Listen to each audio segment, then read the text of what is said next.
A boy, endowed with the soul of the Death Book from a legendary tale, traverses into a new world, becoming the younger brother of Tang San. Witness his journey through the tumultuous events of Douluo continent as he unravels the mysteries of his lineage and attains his own emotions, ultimately achieving the status of the Supreme God King. This narrative features a singular female lead, eschewing the guidance of a master. The principal storyline aligns 70% with Tang San's journey, while the protagonist's arc encompasses the remaining 30%. Those who are sensitive to the tribulations of Tang San and Shunnong are advised to tread carefully. Chapter 1. Prologue. In the Blue Sea Star, Huagua, S City, an ancient structure quietly resides on the outskirts of the city.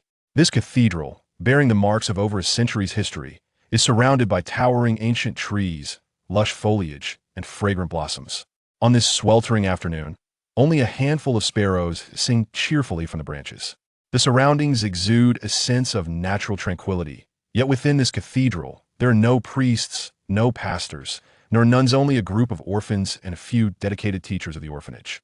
These orphans, having endured a life of solitude and suffering, are predominantly afflicted by severe ailments, abandoned by their families who could not bear the burden of exorbitant medical expenses. After enduring numerous hardships, they find refuge under the care of the enigmatic matron, whose origins remain shrouded in mystery even to the teachers. At this moment, as the afternoon sun streams through the ornate stained glass windows, casting a kaleidoscope of colors upon the room, the matron gently closes her book, sips her tea, and rises leisurely. Draping a shawl over her shoulders and leaning upon her cane, she opens the door and steps into the long, quiet corridor. The children are still resting, and the soft sound of her footsteps reverberates in the stillness. Soon, she arrives at room 120, gently knocks and inquires, "Xiao Qi, may I come in?" A voice responds from within, "Please do." Upon entering, the matron finds a handsome young boy propped against the headboard, perusing an old tome. Upon noticing her arrival, he offers a faint smile, illuminated by the afternoon sun and radiating a warm and gentle aura, with his bright eyes shimmering like stars and his brows reminiscent of swords. At this moment, his smile reflects the sunlight of spring melting away the last remnants of winter and the soft breezes of summer rippling across the waters. The boy greets her, "Matron, you've come." The matron places her cane aside and settles into a chair by the bedside, smiling. "Xiao Qi, what book are you reading today?" The boy replies, "An ancient tome from 100 years ago, detailing the story of a boy's growth. I had Teacher Lee help me find it in the library." With a silent sigh, the matron advises, "You should read less and rest more." "I understand, matron," the boy responds. "How have you been feeling these past few days? Any discomfort?" The matron inquires. Shaking his head, the boy assures him, "Fine, matron. Look at me, him as lively as ever." Observing the beads of sweat glistening on his forehead and the slight tremor in his hands, the matron comprehends the immense pain he endures. To spare others from concern, he bears it in silence, shouldering the burden alone. The boy, named Tang Yuan, bears 7 moles on his back resembling the Big Dipper, earning him the nickname Xiao Qi. Abandoned in the wilderness as an infant, the matron found him by the banks of the Tang River when he was less than 3 months old. Upon bringing him to the orphanage, it was discovered that he was afflicted with a terminal illness, destined not to see his 16th year. Like many children, Xiao Qi faced a life of adversity, growing up in the orphanage under the matron's care. When a matron first encountered him by the river, she named him Tang Yuan, signifying his rebirth. From a young age, he exhibited intelligence and charm, displaying kindness and understanding that stemmed from his battle with illness. Stricken by paralysis at the age of 9, he became bound to a wheelchair, yet he often wheeled himself around the orphanage, lost in books or lying in bed reading. Xiao Qi harbors no particular hobbies beyond his passion for reading. He has devoured nearly every book in the orphanage library, revisiting many several times. The matron has collected a myriad of eclectic texts, and for him, encountering books is akin to a parched traveler discovering a refreshing spring, is captivated and cannot put them down. Noticing the matron's reddened eyes, he smiles gently, offering comfort. "Matron, I truly am fine. Please do not worry too much." With a forced smile, the matron replies, "All right, I know you understand. Just rest well and don't read for too long." "Of course," he responds cheerfully. The matron, leaning on her cane, exits, making her way to the medical room where a young doctor in a white coat is at work. Upon seeing the matron, the doctor sets down his pen, stands respectfully, and greets her. "Matron, welcome." "Xiaoan, how is Xiao Qi's condition?" The matron asks. This doctor, named Shaolin, was once an orphan himself, taken in by the matron. Diligent and studious, he pursued a medical degree and returned to the orphanage to assist the children, despite the matron's concerns for his future. His resolve was unwavering, and eventually, she relented. With a heavy sigh, Shaolin responds, I fear he may not survive until autumn. The matron, having seemingly accepted this fate, shakes her head and walks away helplessly. Time swiftly passes, and soon it is October. On a deep night, hurried footsteps awaken the stillness, as many gather before room 120, anxiously awaiting news. Moments later, Xiao and several doctors emerge, and upon meeting the anxious gazes, Shaolin shakes his head, lamenting, It's not good, matron. You may go, and Xiao Qi wishes to speak with you. As the words escape his lips, he turns away, trembling, and the sound of his quiet sobs fills the air.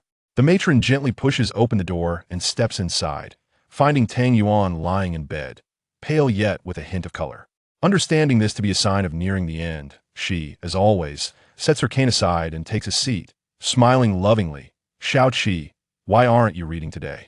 Tang Yuan, aware of her intent to console him, replies, Matron, I'm too tired today and wish to sleep early, so I've set the book aside. Hearing his words, the matron feels her heart break, yet she suppresses it, standing up with a smile. I see. Then you should rest early. I shall take my leave. Turning to depart, she finds herself rooted in place. Tang Yuan sighs, Matron, without you, there would be no Xiao Qi in these 10 years. If it weren't for you, I would have perished 16 years ago. I'm grateful to have shared these years with everyone, to have read so many books. I am content and happy. Please tell everyone I love them, and if there is a next life, I wish to be with them again. Upon hearing his words, tears stream down the matron's face like a spring, and she smiles through her sorrow. Silly child, if there is a next life, you will surely find happiness. Why return to the orphanage? As she turns away, she sees Xiao Qi with a serene smile, his face radiating joy and relief, peacefully closing his eyes, departing forever from their lives. The director's elderly mother-in-law trembled as she approached the bedside, gently caressing Xiao Qi's hair, tears streaming uncontrollably down her face as she lovingly whispered, Sleep, dear child. Rest well. It is said that Tang Yuan departed from this world, only to find himself in another realm, the netherworld. Before the ominous gates of the underworld, Tang Yuan gazed at the dark and mysterious entrance, feeling a surge of emotions. At that moment, his physical body was no more. He had transformed into a spirit. The agonizing pain of his terminal illness had vanished, and due to his years of scholarly pursuits, his soul was remarkably solid. Unlike most spirits, he felt no trace of weakness, as if he had been granted a new lease on life. Tang Yuan observed the two spectral messengers by his side, each adorned with a tall hat, one black, and one white, representing the duality of yin and yang. Yet, these two figures were merely one of countless manifestations. Esteemed gentlemen, have we arrived at the netherworld? Tang Yuan inquired. The black messenger replied, Indeed, young brother, this is the gate of spirits. When the two spectral beings descended to the mortal realm to guide Tang Yuan, they were somewhat astonished by the luminosity and solidity of his soul. Furthermore, within his spirit resided a formidable righteousness, impervious to malevolence. It was unfortunate that his physical form was frail, a gift marred by decline. Tang Yuan followed the spectral messengers through the gates of the underworld, traversing the Yellow Springs Road and the Nostalgia platform, arriving at the City of the Dead without entering, and soon reaching the Bridge of Oblivion. Along the way, Tang Yuan found the experience novel. Typically, the black and white messengers would not converse with the deceased. However, due to Tang Yuan's virtuous nature and extraordinary spirit, the messengers, feeling a sense of merit, engaged him in conversation, sharing tidings about the underworld's conditions and customs. Upon reaching the Bridge of Oblivion, Tang Yuan spotted an elderly woman brewing a pot of soup. He surmised that this was the legendary Meng Pe. The black and white messengers did not dare to be remiss, respectfully bowing to Meng Pe. She slowly set down her ladle, and though the fire was absent from the stove, the thick soup continued to bubble. As she turned to face the trio, she smiled, saying, A remarkable soul has arrived. This life's reincarnation will surely bring great fortune. Tang Yuan was taken aback by Meng Pe's appearance, exclaiming, Director Granny?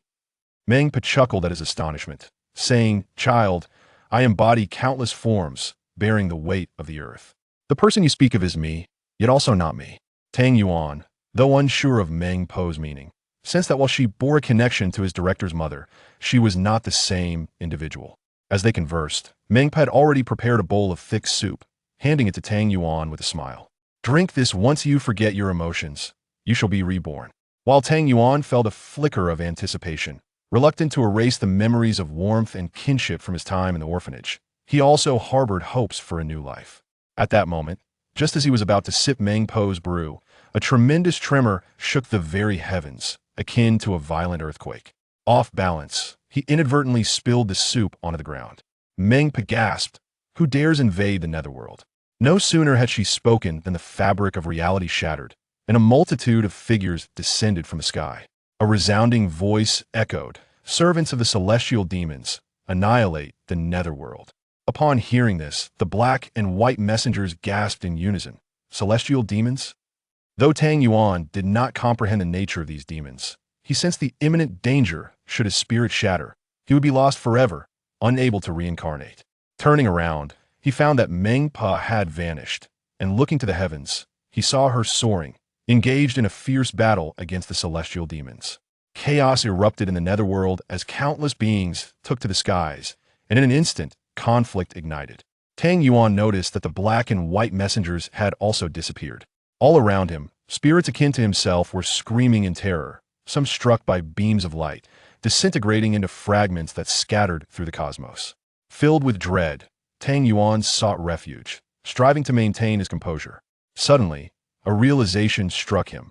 Beyond the bridge of oblivion lay the department of reincarnation. If he could reach it, he might evade disaster. Resolute, Tang Yuan ran towards the department of reincarnation without hesitation. As he crossed the bridge of oblivion, the department came into view, and hope surged within him. Just as he was about to dash inside, a colossal wave of energy engulfed the realm, accompanied by a mournful cry, "The Book of Life and Death." Though Tang Yuan was at a distance, the impact was significant enough to leave him disoriented, recovering only after a prolonged moment. When he regained his senses, he noticed a page of dark paper floating before him, one side crimson, the other obsidian, emanating an enigmatic aura. Curiosity piqued. He reached out to grasp it, but in that instant, the paper erupted with a resounding bang, transforming into a cascade of ethereal light. Before he could react, the luminous particles surged toward him, merging entirely into his forehead.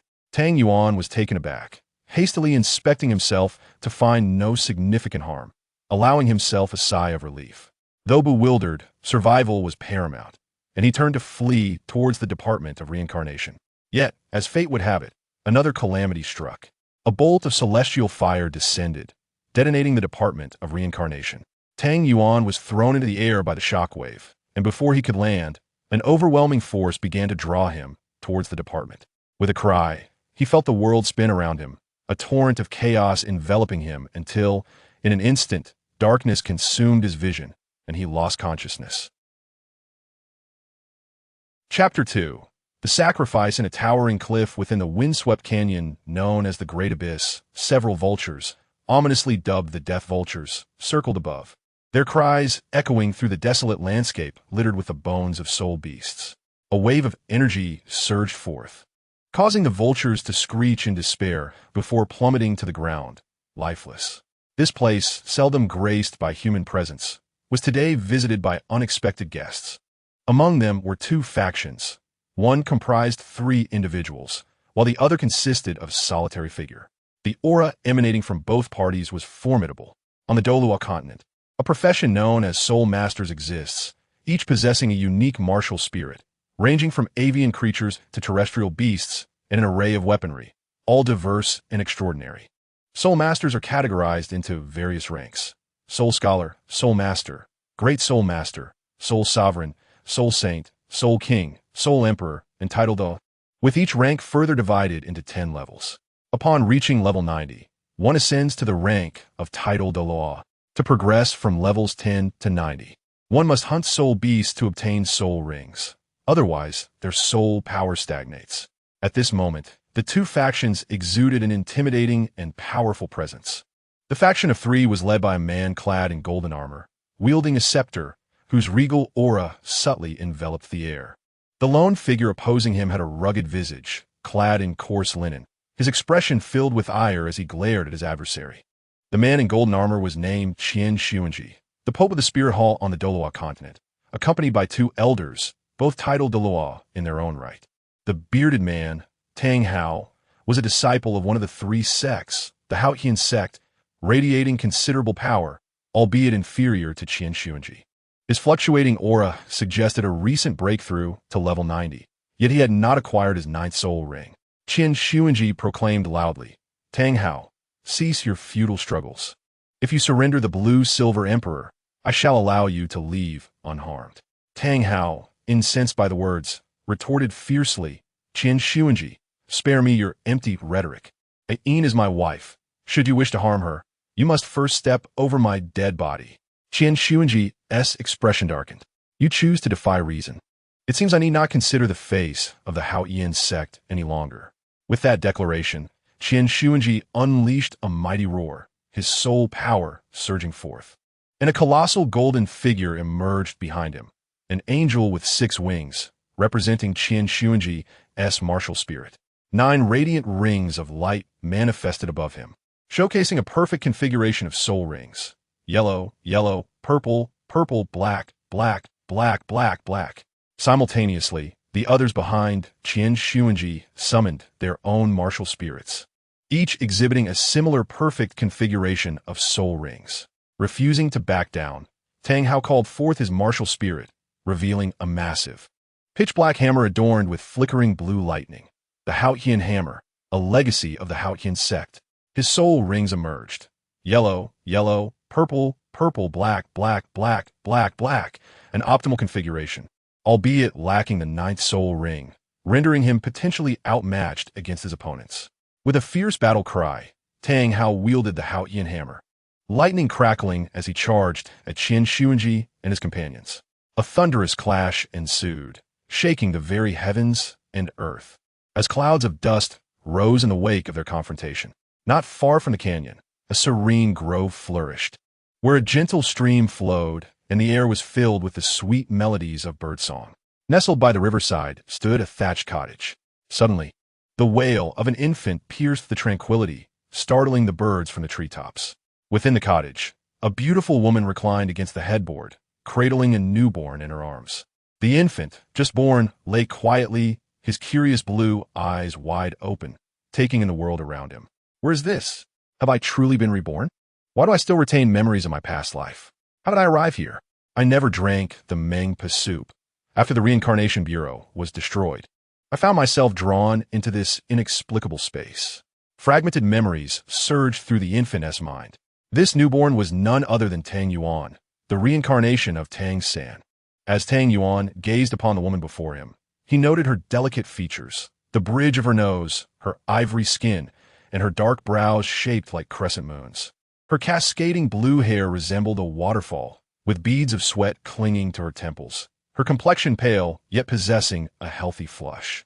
Her sapphire-like eyes brimmed with maternal affection. "Mother," Tang Yuan called softly in his heart, feeling the warmth of having a mother. The love of parents had been Tang Yuan's deepest yearning in his past life. Now, in this new existence, he finally had the opportunity to experience the profound bonds of familial love. Though still an infant, unable to articulate his thoughts, his inner call seemed to resonate with the woman before him. The beautiful woman gazed tenderly at Tang Yuan, and for reasons unknown, her eyes glistened with tears, which flowed silently down her cheeks. At that moment, a child's voice chimed, "Mommy, it's my little brother." The woman turned, smiling, "Xiao San, come here." Tang Yuan exerted effort to turn his head, spotting a small boy with black hair climbing to the edge of the bed.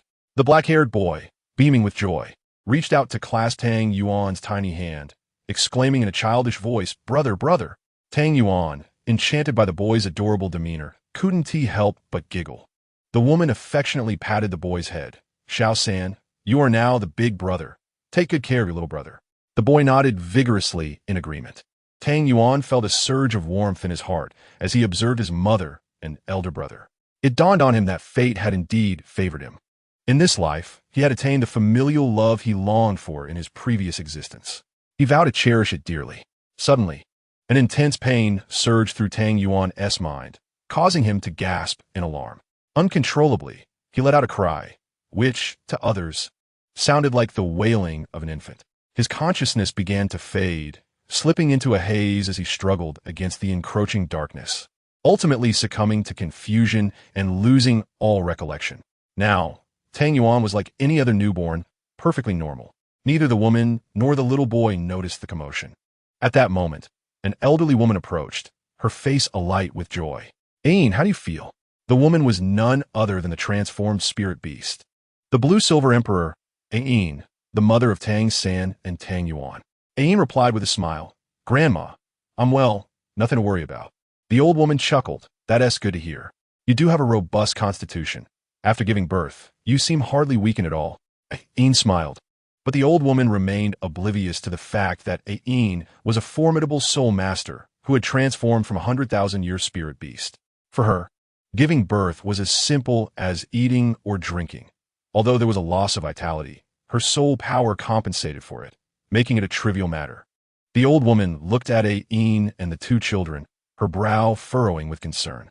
"Where is Tang Hao? He should be here for the birth." Ain explained. "He had some matters to attend to." The old woman, indignant, responded, "How can that be? What could possibly be more important than being present for your wife's childbirth? Tell me where he is. I will fetch him." Ain smiled gently. "There is no need for that, Grandma. I'll go find him myself." The old woman gasped in disbelief. You just gave birth. How can you go out? What if you catch a cold and fall ill?" Ain, however, smiled and said, "It's all right, dear grandmother. I will go find Hao. We have urgent matters to attend to. Please take care of these two children for a little while." After speaking, Ain took out a pouch of golden soul coins and handed it to the old woman. The old woman was taken aback. She had never seen so many golden soul coins and exclaimed, "What is the meaning of this?" Ain firmly placed the pouch in the elderly woman's hands and replied with a smile, "It is indeed appropriate, grandmother. Hao and I have been living here for nearly a year, and we've troubled you quite a bit. Please do not refuse." The old woman sighed and accepted the pouch. Although she was not a soul master, she understood that Tang Hao and Ain were not ordinary individuals. Since they had made up their minds, there was no use in saying anything further. She could only do her best to help care for the two children. Seeing the old woman accept the golden coins, Ain felt relieved. She immediately knelt on the ground and said, "Grandmother, if Hao and I do not return, I implore you to raise these two children and do not let them know about our circumstances." The old woman was momentarily stunned by her words, then sighed deeply, helping Ain to her feet, and said, "I promise you." Ain nodded and turned to look at Tang San and Tang Yuan, tears streaming down her face. Her heart ached immensely, yet she could not abandon her beloved to confront the forces of the spirit hall alone. She steeled her heart, covered her face, and departed. At that moment, Tang San was only a year old. Having crossed over from another world, he had yet to awaken memories of his past life due to the temporal dislocation. Thus he remained blissfully unaware, behaving like a normal one-year-old child. He was puzzled by his mother's actions, but did not dwell on it, continuing to play with Tang Yuan, soon forgetting everything. Meanwhile, Tang Hao had been entangled in a fierce battle with Qian Xuanji and others for quite some time, and both sides were injured. Tang Hao was the most severely wounded. Truly, he was a genius of the Haotian sect, a rarity in a century, possessing the strength of 90 level 8 rings. And yet he stood his ground against 3 titled Douluos, one of whom was the legendary 6-winged angel of the Spirit Hall, Qian Xuanji. Had Tang Hao possessed more than 8 soul rings, the outcome might have been uncertain. Just as Tang Hao was on the brink of collapse, a figure appeared before him. Tang Hao was startled, his heart leaping as he exclaimed, "Ain." Ain, seeing Tang Hao drenched in blood, felt an unbearable pain in her heart and cried out, "Brother Hao."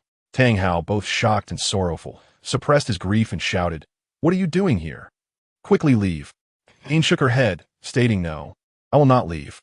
Tang Hao insisted, "Leave now. If anything happens to you, how will I explain it to Xiao San?" Ain smiled and replied, "Brother Hao, Xiao San has a little brother."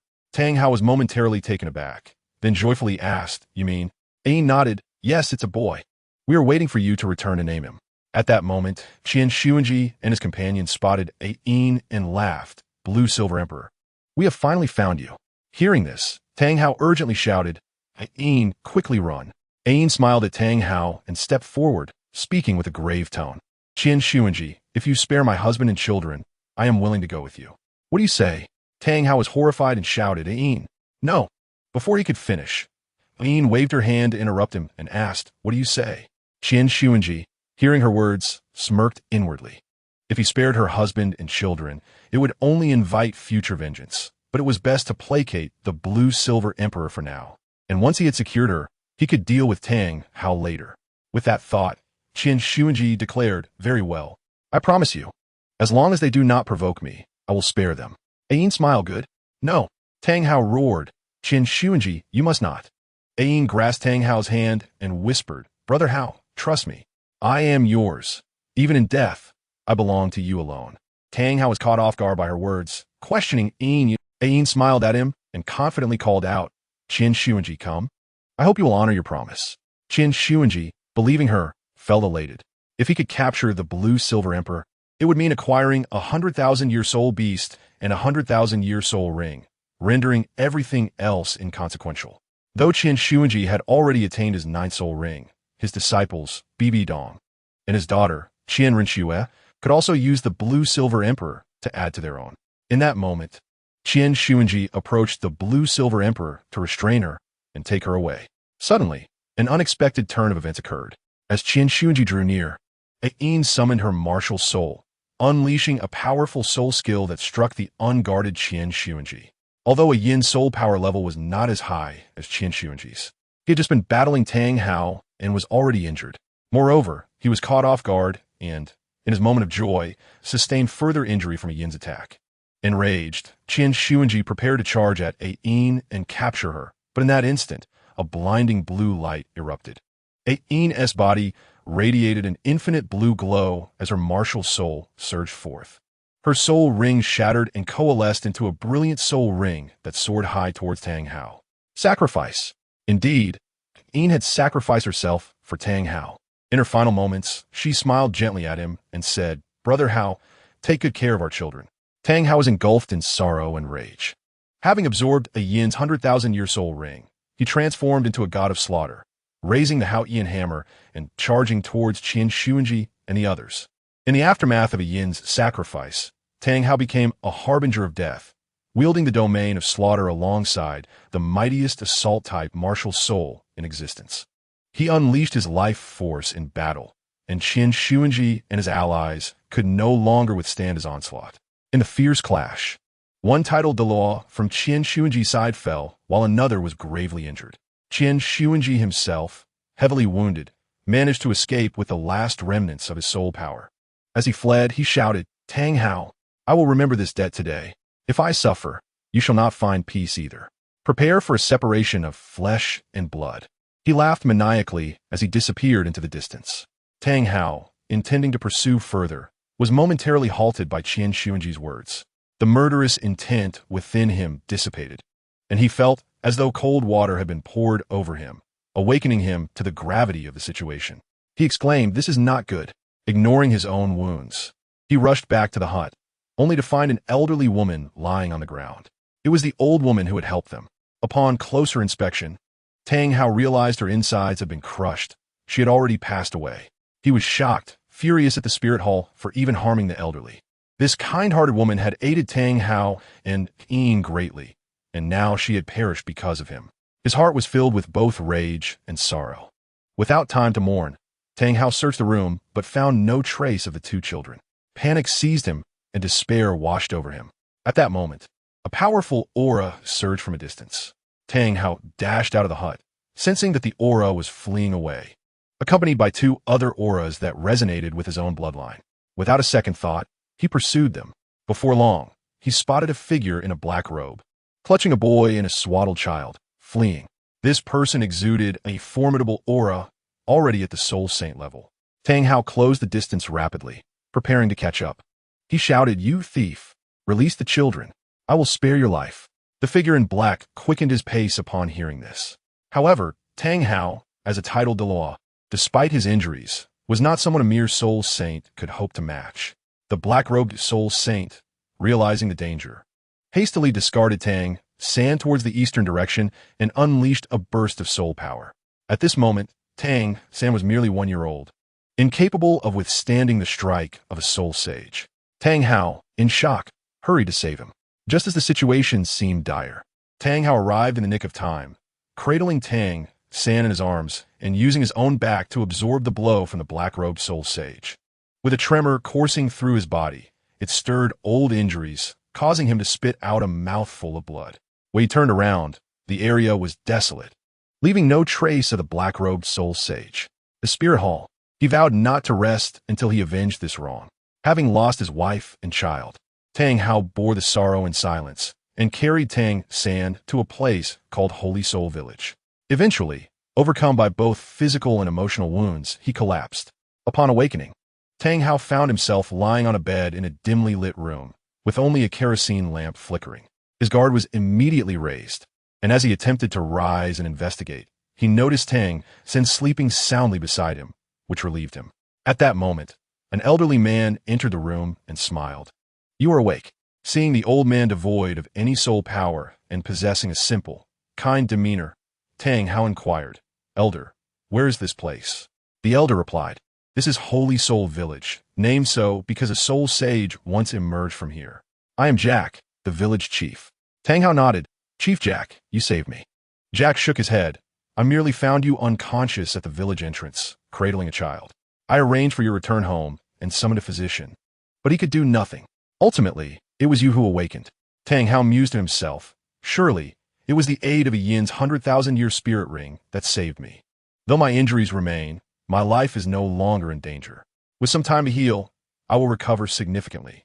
Thinking of his wife and young son filled Tang Hao with profound sorrow, and his heart yearned solely for vengeance. He glanced at his elder son, Tang San, and sighed deeply. Jack then advised, "Young man, I do not know why you fell unconscious, but since you have a child, I hope you can provide him with a safe and nurturing environment. You seem to be without a home. Why not settle in Holy Soul Village? With hard work, you can live without worries." Tang Hao was taken aback by these words. Looking at Tang San, he finally made a decision. With the village chief's assistance, Tang Hao and Tang San settled in Holy Soul Village. Not far from the village in the forest, Tang Hao buried the seeds left by a Yin, whispering, "Yin, rest assured, I will avenge the grievances against the spirit hall. I will also rescue our little son. Little San, do not worry. I will take good care of him, hoping he can live a safe and peaceful life. Once I accomplish all this, I will join you." In the spirit hall, within a hidden chamber, a man clad in golden robes sat on a central altar, drenched in blood, his complexion pale, emanating a formidable aura. This man was Qian Xuanji, grievously injured by Tang Hao. Enduring the excruciating pain, his body trembled, and his features contorted in agony. Despite his injuries, Qian Xuanji leveraged his soul power to heal, his pain only fueling his rage. He see that Tang Hao, "Once I recover, I will ensure you meet a demise without a grave." Uncertain how much time had passed, the chamber doors suddenly swung open, and a figure of alluring nobility entered. Qian Xuanji, focused solely on healing, was unaware of the presence that had arrived. The captivating figure approached the altar and directly confronted Qian Xuanji. He sensed her arrival and opened his eyes, startled as he recognized her. "Bibi Dong, what brings you here?" The alluring figure was none other than Bibi Dong, the holy maiden of the spirit hall and a prodigy with dual spirit powers. As she drew closer, Qian Xuanji noted her petite stature, adorned in an opulent black robe with golden patterns and a delicate golden crown atop her head. Her fair skin and nearly flawless visage, with eyes sparkling like gems in a starlit sea, rendered her strikingly unique. Though merely the holy maiden at this point, she exuded an intangible air of noble sanctity that inspired reverence. Bibi Dong regarded Qian Xuanji with a mixture of disdain, fear, anger, hatred, and disgust, alongside a more intense sentiment, murderous intent. "What do you intend, Bibi Dong? I command you to leave this place." As their gazes met, an inexplicable panic surged within Qian Xuanji, compelling him to shout. Bibi Dong scoffed, "Qian Xuanji, do you still think you're the exalted pope? You return empty-handed after failing to kill Tang Hao. What a waste." Qian Xuanji retorted, "What did you just call me? I will grant you one more chance. Leave now, or you know my means." Bibi Dong found this amusing, laughing heartily. "A chance? Thank you, esteemed pope, for such an opportunity. I am aware of your means, but alas, how unfortunate." Qian Xuanji felt a chill run down his spine, feigning calmness as he asked, "Unfortunate for what?" Bibi Dong smiled slightly. her expression suddenly turning menacing. Unfortunate that I shall not grant you another chance. Before Qian Xuanji could react, Bibi Dong summoned her spirit. A colossal and fearsome death spider emperor, its 8 soul rings glowing ominously. Qian Xuanji felt as though he were ensnared. Unable to move, his soul power beyond his control. As he struggled in vain, a 6-winged angelic specter erupted from his body, forcibly drawn out by Bibi Dong's soul power. Give up, Qian Xuanji. In your current state, how could you be my opponent? I shall repay the humiliation you inflicted upon me and the harm the spirit hall caused me. Bibi Dong laughed maniacally, resembling a demonic deity. As the 6-winged angel appeared, the death spider emperor opened its gaping maw, devouring the angel as though it were a delectable morsel. The sinister and resplendent aura emanating from the death spider emperor combined into an overwhelming presence. Qian Xuanji felt his soul power depleting rapidly, unable to resist or speak. Collapsing to the ground in convulsions, enduring indescribable agony. Soon after, the death spider emperor had consumed the 6-winged angel entirely, leaving Qian Xuanji devoid of color. Akin to a desiccated corpse, lifeless on the floor. Bibi Dong cast one last glance at him, retracting her spirit as she turned to leave. At that moment, the sound of an infant's cry pierced the air, startling by as she gazed at the baby's adorable smile. Bibi Dong could not help but smile in return. Her murderous intent dissipating, replaced by an overwhelming affection. Since the incident that had shattered her heart, she had not smiled like this again. As she regained her composure, Bibi Dong felt a sense of wonder and intrigue, pondering the identity of this child and how he had come to be in Qian Sunji's secret chamber. The unexpected warmth she felt towards him was astonishing. This brought to mind her own daughter, Qian Ringshu, born after 10 months of pregnancy. Shaking her head to dispel her distracting thoughts, Bibi Dong instinctively picked up the baby, gently rocking him in her arms and playfully engaging him. From the moment Bibi Dong laid eyes on the infant, it was as if a spring had burst forth in a stagnant pool, infusing her with vitality and hope. She felt an inexplicable connection to the child, believing him to be a divine gift meant for her, a chance to mend the regrets she harbored regarding her own daughter. More importantly, from the instant she beheld him, she found it impossible to tear her gaze away. The baby, oblivious to the world around him, giggled and squirmed in Bibi Dong's embrace. He was Tang Yuan, the child snatched away by the dark-robed soul saint of the spirit hall. At this moment, his past memories and mental faculties lay dormant. He was merely an ordinary infant. Chapter 4. The Pursuit. Holding Tang Yuan, Bibi Dong surveyed the dimly lit chamber. Although it contained few items, they were all rare treasures of immense value. After a thorough search, she collected the precious artifacts in her soul guide, including 7 soul bones, 8 soul guides, and a plethora of herbs that could enhance soul power. After a moment of contemplation, she also stowed away the basket in which Tang Yuan had been lying, before pushing open the hidden door and departing. As she stepped out of the chamber, she encountered 5 individuals approaching. The leader was an elderly man, and Bibi Dong's heart skipped a beat. It was Qian Sunji's father, Qian Douluo, the grand priest of the Spear Hall. Upon spotting Bibi Dong emerging from the secret room, Qian Douluo immediately sensed trouble and stepped forward, demanding, "Stop. What brings you here?" Realizing she could not evade the confrontation, Bibi Dong turned slowly to face him, responding, "Why is the grand priest not in the elder hall? What brings you here?" Qian Douluo, puzzled by the sight of Bibi Dong cradling a baby, was unaware that his son had returned severely injured from a hunt, accompanied by 2 titled Douluo who had perished in the process. He was about to inquire further when a young man burst out from the chamber, exclaiming, "Master, it's bad." His Majesty, Qian Douluo's expression darkened. In an instant, he dashed to the altar, where he found his son's lifeless body in a horrific state. Realizing Bibi Dong was responsible, he cast aside his grief and bellowed, "Seize Bibi Dong." At his command, although his 4 subordinates were bewildered, they dared not disobey. They summoned their martial spirits and charged at Bibi Dong. Among them were 3 seasoned titled Douluo, while the young man was Qian Douluo's prized disciple, Wuji, possessing the strength of an 87th level soul Douluo. With the enraged Qian Douluo, a 99th level limit Douluo, Bibi Dong understood that a fierce battle was unavoidable. Without hesitation, she turned and fled. In mere moments, Qian Douluo joined the fray, while Bibi Dong, clutching Tang Yuan, sprinted ahead, occasionally unleashing soul techniques behind her. The 5 pursuers relentlessly chased her, retaliating with their own soul techniques. Fortunately, with her twin martial spirits and innate powerful soul force, Bibi Dong managed to escape the confines of the Spirit City.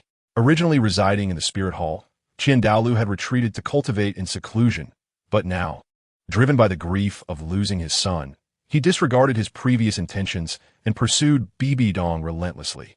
The chase led them into the Douluo forest, where Bibi Dong felt the distance closing in on her. Fearing capture, she resolved to expend her soul power, risking her life to flee. At that moment, 3 formidable auras suddenly emanated from the center of the Douluo forest.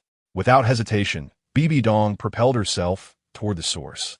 Qian Daolu, sensing the same overwhelming presence, recognized that as a 99th level limit Douluo, few could match his strength. Though the situation was perilous, he was determined to capture Bibi Dong, vowing that he would not rest until she was brought to justice. In the heart of the Douluo forest by a serene lake, a striking woman in a fitted outfit was washing silk. With an air of valor and a long ponytail cascading behind her, she resembled a female general. Suddenly, sensing several powerful presences approaching, she stood up and peered into the distance. At that moment, the lake behind her erupted, and a massive serpent-like soul emerged, while the earth trembled as a towering giant ape came rushing toward them. These were the sky blue bull python and the titan giant ape. The sky blue bull python inquired, "Sister, what is happening?" The beautiful woman shook her head, stating, "I don't know, but it seems that powerful human beings are approaching." The titan giant ape exclaimed, "Humans? We have no quarrel with them. Why are they coming here?" The woman replied, "I cannot say. Let us hide. One of those auras is exceedingly strong, perhaps rivaling that of the beast god." "What?" Both the sky blue bull python and the titan giant ape exclaimed simultaneously. The woman whispered urgently, "There's no time. They are here." As her words fell, several figures appeared before them. Bibi Dong and her pursuers, Qian Daolu and his companions. The sky blue bull python let out a bellow, causing Bibi Dong and the others to halt. Qian Daolu shouted, "Bibi Dong, do you still wish to escape? Surrender and return to the Spirit Hall. I shall deliver justice." Bibi Dong scoffed. "The Spirit Hall? Ha! A filthy place. Why would I return? You must know what your son has done, and what your Spirit Hall has done. Why feign concern now?" Before Qian Daolu could respond, the woman, referred to as sister, interjected, "Humans, this is the Douluo forest. We do not interfere with your affairs. What brings you here today?" Qian Daolu, taken aback by her presence, chuckled. "A 10,000-year soul beast taking human form? How intriguing." The titan giant ape growled, "Human, what are your intentions?" Qian Daolu coldly replied, "I intend nothing. I am a grand priest of the Spirit Hall. I have come to capture the enemies of the Spirit Hall. I ask that you do not interfere." Upon hearing this, the 3 beings exchanged glances, their expressions darkening as they turned their gazes towards Bibi Dong. Recognizing the woman as a 10,000-year soul beast in human form, Bibi Dong felt a surge of greed, contemplating the possibility of killing her for a soul ring. However, glancing at Tang Yuan in her arms brought clarity to her thoughts. Aware of her own culpability and the danger she was drawing to them, she felt a wave of guilt wash over her. Bowing respectfully to the 3 beings, she implored, "I did not wish to flee to this place. It is solely for the sake of this innocent child. If you can protect him from harm, I would gladly offer my life as penance." Upon witnessing Bibi Dong cradling an infant, the elder sister realized the truth of her words, her expression softening slightly. She then remarked, "Given the circumstances, it is indeed a reluctant decision. This matter does not concern us. You may leave." Bibi Dong, seeing her unwillingness to assist, refrained from casting blame, resignedly sighed, expressed her gratitude to the 3, and continued her southward escape. Qian Daolu, observing this, commanded 2 title Douluo under his command to pursue Bibi Dong while he remained behind. He understood that Bibi Dong's spirit power was not yet at the 90 level mark, even with her martial spirit. She would be unable to withstand the assault of 2 seasoned title Douluo. As for himself, he had more pressing matters to attend to. The elder sister, alarmed by Qian Daolu's order to send 2 title Douluo after Bibi Dong while she and the others remained, inquired, "Human, why do you not depart?" Qian Daolu cackled. "With 200,000-year soul beasts and 1 transformed from a 100,000-year soul beast, how could I bear to leave?" The Tianqing Yomong, enraged, retorted, "Human, you audacious thief. Do you not fear the peril of your own life in your quest to hunt us? Qian Daolu laughed heartily, a jest. Do you think you can stop me? As his words fell, Qian Daolu summoned his martial spirit, identical to that of Qian Xuanji, revealing the six-winged angel martial spirit. 9 soul rings illuminated, 6 black and 3 red. This is impossible. The elder sister, Tianqing Yomong, and Titan giant ape exclaimed in unison. Qian Daolu sneered, "There is nothing impossible. Come with me willingly." A flash of golden light appeared as the six-winged angel martial spirit raised its arms high, condensing golden radiance into a magnificent sword that swiftly struck towards the 3 soul beasts. The elder sister, Tianqing Yomong, and Titan giant ape, taken aback, immediately unleashed their soul skills to defend themselves. However, Qian Daolu's formidable strength as a 99th level limit Douluo proved overwhelming, and they were sent reeling, each spitting blood. Elated, Qian Daolu prepared to pursue, his soul rings glowing as he readied another attack. At that moment, a dragon-s roar resonated from the lake, accompanied by an exceedingly powerful aura that surged toward Qian Daolu and his companions, forcing them to retreat. The title Douluo and Qian Daolu's disciple were both sent flying, crashing into several trees before coming to a halt. Master, the elder sister and her companions rejoiced internally. Qian Daolu, startled, realized there was such a formidable expert present and exclaimed, "A million years." A deep voice emerged from the depths of the lake, declaring, "Human, if you wish to live, vacate the Douluo forest. If you dare step further, I shall disregard my pact with the divine and annihilate your kind." Though reluctant, Qian Daolu understood he was no match for this being. He gazed into the distance, contemplating it would be wise to retreat. Otherwise, I risk inciting wrath that could lead to my downfall. Bibi Dong's matter is likely a fish in a barrel. With that thought, Qian Daolu bowed to the lake, stating, "Esteemed soul beast, I apologize for my intrusion, as I came to pursue a traitor. I shall take my leave." 1 breath, 2 breaths, 3 breaths, there was no response. Qian Daolu cast a glance at the 300,000-year soul beasts, feeling a sense of bitterness. With a sigh, he led his injured subordinates and disciple back to the spirit hall. After their departure, the powerful voice resounded once more, "Amei, Daming, Erming, should this happen again, report to the Black Dragon Hall for punishment." "Yes," the 3 responded in unison, not daring to be remiss. The woman referred to as the elder sister was a 100,000-year soft bone charm rabbit transformed, named Amei. At this moment, her expression was respectful, though somewhat pale, her eyes reflecting gratitude for surviving the ordeal. Amei, the Titan giant ape, inquired, "What was that about a pact with the divine?" Amei shot him a glare and replied, "Is it our place to question the affairs of the master?"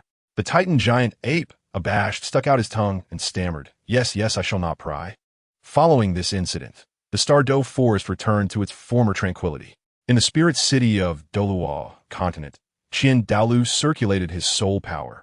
Before him sat 2 figures, the injured Fengyan Douluo and his favored disciple, Wuji. Once he retracted his soul power and completed their healing, Fengyan Douluo and Wuji regained some color. "Thank you, teacher." "Thank you. Great offering," they both expressed as they rose and bowed in gratitude. Qian Daolu waved his hand, lost in thought. At this moment, Wuji asked, "Teacher, what was that soul power?" Qian Daolu replied solemnly, "That was a soul beast nearing 1,000,000 years. No, it is far from 1,000,000 years. At the time, I was startled, mistakenly believing it to be 1,000,000-year soul beast. However, upon reflection, it is certainly not 1,000,000 years, yet it possesses immense power, surpassing even mine. While it may not be 1,000,000 years, it is undoubtedly a soul beast over 500,000 years. My estimation places it between 70 and 90,000 years." Wuji exclaimed, 70,000 years soul beast. How could such a creature exist in the Douluo forest? Qian Daolu shook his head. "I do not know. Since my youth, 100,000-year soul beasts have become exceedingly rare, let alone those of several 100,000 years. I have not even heard tales of them." Wuji remarked, "If such a powerful soul beast is guarding, then those 300,000-year soul beasts are but ducks flying into our mouths. What a pity." Qian Daolu chuckled coldly. "Certainly not. That 70,000-year soul beast, as I sensed, is likely at a critical juncture in its training. Had I not inadvertently disturbed it, it would not have shown itself. As long as I do not appear, once you reach 90 levels, you can take 2 title Douluo with you, and you will assuredly secure those 100,000-year soul rings. The Tianqing, Nyomong, and Titan giant ape may pose challenges, but the transformed rabbit should be easily subdued. Wuji, hearing this, was overjoyed and darkly chuckled. If that is the case, then let us proceed accordingly. Just as they spoke, Feng Yinhuo suddenly spat out a mouthful of blood, alarming Qian Daolu and Wuji, who rushed to check on him. What happened? Qian Daolu inquired. Feng Yinhuo, pale and distressed, replied, My soul power connection with my brothers, Feng Ling and Feng Shui, has been severed. They are likely in grave danger. What? Qian Daolu exclaimed. Ling Douluo and Feng Shui were the two titled Douluo he had dispatched to pursue Bibi Dong. Hatred surged within Qian Daolu as he gritted his teeth. What a crafty Bibi Dong to elude my grasp. Wuji then asked, Teacher, what shall we do now? Qian Daolu replied, gravely, Wuji, issue a continent-wide wanted notice for Bibi Dong and Tang Hao. We must ensure these two have no escape. Understood? Wuji responded. After a moment's contemplation, Qian Daolu added, I want Bibi Dong alive. As for Tang Hao, his fate is inconsequential. Wuji hesitated for a few seconds before affirming, Yes. Teacher. Thus, the Douluo continent was about to plunge into a bloody storm, heralding the beginning of a new chapter. Chapter 5. Slaying titled Douluo. As Bibi Dong fled the Star Do forest with Tang Yuan, she sensed that only two pursuers remained behind her. Although they bore a similarly powerful aura, she discerned from their essence that they were undoubtedly two of the three Douluo, Feng Yun, Feng Shui, or Feng Ling, while Qian Daolu had likely remained in the Star Do forest. With a cold smile, Bibi Dong contemplated Qian Daolu as greed, surmising that he was likely hunting the 300,000-year soul beasts. Regarding the two titled Douluo, Bibi Dong felt no fear, silently chuckling to herself, Since you have come, allow me to collect some interest first. In order to evade the relentless pursuit of Qian Daolu, Bibi Dong continued her flight, retracting her external soul bone. The 6 purple light wings, deliberately slowing her pace. Had she maintained the speed she used while fleeing earlier, she would have easily distanced herself from the two titled Douluos. Although these two possessed considerable power, their soul energy paled in comparison to Bibi Dong's twin martial souls. The titled Douluos, Feng Shui and Feng Ling, assumed that Bibi Dong was fatigued and had reduced her speed. Their hearts surged with joy as they exerted their utmost effort to chase after her, determined to capture her and return her to the spirit hall. Upon reaching the banks of a river, Bibi Dong gently placed Tang Yuan beneath a small tree in the forest, saying softly, Child, I shall return shortly. Stay here and wait for me. After placing several layers of soul energy around Tang Yuan to ward off potential threats from soul beasts or evildoers, she proceeded to the riverbank, awaiting the arrival of the two Douluos. Before long, 2 figures materialized before her. Recognizing them, Bibi Dong smiled and remarked, Is the titled Douluos Feng Shui and Feng Ling? What a surprise. Has Feng Yin not joined you? Feng Shui responded with a derisive laugh. Holy maiden, why have you not fled? Surely you are out of strength by now. It would be wise to surrender and accompany us back to the spirit hall, where you shall await the judgment of the grand offering. Upon hearing this, Bibi Dong burst into laughter. Surrender? With just one of you at level 90 and the other at level 91? Your combined strength may be formidable, but without your brother Feng Yun, I suggest you reconsider your approach, lest you endanger your own lives. Feng Ling, incensed by Bibi Dong's words, retorted, Bibi Dong, do you not fear your own arrogance? You, a traitor to the spirit hall, are merely a soul Douluo now. Do you think you still hold the lofty status of a holy maiden? Bibi Dong replied coldly, Holy maiden? I have no interest in such titles. Therefore, you two shall serve as the first stepping stones in my revenge against the spirit hall. With that declaration, Bibi Dong summoned her martial soul, the immense shadow of the death spider king emerging behind her. 8 spider legs, sharp as blades, extended outward, and a palpable aura of bloodlust enveloped the area as her 8 soul rings ignited. Yellow, yellow, purple, purple, black, black, black, black. Killing God domain. A chilling aura of death surrounded Bibi Dong, who preemptively unleashed her killing God domain to envelop the surroundings before the battle had even commenced. Unwilling to back down, Feng Shui and Feng Ling summoned their own martial souls, revealing 2 identical azure giant birds behind them, their wind attribute exuding a powerful presence. Their 10 soul rings, perfectly configured, soared into the sky, instantly manifesting the overwhelming aura of tidal Douluos. This was the Gale Spirit Sparrow martial soul, a formidable wind attribute soul. As triplets, Feng Shui, Feng Ling, and Feng Yin shared identical martial souls, each awakening with innate soul power at level 6. All three were agile attackers, and during combat, they shared a telepathic connection that allowed them to execute their martial soul fusion technique seamlessly. Thus, although they were all slightly over level 90, the three together could contend with even a level 95 tidal Douluo. Fifth soul skill, Gale Reaping. Fifth soul skill, Gale Reaping. Without a moment's hesitation, the two tidal Douluos unleashed their powerful 10,000-year soul skills. The sharp wind blades, forged from the Gale Spirit Sparrow's wings, surged toward BB Dong from both sides, sealing off her escape routes. Fourth soul skill, Thorn Spider Armor. Third soul skill, Death Spider Web Binding. With a fierce cry, BB Dong activated her third and fourth soul skills in quick succession. Her fourth soul ring glowed, and a multitude of purple-black spikes, over a meter long, sprang forth to cover her body, her purple armor becoming significantly denser, yet her speed remained unaffected. The accompanying poison spikes were lethal, while her third soul ring illuminated, and the Death Spider King's enormous maw opened wide, unleashing a deep purple spider web infused with toxic gas toward her adversaries. The web expanded rapidly, spinning toward Feng Shui and Feng Ling, enveloping them. As the two tidal Douluos approached, the wind blades struck BB Dong's thorn spider armor, sparking showers of light.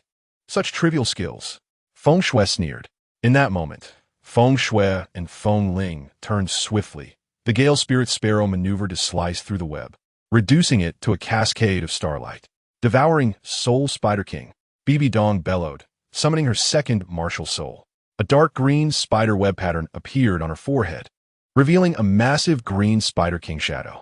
The previous Death Spider King had vanished, and now, a layer of crystalline dark green light enveloped BB Dong, revealing 3 pairs of dark green spider legs behind her, while her arms transformed into similar long spears, her lower body entirely shrouded in dark green light. Twin martial souls? Feng Shui and Feng Ling were taken aback, astonished beyond measure. The secret of BB Dong's twin martial souls was known only to Qian Douluo and Qian Xuanji in the Spear Hall. Thus, the revelation sent shockwaves through them, akin to a cataclysmic tsunami. Sixth soul skill, Eternal Creation. Before the two could react, BB Dong unleashed her formidable sixth soul skill derived from a 10,000-year soul ring. In an instant, as Feng Shui and Feng Ling were still within striking distance, 2 emerald giant sides rose and crossed, cleaving a massive green cross-shaped wave, hurtling toward them. Not good, they exclaimed in unison. With no time to react, they could only respond in panic, shouting, martial soul, true form. As their voices fell, the 7th soul ring of the Gale Spirit Sparrow ignited, merging with Feng Shui and Feng Ling. A blue light enveloped their bodies, enhancing their defenses considerably. Yet they were ultimately struck by the eternal creation. Feng Shui and Feng Ling stumbled back several steps, with Feng Shui solemnly declaring, "Well done, holy maiden. I did not expect you to possess twin martial souls. You have hidden it well. However, do you truly believe that this alone can defeat us?" BB Dong replied with a cold smile, "Whether or not it can, you shall soon discover." Seeing her demeanor unwavering, Feng Shui felt a twinge of unease and coldly asked, "What do you mean?" Before BB Dong could respond, Feng Ling suddenly paled, exclaiming, "Elder brother, something is wrong. I sense an unshakable injury within me." "What?" Feng Shui gasped, quickly assessing his own condition and realizing that he too felt a soul force consuming his vitality from within. BB Dong, with an indifferent expression, stated, "This is my 6th soul skill. Once it strikes, even with your martial soul, true form, and enhanced defenses, unless you are a deity, you shall never heal." BB Dong, cease your deceit. Feng Shui retorted angrily, feeling the torment within him. He urged Feng Ling, "Third brother, do not listen to her. Try to dispel it with soul power." Feng Ling complied, attempting to use his soul power to heal the affliction. He noted that as his soul power flowed, the green energy diminished slightly, exclaiming in delight, "Elder brother, it truly works." However, before he could finish, his expression shifted again. He realized that while his soul power could dispel the injury, the green energy seemed to multiply endlessly, For every bit he dispelled, 3 more emerged, like a persistent parasite. At this moment, the wind snow Douluo was equally filled with panic, regardless of the wind spirit Douluo's state. He gathered all his soul power, determined to dispel the terrifying green aura. After a few breaths, both wind snow Douluo and wind spirit Douluo appeared pale, their condition indicating they were on the brink of exhaustion. The wind spirit Douluo, in a state of mental collapse, cried out, "I don't want to die. I don't want to die. Second brother, save me, save me." Ignoring the pleas of the wind spirit Douluo, the wind snow Douluo was consumed by his own peril and had no strength left to rescue another. The wind spirit Douluo, having reached a point of desperation, disregarded his internal injuries and knelt down, repeatedly bowing his head in supplication, saying, "Your Highness, the Holy Maiden, it is my fault for being blind. I beg you to spare my life. I will serve you faithfully and will not dare to defy your commands." Bibi Dong looked coldly at the two, her voice devoid of emotion. "It is futile. The will of the Rakshasa cannot be defied by mortals." Third soul skill. Summon Demon Spider. As her words fell, a layer of dark green light spread from beneath her feet, and the sound of something breaking through the earth echoed. From the ground emerged numerous green venomous spiders, each approximately half a meter in diameter, formed from the deathly aura under Bibi Dong's soul skill. They crawled densely towards the wind snow Douluo and wind spirit Douluo. "Ah, Bibi Dong, you will not die the good death. I will haunt you as a ghost," shouted the wind spirit Douluo. "Bibi Dong, you cruel woman, the spirit hall will seek revenge for us." Bibi Dong remained indifferent, neither joyful nor sorrowful, as she watched the swarm of green venomous spiders engulf the two, feeling the soul power and vitality being extracted from them. After a while, the spiders receded like a tide, revealing 2 desiccated corpses, those of the wind snow Douluo and wind spirit Douluo. Bibi Dong gazed at the two, and with a wave of her hand, their bodies dispersed like dust in the wind, vanishing from existence. Having completed this, Bibi Dong's complexion turned somewhat pale. She dared not linger and hastily left the scene, retreating into the woods. Approaching the tree where Tang Yuan lay, she saw him resting peacefully beneath it. A gentle smile graced her lips as she moved closer, but suddenly she spotted a shadow behind the tree. Startled, she dashed forward, withdrawing her soul power and cradling Tang Yuan in her arms. "Who goes there?" Bibi Dong called out. The surroundings fell silent, offering no response. As she circled around the tree, she found a young man in a blue robe collapsed beside it, drenched in blood and gravely wounded. Bibi Dong frowned, coldly stating, "What a nuisance." Chapter 6. Shaohan on the Douluo continent. In the depths of the southern region, lies a mountain range spanning 1,000 miles, known as the Wyoming Ridge. This area is a tapestry of lush forests, cascading waterfalls, and sheer cliffs, home to numerous formidable soul beasts. Despite its ethereal beauty, the locals speak of it as the territory of death, where anyone who dares approach is destined to be consumed by mortality, their souls extinguished. At the foot of the Wyoming Ridge, beside a lake called Wyjaying Lake, stands a manor known as the Spirit of Death Manor. Though its name may evoke dread, much like the ridge itself, the landscape is breathtaking, filled with the songs of birds and the fragrance of flowers, crystal-clear springs trickling melodiously, often enveloped in a mystical purple mist, accompanied by enchanting melodies of flutes. Shaohan's return has stirred quite the commotion. Bibi Dong sat in the main seat of the Spirit of Death Manor's hall, listening to the flute's soothing notes, sighing deeply. "Master, should we not inform the Grand Elder?"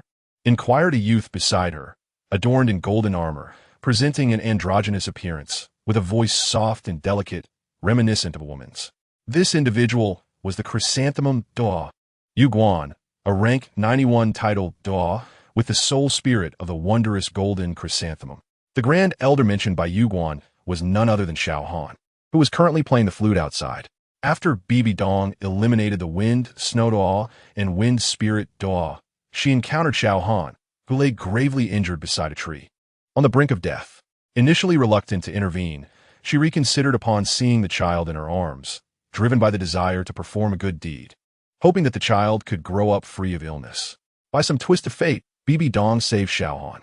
Gradually, she realized that after meeting Tang Yuan, her demeanor and temperament had softened considerably, diverging from her previously dark nature.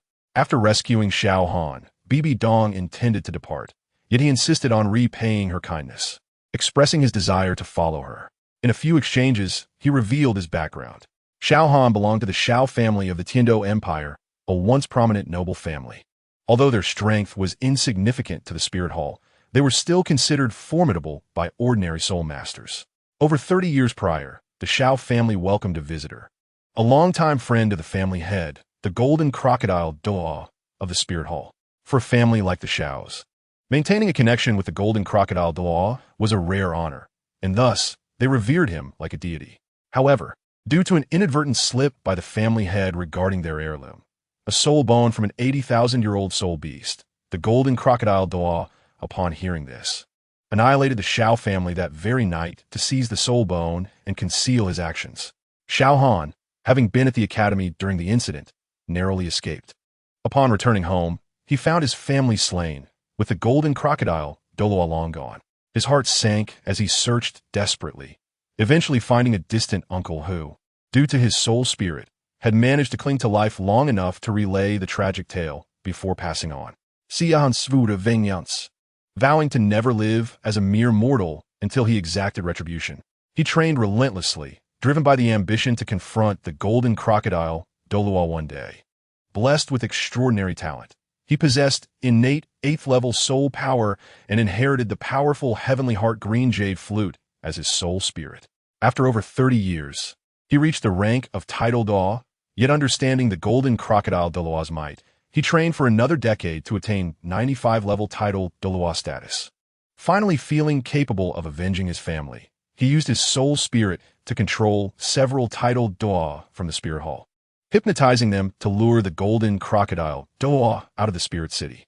However, after absorbing the soul bone, the golden crocodile Douluo's power escalated to the pinnacle of 98-level title Douluo. In the ensuing battle, Xiao Han was ultimately overpowered, fleeing with his injuries until he collapsed behind the tree, where Bibi Dong found him. Xiao Han was not a fool. He revealed his entire background to Bibi Dong because, just before losing consciousness, he witnessed the Spirit Hall's 2 title Law pursuing her. Initially, he believed the two were sent by the golden crocodile Douluo to hunt him down. However, upon hearing their mention of Bibi Dong's name, he realized that this woman before him was the Holy Maiden of the Spirit Hall, possessing twin martial spirits and exceptional talent. Yet, he remained unaware of the reason behind the Spirit Hall's pursuit of her. Nevertheless, this was inconsequential. Knowing that Bibi Dong was an enemy of the Spirit Hall and recognizing her immense potential, he perceived that although her current strength was not formidable, she would soon surpass him. Coupled with the fact that she had saved his life, Xiao Han felt inclined to ally with her. He believes that Bibi Dong is someone who can assist him in his quest for vengeance. At that time, Bibi Dong had already contemplated establishing a stronghold for Tang Yuan. Knowing that Xiao Han would not easily seek revenge against Golden Crocodile Douluo until he reached the goal of becoming a title Douluo at level 98. Observing Xiao Han's considerable strength, she invited him to jointly develop the Spirit Mountain Manor, offering him the position of Grand Elder, placing him just below her in authority. With a sigh, Bibi Dong waved her hand dismissively, saying, "Let him cause a ruckus for now. His contributions to this mission are significant, so for the time being, let him indulge in his whims. Alas, he is in his 40s and lacks the demeanor of a true powerhouse." Juju Douluo chuckled. The Grand Elder is inherently carefree and enjoys the pleasures of life, which is quite normal.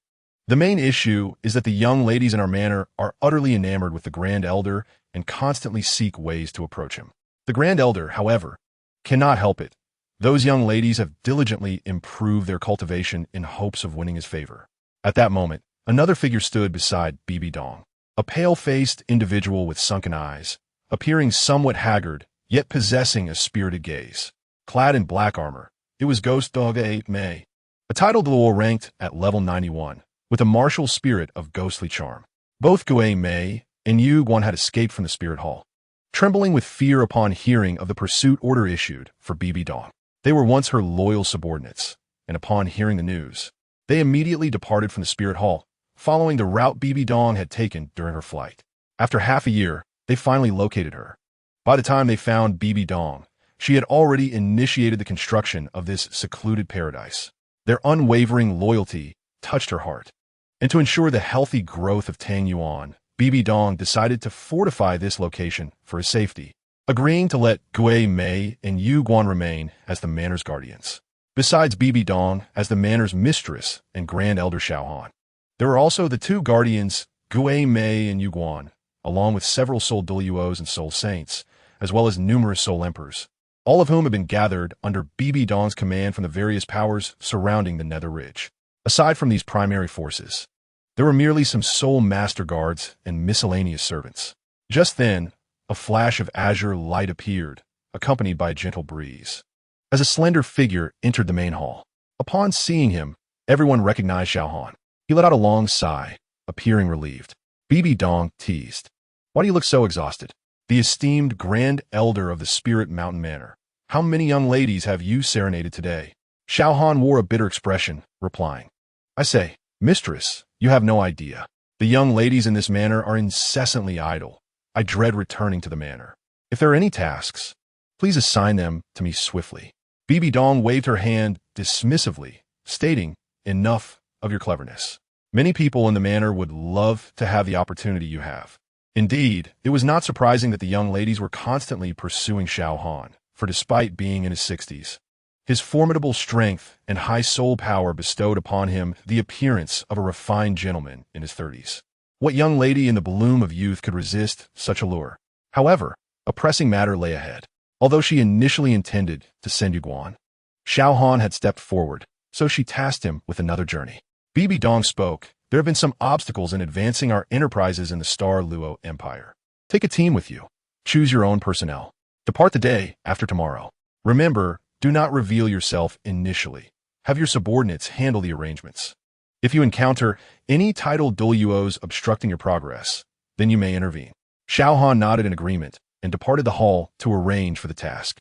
After his exit, Bibi Dong began to contemplate the affairs concerning the Spirit Mountain Manor, which were vital for future intelligence, funding, and resources essential for Tang Yuan's growth.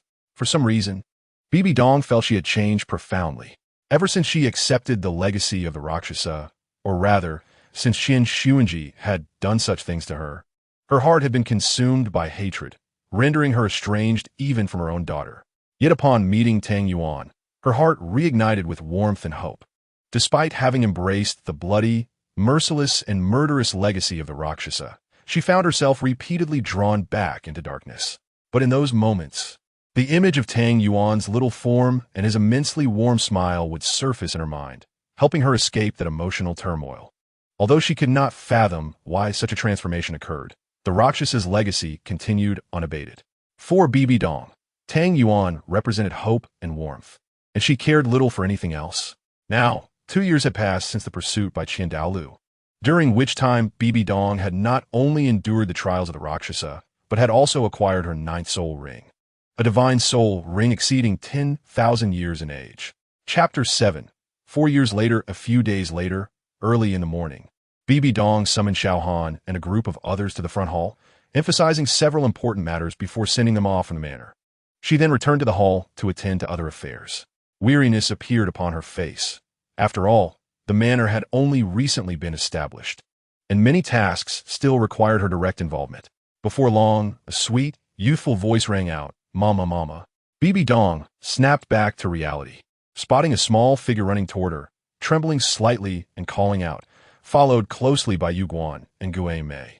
They hurried after him, anxious he might stumble and fall. Yu Guan exclaimed, "Oh dear, little ancestor, please slow down." The small figure soon approached, revealing a charming little boy with starry eyes and delicate brows, blue hair and blue eyes, his cheeks as rosy as white jade, resembling an exquisite porcelain doll. This little boy was none other than Tang Yuan, whom Bibi Dong had rescued from Qian Xuanji's secret chamber 2 years prior. When Xiaohan awakened and saw Bibi Dong holding an infant, he mistakenly assumed it was her child. Only later did he learn that this was the child Bibi Dong had saved from the secret chamber. Subsequently, he inquired about Tang Yuan's origins, but Bibi Dong could only surmise, as she had no concrete knowledge. However, she could guess with a high degree of certainty that the child's father was most likely Tang Hao. Bibi Dong had consistently sent people to search for Tang Hao's whereabouts, but to no avail. Reports from her subordinates indicated that the Spirit Hall had issued a pursuit order, leading to the closure of the Haotian sect, making contact with anyone from the sect impossible. Bibi Dong had no choice but to relent, though she had a premonition that Tang Hao was not within the Haotian sect. Thus, over the past 2 years, she had not given up her quest to find him. As for Tang Yuan, Bibi Dong had given him a nickname, Little Seven, which amusingly resembled his previous life's name. The reason behind it was quite humorous. Bibi Dong had been at a loss for a name for Tang Yuan, and ultimately named him Little Seven because that day marked the 7th day since she had met him. Upon seeing Tang Yuan, the icy barriers around Bibi Dong's heart seemed to melt away in an instant. A gentle smile graced her lips, and warmth radiated from her face. She rose, taking a few steps forward to embrace Tang Yuan, saying with joy, "Little Seven, why did you take so long to come find Mama?" Tang Yuan chuckled and playfully planted a kiss on Bibi Dong's cheek, exclaiming, "Mama, Xiao Qi is playing in the garden, chasing butterflies." At this moment, due to the slumbering state of his memories, Tang Yuan's thoughts resembled those of a child his age.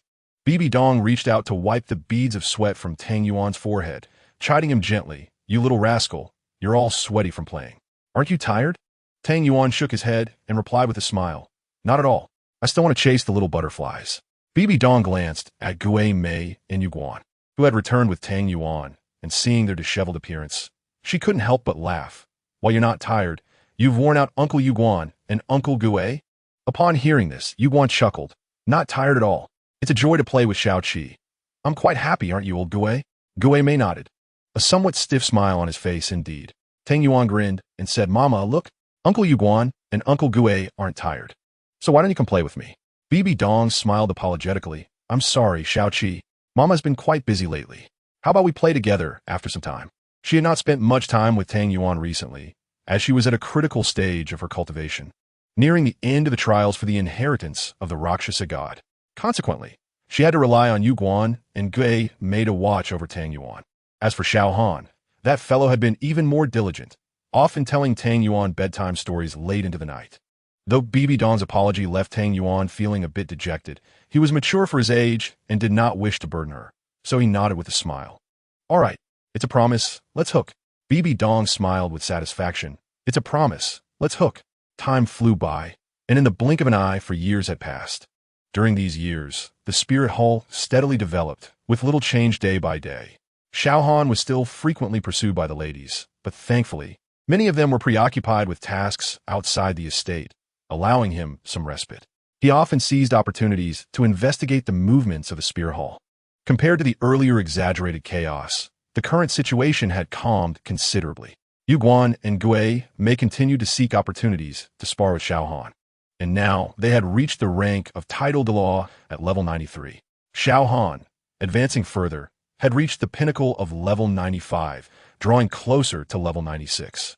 Beyond the spirit hall, there were no significant upheavals in the martial world, but there were rumors of the appearance of the Haotian Douluo in a small town called Nodding City within the Fasno province of the Heaven Do Empire.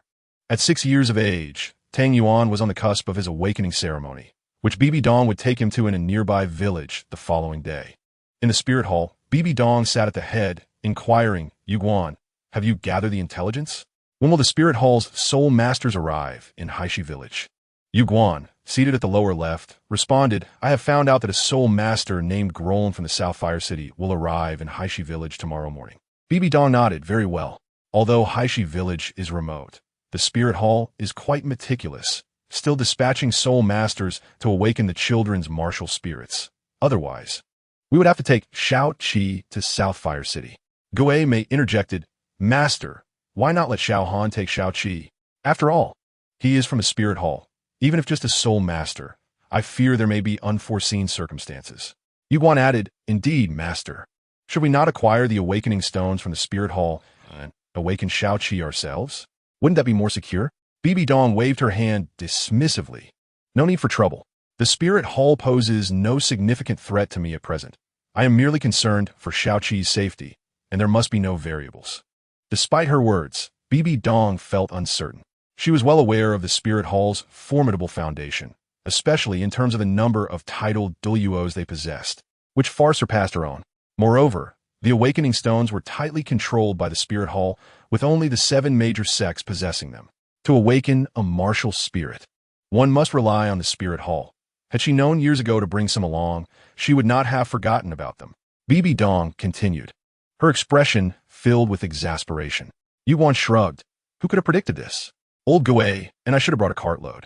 Gui Mei pondered for a moment, fully aware of Bibi Dong's terrifying strength, having cultivated for many years and now possessing the Rakshasa god's legacy, rendering her power unfathomable. So he chose to remain silent.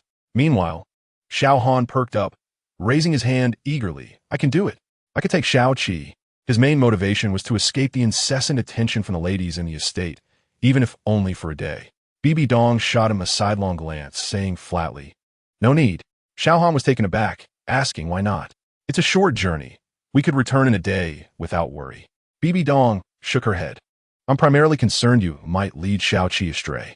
Seeing Xiao Han's devil-may-care demeanor, Bibi Dong worried that Tang Yuan might turn out like him in the future, which wouldn't be so bad. At least he wouldn't have trouble finding a wife. This sentiment resonated with every mother. Upon hearing this, everyone in the room stifled their laughter, their expressions comically restrained. Xiao Han shot a cold glare, and everyone instantly grew serious, internally acknowledging the Grand Elder's strength has increased. He is not to be trifled with. At that moment, Tang Yuan burst into the hall, shouting, Mama, Mama, Mama. Upon entering and noticing the gathering, he felt a bit embarrassed, having rushed in without realizing they were in discussion. Fortunately, everyone present were his uncles and aunts, who had always doted on him. Feeling a bit shy, Tang Yuan greeted them with a bow, and they all smiled and nodded back. He then dashed to Bibi Dong's side, as Tang Yuan leaped into her embrace. Bibi Dong tenderly smiled. You little imp, didn't you see Mama and your uncles and aunts were discussing matters? You can't just rush in like that. Tang Yuan giggled, Mama. I can't wait. Will you take me to awaken my martial spirit tomorrow? Bibi Dong nodded with a smile. Yes, so you must get to bed early tonight. We will set out first thing in the morning. Tang Yuan replied eagerly, Mama, if I awaken my martial spirit, will I be as strong as my uncles and aunts? At this, a soul, Douluo named Ghost Hand laughed. Young master, with your innate talent, your awakened martial spirit will surely surpass ours. Tang Yuan's eyes sparkled with joy. Really? Uncle Ghost Hand, you mustn't be lying to me. Ghost Hand chuckled helplessly. Young master, I would never deceive you. Delighted, Tang Yuan turned to Bibi Dong, asking, Mama, is that true? Bibi Dong found his excitement endearing and smiled. Yes, yes. Our Xiao Qi will surely awaken a powerful martial spirit. Tang Yuan continued, Mama, will my martial spirit also be a big spider like yours? Bibi Dong was momentarily taken aback by the question, realizing that since Tang Yuan was not her biological child, there was no reason for him to awaken a martial spirit similar to hers. Just as she pondered how to respond, Tang Yuan asked again, Mama, I read in books that a child's martial spirit has a high chance of inheriting from their parents. Is that true? Bibi Dong sighed internally and replied, Xiao Qi, it's also possible for you to awaken a mutated martial spirit. Tang Yuan pondered for a moment before nodding. Indeed. But I still wish to have a magnificent giant spider like my mother. The matter of Bai Dong's twin martial souls was known only to Guan, Gui Mei, and Xiao Han. The others at the Death Spirit Manor, including Tang Yuan, were oblivious to it. Therefore, what Tang Yuan typically encountered was merely one of Bai Dong's martial souls, the Death Spider Emperor. After speaking, Tang Yuan inquired, Mother, tomorrow when I awaken my martial soul, can you give me a name? A name with both a surname and a given name. Bai Dong gazed at him and recalled how, when he was 3 years old, he had asked her why everyone else had names and surnames while he was called simply Little Seven. She had lovingly patted his head and explained that she wished to give him a name related to his martial soul, which required him to wait until he turned 6 and awakened it. Tang Yuan, wholly believing her, had eagerly awaited the day he could awaken his martial soul, and now that day had finally arrived. How could he not be excited? In truth, Bai Dong still cherished the name Little Seven. If all went as expected and Tang Yuan awakened the Hao Ian Hammer, then Little Seven would be the only name that belonged to her. In the near future, when he found his biological father, what would he mean to her then? Bai Dong looked tenderly at Tang Yuan in her arms, gently stroked his head, and smiled softly. All right, tomorrow when Little Seven awakens his martial soul, Mother will give him a name. Upon hearing this, Tang Yuan was filled with joy and returned to his room, satisfied and ready to sleep. Bai Dong watched his retreating figure, a deep sense of reluctance washing over her, and she sighed quietly. Chapter 8. The Awakening of the Martial Soul. The next day, Tang Yuan rose early, dressed himself, had breakfast, and eagerly arrived in the front hall to wait. Before long, Bai Dong, accompanied by Yu Guan and Gui Mei, entered the hall. Tang Yuan's eyes sparkled as he dashed into Bai Dong's embrace. Seeing his excitement made Bai Dong chuckle. Have you been waiting long? Tang Yuan shook his head. No, mother, let us hurry. Bai Dong gently adjusted his clothing and said softly, Little 7, once you awaken your martial soul, you will be an adult. So you mustn't be so reckless. Tang Yuan grinned. I know, mother. Bai Dong playfully tapped his forehead with her delicate fingers, exclaiming, Oh, you. Holding Tang Yuan's small hand, they exited the hall and boarded a modest yet elegant carriage. The driver cracked his whip, and the spirited horses whinnied, setting off westward as the carriage wheels rolled smoothly away from the confines of the Death Spirit Manor. Inside the carriage, Tang Yuan's curiosity was piqued as he leaned against the window, gazing at the scenery with wonder, occasionally exclaiming in delight and urging Bai Dong to look with him. Observing Tang Yuan's radiant happiness stirred a flicker of guilt in Bai Dong's heart, due to her focus on cultivation over the years. She had spent less time with him and had never taken him away from the Death Spirit Manor. A 6-year-old child, akin to a canary, kept in a cage. Despite Bai Dong's meticulous care and her desire to give him the world, it seemed Tang Yuan was her entire universe. Even Qian Rinxue paled in comparison to Tang Yuan's significance in her heart. Yet, at this moment, Bai Dong felt a twinge of unfairness toward him. After an hour, the carriage came to a gentle stop at the entrance of Haishi Village. Wait here, Bai Dong instructed Tang Yuan as she disembarked and addressed the driver. The driver replied, Yes. Approaching the village entrance, they spotted a familiar figure clad in blue standing at a distance, who appeared to have noticed them and waved enthusiastically. Mother, it's Uncle Xiao, Tang Yuan exclaimed with surprise and joy, not expecting to see Xiao Han here. Bai Dong was momentarily taken aback. She realized that Xiao Han had come early to wait for them since she had told him he couldn't come the previous day, and he had not protested. It seemed he had indeed been frightened by that group of flirty girls. Tang Yuan released Bai Dong's hand and joyfully ran toward Xiao Han, calling out Uncle Xiao. Xiao Han, seeing Tang Yuan approach, scooped him up and lifted him high above his head with a smile. Our little title Douluo has arrived. It was evident Tang Yuan truly liked Xiao Han, and Bai Dong couldn't help but worry that they might lead each other astray. Nevertheless, she decided to embrace the situation. After all, it would provide an extra layer of security. The three of them entered the village together. Bibi Dong remarked, Continuing like this isn't a solution. You should find a partner soon to avoid being harassed. Xiao Han replied, Right now, I only want to enhance my strength, develop the Death Spirit Manor, and eliminate that scoundrel Jin Ao. I have no other desires. Hearing this, Bai Dong found it unwise to continue persuading him. As they arrived in the unfamiliar surroundings, Tang Yuan's earlier exuberance waned, and he quietly held Bai Dong's hand tightly, scanning the area with wide eyes, noting many unfamiliar faces that sparked both curiosity and fear within him. Sensing his unease, Bai Dong affectionately patted his head and offered him a gentle smile. Haishi Village was relatively small, an unremarkable one among the 10 villages under the jurisdiction of Nanhua City. Nonetheless, the Spirit Hall occasionally sent spirit masters to awaken the martial souls of the village children, although no child had manifested any spirit power in over a decade. The trio approached the Spirit Hall, which more closely resembled a larger classroom. A few children were already waiting inside and craned their necks to look upon the newcomers. Look, that blue-haired child is so handsome, one exclaimed. Yes, he looks like a girl. Another chimed in. Humph, coward, you still need an adult with you. Who is he? He doesn't seem to be from the village. Several children chattered amongst themselves, their eyes fixed on Tang Yuan, discussing him as if he were an intriguing curiosity. Tang Yuan, seeing children his age, felt a surge of joy and wished to make friends with them. However, their scrutinizing gazes filled him with trepidation, prompting him to hide behind Bai Dong, peeking out cautiously at the Spirit Hall. At that moment, an elderly man approached and asked, Hello, may I inquire who you are? Bai Dong turned to face him and replied, I am Dong Li, and I was referred here by a friend to bring my child for a martial soul awakening. Employing a pseudonym, she refrained from revealing their true identities.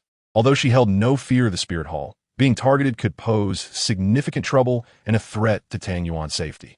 The elderly man, the village chief, noted Bai Dong and her companion's fine attire, which suggested they were not from an ordinary family, and he found it puzzling that they would come to this remote village for a martial soul awakening. However, he thought little of it, as the individual who had introduced them had generously gifted him 10 gold spirit coins, bringing him joy for days. Thus he had no interest in investigating further. Upon hearing Bai Dong's words, the village chief's expression brightened. "Ah, so you are Lady Dongli. I understand now. Is this the child about to awaken his martial soul?" He gestured toward Tang Yuan. Bibi Don nodded. "Yes." "Well, lovely child. Please come inside," the village chief invited. Tang Yuan glanced at Bai Dong, who smiled encouragingly. "Go ahead. Mother will wait for you outside." Tang Yuan nodded and followed the village chief into the spirit hall.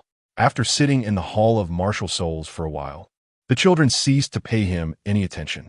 Feeling somewhat embarrassed to approach them, he remained seated, surveying his surroundings. Before long, a soul master from the Martial Soul Hall arrived. The moment he stepped inside, Tang Yuan's gaze was irresistibly drawn to him, scrutinizing his appearance. The soul master appeared to be in his 40s, sporting a distinguished mustache and exuding an air of authority. Clad in a white uniform, with a black cloak billowing behind him, he bore a soul emblem the size of a fist emblazoned at the center of his chest, a hallmark of the Martial Soul Hall's personnel. The soul master's eyes glinted with a subtle pride as he surveyed the area, seemingly unfazed by the scene before him. Every year around this time, he visited Blackstone Village to facilitate the awakening of the village children's martial souls. However, when his gaze fell upon Tang Yuan, it lingered momentarily, though imperceptibly.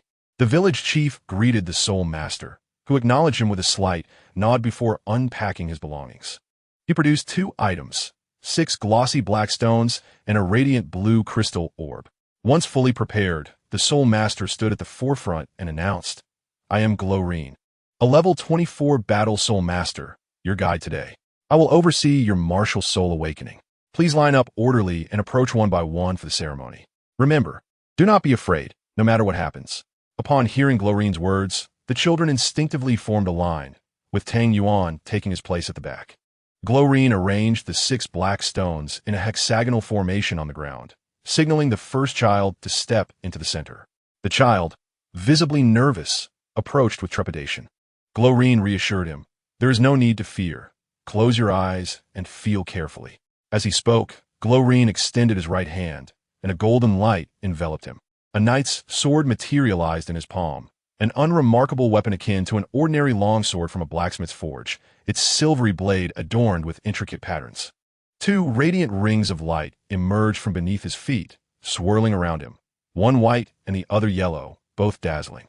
The child standing within the black stone formation gazed in wide-eyed astonishment at Glorine's martial soul and the mystical transformation. However, Tang Yuan, having frequently witnessed soul summoning during training at the Spirit Mountain Manor, felt little surprise. He had seen many souls far more formidable than this knight's sword. Glorine continued, "This is my martial soul, the knight's sword. Should you ever have the opportunity to become a soul master, you too will possess similar abilities." The children's faces lit up with anticipation, as if they had already become soul masters themselves. With deft movements, Glorine sent 6 beams of faint golden light into the black stones, igniting them in a brilliant display. A soft golden radiance enveloped the child, standing in the hexagonal formation. The previously astonished child gradually regained composure, standing there in a daze. Golden specks of light began to drift from the stones, akin to a sky full of fireflies, merging slowly into the child's body. Suddenly, the child's form began to tremble slightly, as if struggling to unleash a power within. "Extend your right hand," Glorine instructed. The child instinctively opened his palm, and in an instant, all the golden specks surged forth, causing him to shudder as a delicate blue grass sprouted in his hand. Swaying gently, the child looked at Glorine, unsure of what to do. Recognizing the plant, Glorine sighed and remarked, "This is blue silver grass, a common plant type martial soul. While it possesses a resilient vitality, it lacks any other significant attributes, representing the standard form of a useless martial soul." "Master, can I still become a soul master?" the child asked, his voice tinged with disappointment. Glorine shook his head, replying, "It is highly unlikely. Nonetheless, let us test your soul power. Upon realizing his slim chances of becoming a soul master, the child felt a lump in his throat, nearly on the verge of tears. Glorine, having witnessed such scenes countless times, offered no consolation, as it seemed each individual was destined to their own fate. He too was in middle age, with a mere level 24 soul power, likely never to reach the rank of soul sovereign. Placing the blue crystal orb before the child, Glorine instructed, "Concentrate and retract your martial soul into your body. You will summon it again using your mind, then place your right hand on the orb." The child struggled for some time before successfully retracting the blue silvergrass, following Glorine's instructions to place his hand on the crystal orb. After a moment, the orb remained unchanged. Glorine sighed. As expected, without soul power, you cannot become a soul master. The child hung his head in despair and, pouting, reluctantly walked aside. Next, 5 more children stepped forward for their martial soul awakenings. Their martial souls varied, some manifesting as farming tools, others as black stones, and some, like the previous child, as blue silvergrass. Among them, only one child possessed soul power, a boy who awakened a stick-type martial soul with a first-level innate soul power. Although his potential was limited, he had qualified to become a soul master. As anticipated, Glorine invited the boy to join the martial soul hall, and the boy, overwhelmed with joy, eagerly accepted. The other 4 children, however, clearly lacked soul power, resigning them to a life devoid of the prospect of becoming soul masters. After all 6 children had undergone their awakenings, Glorine appeared somewhat pale, likely from the excessive use of soul power. When it was Tang Yuan's turn, he disregarded his fatigue and instructed Tang Yuan to stand in the center of the hexagonal arrangement of stones. As Glorine infused his soul power, a soft golden light radiated once more. Tang Yuan felt a surge of anticipation. What kind of martial soul would he awaken? A wave of warmth enveloped him, as if he were basking in the embrace of the sun, filling him with an indescribable comfort and elation. A soothing energy permeated every corner of his being, and he sensed an immense power stirring within his mind. Suddenly, a heaviness settled upon his head, accompanied by a swelling sensation. Before he could react, a torrent of images flooded his consciousness, each moment flashing vividly before him, embedding itself into his memory with startling clarity. "This is my recollection returning," Tang Yuan exclaimed inwardly. A powerful mental force surged within his mind, alleviating the strange sensations in his head. At that moment, Tang Yuan recalled everything: his past life in the orphanage, the kind matron, the gates of hell, the Lady Ming, the black and white impermanence, the invasion of a demon, the enigmatic pages of a divine book. Everything became crystal clear. He could even remember every book he had read in his previous life with perfect clarity. At this moment, a warm energy filled every corner of Tang Yuan's body, as if something within him had shattered. All the warmth surged towards the palm of his right hand. The previously weary expression of Glenn suddenly brightened, for he distinctly perceived a powerful and intense aura emerging amidst the golden light. The golden specks appeared to outnumber all the children combined, stirring excitement within him as he sensed the imminent emergence of a formidable martial soul. For a soul master of Glenn's caliber, following the conventional path would never lead to the rank of soul sovereign. However, if he could awaken a child with a potent martial soul and persuade that child to join the martial soul hall, a promotion and raise would be within reach. Tang Yuan instinctively raised his right hand, and 2 beams of light, one black and one white, chased and intertwined with each other. A peculiar scroll materialized in the palm of his hand. Glenn, taken aback, inquired, "What martial soul is this? It seems undocumented." Tang Yuan gazed at the unusual scroll and inexplicably uttered 3 words: "Book of Life and Death." Feeling a slight tremor in the palm of his left hand, he instinctively tightened his grip to quell the disturbance. Uncertain of what was happening, his intuition warned him that this entity was not meant to be revealed just yet. This martial soul, resembling a book, bore golden covers adorned with dark cloud patterns, while the back displayed a colorful wave design, symbolizing the convergence of heaven and earth. The inner pages, however, were distinct. The front side was white, and the reverse was black. At this moment, a phrase echoed in Tang Yuan's mind. The Book of Life and Death distinguishes between yin and yang. Yang determines life, yin determines death. Life and death are cyclical. The pen inscribes destiny. Strangely, Tang Yuan felt an inexplicable weakness in this martial soul, not as formidable as he had envisioned. He recalled the moment when a page from the Book of Life and Death merged into his being at the reincarnation office. Could this frailty be due to the incomplete soul? Tang Yuan shook his head internally, dismissing distracting thoughts. With his memories awakened, having lived 2 lifetimes, he was no longer the naive 6-year-old child. However, the sudden influx of memories was overwhelming, and he needed time to digest this information and adapt to his new state. Otherwise, the disparity would cause his family undue concern. Noticing Tang Yuan had regained his composure, Glenn gestured for him to place his right hand upon the crystal ball. As soon as Tang Yuan's palm made contact with the blue crystal orb, his body trembled violently. To his astonishment, an immense suction force emanated from the crystal ball, as if a power within him had found an outlet, surging forth uncontrollably. Tang Yuan attempted to break free, but found himself unable to escape the powerful pull. So he calmed himself and focused on the changes within. Heavenly powers. This is innate, full soul power, Glenn exclaimed. Outside the hall, Bibi Dan and Xiao Han, hearing the exclamation, rushed inside, concerned about Tang Yuan's condition. They were met with a dazzling light emanating from the blue crystal ball, illuminating the entire martial soul hall. Xiao Han stood in stunned silence, murmuring, "Is this innate full soul power?" Bibi Dan, equally astonished, countered, "No, this is not innate full soul power." Xiao Han, puzzled, asked, "Why not?" Bibi Dan fixed her gaze upon the crystal ball, aware that this could not be innate full soul power because she herself possessed it. When her martial soul awakened, her soul power's radiance had certainly not surpassed that of Tang Yuan. Yet, she recalled that when Qian Rinxue awakened her martial soul, her power had been even greater. In comparison, Bibi Dan speculated that although this soul power might not reach level 20, it certainly exceeded level 10. In the realm of soul master cultivation, numerous factors play a role, but only 2 aspects ultimately determine a soul master's potential: opportunity and talent. While opportunity remains unaddressed, good talent is indeed a form of opportunity. Talent can be divided into 2 categories. One aspect is the form of the martial soul. Powerful martial souls, such as the Haotian sect, Blue Lightning Tyrant Dragon family, and 7 Treasure Glazed Tile sect, possess formidable martial soul forms that guarantee their future achievements will be significant. The other aspect is innate soul power.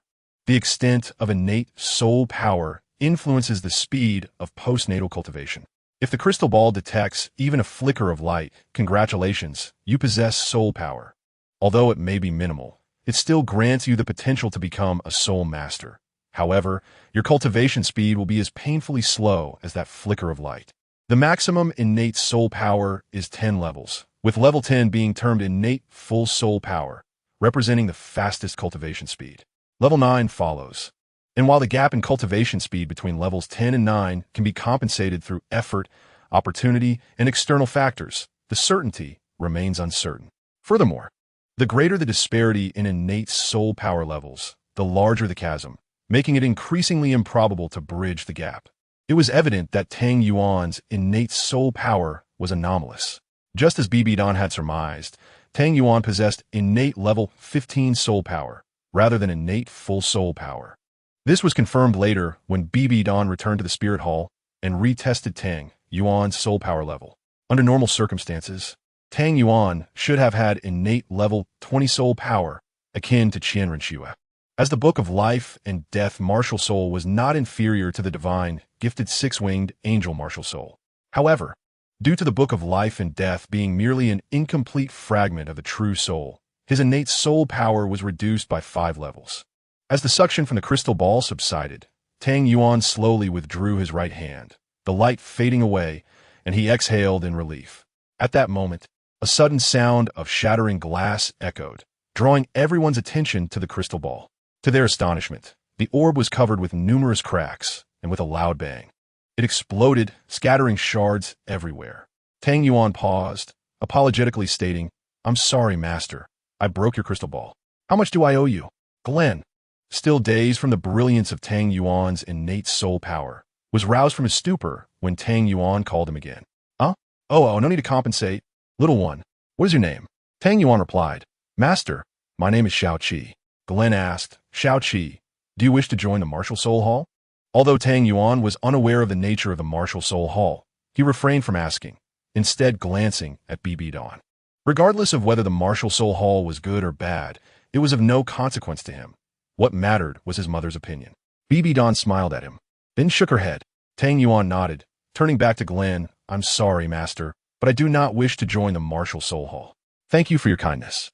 Glenn, astonished, exchanged a glance with BB Dawn, but remained undeterred, asking Tang Yuan again, why not?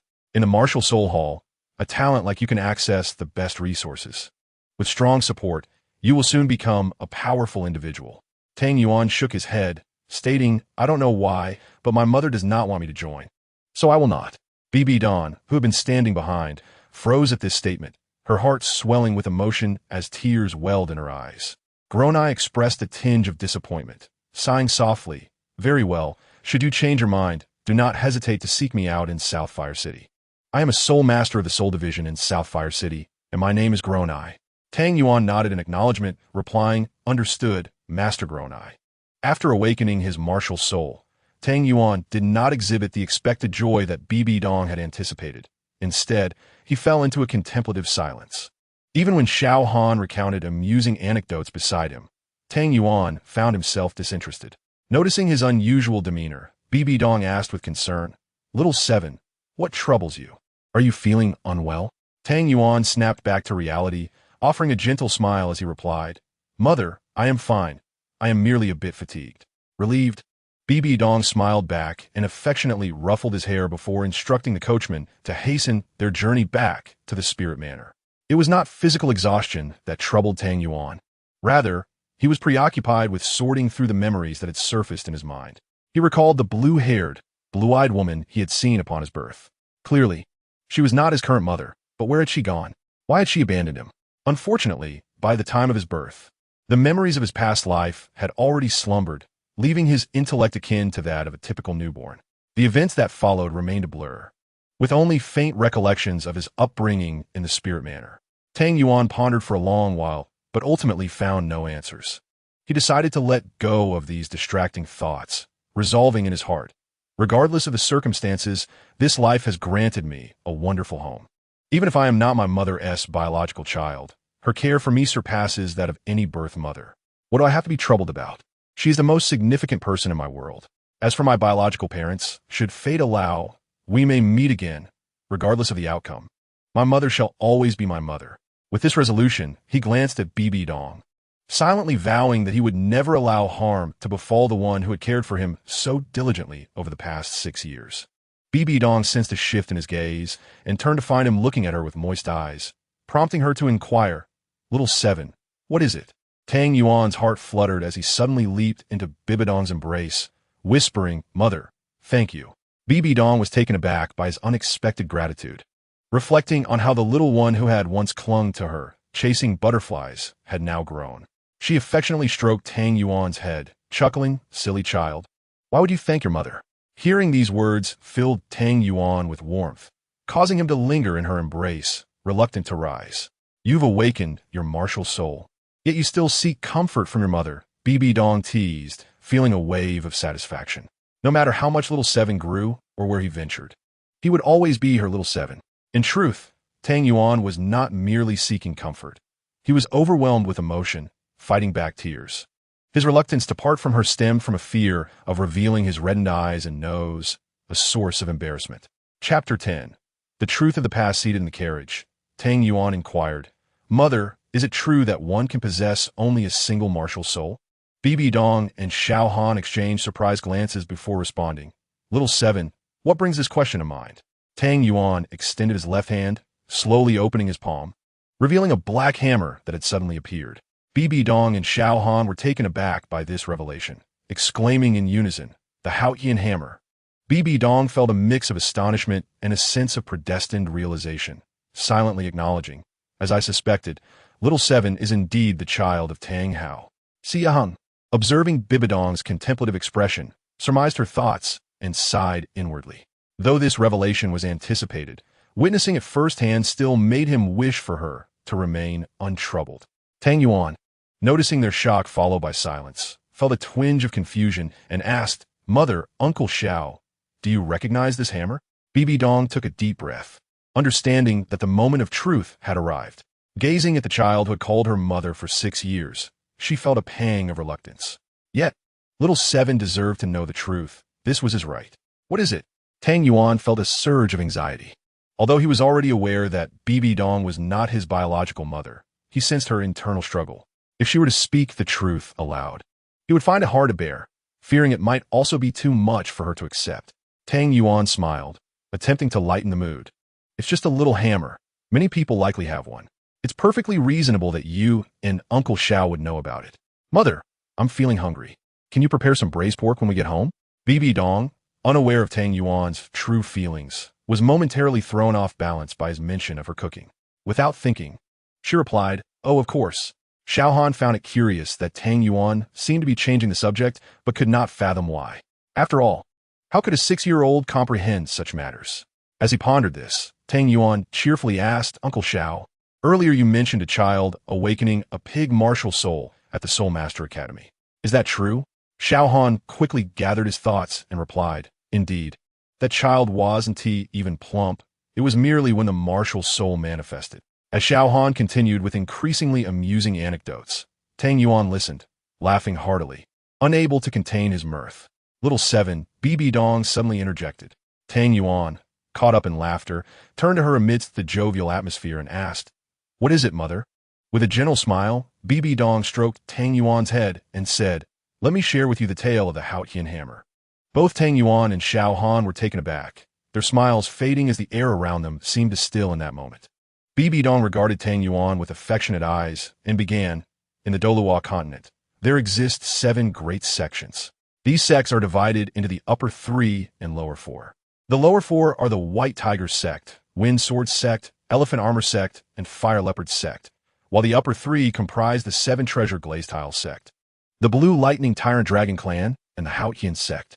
As she mentioned the Haotian sect, Tang Yuan recalled the hammer martial soul he had just displayed, and the words Haotian hammer that had escaped Bibi Dong and Xiao Han's lips echoed in his mind.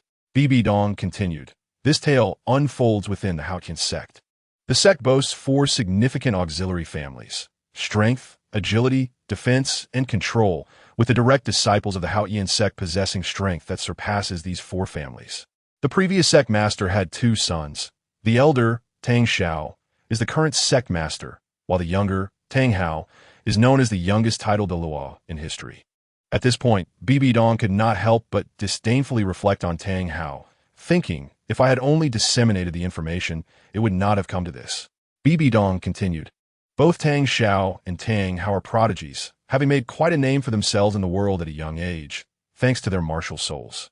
It is undeniable that the martial souls inherited by the direct disciples of the Haotian sect, namely the ones belonging to Tang Xiao and Tang Hao, are renowned as the strongest attack-type weapon martial souls. Hence, almost no one at their level could rival them." With a sigh, Bibi Dong concluded her narrative. Tang Yuan's heart trembled, and he instinctively asked, "Mother, what is their martial spirit?" Bibi Dong nodded and replied, "Indeed, it is the Haotian hammer in your left hand." The revelation struck Tang Yuan like a thunderbolt, leaving him momentarily speechless. After all, his mother had finally spoken the truth. Bibi Dong took a deep breath and continued, "Unfortunately, Tang Hao's life was not as smooth as everyone imagined." Years later, the Martial Spirit Hall announced the discovery of the 10,000-year-soul beast, the Blue Silver Emperor. The mere mention of the Blue Silver Emperor pierced Tang Yuan's heart with an inexplicable pain. Bibi Dong elaborated, "This Blue Silver Emperor was a transformed 10,000-year-soul beast. Upon transformation, a soul beast experiences a rebirth, and although their cultivation speed surpasses that of ordinary humans, the powers accumulated over 10,000 years vanish entirely, necessitating a fresh start in training. At that time, the Blue Silver Emperor had yet to reclaim her former strength. Upon receiving this news, the Pope of the Martial Spirit Hall, Qin Xuanji, set out with a few subordinates to capture the Blue Silver Emperor. They located her in a village and discovered that she had married Tang Hao and bore him a child. When Qin Xuanji found the Blue Silver Emperor, she was already 10 months pregnant with her second child. Consequently, Tang Hao engaged in a fierce battle with Qin Xuanji in a canyon. It is worth noting that Tang Hao was truly a prodigy, At that time, he had just reached level 90 and had yet to acquire his ninth spirit ring. Whereas Qian Xuanji had been a titled Douluo for many years, far surpassing Tang Hao in rank. Despite the significant disparity in strength, Tang Hao managed to severely injure Qian Xuanji and his subordinates. However, he himself sustained grave injuries. For reasons unknown, after giving birth to her second child, the Blue-Silver Emperor offered a sacrifice. Tang Yuan's gaze became vacant as he muttered the word sacrifice. Bibi Dong explained, "A sacrifice is when a 10,000-year-soul beast willingly burns its life force to become a spirit ring for the intended recipient. Once a sacrifice is made, the soul beast perishes, and there is a 100% chance of dropping a 10,000-year soul bone." The Blue-Silver Emperor chose to sacrifice herself for Tang Hao, who immediately obtained his ninth spirit ring. It was this very spirit ring that filled Tang Hao with despair and rage, leading him to defeat Qian Xuanji and his men. In the end, two of Qian Xuanji's subordinates were either dead or severely injured, with the injured one having exhausted their life force, leaving only Qian Xuanji to return to the martial spirit hall. At this point, Bibi Dong recalled the events of that year and continued. When Qian Xuanji returned to the martial spirit hall, he sent people to steal Tang Hao's second child while Tang Hao and the Blue-Silver Emperor were away, hiding the child in a secret chamber. During this time, the Saintess of the Martial Spirit Hall sought revenge and killed Qian Xuanji. She discovered the child in the secret chamber and took him away, eventually arriving at the Underworld Ridge to establish the Necromancer's Villa. Upon hearing this, Tang Yuan could no longer remain oblivious to the truth of the situation. Yet, hearing it from Bibi Dong only complicated his thoughts. Xiao Han, who had been listening quietly for some time, could not help but sigh. Bibi Dong paused, summoning immense courage to say, "Little seven, you." Tang Yuan regained his composure and turned to Bibi Dong, asking, "Mother, in this story you told, Tang Hao's second son is me, isn't it?" Bibi Dong and Xiao Han were momentarily taken aback. Gazing into Tang Yuan's clear eyes, Bibi Dong exhaled deeply, silent yet affirmatively nodding. Tang Yuan remained silent for a moment, while Bibi Dong felt an overwhelming tension. Would Xiao Qi, now aware of his origins, decide to seek out his biological parents? And what would that mean for her? Suddenly, Tang Yuan broke into a mischievous grin, resembling his playful self, and said, "Mother, you're just weaving a story to trick me." Bibi Dong was startled. Tang Yuan's words caught her completely off guard. In a moment of panic, she hurriedly explained, "No, little seven, Mother didn't deceive you." But before she could finish her sentence, Tang Yuan leaped into her arms, leaving 2 trails of tears on his cheeks. Suppressing his trembling voice, he whispered, "Mother, I love you. In my heart, you will always be my mother forever." At that moment, Bibi Dong could no longer contain her emotions. She embraced Tang Yuan tightly and cried, "Good child, my dear child, I love you too. You are my most cherished child. Little seven, do not leave me. You are all I have left." Tang Yuan lifted his head, reaching out to wipe away Bibi Dong's tears, smiling as he said, "Mother, little seven will never leave you." Bibi Dong nodded vigorously, tears streaming down her face as she gently wiped the tears from Tang Yuan's small face. Suddenly, Tang Yuan broke into a radiant smile and teased, "Mother, stop crying. You look like a big, sad cat." Hearing this, Bibi Dong's tears transformed into laughter as she pinched Tang Yuan's cheek playfully, scolding, "You little rascal. Growing up to tease your mother now." Tang Yuan chuckled and remarked, "Mother, isn't there someone watching us? Be careful. Your authority as the villa master might crumble in Uncle Zhao's eyes, and he might stop listening to you." Bibi Dong, unable to help but smile at his words, replied, "Let him crumble. If he refuses to heed my orders, I shall have the aunties in the villa keep an eye on him day and night until he leaves." At that moment, Xiao Han inwardly lamented, "Heaven, why must I always be the one to suffer?" The heavens replied, "Because you did not cast a recommendation vote." Chapter 11. Night Hunt. At the Underworld Ridge on the Douluo continent, in the Fasnuo province, lies the Sacred Soul Village. Outside Sacred Soul Village, there exists a forest rarely frequented by humans. Today, however, a figure ventured into its depths. This was a tall man draped in a tattered brown cloak, beneath which lay a weathered face, adorned with a thick beard at the temples, disheveled hair cascading over his shoulders, and a prominent scar marring his visage. As he wandered through the woods, he gradually caught the sound of flowing water and approached a waterfall. where a clearing adorned with blooming flowers revealed a solitary blue-silver grass swaying gently in the breeze. The man knelt beside the blue-silver grass, gazing at it with deep affection, and gently reached out to caress its leaves. In a soft voice, he said, "Ahin, I have come to see you." A gentle breeze rustled the blue-silver grass, as if it were greeting the man. With tears welling up in his eyes, he continued, "Ahin, do you not blame me? I am a useless man, unable to protect you or our child." The blue-silver grass emitted a soft azure glow, its leaves reaching out slightly to touch the man's cheek. Overcome with emotion, the man exclaimed, "Really? Ahin, you do not blame me, but I blame myself. Rest assured, once I find our child, I will come and find you." Sitting cross-legged on the ground, the man looked up at the sky, speaking to himself. "Let us speak of happy things, Ahin. Little San has gone to the Nodding City Martial Spirit Academy. I visited him the other day, and he seems to have changed a lot. He has made friends. By the way, Ahin, Little San has a little rabbit beside him, just like you. Do you think he will grow up to be like us?" The man continued to talk to himself, opening his right hand to summon a black hammer as his martial spirit. If Tang Yuan were present, he would be utterly astonished, for this hammer bore an identical resemblance to his own. The man chuckled self-deprecatingly. "What a so-called supreme, offensive martial soul. Yet I cannot even protect the one I cherish." As his words faded, the black hammer shivered slightly, seemingly disagreeing with his statement. He continued with a smile, "Your dissent is justified. There are no worthless martial souls. Only inept soul masters. It is due to my incompetence, Ahin. Fear not. I shall ensure that no one harms Xiao San again. From this moment forth, let me collect some interest from the Spear Hall." Only when the night fell did the man depart, making his way out of the forest. This man was none other than Tang Hao, the Haotian Douluo. Meanwhile, in the southernmost region of the Douluo continent, at the ghostly ridge, the moonlight cascaded upon the earth, illuminating the dense forest, where countless trees donned a faint azure glow. Beside a small river, a bonfire crackled, around which sat 3 figures, along with one smaller one, engaged in conversation. These were Bibi Dong, Tang Yuan, Yu Egwan, and Gu Mei. Upon their return from Blackstone Village to the Spirit Hall, Bibi Dong procured a larger soul power testing crystal ball, confirming that Tang Yuan possessed innate soul power at the 15th level.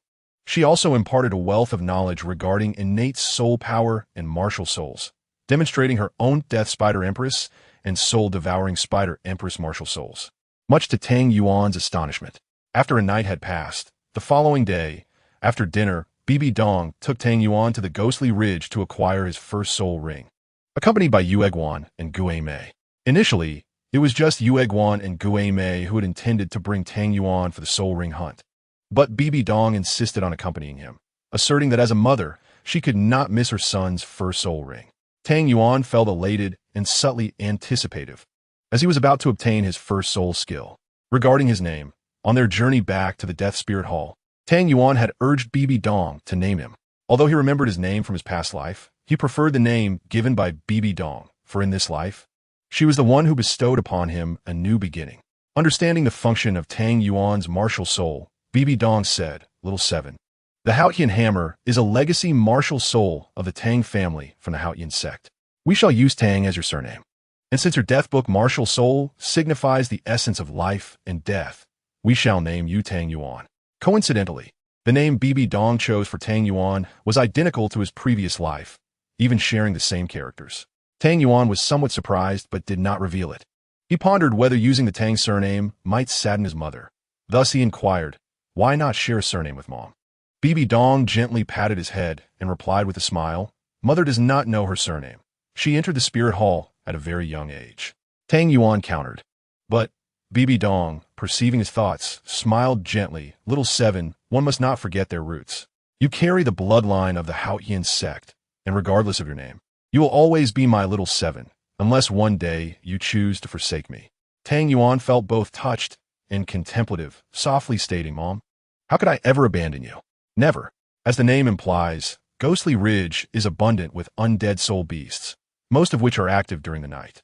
Thus, the 4 ventured into the Ghostly Ridge under the cover of darkness, finding a water source to set up camp before proceeding with their exploration. By the bonfire, Bibi Dong introduced Tang Yuan to various aspects of Soul Masters and the Soul Master realm. Though she cared deeply for him and possessed sufficient power to protect him. She also demonstrated the qualities of a good mother, refraining from overindulgence. She wished for Tang Yuan to grow into a formidable soul master capable of safeguarding himself and those he loves in her absence. Tang Yuan, a keen learner in his past life, relished his new existence as a normal person and was eager for knowledge. In this world, the concept of soul masters was novel and fascinating to him. He rested his chin on his hand, fully engrossed in Bibi Dong's explanations. The glowing embers of the bonfire casting a warm, rosy hue across his face, rendering him particularly adorable. Bibi Dong elaborated on various precautions to take when hunting for soul rings in the forest, such as how to preserve food while camping, constructing a safe campsite to ward off soul beast attacks, and countering toxic soul beasts.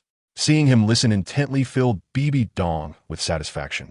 After her explanation, she asked, "Little Seven, did you understand?" Tang Yuan pondered for a moment, then posed several questions regarding the precautions, to which Bibi Dong responded with thorough explanations. This time, Tang Yuan comprehended fully and committed the knowledge to memory. Concerned he might forget, Bibi Dong quizzed him with common or obscure questions, to which Tang Yuan impressively answered without error. Bibi Dong looked at him with joy, thinking, "My son is indeed intelligent." He grasped the essence of it all after just one explanation. After this lesson, Bibi Dong shared numerous insights about soul beasts, including the limits of soul ring absorption, optimal soul ring configurations, and how to discern the age of soul beasts. As she spoke of these matters, a nostalgic look crept into her eyes. For much of this knowledge came from a singular individual, Master Yu Shaojiang. Only when the moon hung high in the sky did Bibi Dong conclude her knowledge transfer. For the realm of soul masters is vast and cannot be mastered in a short span, even if Tang Yuan possessed remarkable talents. Mastery requires a continuous accumulation and diligent practice over time. As the night deepened, it became the perfect time for hunting. The four departed their campsite, venturing deeper into the forest, gradually approaching the area where soul beasts were known to roam under the moonlight. Bibi Dong inquired, "Little Seven, what attribute do you wish for your first soul ring?" Drawing from Bibi Dong's teachings, Tang Yuan replied, "Mother, my death book leans toward support and control. I would prefer a soul ring with soul power attributes for my first." Bibi Dong nodded, saying, "Indeed, I share the same sentiment." Just as they spoke, Yu Egwan suddenly cautioned, "Be alert." The four heightened their vigilance, assuming a defensive stance as shadows danced around them, a chilling aura permeating the air. Suddenly, a piercing shriek echoed. A dark figure sliced through the night sky, charging straight for Tang Yuan. With a cold snort, Bibi Dong summoned the Death Spider Empress, 9 soul rings illuminating in response. A murderous intent akin to a sea of blood enveloping the surroundings. At this moment, the group discerned clearly that it was a bloodthirsty demon wolf. Its body a deep crimson, towering and majestic, its fur billowing in the wind as it stared at Bibi Dong and the others. Its eyes gleaming with an eerie green light. Yu Egwan squinted, frowning, and remarked, "A 3,000-year-old bloodthirsty demon wolf. It's unsuitable for Little Seven. I shall take care of it." Bibi Dong nodded in agreement. With a soft command, Yu Egwan summoned his Qirong Tong Tianju martial soul, his 9 soul rings glowing brilliantly. Suddenly, the 5th soul ring radiated with brilliant light. 5th soul skill, Hurricane Ascendance. As his words fell, the Qirong Tong Tianju released a flurry of petals, and a tornado swiftly formed, rapidly spiraling toward the bloodthirsty demon wolf. A sense of danger filled the atmosphere, and the bloodthirsty demon wolf was engulfed by an overwhelming fear. With a ferocious howl, it opened its gaping maw, a wave of potent bloodthirst emanating from it, and a crimson shockwave erupted from its mouth, hurtling toward the swirling flower petal tornado unleashed by Yu Egwan. Regrettably, the prowess amassed over 3 millennia pales in comparison to that of the tidal Douluo. In an instant, the crimson wave of light was devoured by the whirling petals, which maintained its momentum and swiftly approached the bloodthirsty demon wolf. In the creature's terrified gaze, it expanded rapidly until it engulfed the beast entirely. A swift annihilation. Moments later, the petal vortex dissipated, revealing the mangled corpse of the bloodthirsty demon wolf, for which a violet halo gradually ascended. Bibi Dong remarked nonchalantly, "Let's depart.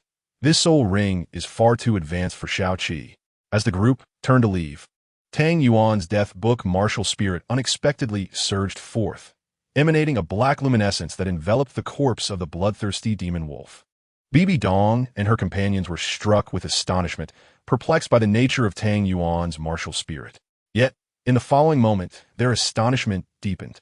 For within the perceptions of Bibi Dong, Yu Guan, and Gue Mei, the wrath that had once pervaded the atmosphere around the bloodthirsty demon wolf significantly diminished under the black light's influence. Tang Yuan, puzzled, inquired, "Mother, what is happening?" Bibi Dong regained her composure and asked, "Shao Qi, can your martial spirit absorb resentment?" Tang Yuan, bewildered, responded, "Resentment? Is that what this aura is called? I merely sense that the death book absorbed some unsettling and fear-inducing essence, and it seems my soul power level has subtly increased." Yu Guan and Gue Mei exchanged glances and remarked, "If that is the case, Shao Qi's martial spirit will likely be unaffected by resentment when absorbing a soul ring, allowing him to surpass the age limit of the soul ring." Chapter 12. The first soul ring regarding the age limit for soul ring absorption. Tang Yuan had heard Bibi Dong explain that when absorbing a soul ring, the formidable energy drawn in by the martial spirit is simultaneously influenced by the potent aura of the soul beast's demise. Therefore, should one attempt to absorb a soul ring beyond their capacity, two dire fates may ensue.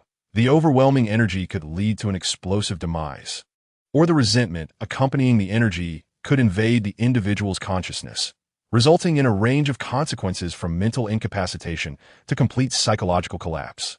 As for Tang Yuan's capacity to absorb the energy of a soul ring, he was considerably more adept than average. From a young age, Bibi Dong had nurtured his meridians with her soul power, and at the beginning of each month, she would prepare rare, gentle medicines for him to undergo body refinement. Thus, Tang Yuan's physique was far more robust than that of his peers, already exhibiting the strength of a level 6 beast martial soul battle master even before awakening his martial spirit. Remarkably, Tang Yuan's physical prowess required little maintenance, as Bibi Dong had laid a solid foundation for him since childhood. As his soul power level increased, his physical strength would correspondingly enhance. Of course, with the Death Book's ability to absorb and transmute the resentment from the death of soul beasts into soul power for Tang Yuan, coupled with his extraordinary capacity to absorb energy from the soul ring, he was indeed capable of disregarding the age limit of soul rings. However, due to the current level of his soul power, the Death Book could not fully purify all the resentment, only a portion of it, and the strength of his body to contain the soul ring's energy was similarly limited. In summary, while Tang Yuan could not entirely disregard the age limit for absorption, he could surpass it to a remarkable degree. Nevertheless, as his soul power level continued to rise, his ability to absorb and purify resentment, as well as the strength of his body to contain energy, would significantly improve. According to Bibi Dong and her companions' calculations, Tang Yuan's first soul ring could exceed the age limit by 423 years, potentially reaching approximately 600 years.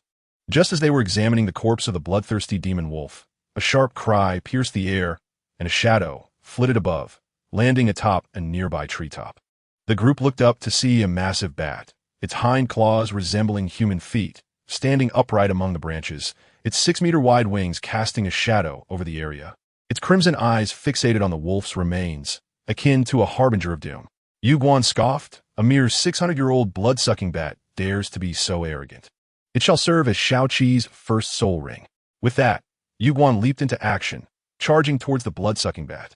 A powerful aura emanated from him, causing the bat to realize its peril. It let out a shriek and attempted to flee, but Yu Guan would not allow such an escape. He unleashed a formidable soul skill that instantly brought the bat crashing to the ground. Bibi Dong pointed at the blood-sucking bat and informed Tang Yuan, "Shao Qi, observe this creature. Its wings span approximately 6 meters, and its age is around 600 years. For every additional 100 years, its wings increase by 1 meter in width. However, this type of soul beast has limited potential, typically reaching a maximum of 10,000 years, with a ceiling of no more than 20,000. This particular bat, being precisely 600 years old, is ripe for you to deliver the final blow and absorb its soul ring." Tang Yuan nodded, glancing at the enormous bat, feeling a twinge of trepidation. After all, in both his past and present lives, he had never taken a life. Accepting the dagger offered by Bibi Dong, He hesitated momentarily. BB Dong gently patted his head, imparting, "Son, in this world, every individual must take responsibility for their own life. If you do not slay it, you will not grow stronger, and ultimately, you may be killed by other soul beasts or more powerful soul masters. They will not show you an ounce of mercy." After a moment of contemplation, a spark of understanding ignited within Tang Yuan. He finally nodded and, dagger in hand, approached the blood-sucking bat. Just as he was about to strike, BB Dong called out to him again. Tang Yuan turned back, asking, "Mother, what is it?" BB Dong, with determination, replied, "Shao Qi, be sure to prioritize your safety during the absorption of the soul ring. If anything seems amiss, I will intervene immediately, understood?" The risks associated with being interrupted during soul ring absorption could range from severe injury to the complete loss of soul power. BB Dong, concerned for her son's safety, wished to ensure he faced no peril. Tang Yuan, reassured, replied with a smile, "Do not worry, mother." Taking a deep breath, he revealed a resolute expression, grasping the dagger firmly. With a swift motion, he plunged it into the neck of the blood-sucking bat. The creature let out a lamenting cry before succumbing to silence. A brilliant yellow soul ring slowly ascending from its lifeless form. Drawing upon his knowledge, Tang Yuan summoned his martial spirit, channeling his soul power towards the soul ring. The moment his soul power made contact, a torrent of powerful resentment erupted, flooding his mind with feelings of sorrow, defiance, anger, and hatred, rendering his visage pale. BB Dong urged softly, "Focus on your dantian and concentrate your soul power." Hearing her words, Tang Yuan quickly commanded the death book, which radiated a brilliant black light, enveloping his consciousness. The resentment from the blood-sucking bat seemed to encounter a formidable adversary, suddenly overwhelmed by fear. The black light pressed inward, gradually consuming the bat's resentment. As he absorbed roughly 30% of the resentment, Tang Yuan dispersed the remaining 70% with his soul power. At that moment, the energy of the soul ring surged into his body, expanding his meridians and causing numerous cracks to appear, increasing in number with each passing moment. Tang Yuan gritted his teeth, enduring the excruciating pain coursing through his body. He focused his mind, guiding his soul power through various acupoints and meridians. As the soul power nourished him, the turbulence within his meridians gradually subsided, allowing him to absorb the energy from the soul ring. At that moment, the death ledger emitted a radiant white light, enveloping Tang Yuan and gradually merging within him, intertwining with the previous black light. A surge of potent vitality emanated from the white light, flowing through Tang Yuan's body, bringing an indescribable sense of comfort. Akin to being bathed in cool spring water on a scorching summer day or basking under the warm sun in the biting cold of winter. With the addition of the white light, his meridians were instantly restored to their original state, even more resilient and expansive than before. As the white light merged with the energy of the soul ring, the previously turbulent energy transformed into a calm and gentle force, which Tang Yuan fully absorbed within moments. Under the tense and astonished gazes of BB Dong and others, Tang Yuan slowly opened his eyes, releasing a powerful aura that swept through the air like a fierce wind. BB Dong hurriedly approached and asked, "Shao Qi, how was it?" Tang Yuan smiled and replied, "Mother, I succeeded. I have obtained my first soul ring, 600 years old." Hui Mai gasped in astonishment, exclaiming, "Heavens! A 600-year soul ring, unprecedented indeed." Seeing that Tang Yuan had successfully absorbed the energy, Yu Guan felt a weight lift off his shoulders, humorously remarking, "Old ghost, you should take a look at Shao Qi's talent. He is not someone ordinary can compare to." This elicited laughter from everyone present. BB Dong took Tang Yuan's hand and inquired, "Shao Qi, let me see your soul ring." Tang Yuan nodded, releasing the death ledger, from which a dazzling yellow soul ring rose from his feet. BB Dong observed the deep yellow hue of the 600-year soul ring, nodding in satisfaction, and asked Shao Qi, "What is your first soul skill?" Tang Yuan responded, "My first soul skill is called Soul Snatch. Unfortunately, it is not a soul attribute skill. Its effect is to reduce the enemy's individual attributes, attack, defense, speed, and endurance, by 20% while transferring half of that reduction back to myself as a boost for 10 minutes. Once activated, it cannot be used again during the effect's duration, and it increases by 10% for every 10 levels, up to a maximum of 50%. BB Dong nodded, "Not bad." A 600-year soul ring is significantly more powerful than a regular 100-year soul ring, and it has effectively inherited the siphoning ability of the blood-sucking spirit bat. Tang Yuan added, "By the way, Mother, this soul skill can ignore the enemy's level." "What did you say?" Bibi Dong, Yu Guan, and Gue Mei exclaimed in unison.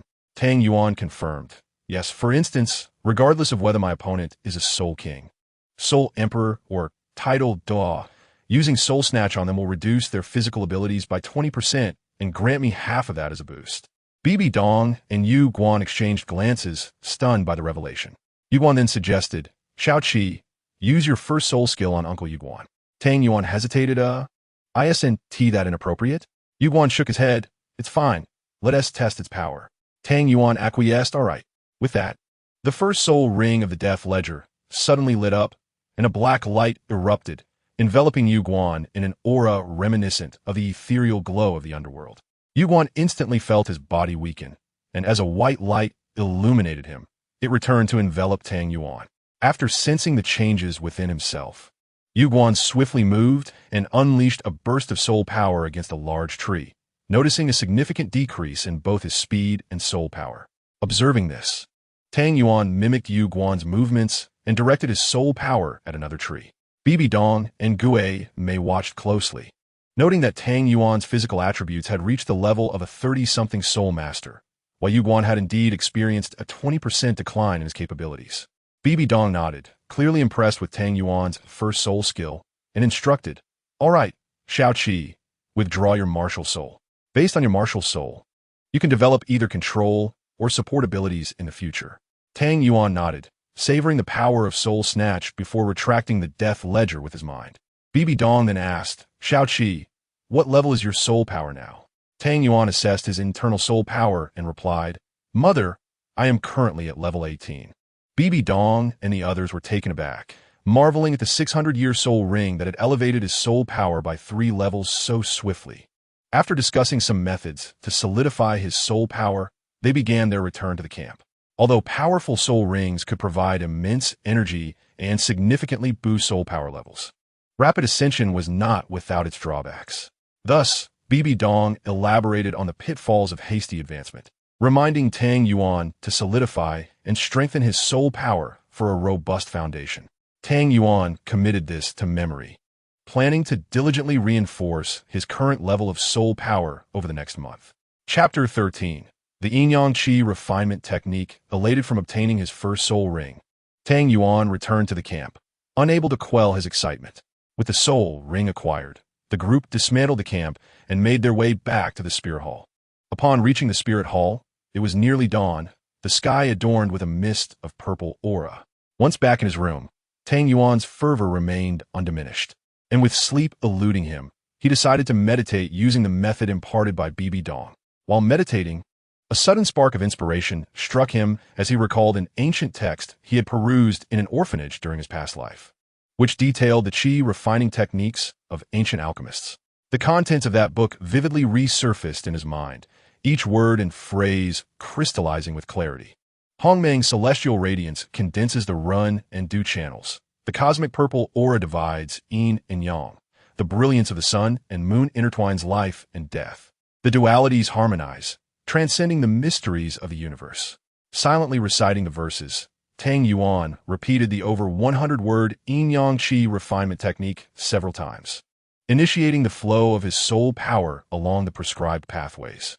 Suddenly, he sensed a thread as fine as a hair, a purple aura extending from the horizon towards him. Merging into his body, a surge of energy filled his limbs, and he felt an urge to exhale.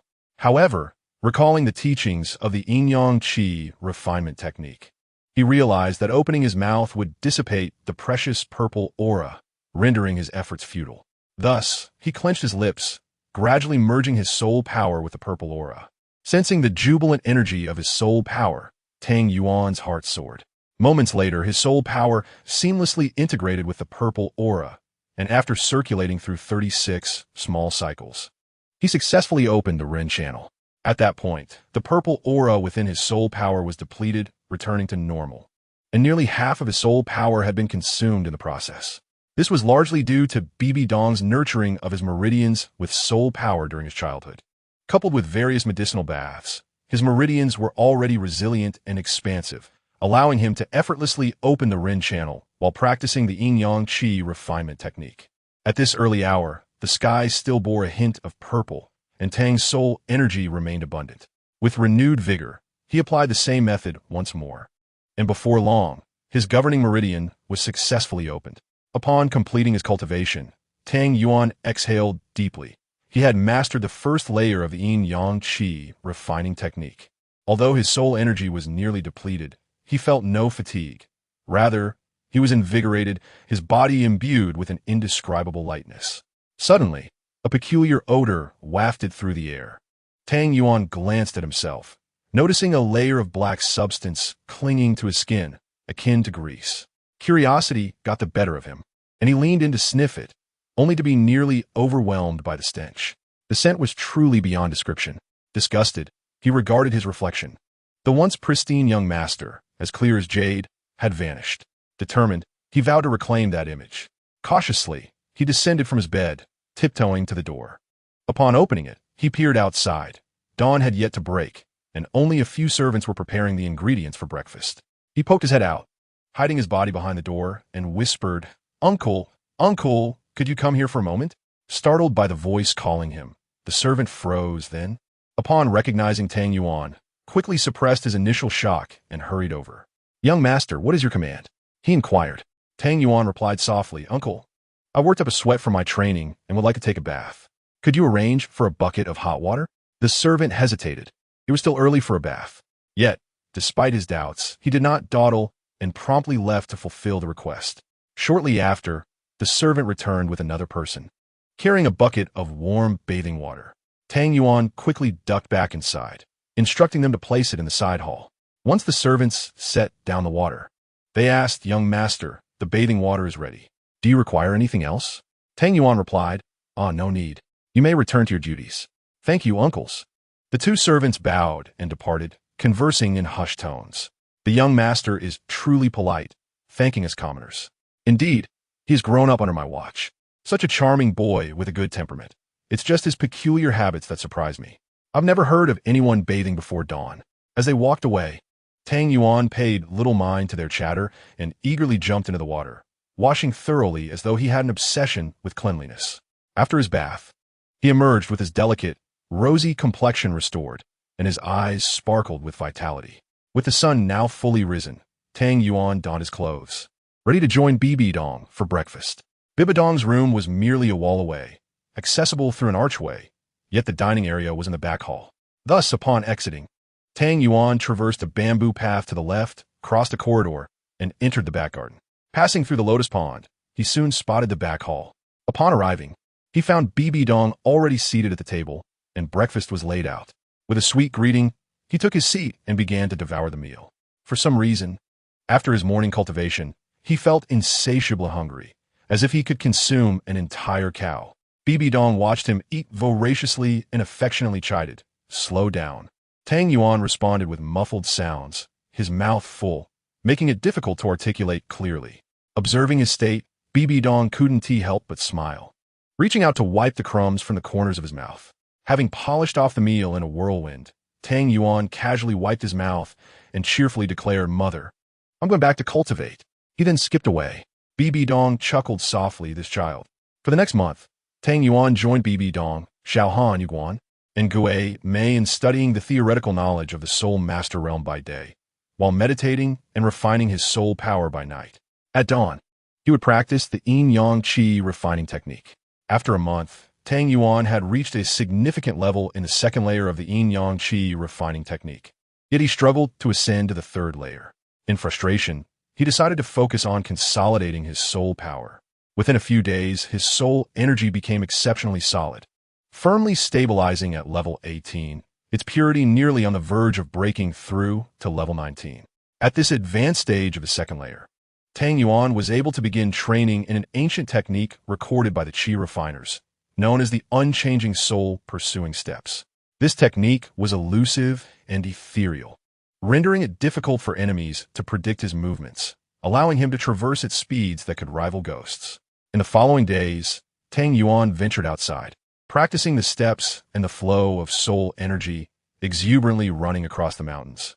His antics frightened many soul beasts lurking near the borders of the Netherworld Ridge, causing them to flee at the sight of him. Xiao Han, unable to contain himself, remarked to Bibi Dong, "The child is restless. Perhaps we should let him explore the outside world." Initially reluctant, Bibi Dong felt a pang of sympathy for Tang Yuan, who, at his age, should be making friends and playing. After a few days of contemplation, she finally resolved to grant him that freedom. Days later, after completing 10 laps of running, Tang Yuan returned to his room to bathe. Just as he finished, a maid rushed in, saying, "Young master, the grand elder, and the guardians are waiting for you in the front hall. They request your presence." Tang Yuan was taken aback. Did they have evening lessons too? Pondering this, he responded, "All right, I'll be there shortly." After leaving his room, he made his way to the front hall. Upon arrival, he indeed found Bibi Dong, Xiao Han, Yu Guan, and Gue Mei gathered there. "Mother, what is going on? Aren't we having dinner?" he asked, greeting Xiao Han and the others. Bibi Dong pulled him close, playfully tapping his forehead with her slender finger. "You little rascal. All you think about is eating." Tang Yuan sheepishly smiled, scratching his head. Ever since he began practicing the yin-yang qi refining technique, his soul power consumption had skyrocketed, leading to an insatiable appetite. Unfortunately, this drawback could only be rectified after he progressed further in his training.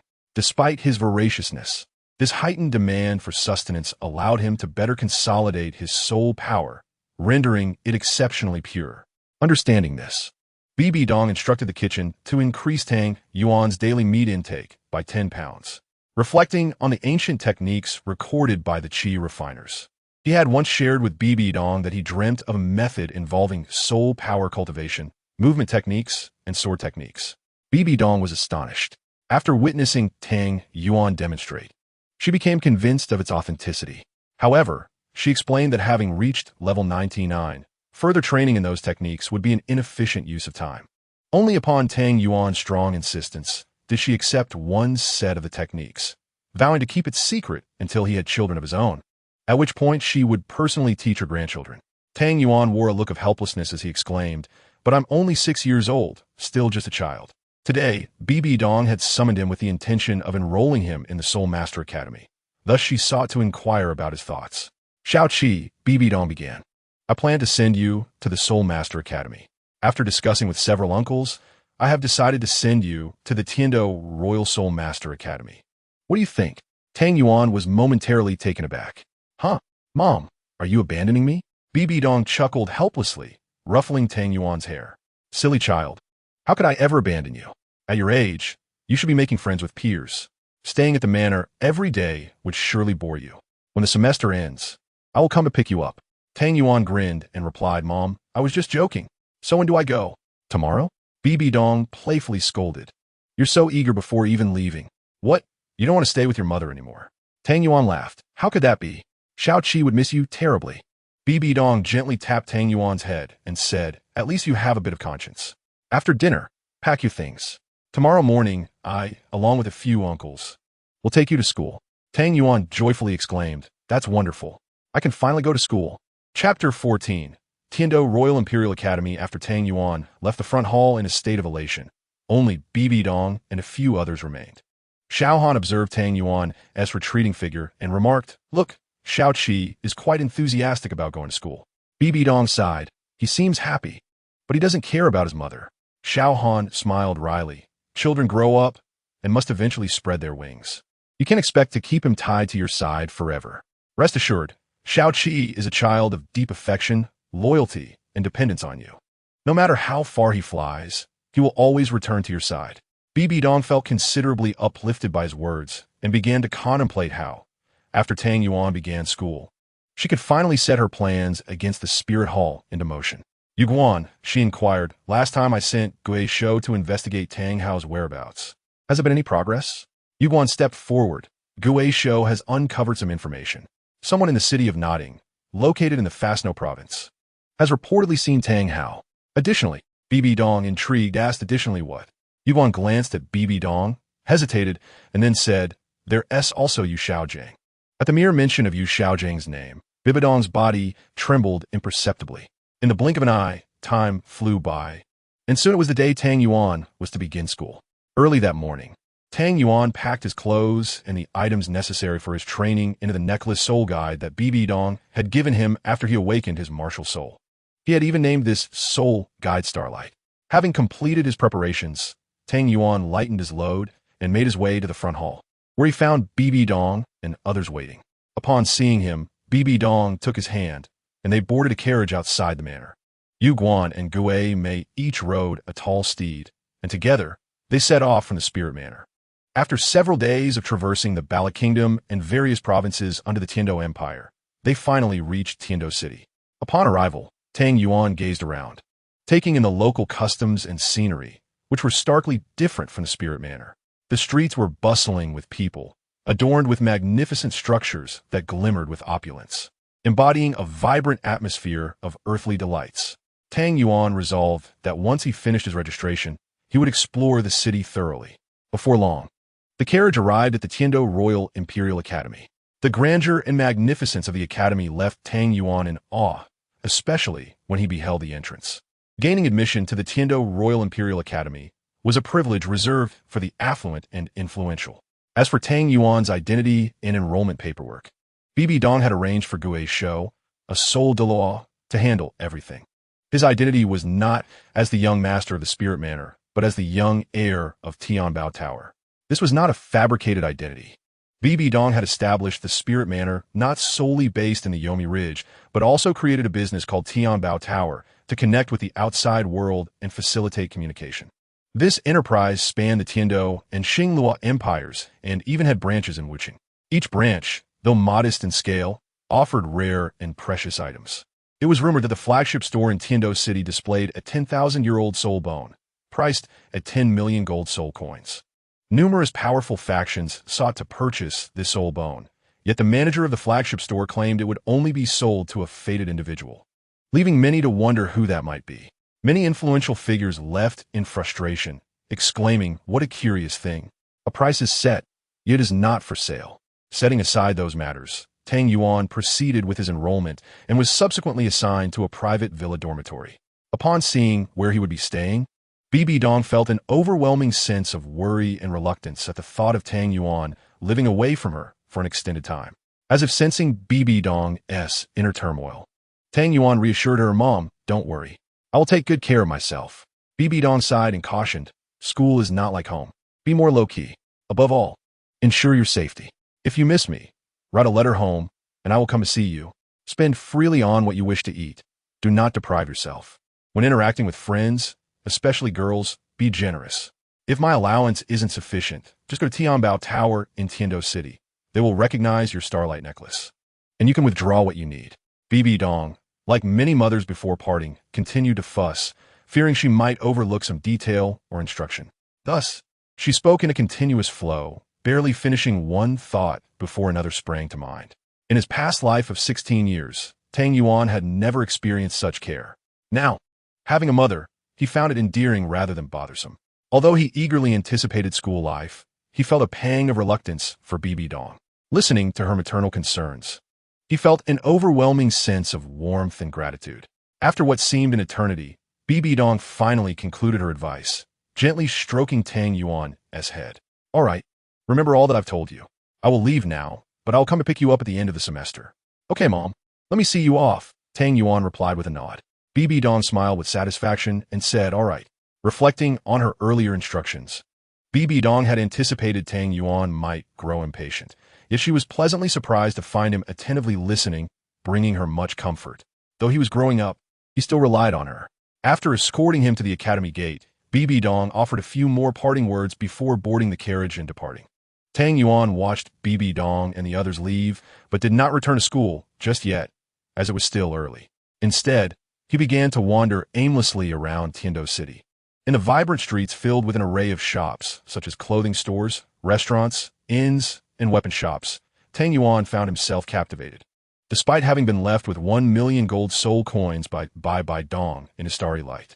However, he felt no inclination to spend, as he was merely there to immerse himself in the local culture of this fantastical world. As dusk approached, he had yet to part with a single coin. After a day of exploration, he had only traversed less than half of Tiando City. Noticing the time, he made his way back to the academy. Upon returning to the school, Tang Yuan wandered aimlessly, and once he became familiar with the surroundings, he felt a pang of hunger. He headed to the cafeteria, grabbed a few items to eat, and then returned to his dormitory. Inside, he discovered that many items had been replaced with new ones, including the bed linens, which were fresh and pristine. Tang Yuan thought to himself that this academy truly lived up to its reputation as an aristocratic institution, taking remarkable care of its students' daily lives. With some free time on his hands, Tang Yuan began to cultivate his soul power, a habit he had developed over the past few days. Each night before bed, he would meditate to enhance his soul energy. After his practice, he washed up and settled in a bed for a night's sleep. At dawn the next day, Tang Yuan was awakened by his internal clock, ready to practice the yin-yang qi refinement technique. However, upon arriving at the academy, he decided against immediate cultivation. The previous evening, while strolling through the campus, he had discovered that the aura on the back mountain was abundant. Practicing the yin-yang qi refinement technique, there would certainly yield greater results. Thus, he dressed and left the dormitory. The sky was still dim, and the campus was deserted and tranquil. Following the route he remembered, he reached the secluded lakeside on the back mountain, sitting cross-legged to commence his cultivation. Although he was stuck at the second level of mastery and unable to break through, Tang Yuan diligently practiced, realizing that while his level might not elevate, his understanding and application of the dual energies of yin and yang could deepen through continuous training. Furthermore, he could harness the celestial purple energy to refine his soul power further. After concluding his practice, Tang Yuan exhaled deeply, feeling invigorated as he stood up. A ray of sunlight fell upon him, prompting him to glance at the sky before returning to campus. Once back, he noticed many classmates already present. It was the first day of the new term. Tang Yuan was filled with anticipation. Having arrived late during registration the previous day, he had been assigned to Class 10 of the junior level, the last class in the junior academy. Following the signposts, he soon found a classroom. Upon entering, he noticed only a few scattered students, likely still trickling in. He casually selected a seat and began to sense the soul power within him, continuing his meditation. Shortly after, his classmates began to arrive in groups, their cheerful chatter jolting Tang Yuan from his meditative state. Scanning the classroom, he saw that the students were all of a similar age, with only about a dozen present. Unlike Tang Yuan, who sat alone, others arrived in pairs or small groups, animatedly conversing with each other.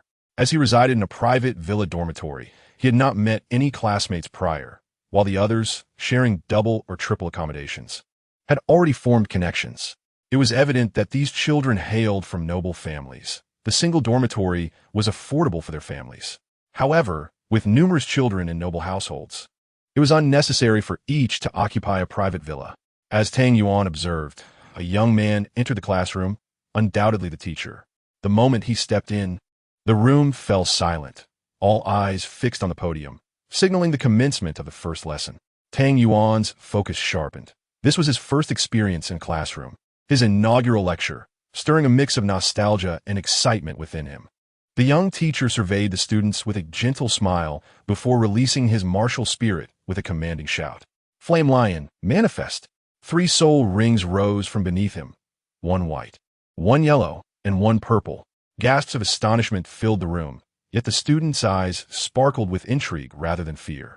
Such was the resilience of noble children, Tang Yuan mused. The teacher's martial spirit was a magnificent lion engulfed in flames, exuding an imposing presence. With his spirit manifested, the teacher's eyes ignited with fervor. Greetings, students. I am Wang Yin, a 37th level attack type soul master, with a martial spirit flame lion. I will be your instructor until you graduate from the junior class, imparting knowledge about soul masters during this period. Chapter 15. A shockwave through the room after his introduction. Wang Yin continued, in the realm of soul masters on Douluo continent. It is customary to share one's name, martial spirit, level, and type as a sign of respect. Having concluded my introduction, I will lead you through your shared learning experience. To commence, I invite each of you to introduce yourselves, starting with this young scholar. As the introductions began, the student Wang Yin indicated stood up. He was a sturdy young boy, seemingly innocent and endearing. I am Yo Benbin, 6 years old, with the martial spirit of the magic horned bull, level 4 battle soul master. He paused, then timidly asked Wang Yin, "Teacher, what is a type?" His soft voice triggered a wave of laughter throughout the classroom. Feeling embarrassed by the laughter, Niu Benbin sheepishly scratched his head. Wang Yin, finding the moment amusing, inquired, "What does your family do? Did they not inform you of the type you should focus on before school?" Niu Benbin shook his head, replying, "My father is a baron in the Empire's 3rd Legion, 5th Battalion. When I came to school, he only advised me to eat less." This revelation elicited another round of laughter from the class.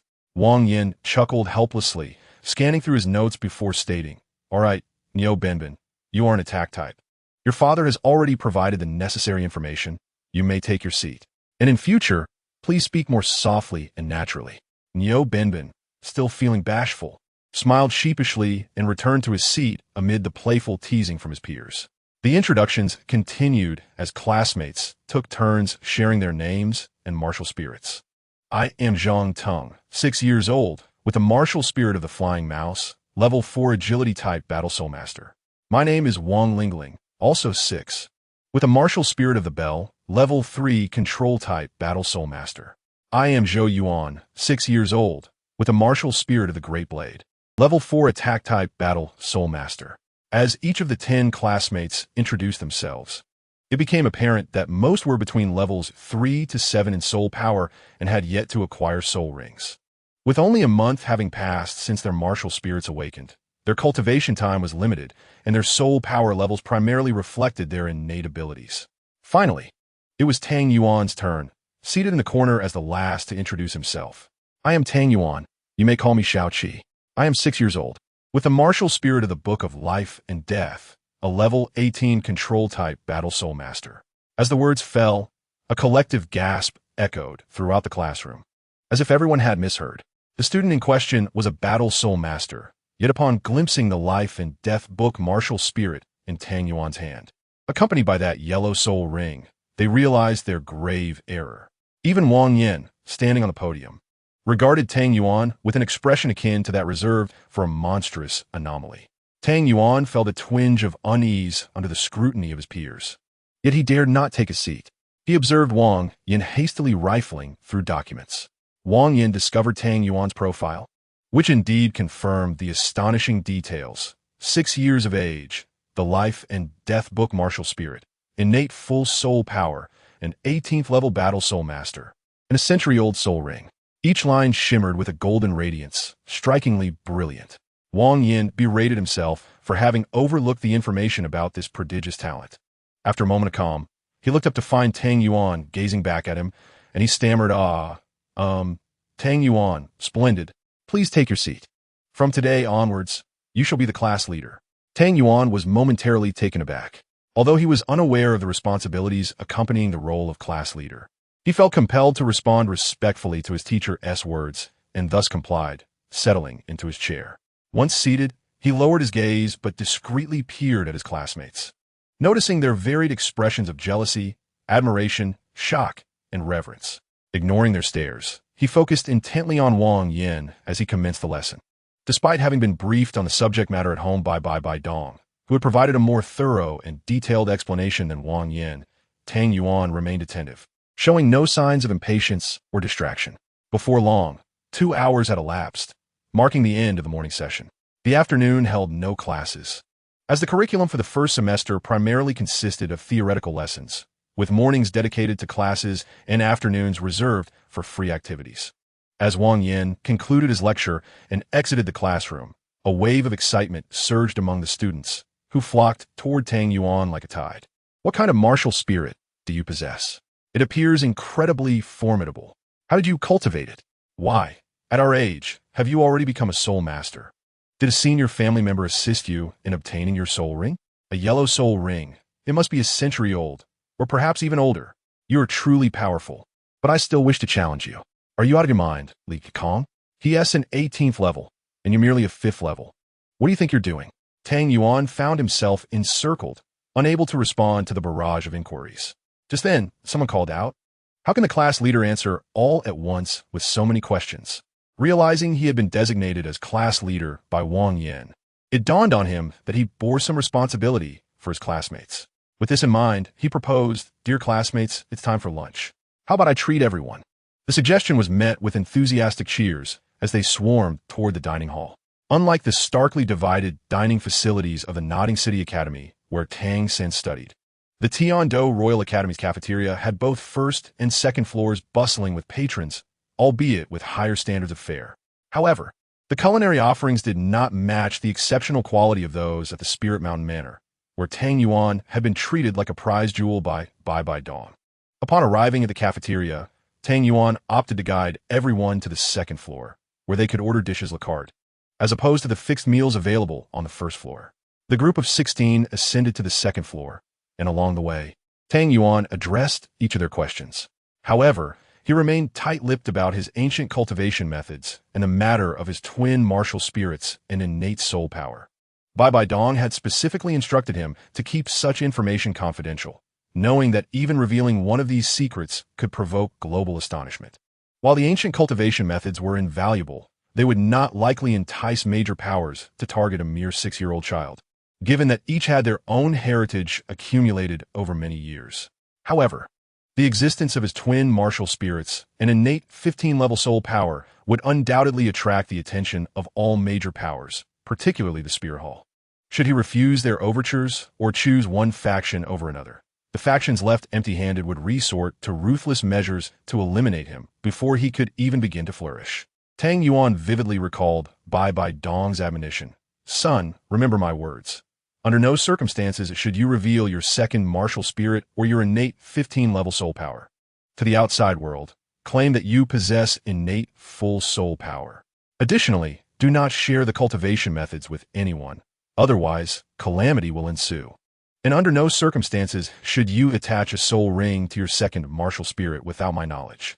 As he absorbed these lessons, Tang Yuan was struck by the realization that the world outside was far more perilous than he had ever imagined. After reaching the second floor, 2 female classmates volunteered to place the orders while the others settled at a large table. At that moment, a voice broke through the chatter. "It seems Class 10 has chosen its leader." The group turned to see a boy of 6 or 7 years approaching their table, wearing a mocking smile. "Who are you?" someone inquired. "My name is Pang Xiao, a student from Class 1. Since you have selected your leader, after lunch today, our Class 1's leader will challenge everyone in the beginner class to establish dominance. He is a 9th-level battle soul master. If you have the courage, meet us at the training ground." With that, he turned and walked away. The students of Class 10 exchanged glances, bewildered by his audacity. At that moment, Niu Benbin, whose martial spirit was the demon horn bull, exclaimed, "That boy is so rude." Today, Teacher Wang Yin stated that when introducing oneself, one must provide their name, martial spirit, level, and, what else? Affiliation. Someone reminded him. Yes. Affiliation. Yet he only mentioned his name. "I am quite irked," Niu Benbin complained. The others chuckled at his earnestness. A girl named Lu Exiner turned to Tang Yuan and asked, "Class leader, will you accept a challenge?" Before Tang Yuan could respond, someone chimed in, "Just a 9th-level battle soul master. Our class leader is an 18th level. Why would he fear such a challenge?" "Yes, class leader. Show them what true power is. Indeed, we shall all support you." Tang Yuan felt a heavy weight descend upon him as he realized these classmates had unilaterally decided his course of action without his input. Observing their fervent expressions, he sighed inwardly, pondering why they were so eager for conflict. Could they not focus on their studies instead? Yet, after some reflection, he understood that this was a world of soul masters, a realm of combat. If one were not inclined towards fighting, the very essence of cultivation would be lost. Though he initially hesitated, Tang Yuan recognized that, as the class leader, he must take the initiative. After some discussion, he nodded and said, "All right, let's go take a look after we finish our meal." The others readily agreed. Soon, the food was served, and they ate heartily. After lunch, Tang Yuan led the 15 members of Class 10 towards the training ground with great enthusiasm. Upon arriving at the training ground, they found a large crowd gathered, completely surrounding the area. The sounds of combat echoed from within, and Tang Yuan guided Class 10 to a spacious area nearby to observe. In the center of the arena, 2 boys were engaged in a fierce duel. One boy was engulfed in red flames, his limbs transformed into lethal claws, his eyes glowing with a crimson light. He moved with incredible speed, his attacks radiating a searing heat, clearly a fire-type martial soul. The other boy wielded a massive sword, its silver gleam slicing through the air with a whistling wind. As Tang Yuan and his classmates watched, one bystander remarked, "Wu Qing's strength is truly terrifying. I hear he possesses innate soul power at level 5, and now he is already a level 9 soul master. No wonder he is so confident." Another replied, "Indeed. How could he challenge everyone in the junior class otherwise? The Wu family has substantial resources for training. He has consumed many spirit herbs. It's astonishing he hasn't reached level 9 sooner." The first speaker continued, "While Wu Qing's heavy sword martial soul is formidable, Halit's fire leopard martial soul is no less impressive. Look at that speed. Wu Qing will have a tough time against him. I've heard he has also reached level 8 soul master today." Noticing their conversation, Tang Yuan approached and greeted them. "Hello, fellow students." The two were taken aback by the appearance of the striking boy with blue hair and blue eyes, but they were not dismissive. Instead, they felt a sense of camaraderie. They replied in unison, "Hello." Tang Yuan inquired, "Which class are these two competitors from? Was he the leader of class 1 supposed to issue a challenge?" One of them paused, then said, "What do you mean by issue a challenge? This is a friendly sparring match. You seem so handsome, yet your choice of words is rather peculiar." Tang Yuan scratched his head, feeling a bit embarrassed. "Sparring match. Yes, that is correct." The other added, "The boy with the silver sword martial soul is Wu Qing, the leader of class 1. The fire leopard martial soul belongs to Halit, the leader of class 3. Tang Yuan realized, "I see now. Wu Qing is challenging everyone in the junior class. How many matches has he fought so far?" The other replied, "This is only the first match. I doubt Wu Qing will be able to challenge everyone today. Just facing Halit is already quite exhausting for him." Tang Yuan nodded. If each class leader has a match with him, he may not have the energy to continue. The first speaker asked, "After all this time, which class are you in?" Tang Yuan answered, "I am from class 10. "Which class are you two from?"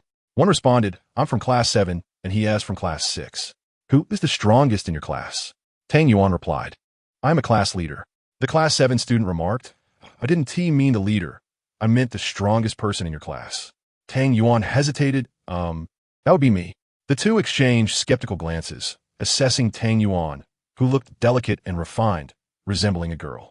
They thought it unlikely that he possessed a powerful martial soul or innate soul power. The class 7 student asked, "What level are you?" Tang Yuan replied, "I am an 18th level battle soul master." Instantly, both the students from class 7 and class 6 were left speechless, their expressions reflecting disbelief. Nearby, others overheard their conversation and rushed over. "You're level 18? How is that possible?" One exclaimed, If he is level 18, I'll stand on my head all day on the playground." Another scoffed, "Who would find that hard to believe?" Tang Yuan sighed quietly, "I truly am level 18. The members of class 10 approached, standing up for him. "Class leader, show them your soul rings." One urged, "If you can't do it, don't doubt others." Another shouted, "Let us speak with strength." Many in the crowd turned their attention towards Tang Yuan. At that moment, a loud crash interrupted them as Halit was struck by Wu Qing's great sword and staggered back several steps. "I concede," Halit exclaimed, clutching his chest. Wu Qing, unfazed, surveyed the crowd and called out, "Who is next?" Among those who had doubted Tang Yuan, one shouted, "Aren't you level 18? Step up and prove it." The crowd echoed this sentiment. Hearing the commotion, Wu Qing turned to them, saying, "Which class is that? If you have the courage, come forth for a match." Tang Yuan shook his head at the remarks, addressing Wu Qing, "You just finished a match. I want to take advantage of you. Recover your soul power first, and when you're ready, I'll step onto the field." Wu Qing was momentarily taken aback. He recognized that those who came to the Tiando Royal Academy were typically proud and arrogant. Nevertheless, he accepted, sitting down to recover his soul power. After a while, Wu Qing stood up, meeting Tang Yuan's gaze. "I'm ready. Come and fight." Tang Yuan sighed inwardly. He hadn't intended to draw attention, yet he found himself compelled to step into the arena as he observed the excitement on the faces of his classmates. Reluctantly, he walked towards the center. As the duel was about to commence, cheers erupted from the crowd, especially among the members of Class 10, who were particularly animated, shouting encouragement. "Go, class leader! Defeat him!" Wu Qing ignored the commotion around him and introduced himself. "I am Wu Qing from Class 1, wielding the heavy sword martial soul, a level 9 assault-type soul master." Tang Yuan responded courteously. "I am Tang Yuan from Class 10, possessing the Death Ledger martial soul, an 18th level control-type soul master. This declaration incited a wave of murmurs throughout the crowd, most expressing disbelief at Tang Yuan's level. Wu Qing was momentarily taken aback by Tang Yuan's assertion, but said little, directly summoning his martial soul, a massive silver sword. Seeing Wu Qing unleash his martial soul, Tang Yuan followed suit, summoning the Death Ledger, accompanied by a yellow soul ring that began to rise slowly from his feet. Gasps echoed from the crowd, followed by a surge of excitement. Wow, he is really level 18. Someone exclaimed. Look at that yellow ring. Isn't it a 100-year soul ring? Another remarked. It truly is a soul ring, and it's 100 years old. When did Tiando produce such a prodigy? He is only 6, right? He is a monster. Why is he still in the junior class? Hearing the commotion, Tang Yuan smiled wryly and asked Wu Qing, "Are you sure you want to fight me?" Wu Qing swallowed hard, his throat rolling slightly, and soon regained his resolute demeanor, declaring, "Fight. Why not fight? Only through combat can one discern victory from defeat." Tang Yuan was momentarily taken aback by his words, but soon felt a deep respect for Wu Qing, responding, "Well said. It is only through fighting that we understand the outcomes." As soon as the words left his mouth, Wu Qing surged forward, wielding his massive sword. In the blink of an eye, he was upon Tang Yuan, raising the sword to cleave down upon him. However, Tang Yuan remained calm, his feet shifting as he executed the unchanging pursuit step, vanishing from Wu Qing's sight in an instant. Just as Wu Qing stood astonished, a voice resonated. First soul skill, Soul Seize. Given Tang Yuan's prowess, defeating a level 9 Wu Qing required no soul skills. Yet, upon hearing Wu Qing's declaration, Tang Yuan resolved to treat this opponent with the respect he deserved, choosing to unleash his full strength to secure victory.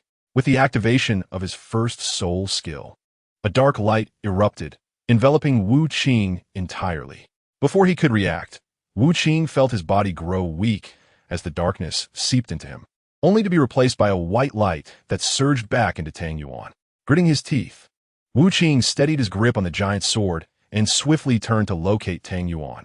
But as he did, a blur of blue flashed before him, and he suddenly felt a sharp pain in his chest as Tang Yuan's palm struck him solidly. Though Tang Yuan had only exerted a fraction of his strength, his physique, honed from years of rigorous training, surpassed that of a peak great soul master, making him a formidable opponent for any mere level 9 soul master. In an instant, Wu Qing stumbled back, nearly losing his balance, when a flawless hand, akin to white jade, grasped his arm, steadying him. Regaining his composure, Wu Qing said, "Thank you. I concede." Tang Yuan shook his head and smiled. "You are a worthy adversary." Wu Qing paused, then replied with a grin, "Thank you. I shall strive to improve and look forward to our next encounter." Tang Yuan chuckled, "I'm always ready." Wu Qing said no more and turned to exit the arena. As Tang Yuan prepared to follow, he was called back by a member of Class 10. "Class leader, where are you going?" Tang Yuan, puzzled, asked. "I'm leaving since the fight is over." The Class 10 member replied, "You cannot leave yet. Having won, you must accept challenges from others." "Oh," Tang Yuan remarked. "Is there anyone else willing to fight?" From the crowd, a voice suddenly rang out, "Tangda." The moment the name was uttered, a chorus of voices echoed, "Tangda, Tungda, Tungda." The cheers rose like a tidal wave. Under the enthusiastic demand of his peers, Tang Yuan became the leader of the junior class at the Royal Academy of the Tiando Empire. Although he had no desire to seek the spotlight like the younger students, the sense of camaraderie was a pleasant feeling. Chapter 17. Third year. The structure of the Tiando Royal Soul Master Academy is divided into junior, intermediate, and advanced colleges. The junior college is further segmented into first, second, and third years. Although the first year should technically be referred to as the first grade, it is deemed more suitable to label it as junior since the students are just beginning their journey. Upon reaching level 10 and obtaining the first soul ring, students may advance to the second year. Those who do not achieve level 10 within a year but still complete their studies will also be promoted to the second year. After a year in the second year, all students will progress to the third year, regardless of their levels. Students in the third year will graduate from the junior college at the end of the term. Upon reaching level 20 and acquiring a second soul ring, they can ascend to the intermediate college. Otherwise, they must leave the Tiando Royal Academy. The intermediate college does not have grade divisions. Students graduate upon reaching level 30, moving directly to the advanced college. If they do not meet this requirement, they continue their studies or can apply for graduation once their 3-year study period concludes. To graduate from the advanced college, students must attain level 40. Only then can they be considered true members of the Tiando Royal Academy. After the sparring session, Tang Yuan resumed his usual routine, practicing Qi at dawn, attending classes in the morning, and training on the back mountain in the afternoon, honing the unchanging pursuit step. A tranquil month passed. During this time, Tang Yuan's soul power surged, naturally breaking through to level 19, while his unchanging pursuit step reached the pinnacle of its second layer. One day, after completing his practice of the Yin-Yang Qi refining technique, he entered the classroom for lessons. Shortly after settling down, Teacher Wang Yin arrived, but did not commence the lesson immediately. Instead, he called out, "Tang Yuan, come with me for a moment." Hearing his teacher's summons, Tang Yuan left his seat without hesitation and followed Wang Yin outside. Upon reaching the doorway, Wang Yin remarked, "Tang Yuan, I have noticed your soul power has significantly strengthened. It seems you have achieved a breakthrough recently?" Tang Yuan nodded. "Yes, Teacher Wang Yin, I broke through to level 19 a few days ago." Wang Yin nodded, having grown accustomed to the astonishment Tang Yuan inspired. He continued, "Indeed, your level has far surpassed the junior standards. The committee has instructed me to promote you to the 3rd year. What do you think? Promote to the 3rd year?" Tang Yuan et Golim, surprised at skipping the 2nd year altogether. Wang Yin affirmed, "Indeed, your talent is exceptional. The committee believes it would be a waste to confine your gifts to junior studies. I have also observed that your grasp of theoretical knowledge exceeds that of many in the junior class, making your advancement to the 3rd year more than justified. If not for your level still being below 10, the committee would have treated you differently, as the reputation of the Tiando Royal Academy is paramount. However, with your talent, breaking through to level 20 is merely a matter of time." Tang Yuan pondered for a moment, feeling reluctant to leave his classmates in Class 10. Yet, he realized they would still be in the same academy, allowing for future encounters. Furthermore, he was eager to engage with 3rd-year seniors, most of whom were at the Soul Master level, which felt like the rightful place for him. Seeing him silent, Wang Yin assumed he was hesitant and urged, "Do not deliberate. Do not waste time on inconsequential matters. Your focus should be on training to reach the Soul Sect level. Once any student attains the Soul Master level, they can enjoy the benefits of the simulated training facilities within the academy." Tang Yuan inquired, "Simulated training facilities? What are those?" Wang Yin explained, "The simulated training facilities allow Soul Masters to cultivate their martial spirits in the most suitable environments. While this does not accelerate the condensation and training of soul power, it provides significant auxiliary benefits. For instance, a forest or plant-rich area is ideal for cultivating plant-type martial spirits, while a kitchen environment is conducive for food-type martial spirits. Furthermore, beast soul masters can train alongside similar soul beasts, enhancing their development. The specific benefits are closely related to the soul master's martial spirit. Overall, the strength of one's martial soul directly correlates with its potential. Thus, the benefits of cultivation in a simulated environment increase significantly, especially in the Beast Martial Soul Training Ground. The 100 Beast Garden, a unique venue not found elsewhere. Tang Yuan inquired, "Teacher Wang Yin, where would be the most suitable place for my cultivation?" Wang Yin pondered for a moment and replied, "I have an idea. Our academy's library possesses the capability for simulated cultivation. And since your martial soul is of the literary type, you should train there. It will undoubtedly enhance your compatibility with a life and death book martial soul at a rapid pace." Tang Yuan nodded enthusiastically. "That sounds wonderful. Teacher Wang Yin, can I start my training in the library today?" Observing Tang Yuan's eagerness, Wang Yin chuckled, "Of course, but I fear you may not have much time today." Tang Yuan queried, "Why is that?" Wang Yin explained, "Prepare yourself. We are to meet with the 3 esteemed members of the Education Committee, and afterward, I will take you to the 3rd grade classroom." Tang Yuan complied, stating, "All right, I have little to pack. I will just bid farewell to my classmates, and then we shall go." Wang Yin, aware of Tang Yuan's kind-hearted nature, felt a sense of comfort and said, "Go ahead. I will wait for you outside the classroom." Tang Yuan responded affirmatively and dashed back to his class, where he stood at the podium and announced to his peers that he would be leaving the junior class to join the 3rd grade. The students of Class 10 expressed their reluctance, but shared in Tang Yuan's joy. "I will certainly return to visit you all frequently. Please continue to study diligently and cultivate well. One day, we may fight side by side," Tang Yuan declared. His words ignited a fervor among his classmates, who echoed their support. Afterward, he sent a classmate to relay the news to Wu Qing in Class 1, requesting him to look after the students of Class 10. Upon receiving the news, Wu Qing sighed, uncertain whether to feel happy or regretful, as he realized Tang Yuan would no longer be his rival. As Tang Yuan followed Wang Yin to the education committee, he encountered 3 elderly gentlemen seated in a hall. Recognizing that the boy accompanying Wang Yin was Tang Yuan, they greeted him with warm smiles that exuded tranquility. Tang Yuan scrutinized the 3 elders, noting their matching black robes adorned with intricate golden embroidery. Wang Yin stepped forward, respectfully bowing and stating, "Esteemed elders, I have brought Tang Yuan." The elder at the forefront replied, "Excellent. You may wait outside for a moment." "Yes." Wang Yin acknowledged before stepping outside. Tang Yuan, not wishing to be disrespectful, mimicked Wang Yin's gesture, bowing respectfully, "I am Tang Yuan from Class 10. With the martial soul of the Life and Death Book, a level 19 control system combat soul master. Pleased to meet you, esteemed elders." The leading elder smiled. "So you are Tang Yuan?" Tang Yuan nodded, affirming, "Indeed."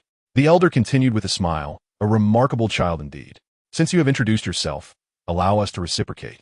I am the chief of the education committee, Dream Machine, with a martial soul of Black Demon, an 86th level 8-ring control system battle soul Douluo." After Dream Machine spoke, another elder chimed in, "I am the vice chief, by Baoshan, with a martial soul of Celestial Star Furnace, an 85 level 8-ring defense system battle soul Douluo." The third elder added, "I am the third chief, Lin, with a martial soul of Celestial Green Vine, an 83rd level 8-ring control system battle soul Douluo." Tang Yuan listened intently before bowing once more, expressing, "I am truly honored to be in the presence of such esteemed elders." Upon hearing this, Dream Machine and the others exchanged satisfied glances.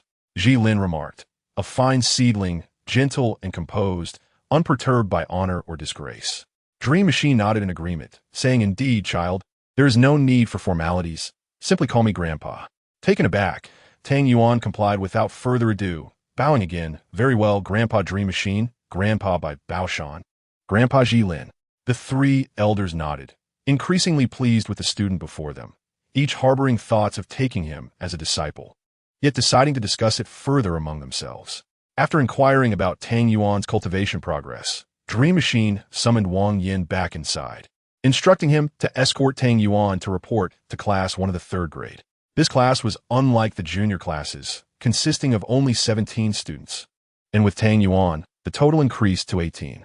The original 17 had ranked among the top during the soul power and practical tests when advancing from 2nd to 3rd grade, thus making this class truly the elite. As they approached another building, Wang Yin led Tang Yuan to the entrance of Class 1 of the 3rd grade. At that moment, a beautiful woman with an elegant demeanor exited the classroom.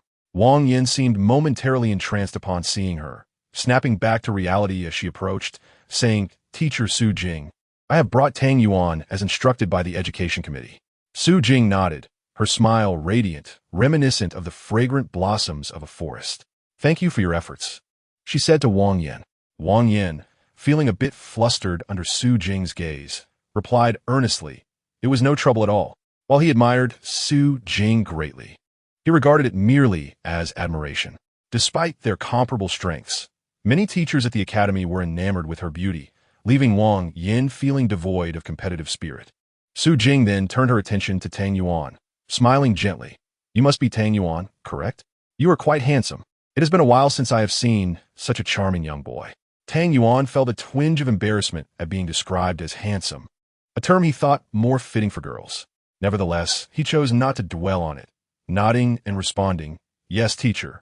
Su Jing affectionately ruffled his hair, saying, "I am Su Jing, and I will be your mentor from today onward." Tang Yuan replied with a smile, "Very well, Teacher Su Jing." At that moment, Wang Yin interjected, "Teacher Su, I have brought Tang Yuan. I shall take my leave now." Su Jing smiled back, "Thank you, Teacher Wang, for your hard work." Wang Yin, feeling somewhat bashful, scratched his head and turned to Tang Yuan. "Tang Yuan, I am leaving now. Be sure to listen to Teacher Su." Tang Yuan nodded, "Thank you, Teacher Wang, for your guidance over this past month. I will certainly strive to do my best." Wang Yin offered an encouraging nod before departing. As Tang Yuan watched his figure recede, he felt a sense of melancholy. Chapter 18. Another fight approaches. Su Jing took Tang Yuan's hand as they entered the classroom, approaching the podium. Classmates, Su Jing announced. Today we welcome a new student, Tang Yuan, who will be joining our class, one of the third grade. Let us applaud his arrival. A wave of applause erupted from the students below. Tang Yuan observed the 17 individuals before him, noting that they were all 2 to 3 years older, aged between 8 and 9. Judging by the fluctuations of their soul power, they were not vastly different from him, all nearing the 20th level. Class 1 was indeed as prestigious as its reputation suggested. As Tang Yuan pondered this, he heard Su Jing say, "Tang Yuan, please take a moment to introduce yourself to everyone." Tang Yuan nodded, taking a step forward, and said, "Greetings, esteemed seniors. I am Tang Yuan, 6 years of age, possessing the martial spirit book of life and death, and I am a level 19 control-type soul master. I have just transferred from the junior class, and I kindly ask for your guidance." Su Jing led the applause, smiling as she remarked, "That was an excellent self-introduction. From now on, Tang Yuan will be learning alongside us. Given his young age, I hope everyone will take good care of him." However, the crowd below remained largely unmoved. After Tang Yuan introduced himself, they gazed at him in astonishment, as if he were some kind of monster. Having encountered such reactions before, Tang Yuan calmly walked down from the podium, found an empty seat, and began to attentively listen to Su Jing's lecture. The third grade classes mirrored those of the junior level, featuring 2 hours of theoretical lessons in the morning, but the afternoon included an additional practical lesson. Su Jing, a level 30 agile attack type, soul master with a martial spirit azure sky sparrow, taught the practical classes. Despite her beauty, she was quite formidable in combat, and even the proud and arrogant students of the first class were subdued by her prowess. The 2-hour theoretical lesson concluded swiftly, and Tang Yuan discovered that the knowledge at the third grade level was significantly more advanced than that of the junior class, with many concepts he had never encountered before. True to his nature, he focused intently on the lesson, oblivious to the actions of his classmates. After class, as a newcomer in the third grade without any acquaintances, he prepared to head to the cafeteria for lunch. Just as he exited the classroom, a young man blocked his path. Noting that he was a classmate and seeing the malicious glint in the young man's eyes, Tang Yuan furrowed his brow and inquired, "Is there something you need, senior?" The young man, sensing Tang Yuan's demeanor, felt that he was too arrogant and couldn't help but feel a surge of anger. He sneered, "Little brother, where do you come from? Don't you know the rules here?" Upon hearing this, Tang Yuan realized the young man was looking for trouble and asked, "What rules?" The young man scoffed, "You need to go to the cafeteria, get me the most expensive meal, and bring it to me. Then I'll enlighten you about the rules." Tang Yuan replied coldly with a smile, "I have no desire to know. I'm going to eat now. Please excuse me, senior." The young man, infuriated by Tang Yuan's words, was taken aback. Few dared to show him such disrespect at that age. "I'll give you one more chance. Apologize to me, or I won't care where you came from," he threatened. Tang Yuan sighed, realizing the young man was unreasonable. They had gone too far into this altercation. "Why should I?" he asked. The young man erupted into laughter, followed by his companions, mocking, "Why? You hear that?" He asked why. Tang Yuan felt a headache coming on, contemplating what kind of mindset this person possessed. "What do you want?" he asked. "If there's nothing else, please don't waste my time eating." He genuinely wished to avoid further conflict, as he intended to return to his dormitory to cultivate after lunch. The young man growled, "So you're Tang Yuan? Very well. Remember my name. I am Jiang Tianxiao. If you have the guts, meet me at the training ground after lunch. If you dare not come, just return to your junior class." With that, Jiang Tianxiao and his entourage departed, laughing derisively about how someone like Tang Yuan, looking timid, was now in their first class. Tang Yuan frowned, but chose not to engage. Just as he was about to leave, an 8-year-old boy approached him, exclaiming, "Goodness, how did you provoke him?" Tang Yuan, puzzled, asked, "What do you mean?" The boy replied, "What do you mean? Do you not know who he is?" Tang Yuan nodded, "Yes, Jiang Tianxiao from our class." "From your class?" The boy was astonished. "You're in the first class?" Tang Yuan affirmed, "Yes." The boy, incredulous, said, "I told you, little brother. You haven't even graduated from the junior class, right?" Tang Yuan shook his head, "Not yet." Before he could say more, the boy interjected, "I knew it. You're just a little kid who shouldn't be in third grade. What's more, you irritated Jiang Tianxiao, and that's a big problem." Tang Yuan asked, "Why do you say that?" The boy explained, "Jiang Tianxiao is from the first class of the third grade and ranks 4th in practical combat. His father is a deputy general in the Imperial Guard. If you provoke him, you won't be able to bear the consequences. Tang Yuan shook his head. I don't wish to provoke him, but he came after me. I have no intention of retaliating. The boy shook his head helplessly, believing that Tang Yuan, being so young, had no ability to stand against Jiang Tianxiao. Tang Yuan paid him no mind and bid him farewell as he departed. Upon arriving at the cafeteria, he enjoyed a hearty meal before returning to his dormitory to practice, completely disregarding Jiang Tianxiao's challenge. Before the afternoon practical class began, Tang Yuan arrived early at the training ground, where he found Jiang Tianxiao already present. Upon seeing Tang Yuan, Jiang Tianxiao fixed a cold stare upon him, making a gesture across his throat. Tang Yuan ignored him, seeking a quiet spot to wait. Soon, everyone gathered, including Su Jing, and they lined up, awaiting her instruction. Su Jing discussed combat techniques before transitioning to the day's practical content. We will engage in combat. Originally a team battle, Su Jing was about to divide the students into teams when Jiang Tianxiao stepped forward, stating, Teacher Su Jing, I request a challenge. Challenges were a form of practical lesson, allowing students to propose their own fights outside of team battles, serving as a practical demonstration for their peers. Su Jing was somewhat surprised. Jiang Tianxiao, ranked 4th in strength, might be seeking to challenge the top 3 students of their grade. Su Jing inquired, Oh, Jiang Tianxiao, whom do you wish to challenge? Jiang Tianxiao pointed directly at Tang Yuan, drawing the attention of the crowd. Su Jing furrowed her brow, aware of Jiang Tianxiao's notoriously domineering behavior. While he was strong, his actions were clearly intended to intimidate Tang Yuan. Truth be told, Su Jing felt uncertain about Tang Yuan. Although his soul power was level 19 and Jiang Tianxiao's was level 17, the latter had been attending practical classes since the 2nd grade, gaining significant combat experience. In contrast, Tang Yuan had just advanced directly from the junior class to the 3rd grade, and today marked his first practical lesson. He might not be a match for Jiang Tianxiao. Su Jing glanced at Tang Yuan, noting his unperturbed demeanor, which she interpreted as fear. She then sternly addressed Jiang Tianxiao. Jiang Tianxiao, it's Tang Yuan's first day. Don't cause trouble. Return to your place. However, Jiang Tianxiao remained obstinate, insisting, Teacher Su Jing, you often teach us to have an indomitable spirit when fighting opponents. Why should it be different for this little brat? Moreover, as a senior, isn't it appropriate for me to impart practical experience to my junior? Su Jing, incensed by Jiang Tianxiao's words, immediately darkened her expression. As Jiang Tianxiao beheld Su Jing's expression, a sense of unease enveloped him. Typically, when they displayed disobedience or a lack of diligence in their studies, Su Jing would wear such a countenance, heralding an impending friendly competition between teacher and student. Jiang Tianxiao, known for his mischievous antics, had often found himself under Su Jing's attentive scrutiny. He defiantly proclaimed, I stand by my words. He is merely a little brat. Tang Yuan, feeling somewhat exasperated, reflected that at the age of 20, accumulated from 2 lifetimes, he was being labeled a child by an 8-year-old. Su Jing, infuriated by Jiang Tianxiao's insolence, retorted, You have yet to finish your statement. At that moment, a classmate, sensing the escalating tension, interjected, Teacher Su Jing, ignored Jiang Tianxiao. He is nothing but a mad dog. This student was Yun Fan, ranked 3rd in their class.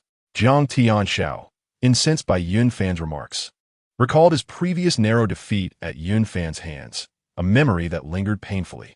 Unable to tolerate Yun Fan's contrariness, he glared and declared, Yun Fan, do not presume that your last victory elevates you above me. If you doubt my abilities, I am more than willing to face you in a match. Yun Fan, casting a sidelong glance, replied, Jiang Tianxiao, I must commend your knack for picking on the weak. Challenging Tang Yuan, who is merely 6 years old and lacks combat experience, is utterly shameless. Besides, he is at level 19, while you're only at 17. How can you be so certain of victory? Jiang Tianxiao scoffed. Who knows if his level 19 is merely a result of some elixir? Yun Fan retorted, How petty. Jiang Tianxiao, incensed, demanded, Who are you insulting? Enough. Su Jing's voice rang out firmly. Jiang Tianxiao, Yun Fan, return to your places. Jiang Tianxiao, reluctant, protested, but, teacher, Su Jing offered him no opportunity to continue. Frustrated, Jiang Tianxiao returned to his position, casting a venomous glare at Tang Yuan as he turned. Tang Yuan furrowed his brow. pondering that if he did not defeat Jiang Tianxiao today, future troubles would likely multiply. Resolutely, he stepped forward and addressed Su Jing, Teacher Su Jing. I wish to challenge him. Su Jing was taken aback, assuming Tang Yuan was merely reacting to provocation. Tang Yuan, you just arrived, but before she could finish, Tang Yuan pointed decisively at Jiang Tianxiao. The crowd gasped in astonishment. Jiang Tianxiao initially froze, then a look of elation spread across his face. Do not act rashly. Dan Juan, Su Jing Uget. Tang Yuan shook his head, asserting, Teacher Su Jing, I prefer a more decisive resolution. Before Su Jing could interject, Jiang Tianxiao boomed. I accept your challenge. This declaration reverberated like water spilled from a vessel. One side issued a challenge, while the other responded. By convention, Su Jing, as their teacher, could not intervene unless injuries occurred. With a sigh, she acknowledged the youthful bravado of children, yet she recognized the validity in Tang Yuan's reasoning. If he did not confront Jiang Tianxiao, future complications might abound. The onlookers stepped back, clearing a space for the impending duel. As Tang Yuan and Jiang Tianxiao faced each other in the center, Su Jing cautioned, the match will end once a point is scored. I will intervene if necessary. Do you both understand? They nodded. Tang Yuan felt a pang of disappointment. Ultimately, Su Jing still harbored doubts about him. Nevertheless, he resolved to settle the matter through strength. Despite his aversion to conflict, Jiang Tianxiao smirked mockingly. You may regret this decision. Tang Yuan replied, the same goes for you. Jiang Tianxiao retorted, arrogant. With a cold smile, Tang Yuan announced, Tang Yuan, Soul of Life and Death Record, Level 19 Control-Type Soul Master, at your service. Yet, he did not summon his soul. The crowd shook their heads in dismay. Had Tang Yuan unleashed his full potential, his higher soul level might have granted him a fighting chance. Yet his pride led him to forego summoning his soul, rendering the outcome painfully predictable. Su Jing sighed inwardly. Indeed, Tang Yuan, lacking practical combat experience, was oblivious to the prohibitions of real battle. After the match, she resolved to instruct him thoroughly. Jiang Tianxiao, seething with indignation at Tang Yuan's hubris, vowed to make him pay dearly for his arrogance. Jiang Tianxiao, Soul of Howling Moon Silver Wolf, Level 17 Assault-Type Warrior, Soul Manifestation. With that, Jiang Tianxiao unleashed his soul, his eyes glimmering with silver light, his limbs transforming into wolf claws, and a tail sprouting behind him. With a fierce roar, he charged at Tang Yuan. Tang Yuan, a serene smile gracing his face, made no move to defend himself. Is he truly so foolish as to remain still? One onlooker gasped. Another remarked, indeed. He has risen directly from the beginner class. While he possesses talent, he is woefully lacking in combat experience, showing no will to retaliate. Whispers of pity for Tang Yuan circulated among the crowd. Jiang Tianxiao, reveling in his perceived superiority, envisioned Tang Yuan already under his claws. In a heartbeat, Jiang Tianxiao closed the distance, raising his claws to strike. Just then, a cold smile spread across Tang Yuan's lips. Jiang Tianxiao hesitated, wondering if Tang Yuan had truly been paralyzed by fear. Before he could process this thought, he found himself confronting an empty space where Tang Yuan had stood. Suddenly, a voice resonated from behind him. Distracted in battle, is this the prowess of the fourth-ranked combat expert in the 3rd grade? Before Jiang Tianxiao could react, a tremendous force struck his waist, sending him soaring through the air before crashing to the ground in a heap. One strike. The arena fell silent. Tang Yuan stood calmly where Jiang Tianxiao had just been, while Jiang Tianxiao lay sprawled on the ground, clutching his aching waist. The spectators gazed at Tang Yuan with newfound awe, as if witnessing a formidable beast. Even Su Jing was taken aback. Yin Fan, in disbelief, murmured, Am I seeing things? No, you're not mistaken, another replied. Tang Yuan defeated Jiang Tianxiao with a single move, without even summoning his soul. His speed was astonishing, even I could scarcely follow. Yin Fan exclaimed, What? Even you found it hard to perceive? Fong Nan, you're the top of the 3rd grade. If you were to face him, what do you think your chances would be? Fong Nan shook his head. If he fought me without his soul, it would be a close match. However, if he unleashed his soul, I fear victory would be elusive. Yin Fan was further astonished. What kind of soul master engages in battle without summoning their soul? Fong Nan, the top student of the 3rd grade, regarded Tang Yuan with trepidation. It seemed he was not merely a prodigy, but a true anomaly. The crowd remained in stunned silence. Even Jiang Tianxiao's cries for help falling on deaf ears. Tang Yuan smiled inwardly. In his previous life, he had read in a book that wolves were described as having copper heads and iron bones with tofu waists. Thus, he utilized the unchanging pursuit step to arrive behind Jiang Tianxiao and executed a diagonal moon kick that struck Jiang Tianxiao's waist. This blow would likely leave Jiang Tianxiao with discomfort for several days. At this moment, Su Jing, having regained her composure from the shock, promptly arranged for two classmates to assist Jiang Tianxiao. By then, Tang Yuan had already returned to the group, indifferent to the curious glances directed at him. Su Jing sighed internally. All her intentions to educate him had been cast aside. What was there to teach? He was nothing short of a prodigy, a monster in every sense, in level, talent, and theory. To her astonishment, he was also a monster in practical combat. Following this confrontation, Jiang Tianxiao no longer dared to meet Tang Yuan's gaze, instead shrinking back. Whenever Tang Yuan looked at him, Jiang Tianxiao would avert his eyes, fearing direct confrontation. Jiang Tianxiao, known for his brutish and unreasonable nature, had always bullied the weak and feared the strong. After witnessing Tang Yuan's prowess, he no longer harbored thoughts of opposing him. The battle between Tang Yuan and Jiang Tianxiao led the others to reconsider their previous underestimation of Tang Yuan. It became evident that his direct advancement from the beginner class to the third year and entry into the first class was not without merit. Su Jing also regarded Tang Yuan with newfound respect. After all these years, this was the first student she could not fully assess. In the afternoon's practical combat class, team battles were omitted. Su Jing, focusing on the duel between Tang Yuan and Jiang Tianxiao, elucidated various combat techniques and potential scenarios encountered during battle, along with strategies to handle them. Tang Yuan found this practical class immensely beneficial and developed a fondness for the teaching style, though it only occurred 8 times a month, merely twice a week. After the class concluded, Tang Yuan ventured to the back mountain to continue his training of the unchanging pursuit step. Having reached the pinnacle of the second layer, he felt his current training was unlikely to yield further breakthroughs. After some contemplation, he decided to visit the blacksmith shop in the city to forge a suit of heavy armor, intending to train with additional weight. That evening, after freshening up, Tang Yuan headed to the cafeteria for dinner. Fortunately, the cafeteria had recently acquired a new batch of soul beast meat, allowing him to indulge heartily. After finishing his meal, Tang Yuan left the school, wandered around for a while, and finally located a reputable blacksmith shop.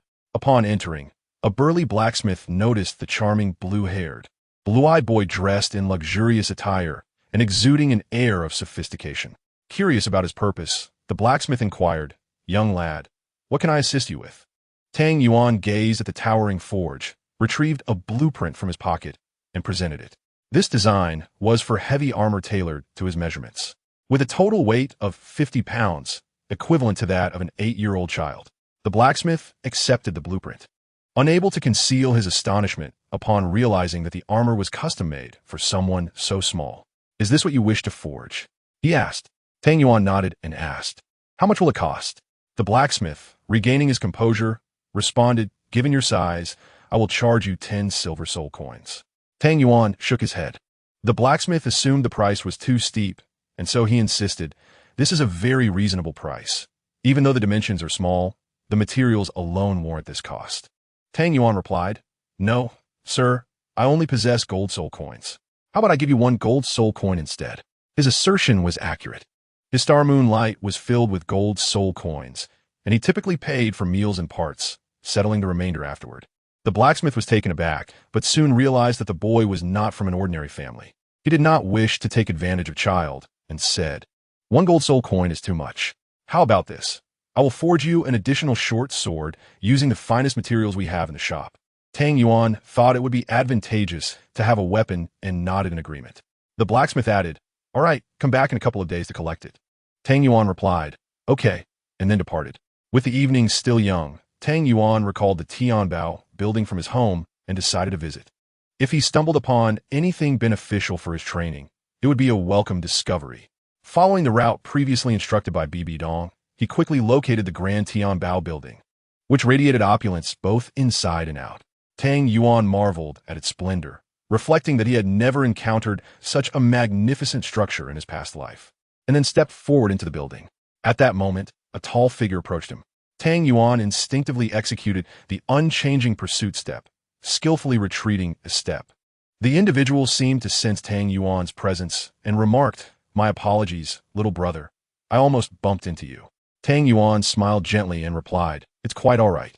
As he scrutinized the approaching figure, he noted the man's golden hair, high nose, and a subtle air of authority in his demeanor. Dressed luxuriously, he exuded an aristocratic aura, accompanied by a girl with light purple hair. While Tang Yuan was observing, the man was assessing him as well. Noticing the emblem of the Royal Academy of Tiando on Tang Yuan's chest, he asked, "Little brother, are you also a student of Tiando?" Tang Yuan nodded, replying, "Yes." "Big brother." The man chuckled, "Don't call me big brother, call me senior. I am also a student of the Royal Academy of Tiando. My name is Yu Tianheng, a student from the Advanced Academy." "Senior?" Tang Yuan was momentarily taken aback. Yu Tianheng then introduced the girl beside him, saying, "This is your senior sister, Douluo Yan. We are both students from the Advanced Academy of the Royal Academy of Tiando." After this introduction, Tang Yuan greeted, "Hello, senior and senior sister." Douluo Yan smiled. "What a cute little junior. Are you a new student this year?" Tang Yuan nodded. "Yes, I am Tang Yuan, currently a first-class student in the third year." "Third year?" Yu Tianheng and Douluo Yan exchanged surprised glances and questioned, "Are you not a new student? How are you in the third year?" Tang Yuan explained, "I was originally in the beginner class, but due to my soul power level exceeding that of the beginner class, I was promoted to the third year today." Yu Tianheng and Douluo Yan exchanged incredulous looks before asking, "What is your current level?" Tang Yuan answered, "Level 19. Both Yu Tianheng and Douluo Yan gasped, astonished, as Tang Yuan appeared to be a mere newcomer who had recently awakened his martial soul. Tang Yuan, noticing their bewildered expressions, could only smile helplessly. "Here we go again." Douluo Yan inquired, "How old are you?" Tang Yuan replied, "I am 6 years old, and I will turn 7 in a few months." Indeed a prodigy. Yu Tianheng and Douluo Yan thought to themselves. Tang Yuan asked, "Seniors, are you here shop at Tianbao building?" Yu Tianheng nodded, "Yes." Senior sister Yan has just reached the soul respect level and wanted to find some spirit herbs to consolidate her soul power. Tang Yuan noted, "Inten ali astonits." The girl named Douluo Yan appeared only 13 or 14 years old, yet she had already attained the level of soul respect. It was evident that the Royal Academy of Tiando was brimming with exceptional talents. The three individuals conversed for a while, during which Yu Tianheng informed Tang Yuan that he should feel free to seek him out at the Advanced Academy should any matters arise within school. Although Tang Yuan was uncertain why Yu Tianheng held him in such high regard, he was nonetheless eager to befriend such a genius. After Yu Tianheng and Douluo Yan departed, Tang Yuan entered the Tianbao Tower. Upon crossing the threshold of the grand establishment, a charming and alluring attendant approached him, inquiring, "Young sir, how may I assist you today?" Tang Yuan was taken aback. The attendants at Tianbao Tower were truly exceptional, treating him, a mere child, with such deference. After a moment's contemplation, he replied, "Elder sister, I do not have a specific goal in mind. I would like to browse first, if that is acceptable." The attendant smiled gently, "Of course. I will be delighted to give you a tour." Nodding in agreement, Tang Yuan followed her as she began to explain the various treasures on display. Tianbao Tower primarily dealt in rare and wondrous items from across the realm. In addition to their own merchandise, many soul masters also entrusted their goods for consignment. The first floor catered to items meant for soul masters up to the soul respect level, while the second floor was reserved for those of soul sect to soul emperor. The third floor was exclusively for soul saint to title Douluo, and the fourth floor featured products intended for title Douluo. Tang Yuan was astonished to learn that there were items specifically for title Douluo. The attendant, accustomed to such reactions, replied with a smile. Indeed, however, the selection on the fourth floor is not as extensive as that of the first three, for the items required by title Douluo are exceedingly rare and elusive. Yet, our Tianbao Tower does possess some of these treasures.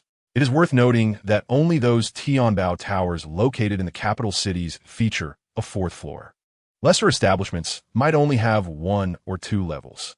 Tang Yuan nodded, pondering the immense capabilities of Tianbao Tower, which even offered items sought by title Douluo. As he continued to browse, the attendant elaborated on the various products he encountered.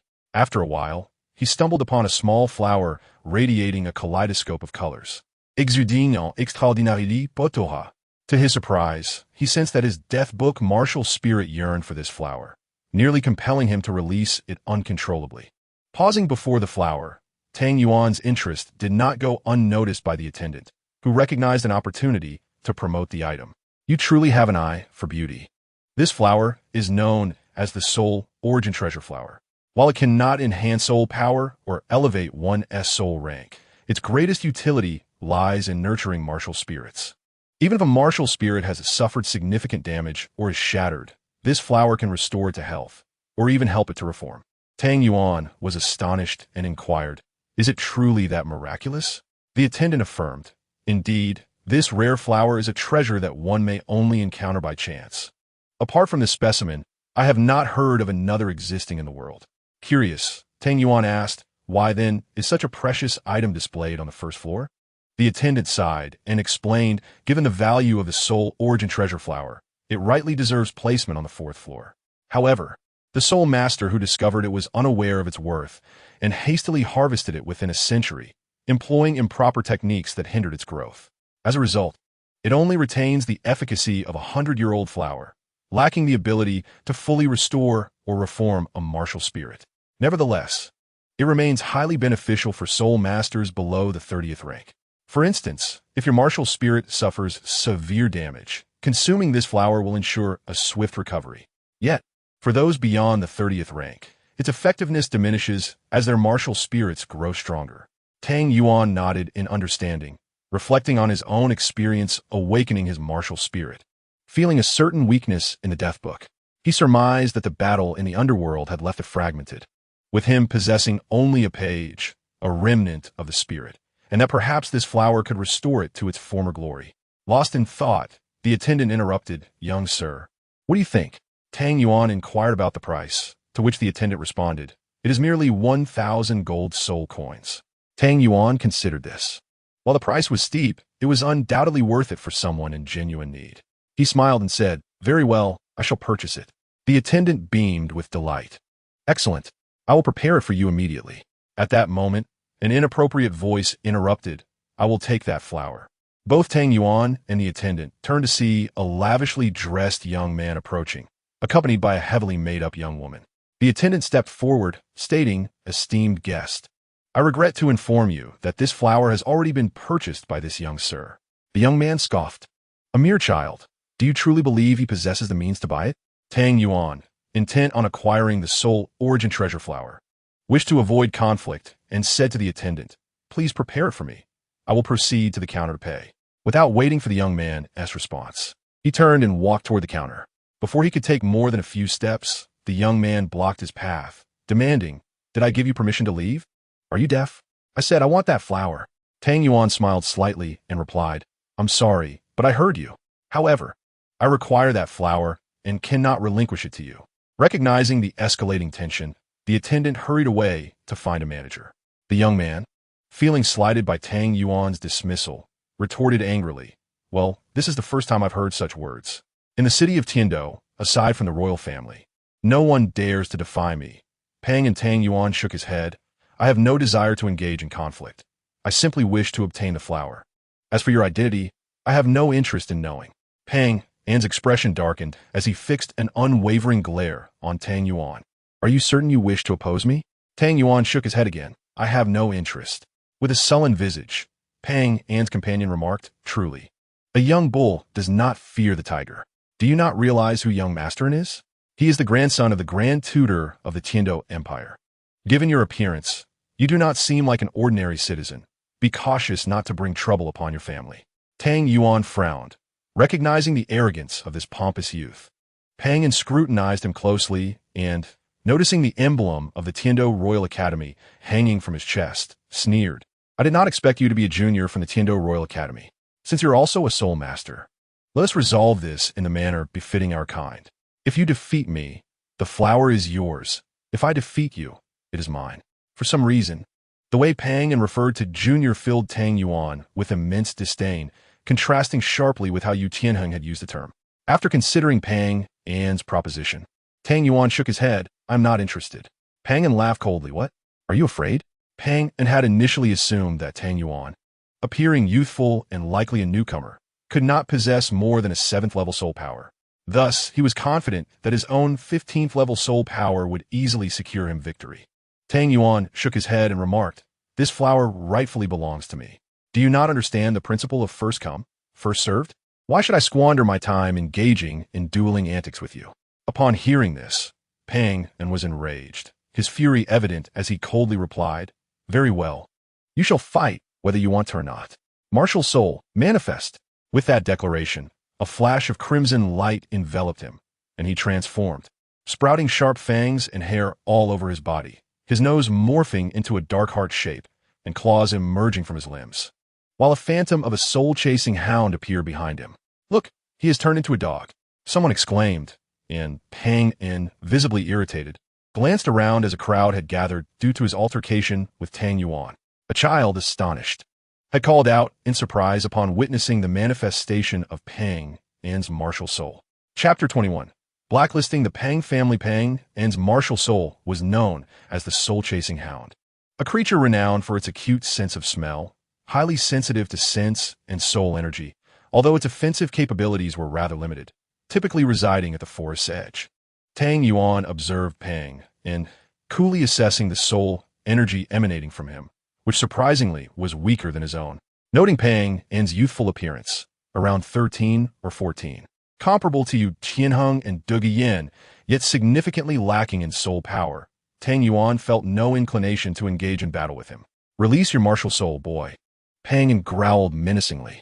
His demand elicited murmurs from the onlookers. "What a shameless person to challenge someone so much younger," one remarked. "Indeed, but he seems to belong to a prominent family. We cannot afford to provoke him," another cautioned. Hearing the crowd's comments only fueled Pang's anger as he urged, "What? Are you afraid?" Tang Yuan shook his head and turned to leave. Suddenly, a flash of red light intercepted him, as Pang had positioned himself in front of Tang Yuan, blocking his path. "I will give you one more chance.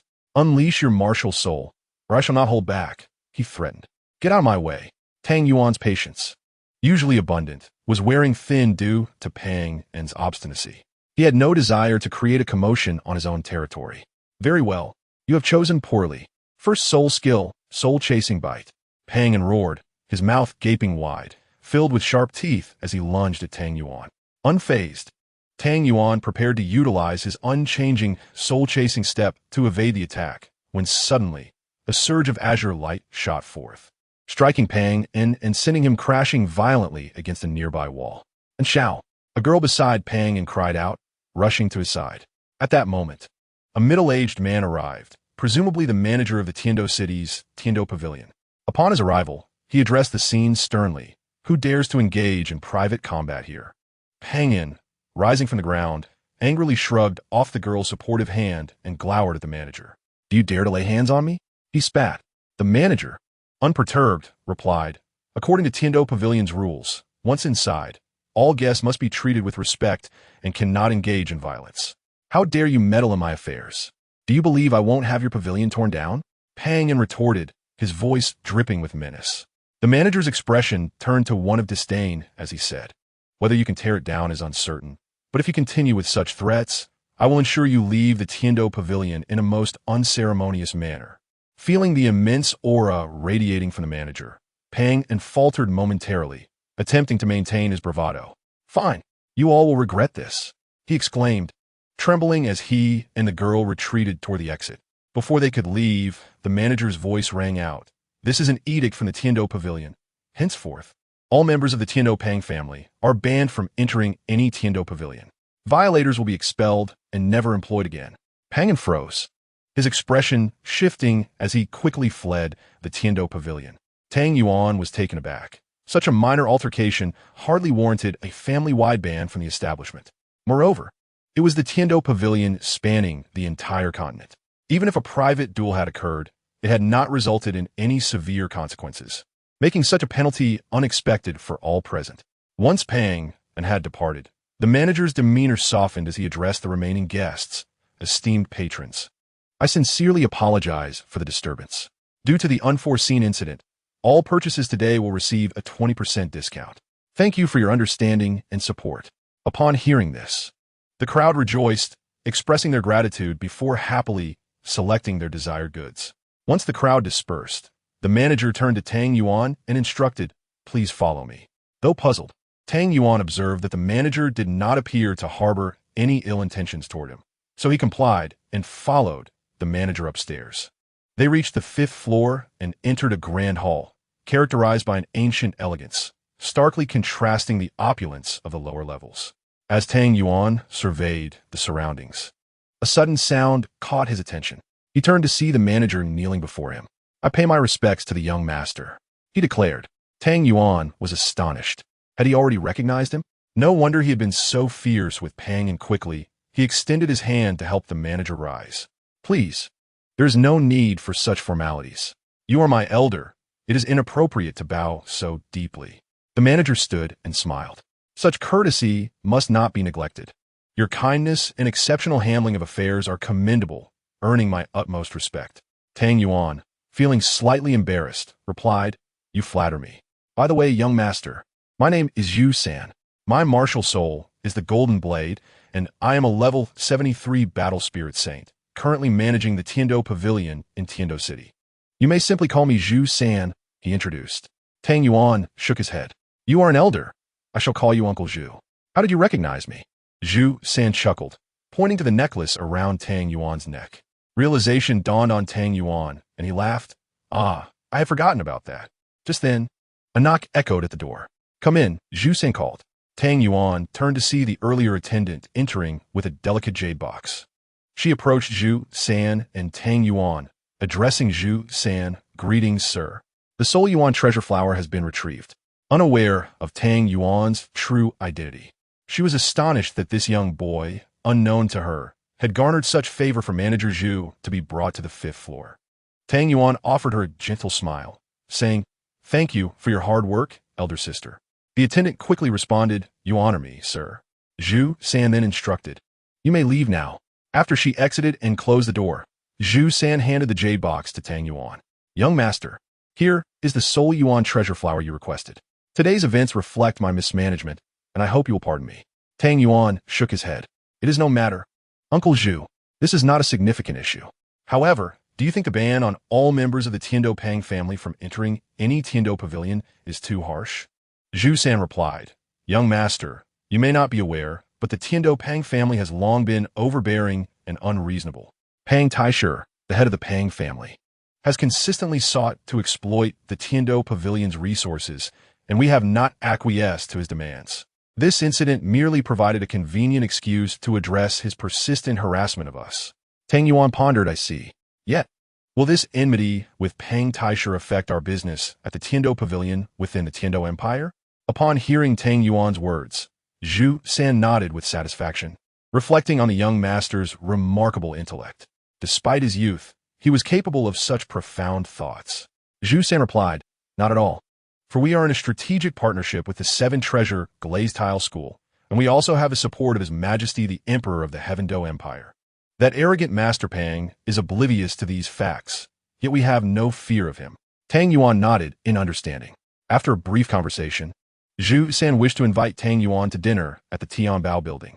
However, Tang Yuan, eager to return and cultivate with the Soul Origin flower, graciously declined. Zhu San then offered him 1 million gold soul coins, which Tang Yuan also refused, stating he would come back for it after using up the 99 million he already had. Zhu San thought to himself, he truly has no regard for spending money. After bidding farewell to Tang Yuan, Zhu San returned to the hall, standing respectfully before the main seat, and announced, "Sir, the young master has departed." At that moment, a figure clad in golden armor appeared in the main seat. It was the Golden Daw, Yuguan. Yuguan instructed, "Good, do not let him know I am here. Young Seven has always been resolute. The owner has sent me to protect him secretly, and he would surely not wish to know." Zhu San acknowledged, understood. Yuguan further inquired, "Have there been any recent news of Tang Hao?" Zhu San hesitated. "Not yet, but I have intensified efforts to gather information." Yuguan nodded, "Good. Inform me immediately upon receiving any news. Additionally, keep an eye on the movements of the Spirit Hall." Zhu San responded, "Yes." Yuguan then said, "You may return to your tasks." Zhu San bowed and exited the hall. After Bibi Dong sent Tang Yuan to the academy, she, along with the Ghost of Law, did not return directly to the Spirit Hall, but instead went to Nodding City, where they found Yu Xiaojing at the Primary Soul Master Academy. Yu Xiaojing was quite surprised by Bibi Dong's arrival and puzzled, given that she had once heartlessly abandoned him. Although he had heard rumors of her betrayal of the Spirit Hall, years without news from her had dulled his complex feelings toward Bibi Dong. Upon meeting, an unspoken understanding enveloped them in silence, which was eventually broken by Bibi Dong, who asked, "How have you been all these years?" Yu Xiaojing sighed, "Neither particularly well nor ill. Fate has blessed me with a good disciple." "Disciple?" Bibi Dong exclaimed in surprise. "Indeed," Yu Xiaojing replied, pondering before asking, "What brings you here this time?" Bibi Dong felt a pang of sorrow at his unfamiliarity and mused, "Had it not been for that incident, would we still be?" Sensing her contemplation, Yu Xiaojing refrained from pressing her.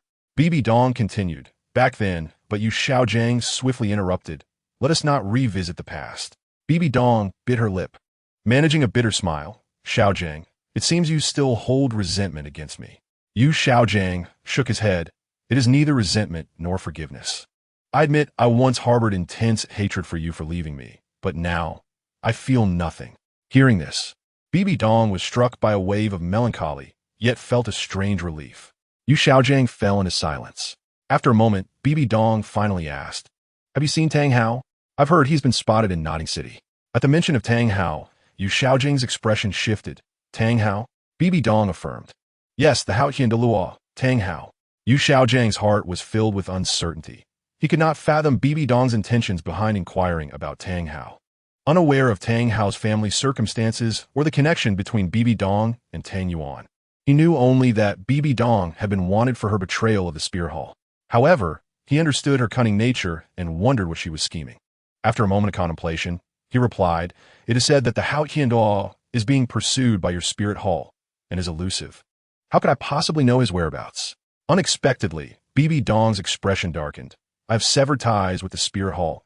If there is any connection, it is one of enmity. I am no longer a part of the Spirit Hall." Yu Xiaojing was taken aback, realizing he had underestimated her profound hatred for the Spirit Hall. Reflecting on her rumored betrayal, he grasped the gravity of the situation. In the Douluo continent, such an act was seen as an unforgivable sin. If Bibi Dong had not committed this act, she would be reviled by countless people, and if she had, the Spirit Hall would not spare her.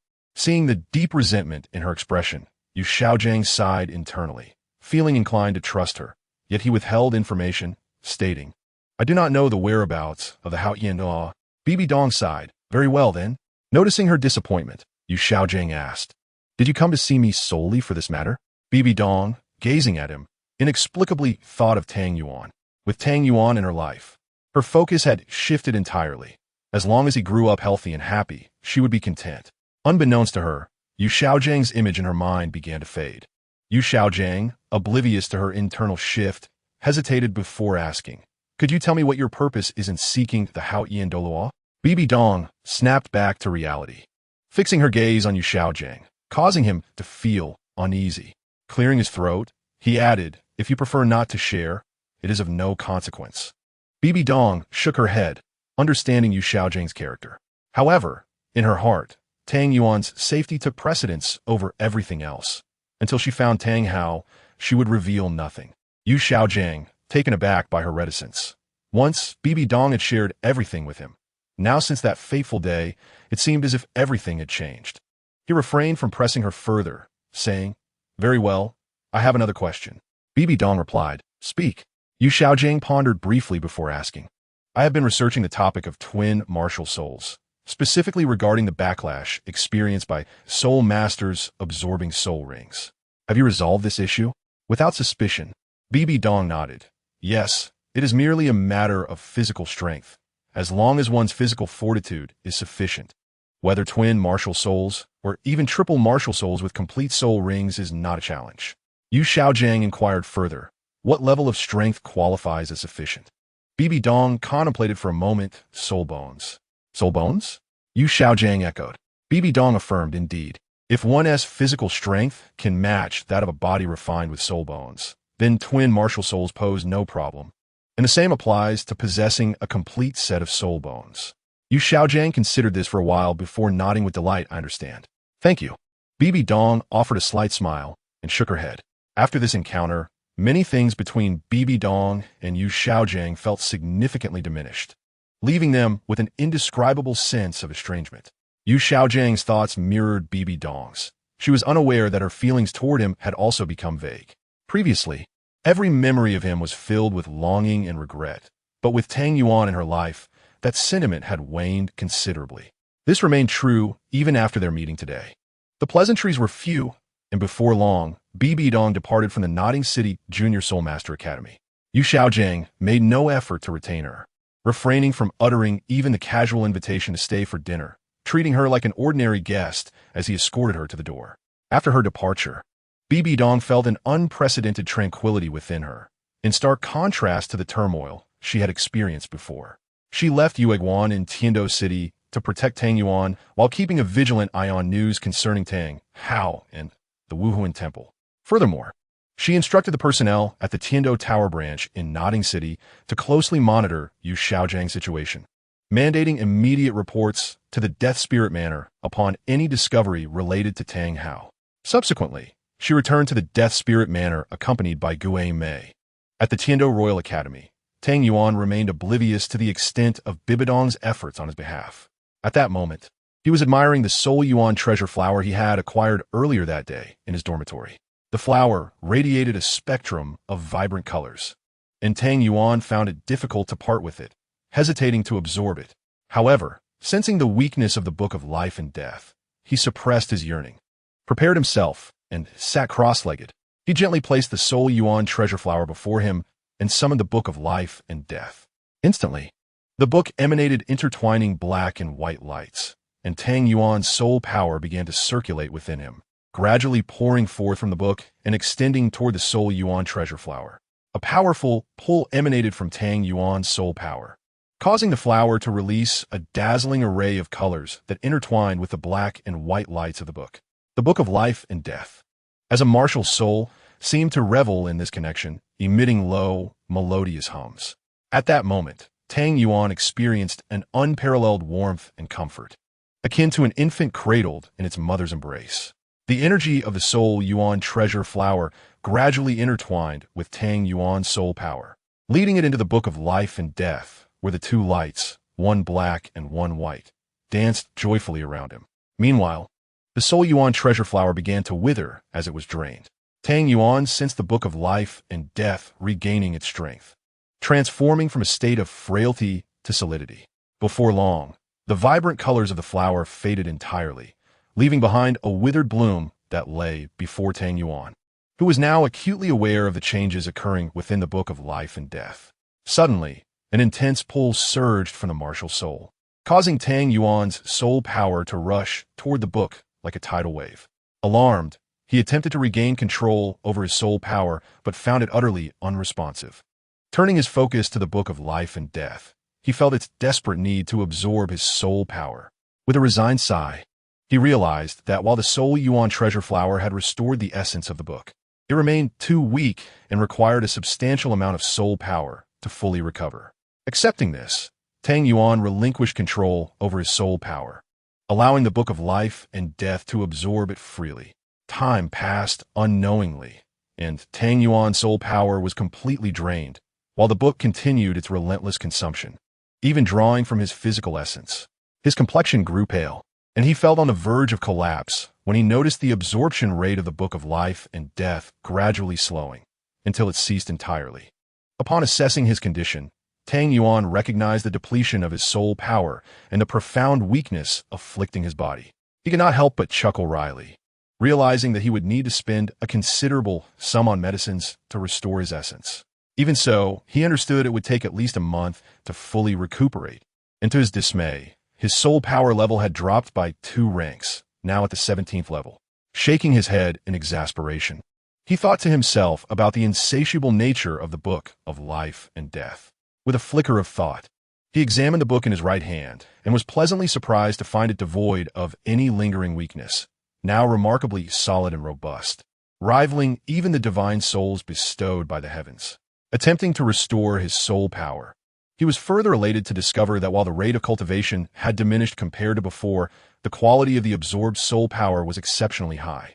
If the soul power he had absorbed previously could be likened to gas, the current absorption resembled liquid, far more concentrated. In essence, Tang Yuan realized that his future cultivation would be significantly expedited. Reinforcing his soul power would require much less time than before. Previously, consolidating a month's worth of soul power would take another month, but now it could be achieved in merely 10 days, with far superior stability and quality. Rejoicing in this newfound understanding, he momentarily forgot the unfortunate drop in his ranking and felt immense joy. After silently cultivating for a while, he had replenished less than half of his soul power when dawn broke. However, due to the damage to his essence, he remained extraordinarily weak and fatigued, lacking the energy to attend classes. Thus, he mustered the strength to request a 2-day leave from Su Jing. Su Jing, concerned for Tang Yuan's well-being, was initially alarmed but calmed upon hearing he had reached a bottleneck in his training. She was still somewhat worried, advising him to inform her immediately should anything arise. Tang Yuan assured her, alleviating her concerns. Upon returning to the dormitory, he could no longer hold back and collapsed onto his bed, slipping into a deep slumber. It was not until the following night that Tang Yuan finally stirred from his sleep, feeling only a slight heaviness in his head and an overwhelming hunger in his stomach. Shaking his head, he freshened up and made his way to the dining hall for dinner. He consumed an impressive amount of food, nearly double his usual intake, and was grateful for the plentiful soul beast meat available, which revitalized him considerably. After dinner, Tang Yuan visited the Tiano Tower to collect some medicines for restoring his essence, acquiring a substantial 10 pounds worth. Zhu San, noticing Tang Yuan's pale complexion, inquired about his well-being, but Tang Yuan reassured him that he was fine, prompting Zhu San to refrain from further questioning. The following month passed in a blur, with Tang Yuan attending classes and returning to his dormitory to recuperate. He kept a low profile, and even Zhang Tianxiao from his class no longer dared to provoke him.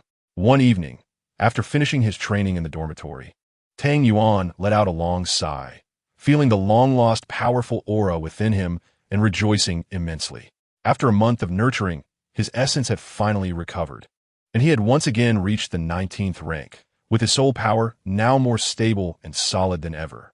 He felt invincible, as though even those who had just broken through to the Great Soul Master level would struggle against him. After practicing the yin-yang qi refining technique and the unchanging soul pursuit steps, Tang Yuan shook his head, realizing that the yin-yang qi refining technique remained stuck at the pinnacle of the second layer, unable to break through. It seemed the rules of this world dictated that he would need to obtain a second soul ring to advance. As for the unchanging soul pursuit steps, he had neglected its training, focusing instead on restoring his essence. Suddenly, he recalled that the heavy armor was still at the blacksmith's shop, unclaimed. Noticing that it was still early, Tang Yuan decided to tidy himself up and hurried to the blacksmith shop. Upon arrival, the blacksmith recognized him and said, "Young brother, I thought you wouldn't return. Here is the heavy armor you requested." He handed Tang Yuan a set of remarkably heavy armor along with a box, which contained the armor Tang Yuan had previously commissioned. Tang Yuan carefully took the item, unable to tear his hands away, thoroughly satisfied with every aspect. He then opened the box, revealing a jet-black short sword inside. With a joyful smile, Tang Yuan expressed his gratitude. "Thank you, uncle." The blacksmith chuckled and replied, "If you ever need anything forged, don't hesitate to come by. I'll give you a discount." Tang Yuan nodded in agreement, saying, "All right, no problem." After acquiring the heavy armor and the short sword, he did not wander elsewhere, but returned to school to continue his training. In the days that followed, aside from attending classes, Tang Yuan devoted his time to practicing the yin-yang qi refining technique on the back mountain or donned in heavy armor, honing the Wu Chang chasing soul technique. However, he did not make much progress in soul power cultivation. Initially, wearing 50 pounds of heavy armor, he could only manage a slow jog and would be utterly exhausted after running 5 laps around the mountain without using any soul power. Gradually, after a month, he managed to run 10 laps, then 15, 20, and eventually 30 laps, all while remaining unperturbed and without a hint of fatigue. It was hard to fathom the speed he would achieve without the heavy armor and utilizing soul power with the Wu Chang chasing soul technique. As he diligently trained, the semester swiftly came to an end. Aside from his lack of breakthroughs in soul power and the yin-yang qi refining technique, he made remarkable progress in the Wu Chang chasing soul technique advancing to the third layer and entering the minor completion stage. This technique comprises 10 layers, further divided into 5 realms. Upon mastering the first 2 layers, one achieves the pinnacle of the speed realm. The higher the internal strength, the greater the speed enhancement. In the Douluo continent, internal strength can be substituted with soul power. The third and fourth layers involve harnessing the wind's power to propel oneself, significantly enhancing speed, while reducing soul power consumption and allowing one to perceive the enemy's movements based on wind trajectories. The fifth and sixth layers embody the concept of impermanence, enabling the practitioner to completely evade all concentrated attacks from foes, such as hidden weapons and arrows. The Wuchang footwork is not fixed. It adapts to the enemy's strikes, making it elusive, and movement leaves no trace. The seventh and eighth layers, known as flowing light, allow one to expend a substantial amount of soul power in a short time to become a streak of light, disregarding all resistance and leaving no trace in motion. The ninth and 10th layers represent the ultimate realm, chasing souls, where one achieves unparalleled speed, accompanied by the winds and clouds, capable of pursuing countless souls. At present, Tang Yuan had only just reached the wind-controlling realm, yet there was no one below the great soul master who could rival him. He received a letter from home stating that in 2 days, Bibi Dong would arrive at the Tiando Royal Academy to take him home. With 2 days to spare, Tang Yuan reflected on his current strength. Age, 7 martial soul, death book, pristine quality martial soul. Haotian hammer, no soul ring, level, 19 first soul skill. Soul snatch, 600-year soul ring, yellow, footwork. Wuchang chasing soul technique, 3rd layer minor completion. Comparable speed to an ordinary soul sovereign technique. Yin Yang Qi refining technique, 2nd layer pinnacle. Having organized his thoughts, Tang Yuan concluded his training, realizing that relentless high-intensity practice was not entirely beneficial. Moreover, he had encountered a bottleneck in both the Yin Yang Qi refining technique and the Wuchang chasing soul technique, making further training fruitless. His soul power, while gradually increasing alongside the refinement of his footwork, had become more condensed and required only a catalyst to break through to level 20. Desiring to take advantage of the next 2 days for a respite, Tang Yuan decided to visit the library that Wang Yin had mentioned, now that the semester had concluded and he had ample time. After wandering the campus for quite some time, he finally located the library. The ancient structure seemed to have stood for centuries. From the outside, it resembled a grand hall. After admiring it for a moment, Tang Yuan stepped inside. Upon entering, he was utterly astonished. The library was vast, resembling an ocean of books. It comprised 3 floors, each densely packed with various texts. The first floor housed general knowledge books, chronicling the history of the Douluo continent, including the Tiando and Xinglua empires, as well as records of soul beasts and soul rings. The second floor was dedicated to martial souls, detailing the characteristics, abilities, and inheritance of each type. The third floor contained books on soul skills and treasures. In summary, it was a veritable treasure trove, leaving Tang Yuan mesmerized, like a famished individual encountering a sumptuous feast after days without sustenance. Tang Yuan's thirst for knowledge intensified at that moment, regretting not having arrived sooner. He approached the first bookshelf and picked up a tome titled A Brief History of Douluo Continent, Volume 1. As he turned the pages, he felt as if he had plunged into the world of the book, his eyes sparkling with delight as he read with fervor. Surrounding time seemed to slow, as if only Tang Yuan and the book existed, the air itself thickening in stillness. Lost in the joy of reading, he completely forgot the passage of time. After finishing one book after another, he finally became aware of his hunger. He set the book down, pondering how long he had been engrossed. "I'm so hungry. Perhaps I should eat something first." Returning the book to its rightful place, he stepped outside the library. Glancing up, he was taken aback to discover that night had fallen, the moon hanging high in the sky. With a wry smile, he noted that he had arrived in the morning, yet now it was already nighttime, completely oblivious to the passage of time. Realizing this, he hastened towards the dining hall. However, what he had not noticed was not merely the time, but also the subtle increase in his soul power and mental strength. Unbeknownst to him, his soul power had subtly risen, and his mental strength had gradually grown during his reading. An increase in soul power was expected given the rigorous training environment. Yet the enhancement of mental strength was remarkable. It is known that for soul masters, developing mental strength is one of the most challenging aspects of cultivation. Even for those with mental-type martial souls, enhancing mental strength remains arduous. Without opportunity, it is difficult for mental strength to reach the same level as soul power. Yet, after merely a day's reading, Tang Yuan experienced an increase in mental strength. Though it was a slight enhancement, imperceptible to the untrained eye, over time, such small increments would accumulate, leading to significant qualitative changes. Currently, Tang Yuan was unaware of these changes. It was only after spending some time in the library that he would come to appreciate the immense benefits it provided. For now, however, he was wholly absorbed in reading, oblivious to everything around him. Upon reaching the dining hall, he hastily consumed a modest meal, filling himself to about 70 or 80%, before eagerly returning to the library to continue his studies. Thus, he spent the next 2 days increasingly engrossed in reading, even using his soul power to stave off hunger, only heading to eat when he could no longer bear it. As the students gradually returned home for the holidays, the library, which was already sparsely populated, became even more desolate. Apart from Tang Yuan, there was not a soul in sight. Tang Yuan was engrossed in a book titled The Impact of Spirit-Beast Attributes and Age on Spirit Rings. Just as he was deeply absorbed in its contents, a figure unexpectedly entered the library. The newcomer, upon stepping inside, murmured, "Indeed, no one is here during the holidays. Oh, there's someone over there." Upon noticing Tang Yuan, the individual seemed to have stumbled upon a new discovery and made a beeline for the corner where Tang Yuan sat. As the figure drew closer, it became apparent that a blue-haired, blue-eyed youth was completely engrossed in his reading.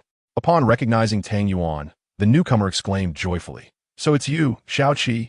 Tang Yuan, lost in the world of his book, was abruptly pulled back to reality by the voice calling his name.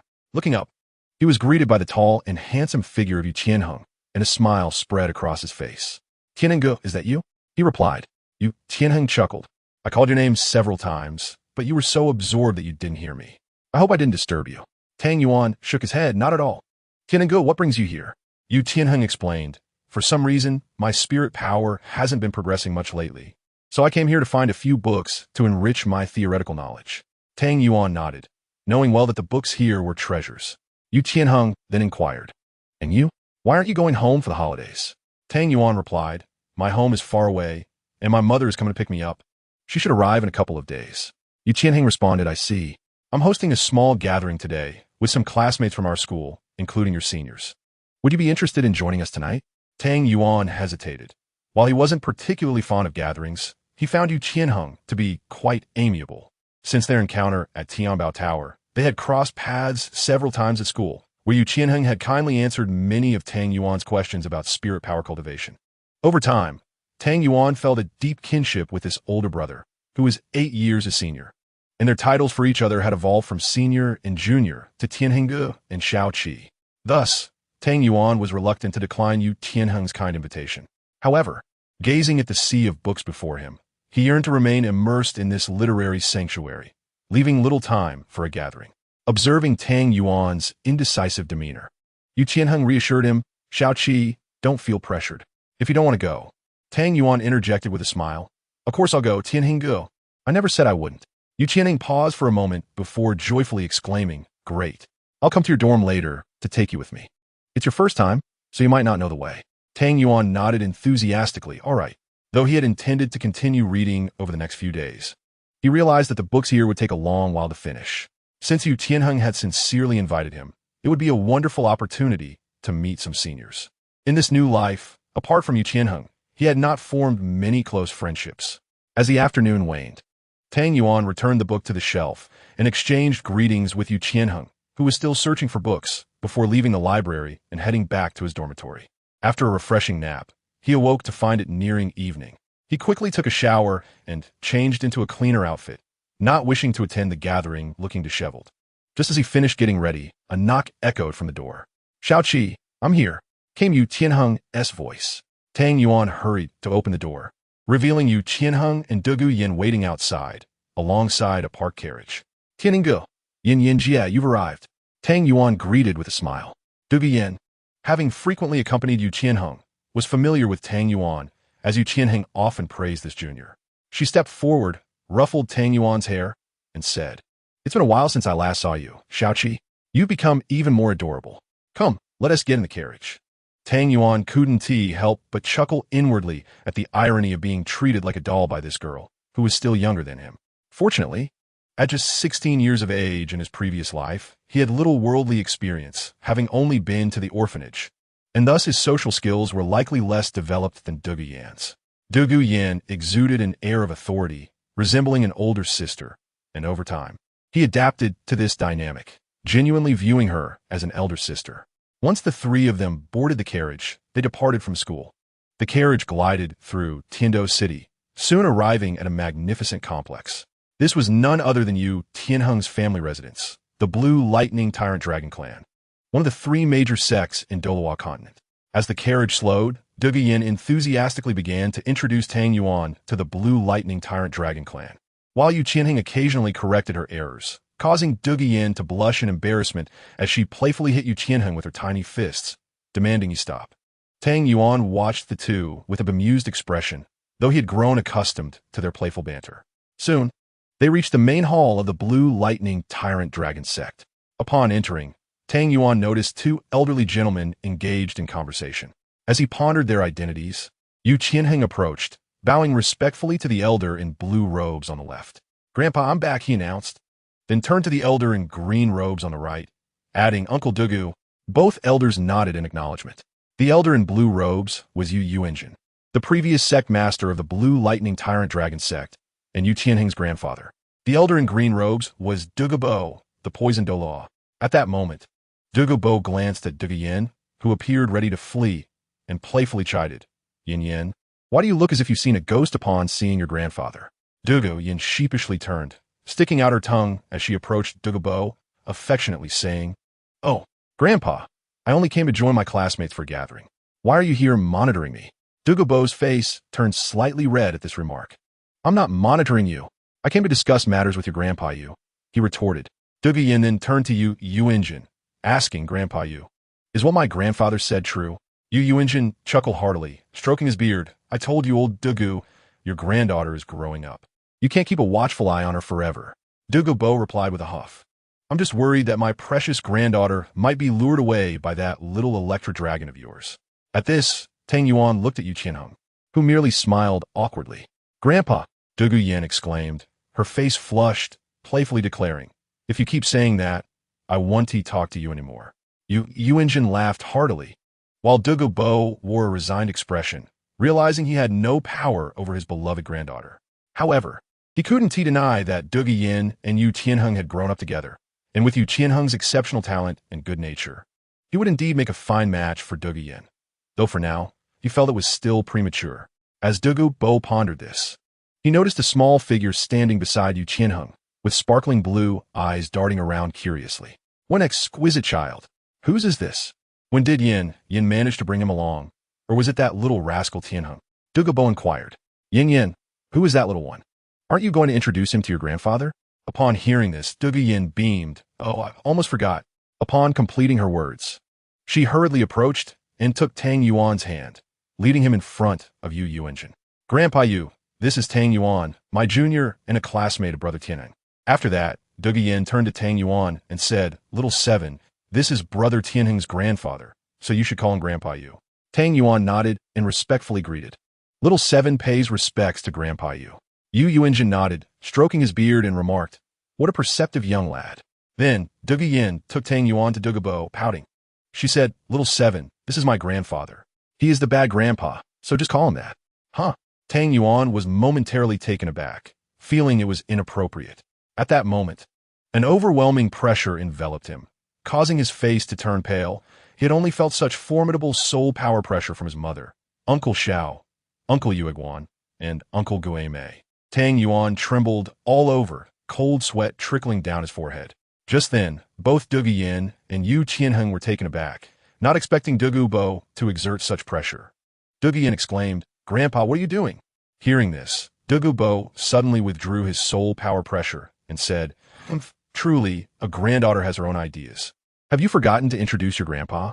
Dogu Yan ignored him, crouched down, and wiped the sweat from Tang Yuan's brow, gently asking, "Little Seven, how are you?"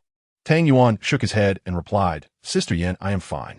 Dugu Yin furrowed her brows and said, "You say you are fine, yet your face is ashen."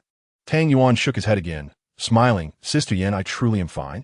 After saying this, Tang Yuan bowed to Dugu Bo and expressed, "Thank you, Grandpa Dugu." Dugu Bo looked at Tang Yuan with interest and asked, "Oh, what are you thanking me for?" Dugu Yin interjected, "Yes, little seven, why are you thanking him? Let us not bother with him, come on." Tang Yuan smiled, "It's nothing, Sister Yin. Just now, Grandpa Dugu used his soul pressure to help me break through to level 20. "What?" Dugu Yin exclaimed in surprise. Tang Yuan nodded. At this moment, Dugu Bo remarked, "You young lad are quite sensible, unlike some people who no longer respect their grandparent."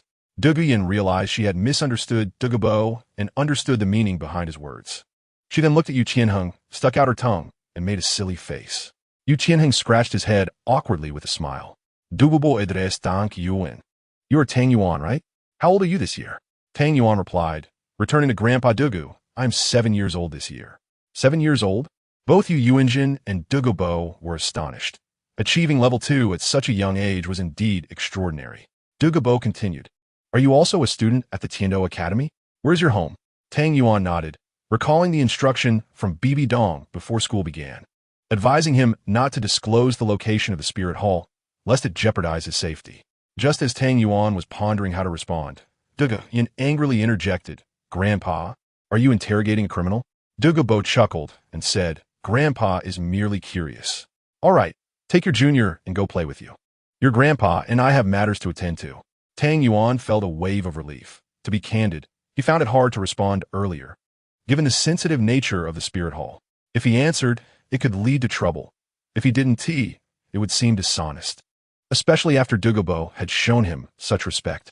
With a respectful farewell, Yu Tianheng led Dugu Yin and Tang Yuan to his separate residence. Chapter 25. Qin Ming. After arriving at the separate residence, Yu Tianheng and the others found several people already engaged in conversation. Upon seeing Yu Tianheng, they all greeted him warmly. Noticing Dugu Yin holding a particularly adorable little boy, two girls rushed forward, seemingly having discovered a new treasure.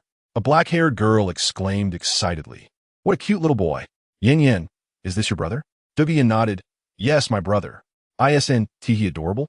The black-haired girl vigorously nodded, saying, "Come, let me pinch your cheeks." Tang Yuan instinctively dodged, feeling somewhat exasperated at the lack of decorum among girls nowadays. "Oh dear, he dodged. Ling Xian. It seems he doesn't like you," the other blonde girl teased. The black-haired girl huffed, "Humph, then you try." The blonde girl laughed, "I will. Little brother, come here, and I'll take you to eat something delicious." Tang Yuan could no longer withstand the pressure and quickly hid behind Dugu Yin. Seeing this, the black-haired girl laughed heartily. "Ha ha, Su, look, he is ignoring you." Observing Tang Yuan's retreat, Dugu Yin assumed he was shy and said to the two girls, all right, don't scare him. Be careful, or my brother might hit you." The black-haired girl scoffed, thinking Dugu Yin was joking, and replied, "Such a cute little brother, he wouldn't hit anyone." At that moment, a young man in his 20s with simple black hair walked in from outside. Although not exceptionally handsome, he possessed distinct features that conveyed a sense of steadiness and simplicity, his bright eyes standing out. Upon seeing the newcomer, everyone greeted him, "Teacher Qin." This person was indeed Qin Ming, who had not yet reached the level of a soul emperor, currently at level 54, a genuine soul king. Noticing many classmates present, Qin Ming smiled and exchanged pleasantries. While chatting, he noticed a pair of eyes fixated on him. Lowering his gaze, he found Tang Yuan looking at him with an innocent expression, which he found amusing. He then asked Dugu Yin, Yin, who is this child?" Dugu Yin was momentarily taken aback, preparing to respond, but Tang Yuan interjected, "Teacher Qin, my name is Tang Yuan." Dugu Yin smiled and added, "Teacher Qin. He is also a student of our Tiando Royal Academy." Qin Ming was somewhat surprised, uncertain of the relationship between this child and Dugu Yin, so he inquired, "Is that so? Tang Yuan, are you a new student this year?" Tang Yuan nodded. Dugu Yin, feeling playful, mischievously smiled and said, "Teacher Qin, guess which grade he is in?" Qin Ming instinctively replied, "What grade could it be? New students are naturally in the primary class." Observing Dugu Yin's teasing smile, Qin Ming's heart stirred, and he continued, "Could be otherwise?" Dugu Yin chuckled, "Teacher Qin, you guessed wrong. Little Seven is a genius in the 3rd grade first class." Now puzzled, Qin Ming exclaimed, "But he just said he is a new student this year. How can he be in the third grade? In the first class at that? Tang Yuan clarified. No, Teacher Qin, I am indeed a new student this year. But the Education Committee's Master Dream God Machine and the others arranged for me to transfer to the third grade first class. Qin Ming was taken aback, and after a moment of contemplation, he exclaimed in astonishment. I remember now. Yes, there was a child named Tang Yuan, a 6-year-old genius at level 19, who went directly from the primary class to the third grade of the primary academy. What? Everyone present gasped in surprise upon hearing Qin Ming's words. 6 years old? Level 9? As the astonished gazes of the crowd fell upon him, Tang Yuan remained unfazed, while Douluo Yin felt a swell of pride in her heart. However, it seemed somewhat peculiar that a 6-year-old at the 19th level was indeed herself, even if it had no direct connection to her. Tang Yuan, Qin Ming Yin Guit? What is it? Tang Yuan replied. What is your current level, Teacher Qin? Qin Ming asked. How come you have only advanced 1 level in half a year? Tang Yuan explained. Oh, there was an issue with my martial soul, but it has now been resolved. Understanding dawned upon Qin Ming. Thank goodness it has been addressed. A genius would be regrettably wasted otherwise. He continued, by the way, Tang Yuan, I noticed you were staring at me earlier. What is the matter? Tang Yuan shook his head and said, Brother Tianheng mentioned you, stating that you are a soul king. You appear quite youthful, unlike typical soul kings. Qin Ming chuckled. At 6 years old and at the 19th level, you hardly resemble an ordinary soul master either. Tang Yuan corrected him. I am now 7. Qin Ming sighed. It's all the same. In his heart, Tang Yuan silently vowed. One day, I shall become a soul king even younger than Teacher Qin. Before long, numerous maidens had prepared the hall, presenting an array of exquisite dishes, fruits, and fine wines. Yu Tianheng invited everyone into the hall. The spacious room featured a round table capable of seating 30 individuals for a meal. Yu Tianheng offered the main seat to Qin Ming, while he and Douluo Yin accompanied him on either side, and Tang Yuan was pulled by Douluo Yin to sit beside her. The table was adorned with a bountiful feast, even including a millennium-old soul beast and some spiritual fruits and vegetables. Though Tang Yuan had indulged in such delicacies at the necromancer manor, he had not tasted them since arriving at the academy. Yu Tianheng announced, the dishes are served. Let us invite Teacher Qin Ming to say a few words. The crowd applauded eagerly. Qin Ming waved his hand, resigned, and stood to address them. Students, I'm delighted to gather here with you today. As the director of practical combat classes, I have witnessed your remarkable growth. Additionally, I must congratulate Tianheng and Yin Yin for officially becoming students of the Senior Academy of the Tiando Royal Academy this year. Of course, I encourage the other students to strive for success and aim to enter the Senior Academy next year. I shall keep my words brief so as not to delay your meal. Now let's raise our glasses in a toast. The crowd cheered joyously, raising their glasses, and Tang Yuan, swept up in the atmosphere, lifted his cup to join in, though Douluo Yin only poured him a cup of tea due to his young age.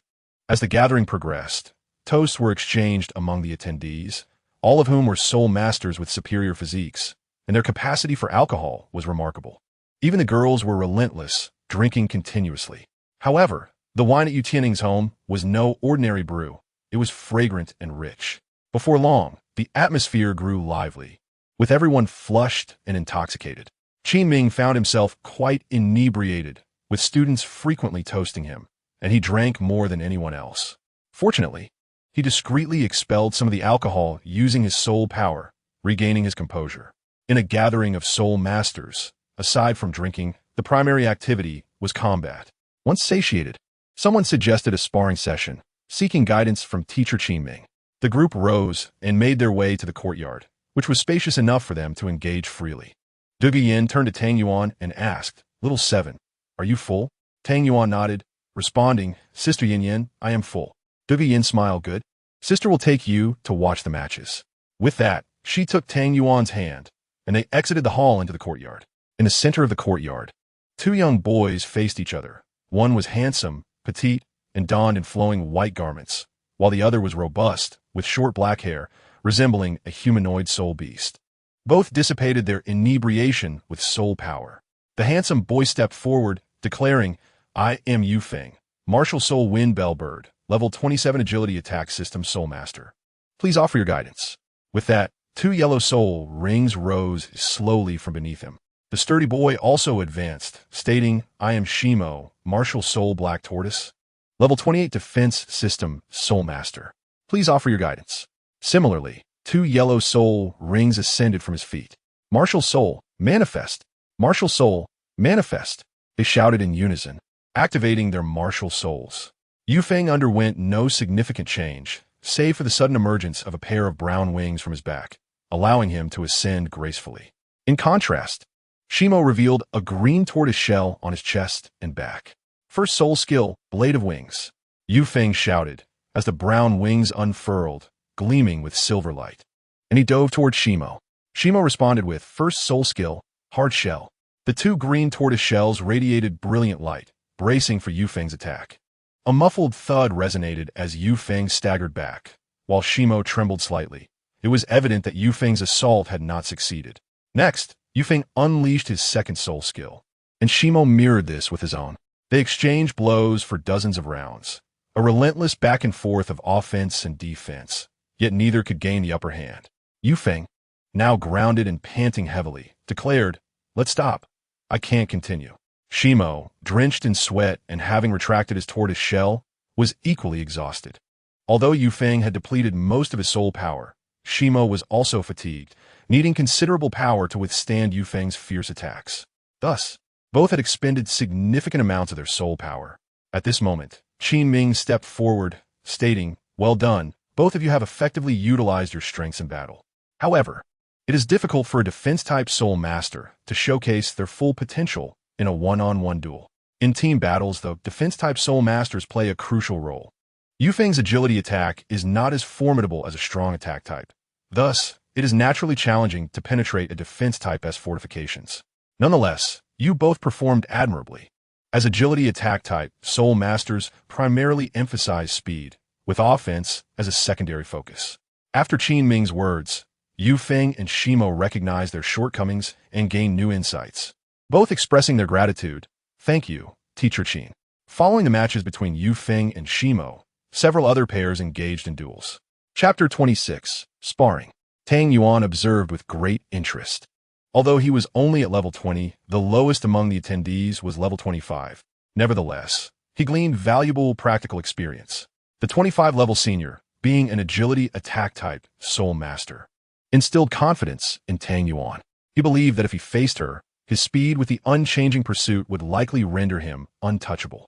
He had previously conducted an experiment with Su Jing, and at full capacity with the unchanging pursuit, no one below level 30 would be able to match him. Seeing the fervor in Tang Yuan's eyes, which brimmed with intense combat spirit, Yu Qianheng remarked, "Little 7, do you wish to fight?"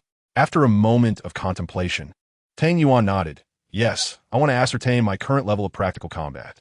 Yu Qianheng considered briefly and replied, "Very well, you can take the next match. But be cautious, understand?" Tang Yuan beamed with joy, nodding vigorously, "Wonderful. Brother Tianheng, rest assured, I will be careful." Yu Qianheng chuckled and affectionately ruffled Tang Yuan's hair. The two combatants swiftly concluded their duel, parting ways with visible fatigue, yet their eyes glimmered with excitement. After all, they were of similar age and classmates. Their soul power levels nearly equal, neither willing to concede defeat. This confrontation, while revealing personal shortcomings, allowed them to measure their own capabilities. Yet, amongst the spectators, apart from their instructor Qin Ming, were students hailing from the noble class of the Tiando Empire, known for their prideful nature. Although none wished to admit their defeat, the undeniable truth remained that losing in front of so many witnesses was a bitter pill to swallow. However, they could always seek redemption in future encounters. Putting on a faade would only diminish their standing. This exemplified the noble spirit. Despite the impatience often exhibited by the Tiando nobility, this noble spirit undeniably reflected commendable character. After the victor and vanquished exited the arena to recover, Yu Qianheng addressed Tang Yuan. "Go ahead, Xiao Qi." Tang Yuan nodded and stepped into the center of the arena. Meanwhile, Yu Qianheng turned to another young man. "Li Fei, why don't you have a spar with our junior?" Tang Yuan observed Li Fei, a level 25 agile attack soul master. Upon hearing his name, Li Fei hesitated, saying, "Boss, isn't this inappropriate? He is just a child. Despite his exceptional talent, he hasn't even acquired his second soul ring. What if I accidentally hurt him?" At this moment, Duguyen interjected, "Humph. If you dare to harm my brother, I'll poison you." "Duguyen, don't be silly." Yu Tianheng frowned. Dougie merely intended to jest. Yu Qianheng then reassured Li Fei. It's all right. Xiao Qi is no ordinary level 20 soul master. Just don't be too rough. It's merely a friendly match. Seeing Tang Yuan's diminutive stature, Li Fei felt slightly uneasy. Qin Ming then stepped forward with a smile. No worries, Li Fei. Just consider it a spar with our junior. I'm here, so nothing will go awry. The others, eager to witness the prowess of the 7-year-old level 20 prodigy, urged, Yes, Li Fei, with teacher Qin here. Are you afraid? Laughter erupted among the crowd. Li Fei shot them a helpless glare, knowing he was the lowest ranked among them, and thus steeled himself to proceed. Approaching the center, Li Fei warned Tang Yuan, if anything happens, speak up immediately, understood? Tang Yuan, feeling warmth in his heart at the senior's concern, smiled, I understand. Thank you, senior. However, you should go all out. I'm a soul master, not so fragile, and besides, teacher Qin is here. Li Fei considered this. Although Tang Yuan appeared small, he was already level 20, not far behind him. Turning to Qin Ming, who nodded approvingly, and then to Yu Qianheng, who bore a similar expression, he exhaled. All right, but remember, if there is an emergency, shout. Tang Yuan nodded eagerly. Okay. Li Fei then declared, Martial soul, manifest. As his words faded, a transformation overtook him. His pupils shifted into slits, revealing sharp, eagle-like eyes, and a pair of wings unfurled from his back. Slightly smaller than that of Yu Feng, with deep brown feathers fluttering in the wind. 2 yellow soul rings ignited beneath his feet. Li Fei, martial soul, eagle. Level 25 agile attack soul master. I seek your guidance.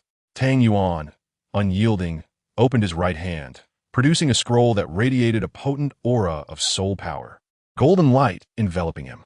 Tang Yuan, martial soul, death book, level 20 control soul master. Please guide me, senior. A yellow soul ring also ascended from beneath his feet. Good. First soul technique, eagle strike. Li Fei, sensing the formidable nature of Tang Yuan's martial soul, discarded any dismissive thoughts and immediately unleashed his first soul technique. His first soul ring shone brightly, and a yellow light enveloped his wings as he soared upwards, diving towards Tang Yuan. Admittedly, this attack bore resemblance to Yu Feng's soul technique, yet lacked its overwhelming power. Li Fei's speed was astonishing. In the blink of an eye, he was before Tang Yuan. However, Tang Yuan deftly executed the uncertain pursuit step, vanishing from Li Fei's sight. Startled, Li Fei realized this junior was no ordinary opponent. Before he could contemplate further, he felt a surge of energy behind him. Without hesitation, he propelled himself into the air. In that instant, a small leg swept through the space he had just occupied. Close call. Li Fei gasped, realizing he had underestimated this junior. Determined, he resolved to unleash his full strength. With a swift maneuver, he flipped in midair, transforming his hands into claws, launching another dive towards Tang Yuan. Second soul technique, eagle claw. Having narrowly evaded the previous strike, Tang Yuan quickly retreated, stabilizing himself just in time to see Li Fei's second soul technique charging at him. He shifted nimbly, evading once more. Li Fei was astonished. His second soul technique was significantly faster and more powerful than the first. Was this junior truly a control-type soul master? Why did he seem swifter than an agile attack soul master?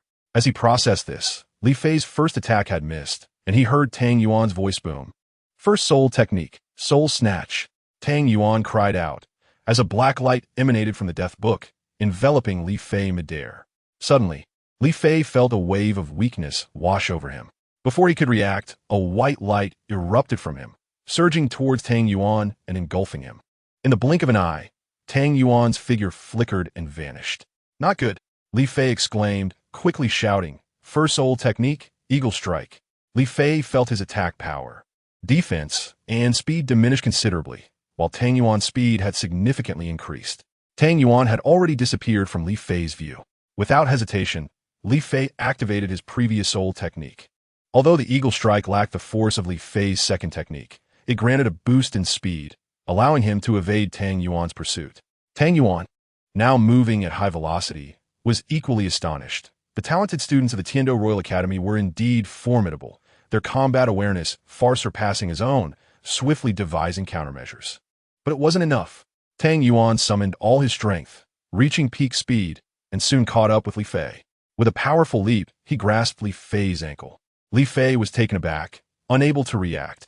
Despite utilizing the speed and altitude from his first soul technique, he still fell short. Before he could comprehend the situation, Tang Yuan pulled him back to the ground. Once they regained their balance, Li Fei sighed, "I lost." Tang Yuan shook his head. "Senior Li Fei, you have not lost. Although I managed to pull you down, you could still soar into the sky to find opportunities to attack me, and I have expended nearly half my soul power." Tang Yuan spoke the truth. His first soul ring was 600 years old. Not only did it endow him with formidable soul skills, but it also consumed significantly more soul power than an ordinary 100-year soul ring, despite having unleashed the soul-seizing technique just once. If it weren't for his profound and solidified Yuan soul power, which had evolved to a liquid state, employing the unpredictable pursuit technique alongside the soul, seizing would likely have left him nearly depleted. Upon hearing this, Li Fei assumed Tang Yuan was merely comforting him and replied with a wry smile, "Please, don't try to console me. A loss is a loss. Even if I could soar once more, I wouldn't reach the heights you do. After all, my soul power is nearly exhausted from our spar, and your peculiar first soul skill has severely hampered my physical capabilities. Even if I wished to fly, I wouldn't be able to ascend much higher. Your speed is astounding, and my soul skills cannot contend with that. Once my soul power is depleted, I will inevitably fall from the sky, and the outcome would still be defeat." At that moment, Qin Ming stepped forward, applauding. "What a splendid battle. Xiaoqi, may I call you that?" Tang Yuan nodded with a smile. "Of course, Teacher Qin. Brother Tianheng and Sister Yinyan refer to me the same way." Qin Ming responded, "Excellent, Xiaoqi. Although you're only at level 20, your soul skills are remarkably powerful, and your speed is exceptionally swift, even surpassing that of an average 30-level soul master. Thus, had this match involved a soul master specializing in offense or defense, you might not have triumphed as easily. However, Li Fei is an agility-type master, and since you defeated him in speed, winning became quite challenging for him." Tang Yuan note that. Absorbing this newfound wisdom, Li Fei chimed in, "Teacher Qin is absolutely right. I must say, Tang Yuan, you are quite the anomaly. Your innate soul power is impressive, and your combat talent exceeds ours. I suspect you'll soon advance to a higher academy for your studies." Tang Yuan smiled, ready to respond, when suddenly, Duguyan approached and remarked, "Of course, our Xiaoqi is a genius. You all need to step up your training. Don't be fooled by Xiaoqi's high talent. His dedication to training is unmatched. Every day, aside from attending classes, he carries a 50-pound armor up the mountains. How could he not excel in speed?" Tang Yuan chuckled. "Sister Yinyan, are you revealing my secrets already?" The crowd looked at Tang Yuan in astonishment. A genius is not alarming, but a genius who outworks mediocrity is truly formidable. Qin Ming exclaimed, "Xiaoqi, is it true? Do you really run around carrying 50 pounds of armor daily?"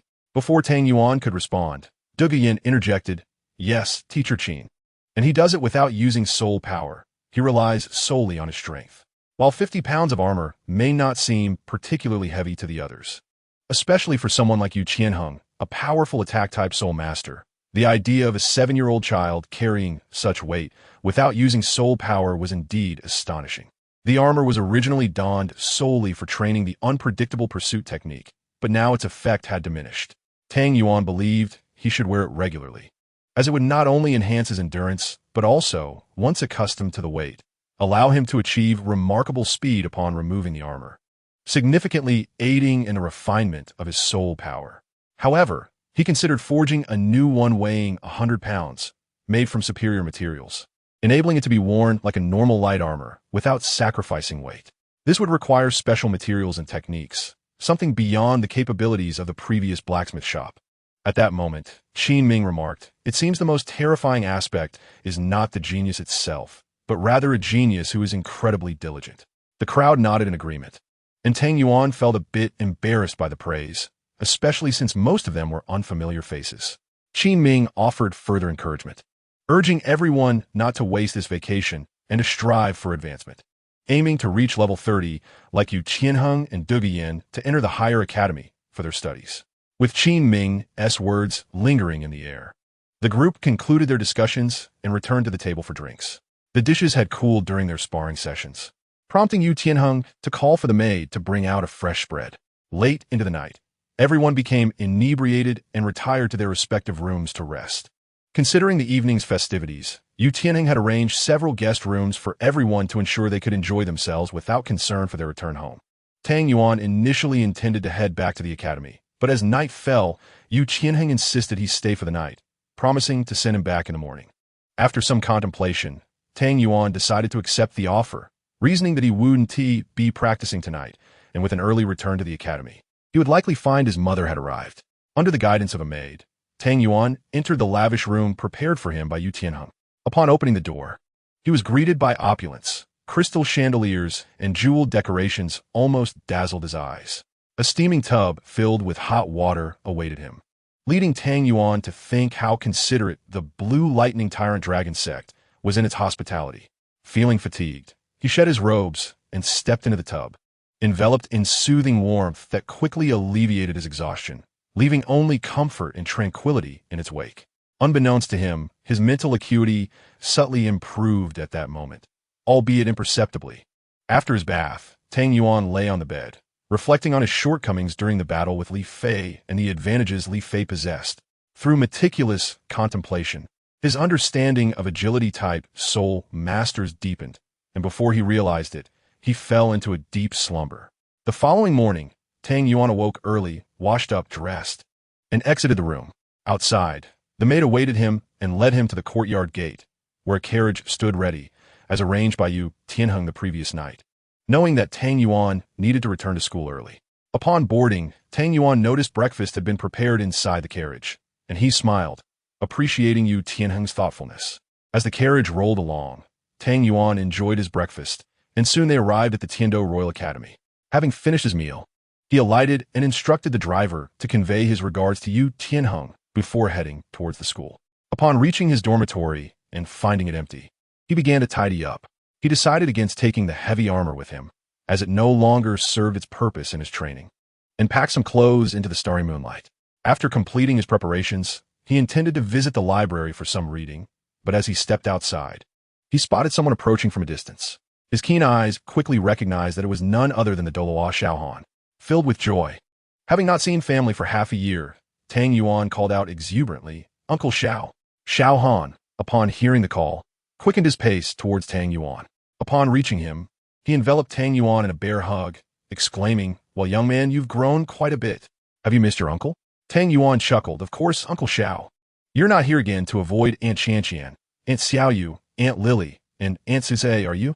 Xiaohan, witnessing Tang Yuan's playful demeanor, could only smile wryly. He playfully ruffled Tang Yuan's hair and remarked, "You rascal, it's only been 6 months since we last met, and you've already learned to jest with your Uncle Xiao?" Tang Yuan scratched his head and inquired, "Uncle Xiao, where's my mother? Why hasn't she come?" Xiaohan replied, "Recently, the spirit hall has been quite active. Your mother finds it inconvenient to appear in crowded places. She is currently waiting for you outside the academy." Tang Yuan's eyes lit up with joy. "Then let us go. I haven't seen her in ages." Xiaohan nodded with a smile. "Very well, let us depart. Aren't you going to pack?" Tang Yuan shook his head. "No need. I've already taken care of everything." Xiaohan chuckled. "It seems you've been anticipating this for several days. Let's return home." "Wonderful. We're going home," Tang Yuan exclaimed. And the two walked and chatted until they arrived at the academy's entrance. Not far from the academy, a carriage was parked by the roadside. Tang Yuan instantly recognized it as belonging to the Spirit Manor. Without waiting for Xiaohan, he hurriedly approached the carriage and jumped inside, where he was greeted by an exceptionally graceful and beautiful woman sitting within. "Mother." Without hesitation, Tang Yuan leaped into Bai Dong's embrace. Upon seeing her son, Bai Dong's eyes immediately glistened with tears as she tightly held him and said, "You little rascal. You've been gone for half a year and didn't even write to the family. Do you not miss your mother?" Tang Yuan laughed and replied, "How could I not, mother? I've just been too busy training." Bai Dong chided gently, "That doesn't excuse you from writing to me." Tang Yuan scratched his head and conceded, all right, mother, all right from now on." Bai Dong looked at Tang Yuan with a gaze filled with affection and tenderness, stroking his head. Sensing the fluctuations of soul power emanating from him, she asked, "Little 7, what level are you at now?" "I'm at level 20, Tang Yuan responded. Bai Dong was momentarily taken aback, but did not scold him for his slow advancement. Instead, She said, well, there's no need to be solely focused on training. At your age, it is better to enjoy time with your friends. Understanding her concern about his gradual progress, Tang Yuan smiled and explained, Mother, my death book martial spirit has fully recovered. I lost 2 levels because of it before I could resume my training. Bai Dong was taken aback. She knew Tang Yuan had taken a soul origin flower from Tianbao Tower, but was unaware of his soul power regression. Anxiously, she pressed him for details. Tang Yuan, not wishing to hide anything, shared the circumstances of the death book and the changes in his soul power, which eased Bai Dong's worries. It turned out that the regression was not detrimental, but rather a fortuitous event for him. At that moment, Xiao Han entered the carriage. Bai Dong instructed the coachman to set off, and the 3 embarked on their journey home. As they traveled, Bai Dong inquired about Tang Yuan's school life over the past 6 months. Enthusiastically, he recounted how he had become the leader in the junior class, advanced to the 3rd year, and made friends with Yu Qianheng and others, sharing every detail with her. Observing Tang Yuan's excitement, Bai Dong and Xiao Han exchanged knowing glances, listening intently. While Tang Yuan animatedly spoke, Bai Dong gazed at him with a loving smile, seemingly captivated by him alone. Initially, Bai Dong harbored concerns about Tang Yuan's friendships with Yu Qianheng and Du Biyan, given the formidable influence of the Blue Lightning Tyrant Dragon sect and the poisoned Douluo. She feared that should they pose a threat, she would be unable to intervene in time. Despite the presence of Yu Guan in Tiando City, she recognized that he alone might find it challenging to protect Tang Yuan, as both Yu Yuanjin and Dugabo were renowned titled Douluos.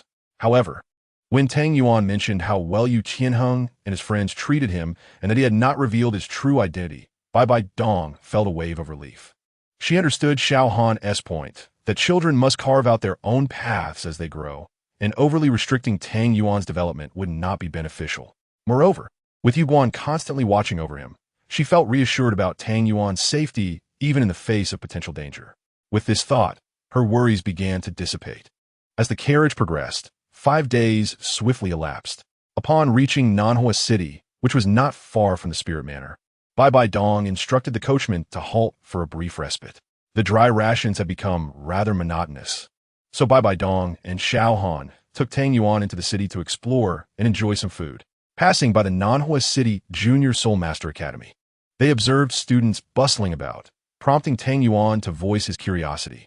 Mother, isn't it vacation time? Why are they still attending classes? Bai Dong chuckled and explained.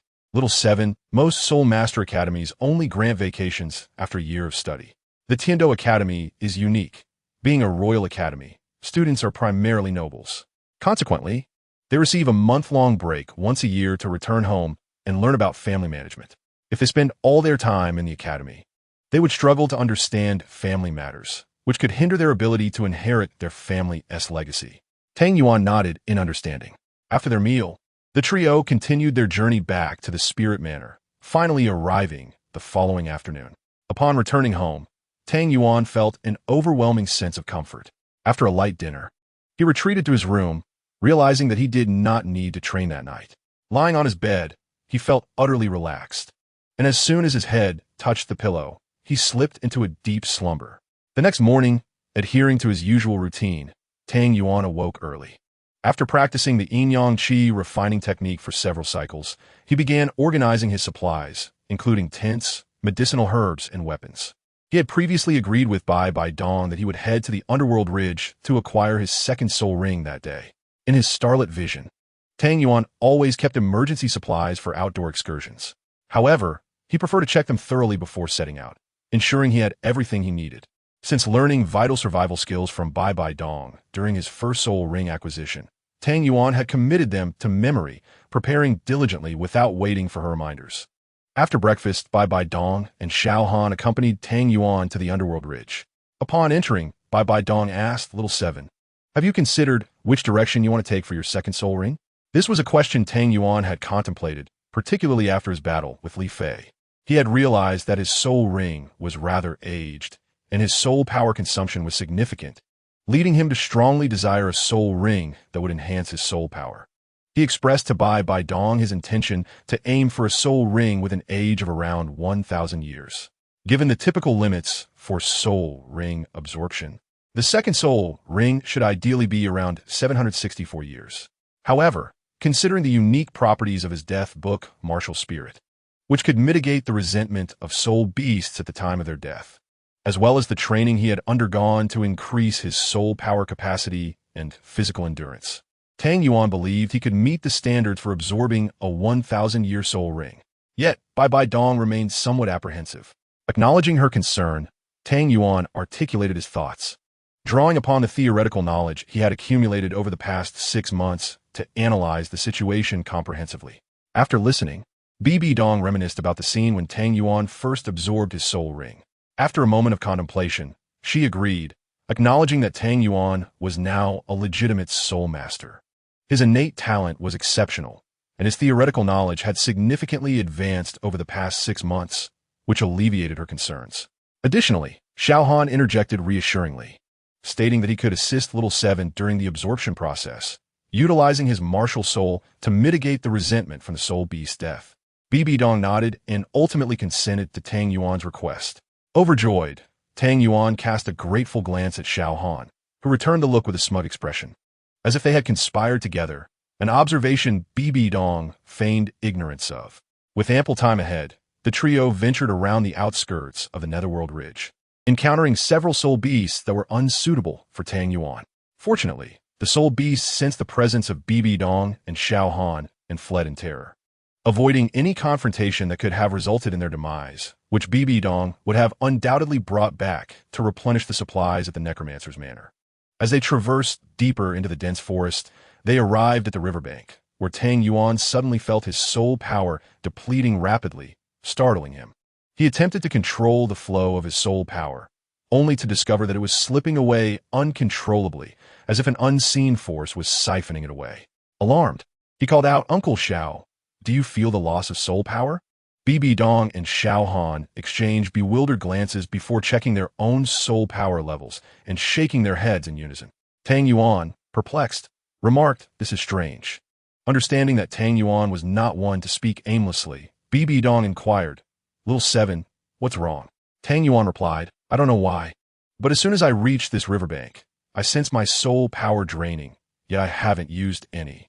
Bai Dong furrowed her brow, sensing something amiss. At that moment, Xian exclaimed, "Inoy, it's the soul siphoning flower." "Soul siphoning flower?" Both Bai Dong and Tang Yuan queried.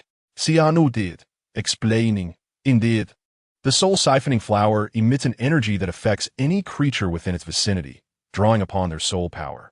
Observe the pile of rubble by the riverbank. Not a single soul beast or plant remains, indicating the flower's malevolence." Tang Yuan then asked, "But why are you and Mom unaffected?" Xiao Han replied, "This soul-siphoning flower is likely not very old. Both your mother and I are titled Douluos above level 90, rendering us immune to this degree of soul power absorption." Tang Yuan understood, nodding, "I see. In that case, Uncle Xiao, let's find it quickly." Xiao Han agreed, "Yes. Little Seven, concentrate and feel the direction of this siphoning force to determine where it is strongest."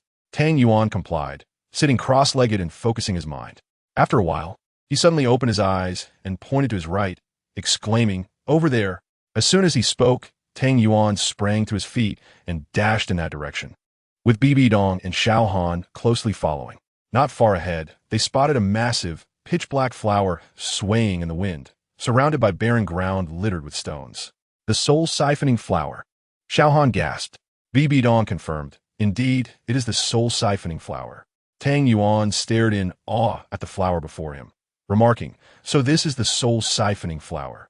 Being so close, I can feel my soul power draining even faster."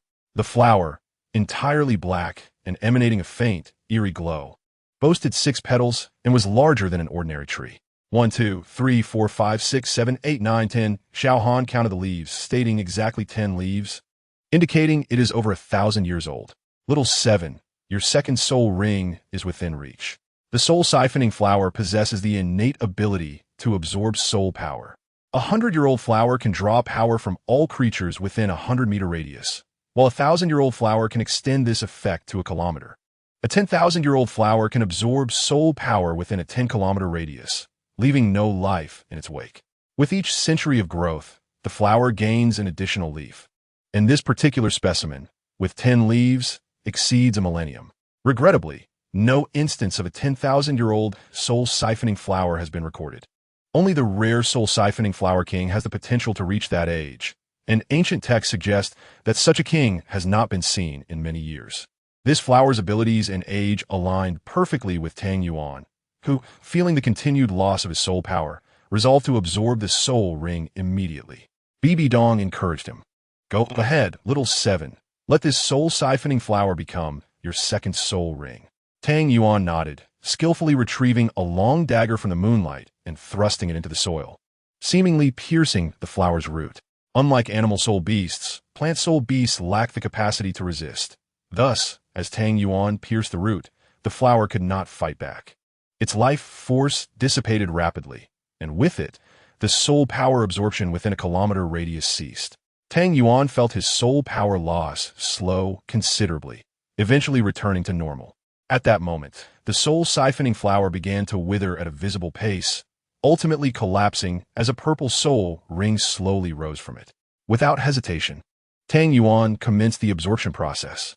Just like his first experience with a soul ring, the plant soul beast exuded powerful resentment, which surged through his mind. The book of life and death manifested within him, providing a refreshing coolness, a sign of its purifying power at work.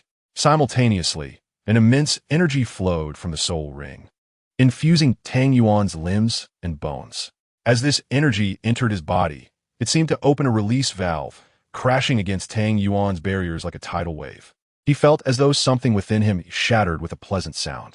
In that instant, his soul power circulated vigorously, and the energy poured forth relentlessly. Tang Yuan wasted no time, activating the yang refining technique, feeling his meridians rejoice and hum with excitement. The energy swiftly completed a full circuit within him, and suddenly, the yin-yang refining technique broke through its limits, reaching the initial stage of the third layer. Tang Yuan reveled in the transformation within him and the breakthrough of the yin-yang refining technique, nearly letting out a triumphant howl. In his meridians, the energy raged fiercely, but thanks to the modifications from the Book of Life and Death, his barriers were now remarkably sturdy, preventing the energy from overwhelming him as it was absorbed seamlessly. After 2 hours, the radiant glow enveloping Tang Yuan gradually dimmed, indicating the absorption of the soul ring was nearing completion. Once the glow entirely vanished, Tang Yuan opened his eyes wide, emanating a powerful wave of soul power. His gaze held an enchanting brilliance that was both captivating and intimidating. Bibi Dong and Xiao Han exchanged astonished glances, exclaiming, "So this is the power of a second soul ring at 1,000 years." After absorbing the soul ring, Tang Yuan sensed the changes within himself. At this moment, the yin-yang refining qi technique had already advanced to the initial stage of the third level. Although it was merely the early stage, its stability was remarkable. If not for Tang Yuan's deliberate suppression, the yin-yang refining qi technique could have already reached the minor achievement level. However, in order to solidify his foundation, he restrained it to the initial stage, barely holding it at the pinnacle of this phase. It was likely that before long, it would naturally break through to the minor achievement level. Nevertheless, Tang Yuan was indifferent. Having suppressed it to such a state, allowing it to break through naturally would no longer be a challenge. Upon examining his current soul power level, Tang Yuan felt the fluctuations of his soul power had already reached level 21. He couldn't help but marvel at the prowess of the Millennium Soul Ring. Now, his soul power flowed like liquid, significantly surpassing the gaseous quality it once possessed. Under such conditions, the energy within the soul ring needed to be purified before absorption.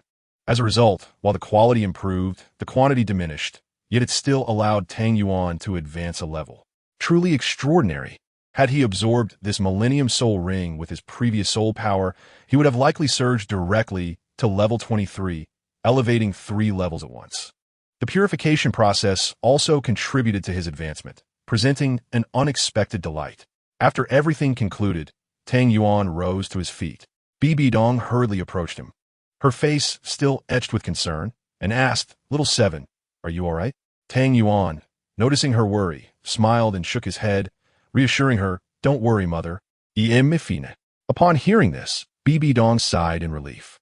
Tang Yuan then shared the series of changes in his soul power levels with Bibi Dong and Xiao Han.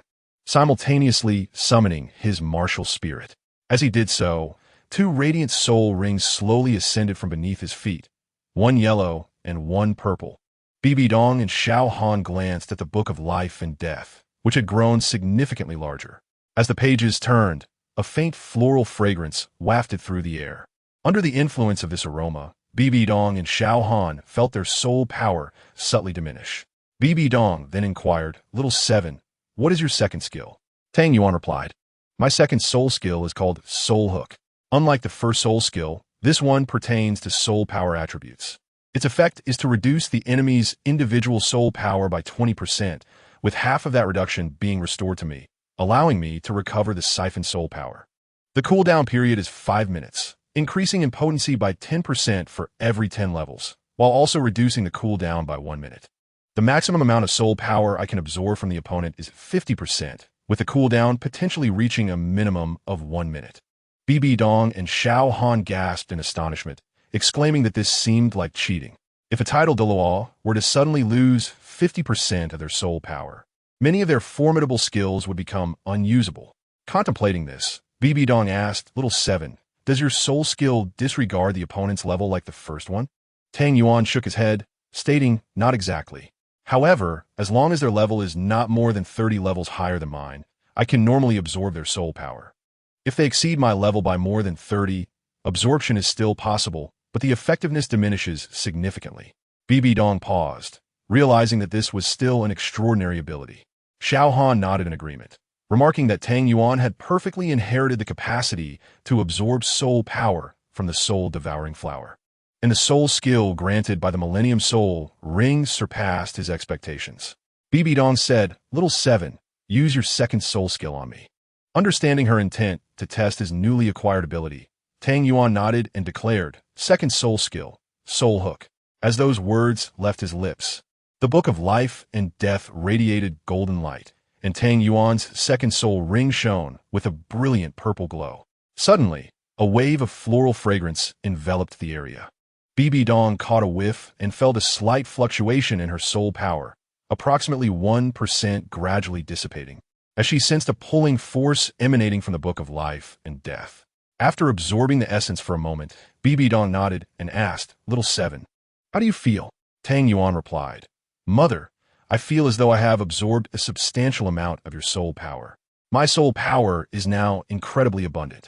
If it weren't for your overwhelming strength, I would have likely been overwhelmed. Even though I ceased the absorption, my martial spirit continues to draw from your soul power." Bibi Dong acknowledged this, adding, "Based on my estimation, your second soul skill will hardly absorb any power from soul masters above level 80. Just now, I suppressed my level between 70 and 79, allowing you to barely absorb 1%.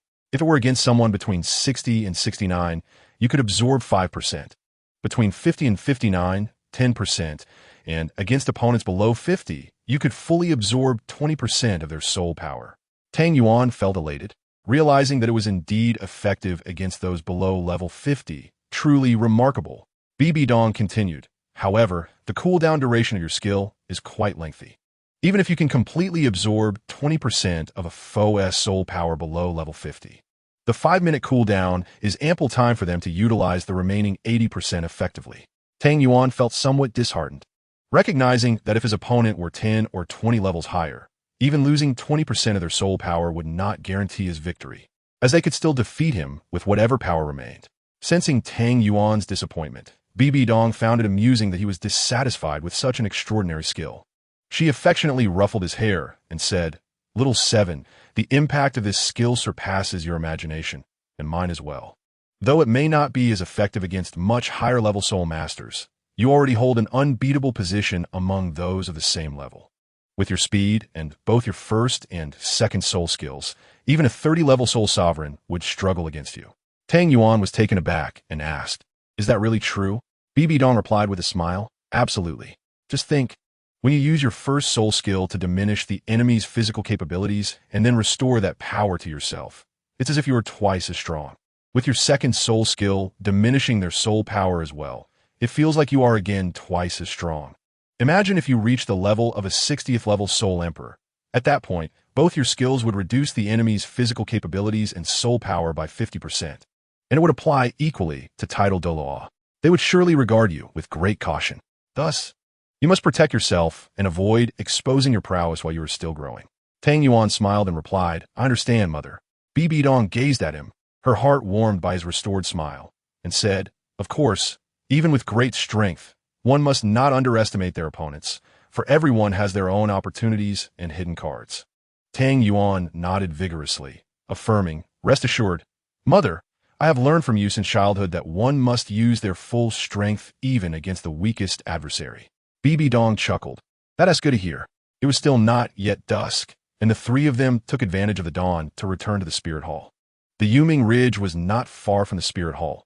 They descended the mountain and soon arrived back at their destination. After acquiring the second spirit ring, Tang Yuan found himself ravenous, having missed lunch. Bai Dong promptly instructed her servants to prepare dinner, presenting an array of spirit beast meats before him.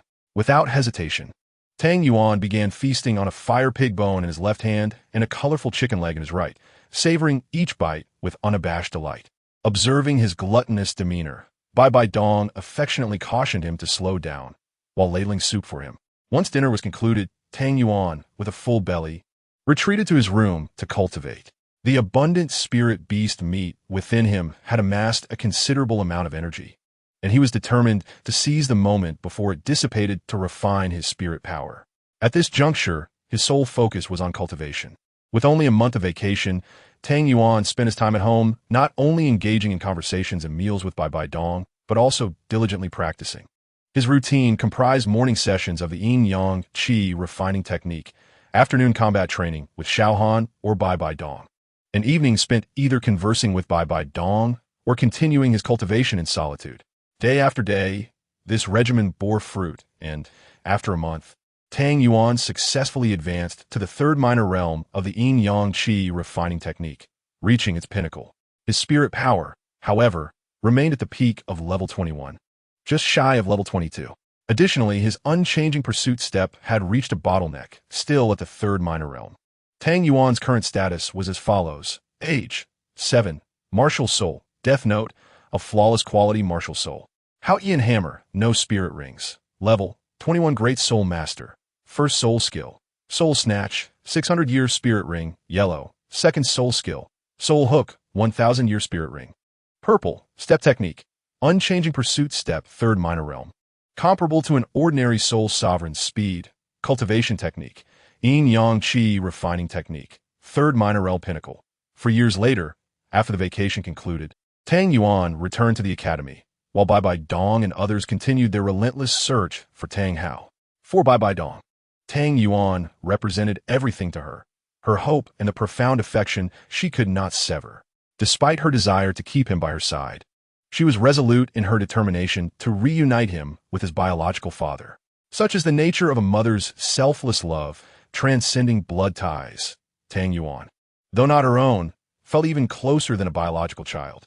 Upon returning to school, Tang Yuan resumed his routine, traversing between the back mountain, classrooms, dining hall, library, and dormitory. Occasionally, he would visit the Blue Lightning Tyrant Dragon sect to spar with Yu Qianheng. Without employing his second soul skill, Tang Yuan had rarely triumphed over Yu Qianheng, even with the unchanging pursuit step, although his speed surpassed Yu Qianheng's. The latter's formidable attacking martial soul and extraordinary reactions rendered victory nearly impossible for Tang Yuan, given his current level of attack power and practical experience. During these sparring sessions, Yu Qianheng exhibited remarkable patience, imparting his combat wisdom and tactics while pointing out Tang Yuan's shortcomings, given his status as a soul sovereign with superior practical experience. Initially, Tang Yuan would find himself defeated within 3 rounds, but gradually he managed to extend that to 10, then 15, and eventually 20 rounds, until he could only succumb when his spirit power was utterly depleted. Months later, Qin Ming became aware of these sparring sessions and frequently joined them in training. Upon learning of Tang Yuan's second soul skill, Qin Ming was astonished and immediately resolved to have Tang Yuan blend his second and first soul skills during their sparring. In the initial months of this new approach, Yu Qianheng found the matches exceedingly challenging. Even without using his second soul skill, Tang Yuan could now sustain the battles for numerous rounds before depleting his spirit power. With the introduction of his second soul skill, Yu Qianheng felt increasingly constrained. often finding himself in a position of dominance only to have his spirit power siphoned away by Tang Yuan, who proved to be an indefatigable opponent. As the battles continued, Yu Qianheng's spirit power dwindled, while Tang Yuan's capacity to absorb it decreased as well. By the time Tang Yuan collapsed, panting heavily, Yu Qianheng was also in a state of exhaustion, barely managing to remain seated. Were it not for his renowned attacking martial soul, he too would have been rendered powerless. Following such grueling encounters, the opportunity for cultivation emerged most favorably. Not only did Qin Ming, a renowned Soul King instructor, provide guidance and share valuable insights, but Tang Yuan also arranged for Tian Bao Lu to gather numerous spiritual herbs, distributing them between himself and Yu Qianheng. Yu Qianheng instructed his household servants to prepare ample thousand-year spirit meat as sustenance. After their sparring concluded, both Tang Yuan and Yu Qianheng would retreat to their respective rooms for medicinal baths. Once the water transformed from deep green to transparent, they would head to the dining hall to feast together, relishing their meals before Qin Ming would offer further instruction on their sparring missteps. The soothing medicinal baths, abundant spirit beast meat, and the guidance of a Soul King instructor made for a rare and cherished weekly event. Each time this day approached, Tang Yuan eagerly anticipated the opportunity to join Qin Ming and Yu Qianheng at the Blue Lightning Tyrant Dragon sect. Meanwhile at school, Tang Yuan maintained his usual routine of early morning cultivation of the yin-yang qi refining technique, attending classes during the day, practicing the unchanging pursuit step in the afternoon, and studying in the library at night. His schedule was filled to the brim, yet he found immense fulfillment in his busy life.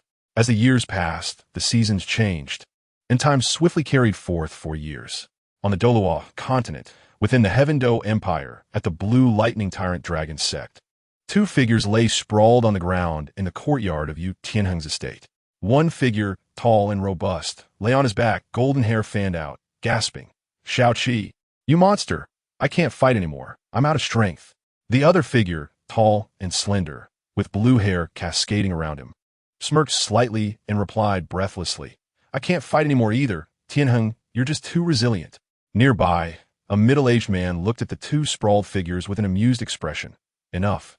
Get up and go take a medicinal bath. Every time you finish, you act like you're dead." Upon hearing the mention of a medicinal bath, the slender figure immediately perked up, his sapphire-like eyes sparkling with energy as he sprang to his feet, exclaiming, "Time for the medicinal bath," and vanished in an instant. The tall figure still lying on the ground muttered, "You brat, you really do have some energy left." After saying this, he too sprang up and quickly followed suit, disappearing from sight. The middle-aged man shook his head, chuckling. They truly are just pretending to be dead. In a chamber of the estate, the air was thick with steam. In the center stood a large wooden tub, surrounded by swirling mist. Through the haze, one could see the deep green water within, where a blue-haired youth leaned back, the very same individual who had just been sprawled on the ground outside. It is none other than Tang Yuan. He was seen resting his hands on either side of a wooden tub, his head gently leaning against its edge, eyes closed, radiating an expression of serene comfort. A closer inspection would reveal that within the deep green water, slender strands of emerald energy swirled like swimming dragons, continuously converging and being absorbed by Tang Yuan from his surface to his core. This medicinal bath not only tempered his muscles and bones, but also nourished his dantian, providing a sensation of both soreness and relief, which Tang Yuan particularly cherished after each spar with Yu Qianheng, indulging in his practice while soaking. No, his greatest delight lay in the sumptuous dinner that followed the bath, meat from millennium-old soul beast, which melted in his mouth. As a connoisseur who had savored the delicacies of Heaven Do City, Tang Yuan was naturally quite discerning about food. Over the past 4 years, in addition to his cultivation, he discovered a fascinating pastime, the pursuit of culinary delights. He roamed the entirety of Heaven Do City in search of exquisite dishes. Yet he still found the soul beast meat post-spar to be the most delectable. After half an hour, the hot water in the tub had turned completely transparent, the medicinal properties fully absorbed. Tang Yuan, feeling somewhat reluctant to leave, pouted slightly as he stood up and emerged from the tub. A tall and slender figure flickered in the steam, his muscles not as pronounced as those of the brothers Shurimo, but rather elegantly contoured, sharply defined, as if he were a flawless sculpture. Beneath these seemingly unremarkable muscles lay an astonishing latent power, Coupled with years of practicing the yin-yang qi refinement technique and regular medicinal baths, Tang Yuan's physique had reached the level of jade-like skin and iron-like bones. He concentrated and expelled the water droplets from his body and hair, draping himself in a black robe, a slender red jade dragon belt slanting around his waist, adorned with a brush that resembled a sword. Upon closer inspection, one would find that the brush's handle was crafted from century-old bamboo, and the tip was made from the fur of a 1,000-year-old demon wolf, inscribed with the 4 characters, Judge's Death Sentence. His shoulder-length blue hair cascaded down, neither too long nor too short. Tang Yuan retrieved a black hairband, perfectly securing his hair into a small ponytail, revealing his sharply defined facial features, his face resembling a chiseled masterpiece, a high-bridged nose, a pair of blue eyes that seemed to harbor galaxies, and lips that often curled into a smile, making him appear both incredibly profound and strikingly handsome, exuding an air of casual nonchalance. Clad in black boots, Tang Yuan strode out of the room, his attire reminiscent of the character Xiao Han from Douluo. Since Tang Yuan adopted this style, Bai Bai Dong had often felt a sense of concern, believing this child had been led astray by Xiao Han. However, Xiao Han was innocent. His ethereal aura somehow transformed Tang Yuan into a roguish wanderer. In truth, Tang Yuan had modeled his appearance after the chivalrous heroes he had read about in martial arts novels in his past life. His lifelong dream had been to become a hero, and in this life, that aspiration remained steadfast. Having suffered from a debilitating illness in his previous life that rendered him unable to walk, he had never been able to fulfill his heroic ambitions. Yet, reborn into this life, Tang Yuan relentlessly pursued that dream. Naturally, this had nothing to do with Xiao Han, though Tang Yuan often deflected any questions from Bai Bai Dong by claiming he was emulating Uncle Xiao, which had led Bai Bai Dong to suggest on several occasions that Tang Yuan should change his attire. It was not that his outfit was unattractive, but Bai Bai Dong felt that Xiao Han had led her son astray. Consequently, Xiao Han often found himself on the receiving end of Bai Bai Dong's reprimands, though he eventually grew accustomed to it. Upon exiting the room, Tang Yuan made a beeline for the dining hall. Upon arrival, he discovered Yu Tianheng already seated at the table, indulging in a feast. "Wait for me, Tianheng. Save some for me." Tang Yuan hurried over, plopping down and unceremoniously grabbing a large chicken leg to devour. Indeed, he was tearing into it. This dining hall was exclusively set up by Yu Tianheng for himself. Tang Yuan, Qin Ming, and Duge Yin, no one else ever visited. At that moment, Yu Tianheng's mouth was full of soul beast meat, and with a piece of meat in hand, he mumbled indistinctly, "You're getting more and more arrogant, even while eating." Tang Yuan paid him no mind, already engrossed in his frenzied feast. Shortly thereafter, Qin Ming arrived, serving himself a bowl of rice, savoring each bite thoughtfully, a stark contrast to the voracious manner of Yu Tianheng and Tang Yuan. It was no wonder, as they had expended considerable soul power, necessitating a rapid replenishment of energy through food, particularly for Yu Tianheng, whose martial spirit was that of a beast, while Tang Yuan merely relished gastronomic delights. Once the table was cleared of all dishes, Tang Yuan and Yu Tianheng leaned back in their chairs, satisfaction evident on their faces. Qi Ming took a sip of the hot tea recently brought by a servant, observing his 2 proud students. "Tianheng, I sense a fluctuation in your soul power. It seems you have made some progress." Upon hearing his name, Yu Tianheng straightened up, respecting Qi Ming's presence, and nodded. "Yes, Teacher Qin. I just completed my medicinal bath and have broken through to level 39. Qi Ming nodded approvingly. "Excellent. You are 18 this year, correct? You have indeed been somewhat remiss in your training over the past few years. Otherwise, with your talent, you would have already broken through to the soul sect." Yu Tianheng smiled sheepishly. "Teacher Qin, well." Qi Ming chuckled. "I understand. It is natural for young people to be drawn to love. But do not waste all your time on that. You and Yin Yin are both soul masters. You will have plenty of time to cultivate together in the future." Feeling somewhat embarrassed, Yu Tianheng replied, "Understood, Teacher Qin. I will make sure to train diligently with Yin Yin from now on." Qi Ming nodded, then turned his gaze to Tang Yuan. To be honest, he held great admiration for this student, whose sunny disposition, admirable character, and high talent were complemented by his diligent training. In Qin Ming's heart, he believed that, barring any unforeseen circumstances, Tang Yuan would undoubtedly carve out a place for himself on the continent in the future. Noticing Qin Ming's gaze, Tang Yuan smiled slightly. Teacher Qin, I assure you I am very diligent, unlike Tianheng, who just went shopping with Yan Yan the other day. Upon hearing this, Yu Tianheng immediately delivered a playful smack to Tang Yuan's head, whispering, You little snitch. Tang Yuan feigned innocence. What do you mean again? When have I ever snitched? Yu Tianheng, realizing he had been caught, quickly retorted, You're just trying to get me in trouble. Qin Ming shook his head and smiled. All right, I know you're hardworking. But remember that cultivation requires both diligence and relaxation. I hope you two can find a balance and not be so extreme. Both Yu Tianheng and Tang Yuan nodded in unison, replying, Yes, Teacher Qin. They held deep respect for Qin Ming, who had provided them with significant guidance throughout their 4 years of training. They had never forgotten his attentive teaching. Qin Ming then inquired, By the way, how is your practice with the judge's death sentence sword progressing? Tang Yuan replied, Quite well, though I have recently encountered a bottleneck. Qin Ming nodded and said, As a control-type soul master, acquiring an additional offensive soul skill is undoubtedly advantageous. Your swordsmanship is both mysterious and unpredictable. Even defense-type soul masters must treat it with caution. However, do not neglect your soul power cultivation during this time, for in this world, soul power is fundamental to a soul master. Tang Yuan replied, Understood, Teacher Qin. Recently, my judge's death sword has reached a bottleneck. After obtaining the third soul ring, I will devote a significant amount of time to cultivating my soul power. Qin Ming remarked, Your soul power level seems to have reached level 30 about 2 months ago, right? I recall it was just after your 11th birthday. Tang Yuan nodded affirmatively, Yes. Yu Qianheng glanced at Tang Yuan, feeling an overwhelming rush of excitement. This was truly a prodigy.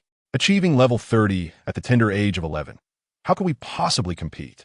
Naturally, both Tang Yuan and Qin Ming were oblivious to his inner turmoil.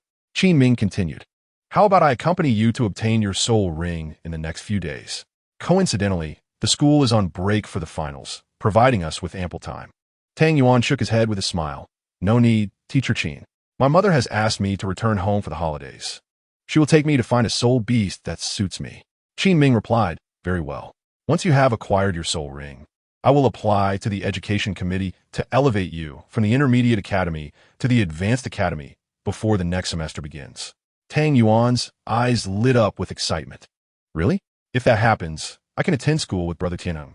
Upon hearing this, Yu Qianheng's lips twitched. Attend school together? I suspect you intend to report me to Yan Yan. Qin Ming chuckled and said the advanced academy generally focuses less on theoretical classes. It primarily emphasizes practical combat training. The academy has specifically tasked me with forming a combat team in preparation for the Continental Advanced Soul Master Academy competition a few years hence. And both Tianheng and Yan Yan will be part of it. You should join as well. Tang Yuan inquired, The Continental Advanced Soul Master Academy competition? Qin Ming affirmed, Indeed. As the name suggests, this competition involves participants from advanced soul master academies across the continent, organized by the royal families of the Tiandou and Xinglua empires, with assistance from the Spirit Hall. It is the grandest soul master competition in the realm, featuring exceptionally powerful participants, second only to the elite selection events of the Spirit Hall. All competitors must be under the age of 15, and the competitions are conducted in teams of 7. Tang Yuan exclaimed in surprise, What? A 25-year-old soul master hasn't graduated from the Advanced Academy? Qin Ming and Yu Tianheng exchanged glances, their expressions darkening. Do you think everyone is as extraordinary as you are? Tang Yuan, sensing their discomfort, stuck out his tongue in embarrassment. Qin Ming continued, Do not underestimate this Continental Advanced Soul Master Academy competition, Xiaoqi. Every participant is a genius. There are no mediocrities. The older they are, the more training time they have accumulated. Imagine 2 individuals with equal talent. One begins training at 6 and continues until 25, amassing 19 years of training, naturally surpassing someone who has trained for a mere 5 years. Moreover, since the competition allows participants under 25, many geniuses older than you will be competing. Although your talent is exceptional, your shorter training time becomes a disadvantage. Tang Yuan sheepishly scratched his head. I apologize, Teacher Qin. I should not be so arrogant. Qin Ming, pleased, nodded in approval. Xiaoqi, talent is indeed a form of strength and an advantage. You must leverage it wisely. Tang Yuan responded, Understood, Teacher Qin. When does the Continental Advanced Soul Master Academy competition commence. Qin Ming replied, the next competition is less than 3 years away. During this time, you will need to hone your skills and enhance your strength in preparation for the upcoming event, especially considering the formidable golden generation of the Spirit Hall. Tang Yuan asked curiously, Teacher Qin, what is the golden generation of the Spirit Hall? Qin Ming shook his head. You do not need to know that yet. You will encounter them in due course. Tang Yuan, somewhat understanding, replied, all right. Qin Ming then asked, what do you say? Xiaoqi, will you join the Tiando Royal Academy combat team? Before Tang Yuan could respond, Yu Qianheng interjected, hey, Xiaoqi, I am the captain of the team, so don't hesitate, just join us. Tang Yuan was taken aback. What? Brother Tianheng, you are the captain? Are you going to sabotage me? I refuse to join. Yu Qianheng, sweating profusely, thought, does this kid have a masochistic streak? He playfully smacked Tang Yuan on the head. Why would I sabotage you if you don't report me? You're always thinking about telling on me. Tang Yuan, caught in a firm embrace around his neck, gasped, all right, Brother Tianheng, I'll join. Just let go. I can't breathe. That's more like it, Yu Qianheng said with satisfaction, releasing Tang Yuan. He then turned to Qin Ming with a grin. Teacher Qin, Xiaoqi has agreed. Qin Ming looked at the two, bemused. All right, you're both grown men, yet you act like children. Now, head back and focus on your training. Tang Yuan and Yu Tianheng nodded, bidding farewell to Qin Ming, and returned to their respective rooms for cultivation. As they left, Tang Yuan made a face at Yu Qianheng, who feigned indifference, humming dismissively, childish. Back at his room, Tang Yuan resumed his soul power cultivation as usual. Although he had yet to obtain a soul ring, he felt his soul power steadily improving. After all, he had consumed so much soul beast meat. He couldn't waste such precious energy. After a prolonged period of training, Tang Yuan exhaled deeply, reflecting on his progress. Currently, my soul power level remains at 30. I must hurry home to obtain the 3rd soul ring. I'll ask for a leave of absence from my teacher tomorrow, so I can return early, since school is on break for finals. I should also consider reforging my heavy armor, perhaps increasing its weight by 50 or even 100 pounds to avoid the need for another reforge later. Tang Yuan retrieved a set of heavy armor, distinct from his previous set. This armor appeared similar to ordinary lightweight armor at first glance, but it was entirely black. Unlike the previous bulky design, this new armor was as thin as fabric, yet weighed an impressive 100 pounds, double that of his previous 50-pound iron block armor. He had searched extensively to find a blacksmith capable of crafting it from a blend of meteorite iron and secret silver, spending 200 gold coins and some precious materials to have it made. From the moment he acquired this heavy armor 4 years ago, Tang Yuan had worn it continuously, except when bathing or sleeping. He even wore it to class, during training, while eating, and while reading. With this heavy armor, Tang Yuan had finally advanced the impermanence pursuit step from the 3rd level's minor achievement to the pinnacle of the 4th level. Just a hair's breadth away from breaking through to the 5th level and attaining the realm of impermanence. Unfortunately, a month ago, he realized that the armor no longer aided his training. Without using any soul power, he could run 30 laps around the back mountain with remarkable speed, surpassing even peak soul, sovereign agile attack type, soul masters. If he were to remove his armor and refrain from using soul power, his speed would still rival that of newly initiated agile attack type soul masters. Thus, Tang Yuan contemplated the prospect of reforging his heavy armor to achieve a weight of 200 pounds, with the aim of transcending to the 5th level and entering the realm of impermanence. Setting the heavy armor aside, Tang Yuan turned his attention to the progress of his cultivation of the yin-yang qi refinement technique. After reviewing his progress, he let out a sigh. A few months prior, he had reached the pinnacle of the 3rd level of this technique, yet despite his relentless efforts, he found himself unable to break through to the 4th level. Tang Yuan resigned himself to the reality that, in this world, the advancement of one's strength was inextricably linked to soul rings. Until he acquired his 3rd soul ring, both his soul power level and the yin-yang qi refinement technique would remain stagnant. Moreover, the crafting of the heavy armor was an arduous task that required a month to complete. If he wished to reforge it, he would have to wait until he returned to school next month. With his soul power and the yin-yang qi refinement technique at an impasse, he decided to focus on the judge's death sword instead. This sword technique was something he had begun cultivating 4 years ago.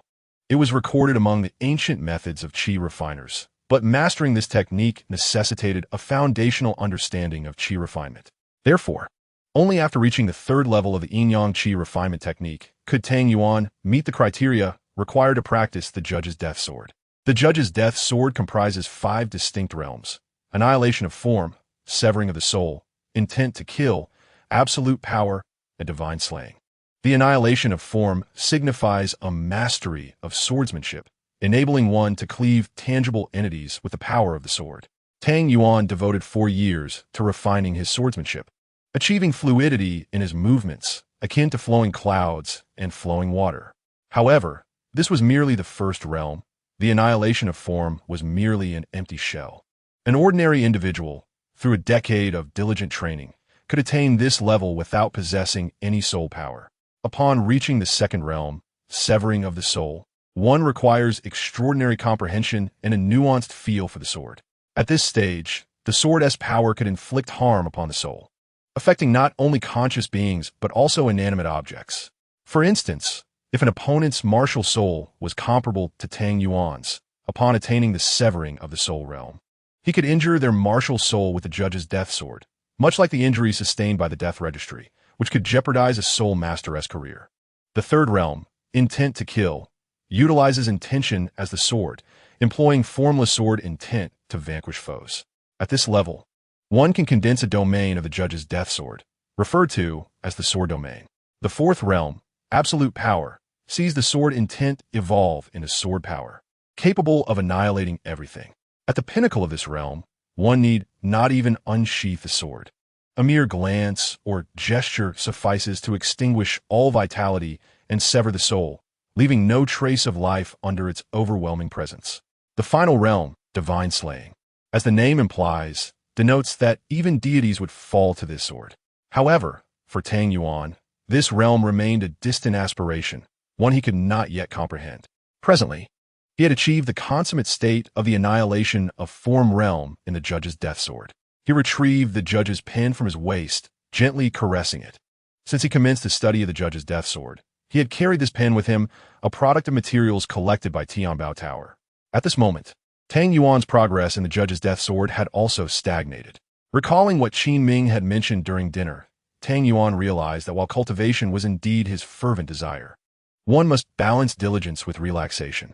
With this thought, he chose not to dwell on it, wiping the Judge's pen and setting it aside to read a book titled Intermediate Applications of Soul Skills. As night deepened and a cool breeze wafted through, Tang Yuan's room still glowed with light, revealing his silhouette as he immersed himself in the text. The following morning, after breakfast with Yu Tianheng and Qin Ming, Tang Yuan returned to school.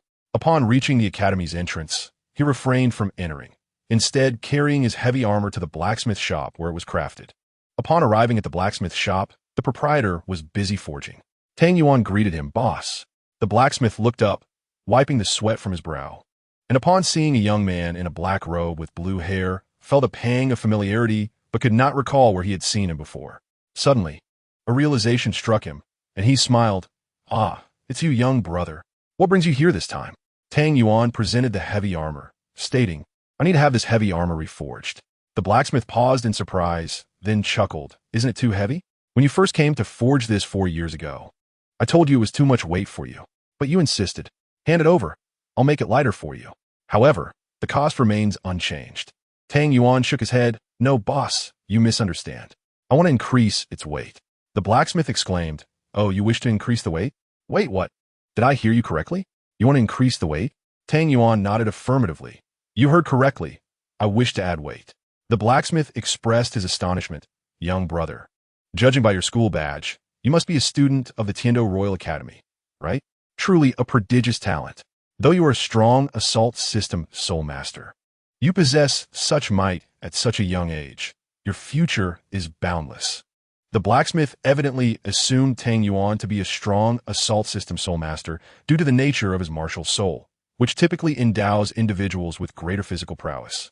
The fact that Tang Yuan could train with 100-pound heavy armor and now sought to increase the weight led the blacksmith to conclude that he must possess a powerful assault martial soul. Of course, while defensive martial souls exhibit even greater physical strength, Tang Yuan's physique clearly did not conform to that type. However, he chose not to engage the blacksmith on this point, merely outlining his requirements: an increase of 100 pounds in weight, along with the addition of soft silkworm gold to enhance the armor's flexibility. Naturally, he had prepared all the materials himself, as it would be challenging for a blacksmith shop to procure top-quality metals such as starfall iron, secret silver, and silkworm gold. After conveying his requests, Tang Yuan left 100 yuan as a deposit and departed. Shortly after his exit, a young man clad in a green robe entered the blacksmith shop, also bearing a badge of the Tiando Royal Academy. The young man observed Tang Yuan's retreating figure with curiosity. Approaching the blacksmith, he inquired, "Boss, I would like to forge a dagger." Without hesitation, the blacksmith accepted the young man's blueprint and payment, saying, "All right, come back in 3 days." The young man then asked, "Boss, what did Tang Yuan come here for just now?" The blacksmith, scratching his head, replied, "Tang Yuan? Which Tang Yuan?" The young man pointed in the direction Tang Yuan had gone, stating, "The student from the Tiando Royal Academy. He is a classmate of ours in the intermediate school. Named Tang Yuan." The blacksmith suddenly understood. "Oh, him. He came to forge a heavy armor." The young man queried, "Heavy armor?" The blacksmith nodded. "You students from the Tiando Royal Academy are truly impressive. It seems that a strong assault system soul master, not yet 15 years old, can don 200 pounds of heavy armor." The young man gasped in astonishment. "What? 200 pounds? The blacksmith, noticing his reaction, replied, "Yes, 200 pounds. The young man asked, "Wait, did you say he is an assault system soul master?" The blacksmith paused. "Yes, is he not a defensive type?" "He certainly doesn't look like one." The young man smirked, stammering, He is a control system soul master." "What?" It was now the boss who was feeling anxious. Upon returning to school, Tang Yuan sought out his homeroom teacher to request a leave of absence. He then returned to his dormitory to gather some items necessary for his training, placing them into the starlight. Next, he met with Qin Ming to finalize their plans for returning to the academy and joining the battle team before he left the school without hesitation. After exiting the school gates, Tang Yuan made his way to Tianbao Tower, where he asked Zhu San to hire a carriage for his journey home. Zhu San hesitated, concerned about the long distance to the Spirit Mountain Manor and the potential dangers along the way.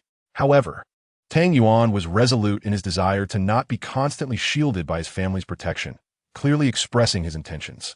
Zhu San, with no other option, excused himself to find a carriage while discreetly informing Yu Guan of the situation. Yu Guan, upon hearing this, felt a sense of helplessness but decided to follow Tang Yuan covertly on his way back to the Spirit Mountain Manor. Before long, Zhu San returned with a carriage. Upon entering, Tang Yuan signaled for the horses to move southward. After approximately 8 days, the carriage arrived at the entrance of the Spirit Mountain Manor. Upon stepping out, Tang Yuan discovered that both Dong and Xiao Han were absent. Only Gue Mei and Yu Guan were conversing in the main hall. Unbeknownst to Tang Yuan, Yu Guan had returned to the manor ahead of him while he was unaware, engaging in dialogue with Gue Mei. Yu Guan had been tasked with secretly protecting Tang Yuan in Tiando City and would occasionally return to the manor to report. Gue Mei, too, had his own duties, often searching for Tang Hao's whereabouts. Having not seen each other for quite some time, they had much to discuss. Tang Yuan entered the main hall and inquired, "Uncle Yu, Uncle Gue, where is my mother?" Gue Mei replied, "The manor master and the elder left the manor last month. They did not expect you to return so soon." Gue Mei seemed to have foreseen Tang Yuan's early return, yet Tang Yuan did not notice this and remarked, "They wouldn't have gone to fetch me, would they? Didn't they agree 2 years ago that I would return on my own?" Gue Mei chuckled, understanding Tang Yuan's misunderstanding. "Not at all. They have some matters to attend to. However, the manor master instructed us to assist you in hunting your third spirit ring." Tang Yuan nodded. "I don't plan on staying long this time. Once I obtain the third spirit ring, I will return to the academy." Yuan exclaimed, "So soon?" Tang Yuan explained, "The academy is organizing a competition to participate in the Continental Advanced Soul Master Academy tournament in 2 years. I need to accelerate my training." Gue Mei nodded. "I am aware of this tournament. It is indeed a gathering of exceptional talents." Seeing Gue Mei's response, Tang Yuan couldn't help but ask Uncle Gue, "Did you participate in this competition back then?" Gue Mei smiled. "Of course I did.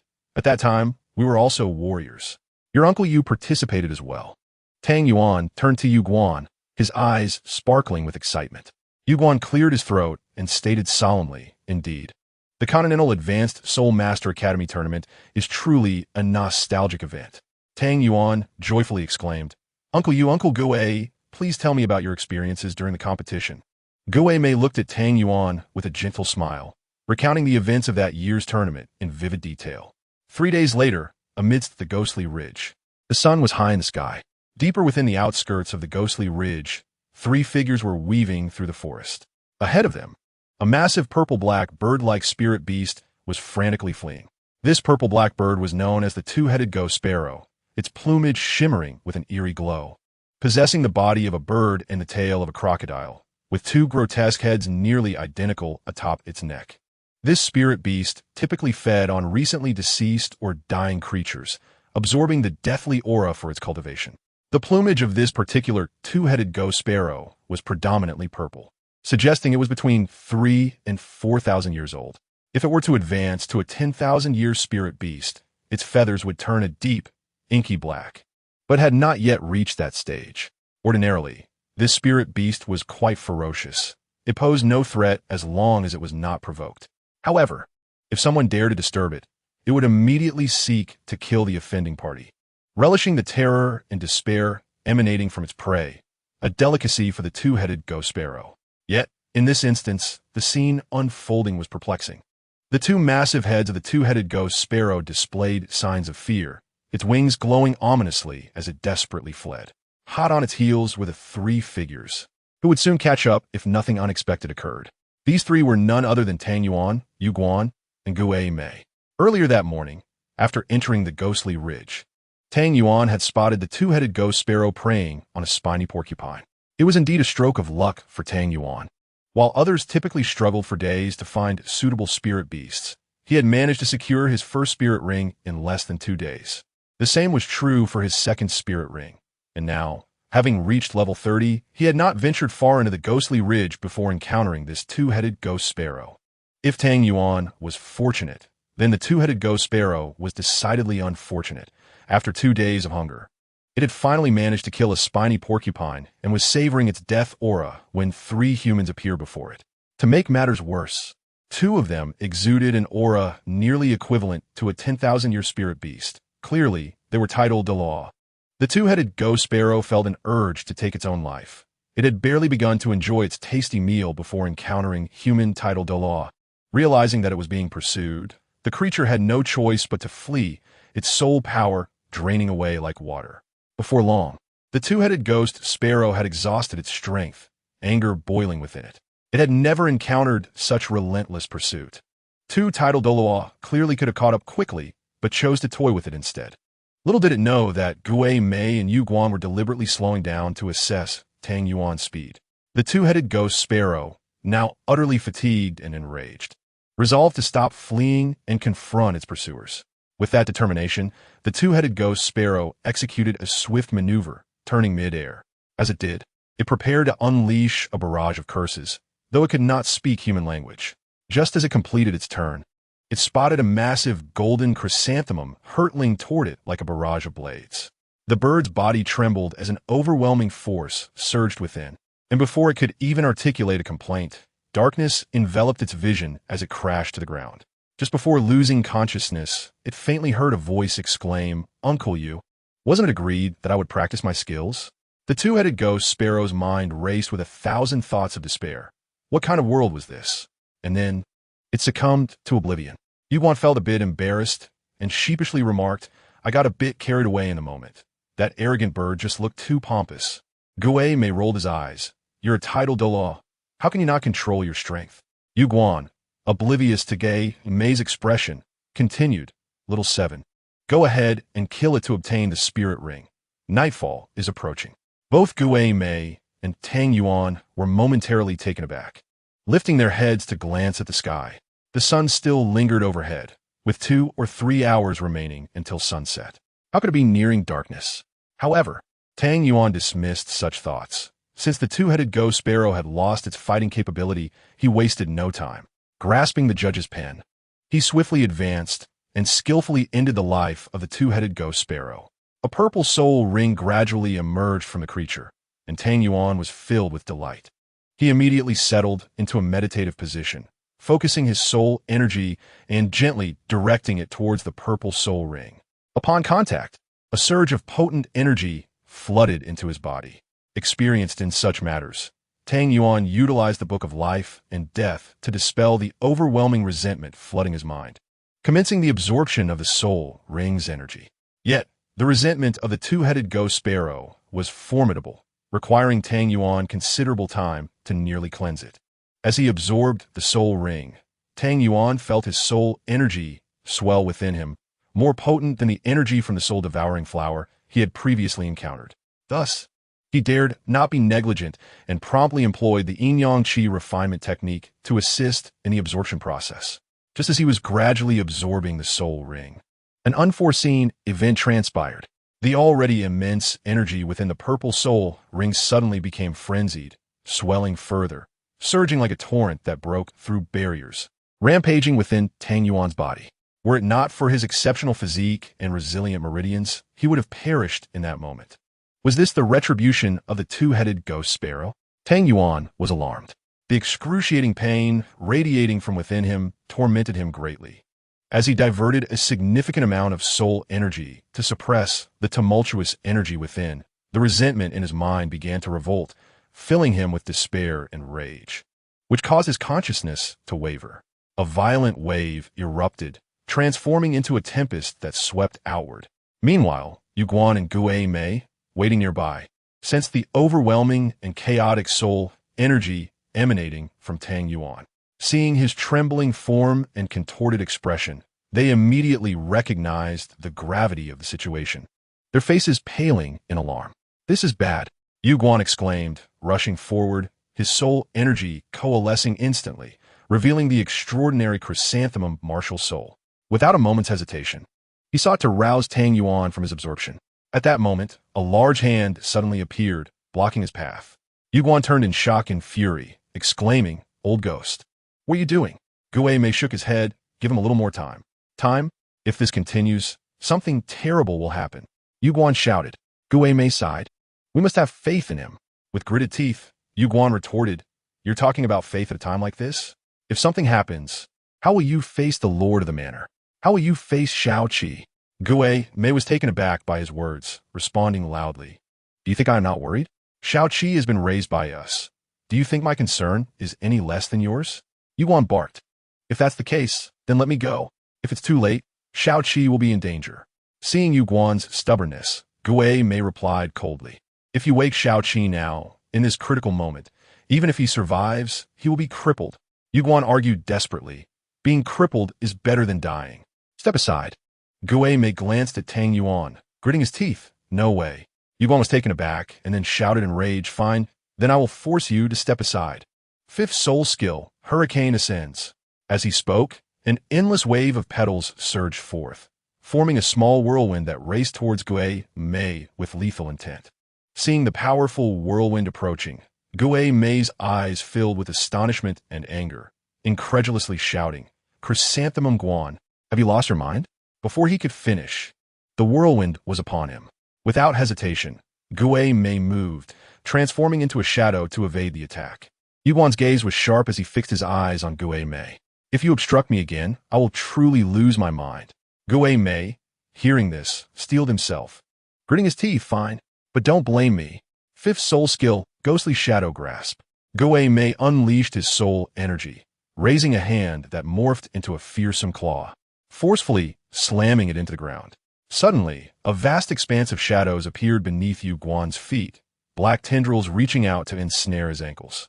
Yu Guan struggled to break free, but found his feet firmly gripped by the shadowy claws, rendering him immobile, as if trapped in a quagmire. "Oomph! Do you think this can hold me?" Yu Guan declared defiantly, invoking his sixth soul skill, Golden Petals Radiate. With a powerful shout, the extraordinary chrysanthemum martial soul in his hand radiated golden brilliance.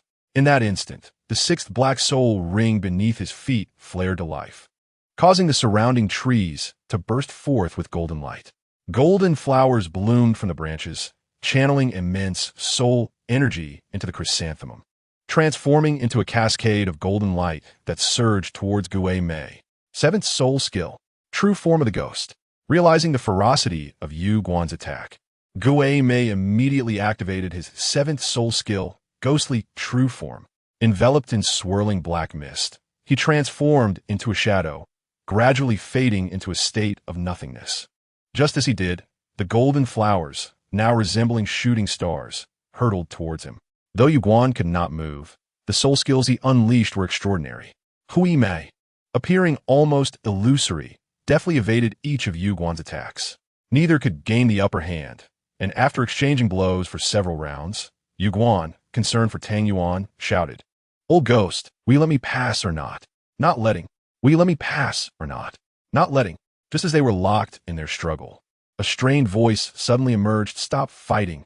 Upon hearing this voice, both Yu Guan and Gui Mei were taken aback, immediately retracting their soul energy and rushing to Tang Yuan's side. Yu Guan looked at Tang Yuan, whose features were contorted in agony, and urgently asked, "Shao Qi, how are you?" Gui Mei, standing nearby, wore a grave expression, deeply concerned. Tang Yuan gritted his teeth, persisting in silence, causing Yu Guan and Gui Mei to grow increasingly anxious. While they clashed, the chaotic energy from the soul ring had tortured Tang Yuan to the brink of collapse. His meridians were nearly shattered by the violent energy, and his mind was flooded with overwhelming resentment. At this critical juncture, Tang Yuan summoned every ounce of strength, utilizing his soul energy to direct the turbulent energy towards several still-blocked acupoints, effectively knocking on their gates. With the overwhelming force of this energy, the barriers of the blocked acupoints crumbled like thin paper, yielding to the onslaught. The turbulent energy surged forth like a powerful tide, breaking through the first acupoint, then the second, third, and continuing until the 12th acupoint was cleared. Only then did the chaotic energy begin to subside. Even so, this process allowed Tang Yuan to forcibly open 12 major acupoints, effectively creating 2 channels of energy, propelling his yin-yang qi refinement technique to the pinnacle of the 4th level. He was but a breath away from achieving the perfect state of the 4th level. Just when Tang Yuan believed the torment had passed, the resentment within his mind, alongside the remaining chaotic energy, converged into a formidable force, merging with his entire soul energy, coalescing into a powerful surge directed toward the 2 major acupoints behind him. At this moment, any trace of resentment had vanished from Tang Yuan's mind. Regaining consciousness, he sensed the fierce battle between Yu Guan and Gui Mei and wished to intervene. However, his meridians had been ravaged, leaving them riddled with fine cracks. Although the situation was not dire, the excruciating pain rendered him speechless. He could only muster the strength to grit his teeth and make sounds, urging Yu Guan and Gui Mei to cease their conflict. As they approached him, the overwhelming energy, composed of resentment, frenzied power, and the essence of his soul, had already penetrated 2 significant acupoints in his back. Suddenly, an intensified agony surged from his back, causing Tang Yuan to momentarily lose his breath, nearly succumbing to unconsciousness. Struggling against the pain, he felt a peculiar itching and tingling sensation emanating from behind. Abruptly, he sensed that the soul energy was gradually being absorbed back into his body, restoring his control over it. The pain dissipated, and the itching and tingling sensations vanished. With arms outstretched, he let out a long, resounding roar, sending a powerful wave of soul energy radiating outward from his center.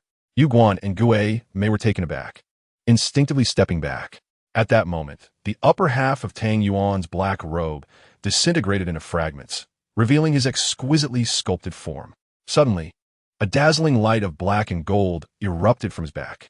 With a whoosh, a pair of wings, 2 meters in length, burst forth, adorned with shimmering black gold feathers, unfurling dramatically in a gust of wind.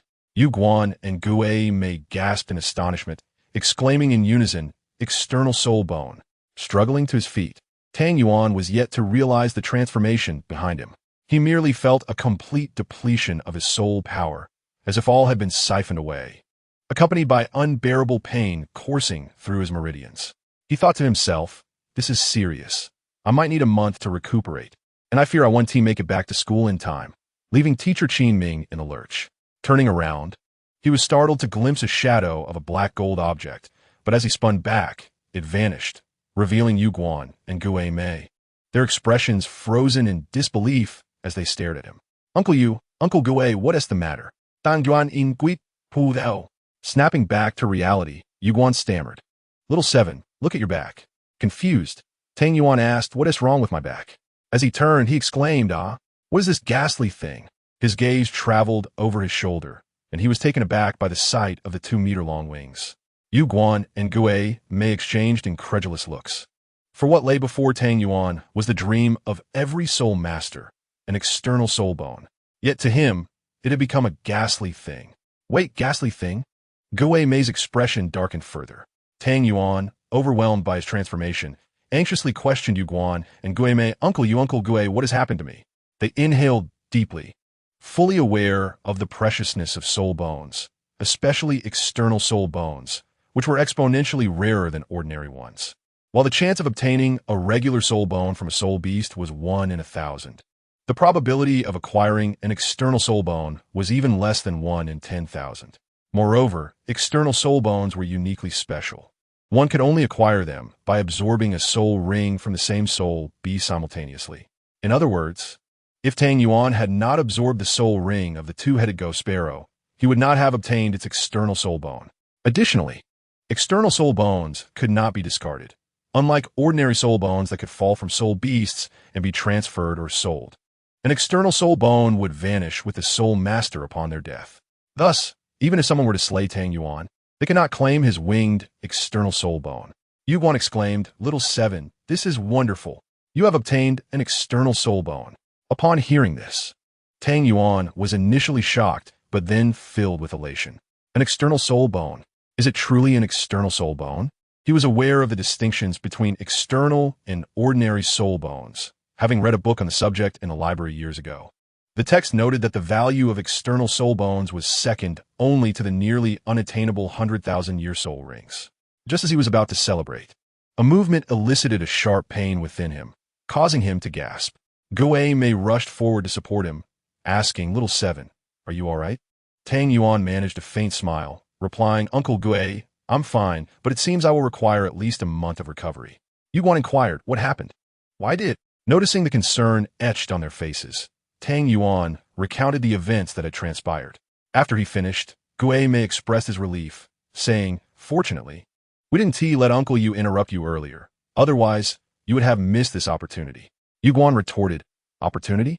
Is it worth your life? Hui Mei frowned, stating, I told you to trust Little 7. Yu Guan huffed, I never said I didn't trust him. Watching the two bicker, Tang Yuan felt both amused and deeply touched. He understood that these two titled Douluos shared a profound bond. After decades of camaraderie, they had never quarreled until now, nearly clashing over his well-being. Such actions moved Tang Yuan immensely. He interjected, Uncle Yu, Uncle Gue, please stop arguing and come see my external soul bone. As the two locked eyes with fierce gazes. Upon hearing Tang Yuan's words, they turned away from one another, ceasing their dispute.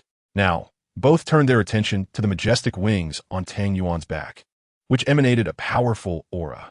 Gue Mei advised, Little 7, try to feel it with your mind. All right. Tang Yuan closed his eyes and focused his thoughts. Before long, he sensed that he could control the wings, and a stream of information flooded his mind.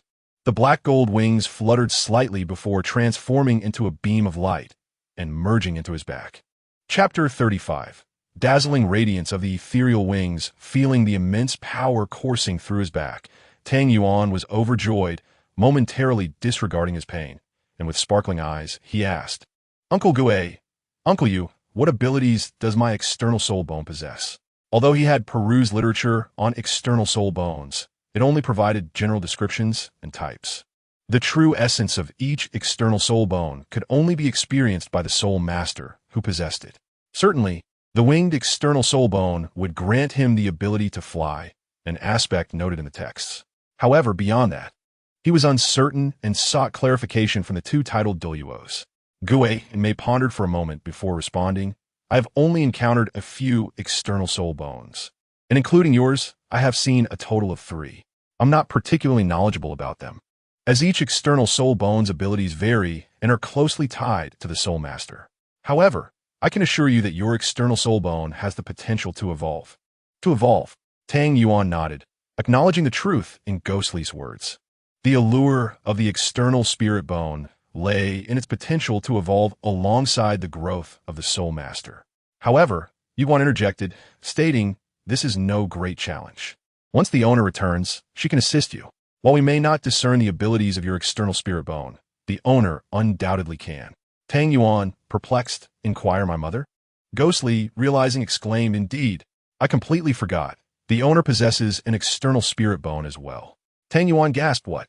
Since Bibi Dong had brought him to the Spirit Mountain Villa, she had not showcased her six-winged purple light wings before him, making his ignorance understandable. Yuan continued, hey, Xiao Qi, you are unaware that the owner's external spirit bone is also a pair of wings, albeit different. The owner's winged spirit bone is called the six-winged purple light wings, featuring 3 pairs of purple gold wings, while yours consists of a single pair. Tang Yuan exclaimed, I see, but I have never seen her use it. Ghostly replied, that is a formidable technique. It cannot be used casually. Aside from the owner, only you, Uncle Xiao, and I are privy to this matter. Xiao Qi, you must also be cautious. Unless absolutely necessary, do not reveal your external spirit bone to others. Tang Yuan questioned why. Isn't it impossible for external spirit bones to be lost? Even if someone covets it, they cannot obtain it by killing me. Ghostly shook his head, saying sometimes jealousy can lead one to ruin. In this world, many would go to great lengths to destroy what they desire but cannot possess. Your external spirit bone will empower you. And with that power comes a threat to many. Just like your talent, if powerful factions cannot recruit you, they may seek to eliminate you while you are still vulnerable. For the dead pose no threat. Upon hearing this, Tang Yuan contemplated deeply, finding considerable merit in Ghostly's words. Yuan added, your Uncle Ghost is right. Though he may appear unreliable, he speaks truthfully. In this unpredictable world, one must learn to safeguard oneself. Ghostly frowned at this, asking Yuan, are you praising me or criticizing me? Yuan, with a flourish of his fingers, rolled his eyes and replied, I am praising you. Tang Yuan, amused by their banter, simply smiled in silence. Yuan then suggested, by the way, Xiao Qi, your external spirit bone is quite impressive. Why not give a name? Tang Yuan nodded and closed his eyes to sense it. Suddenly, a burst of black golden light illuminated behind him, as his long wings, adorned with black and golden feathers, unfurled with a whoosh, resembling shimmering blades of light. With bright eyes, Tang Yuan declared, let us call it the shimmering phantom wings. Upon returning to the Spirit Mountain Villa, Tang Yuan began his recuperation and healing. His meridians were not severely injured, thanks to his robust constitution, but rather, he had sustained some damage. His self-healing abilities surpassed those of ordinary individuals, and combined with the powerful life force of his Death Ledger martial soul, he restored his meridians in just 5 days, even strengthening them in the process. However, Tang Yuan had not fully recovered yet. Beyond physical injuries, the most severe damage lay in his mental strength. His spirit had been corroded by the resentment of the two-headed ghost sparrow before its demise, causing his once mighty mental capabilities to dwindle. Unlike his physical meridians, mental strength lacked robust self-healing abilities, and the life force of the Death Ledger proved ineffective. Tang Yuan could only rely on meditation and time for recovery. In the initial days, Tang Yuan appeared pallid, devoid of color, suffering from a foggy head, fluctuating between drowsiness and sudden, overwhelming headaches that made him wish to smash his head against a wall. At times, he even experienced disorientation, imagining himself as the two-headed ghost sparrow, pursued and terrified. Aware of his condition, and with Bibi Dong absent, he did not wish to worry Ghostly and Yuan. Yet, during one lunch, he unexpectedly dozed off, alarming both Ghostly and Yuan, who had come to visit. Upon waking, he saw their concerned faces and their inquiries about his pale appearance. He reassured them it was nothing to worry about and would improve in a few days. However, they remained unconvinced and insisted on notifying Bibi Dong. With great effort, Tang Yuan finally managed to persuade the still doubtful Ghostly and Yuan to refrain from sending a message. This state lasted for over half a month, but fortunately, the headaches diminished and the hallucinations of being the two-headed ghost sparrow lessened significantly. This improvement was partly due to Tang Yuan's love for reading. Unable to train or even expend energy outdoors, he devoted himself to books. During this process, his mental strength gradually recovered, albeit slowly. It was far more effective than standard meditation. Having spent over half a month at home since acquiring the third spirit ring and external spirit bone from the Netherworld Ridge, Tang Yuan awoke one dawn from his meditative state, exhaling deeply, feeling invigorated and refreshed. The fatigue and pallor that had plagued him vanished completely. Now, Tang Yuan was no longer the same individual he had been a month and a half prior. after absorbing the 3,000-year spirit ring from the two-headed ghost sparrow. His soul power surged, steadily reaching the 32nd level. Additionally, the yin-yang qi refining technique, empowered by the violent energy absorbed from the spirit ring, had allowed him to unlock 12 major acupoints, achieving the pinnacle of the fourth layer, just one opportunity away from breaking through to the perfected state of the fourth layer. With the acquisition of the shimmering phantom wings, his strength had significantly increased, although he had yet to master its abilities beyond flight, given time. This external spirit bone would undoubtedly become a formidable weapon for him. Soul Master, external spirit bone. Feeling the changes within, Tang Yuan clenched his fists, his eyes gleaming with determination, soaring towards the heavens. He mused, having broken through to the rank of Soul Master and advanced the yin-yang qi refining technique to the fourth layer, I can now continue refining my soul power and energy. Furthermore, with the judge's death sword, I wonder if this breakthrough will enable it to reach the soul-severing realm? With that thought, Tang Yuan wasted no time in drawing the judge's pen from his waist, beginning to dance according to the sword techniques of the judge's death sword. Holding the pen, his entire demeanor transformed, as if the judge's pen had morphed into a sharp sword tip, its cold gleam concentrated at the tip, while his right hand transformed into the sword body, sometimes straight and vigorous, at other times agile and fluid. Tang Yuan himself became the sword hilt, uniting with his right arm and the judge's pen, achieving a level of synergy that, while not yet perfect, allowed for a remarkable degree of control. With a swift movement, Tang Yuan unleashed a flurry of stabs, cuts, and slashes, executing each action with fluidity, the sounds of slicing through the air resonating around him. After practicing for a while, he felt an invisible barrier obstructing his path, preventing him from breaking through. Shaking his head discreetly, Tang Yuan felt no disappointment in his heart. He sensed that although he had reached a bottleneck, he merely required a catalyst to break through to the realm of soul severance. Otherwise, no amount of arduous training over the span of 10 or 20 years would suffice. Nevertheless, with the death judge's sword of the destruction realm at his disposal, his offensive prowess was not inferior to that of Soul Sovereign. While it might not be as formidable as the assault-type techniques, he still possessed 3 powerful soul skills and the terrifying speed of the unchanging pursuit steps. Thus, he resolved to first enhance his soul power and refine the yin-yang breathing technique. After the dawn broke, Tang Yuan rose and stepped outside. Recently, he had learned that Bei Dong and Xiao Han were still away and would not return for some time. They had instructed him not to wait for them and to return to the academy first. Once he completed his tasks, he might even take a detour to Heaven-Do City. Having finished his training for the day, Tang Yuan felt no discomfort. All his previous injuries, whether physical or mental, were fully healed. He decided that the following day, he would return to Heaven-Do City. Upon learning this, Yu Guan expressed a desire to accompany Tang Yuan, concocting an excuse that there were matters to attend to at the Tianbao Tower in Heaven-Do City, conveniently coinciding with their journey. Tang Yuan, unaware of any ulterior motives, readily agreed. As they arrived in Heaven-Do City, Yu Guan and Tang Yuan parted ways, with Tang Yuan heading towards the academy alone.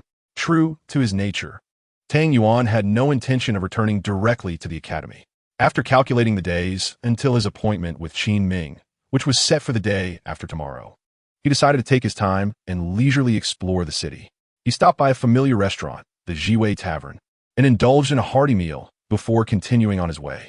After dining, Tang Yuan was preoccupied with thoughts of the heavy armor he had taken to the blacksmith for reforging.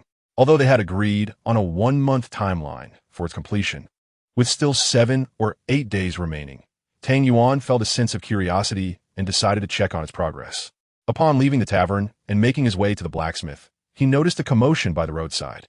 A young man with silver-white hair, sporting a black mask that obscured half his face, was bending forward in a seemingly obsequious manner while arguing with a young woman dressed in red, whose dark red hair complemented her fiery appearance. She was strikingly beautiful, resembling a flame flickering in the night sky, and was glaring angrily at the young man. Intrigued, Tang Yuan couldn't help but wonder if the young man was begging for mercy due to a lost duel. His curiosity piqued, he stole a couple more glances. The young man, sensing Tang Yuan's gaze and interpreting his smile as mockery, shouted, "Hey, you over there, what are you looking at?" Taken aback, Tang Yuan realized that staring was impolite, especially during a quarrel, and cleared his throat softly before hastily stepping away. Just as he turned to leave, a sudden gust of wind swept past him, and he found the young man standing directly in front of him, exuding hostility. "Did I give you permission to leave?" the young man demanded. Recognizing his own fault, Tang Yuan replied, "I sincerely apologize, my good fellow. It was not my intention. I merely recalled some amusing thoughts, and couldn't help but look." However, the young man only perceived this as a further insult, his anger flaring as he raised his fist to strike Tang Yuan.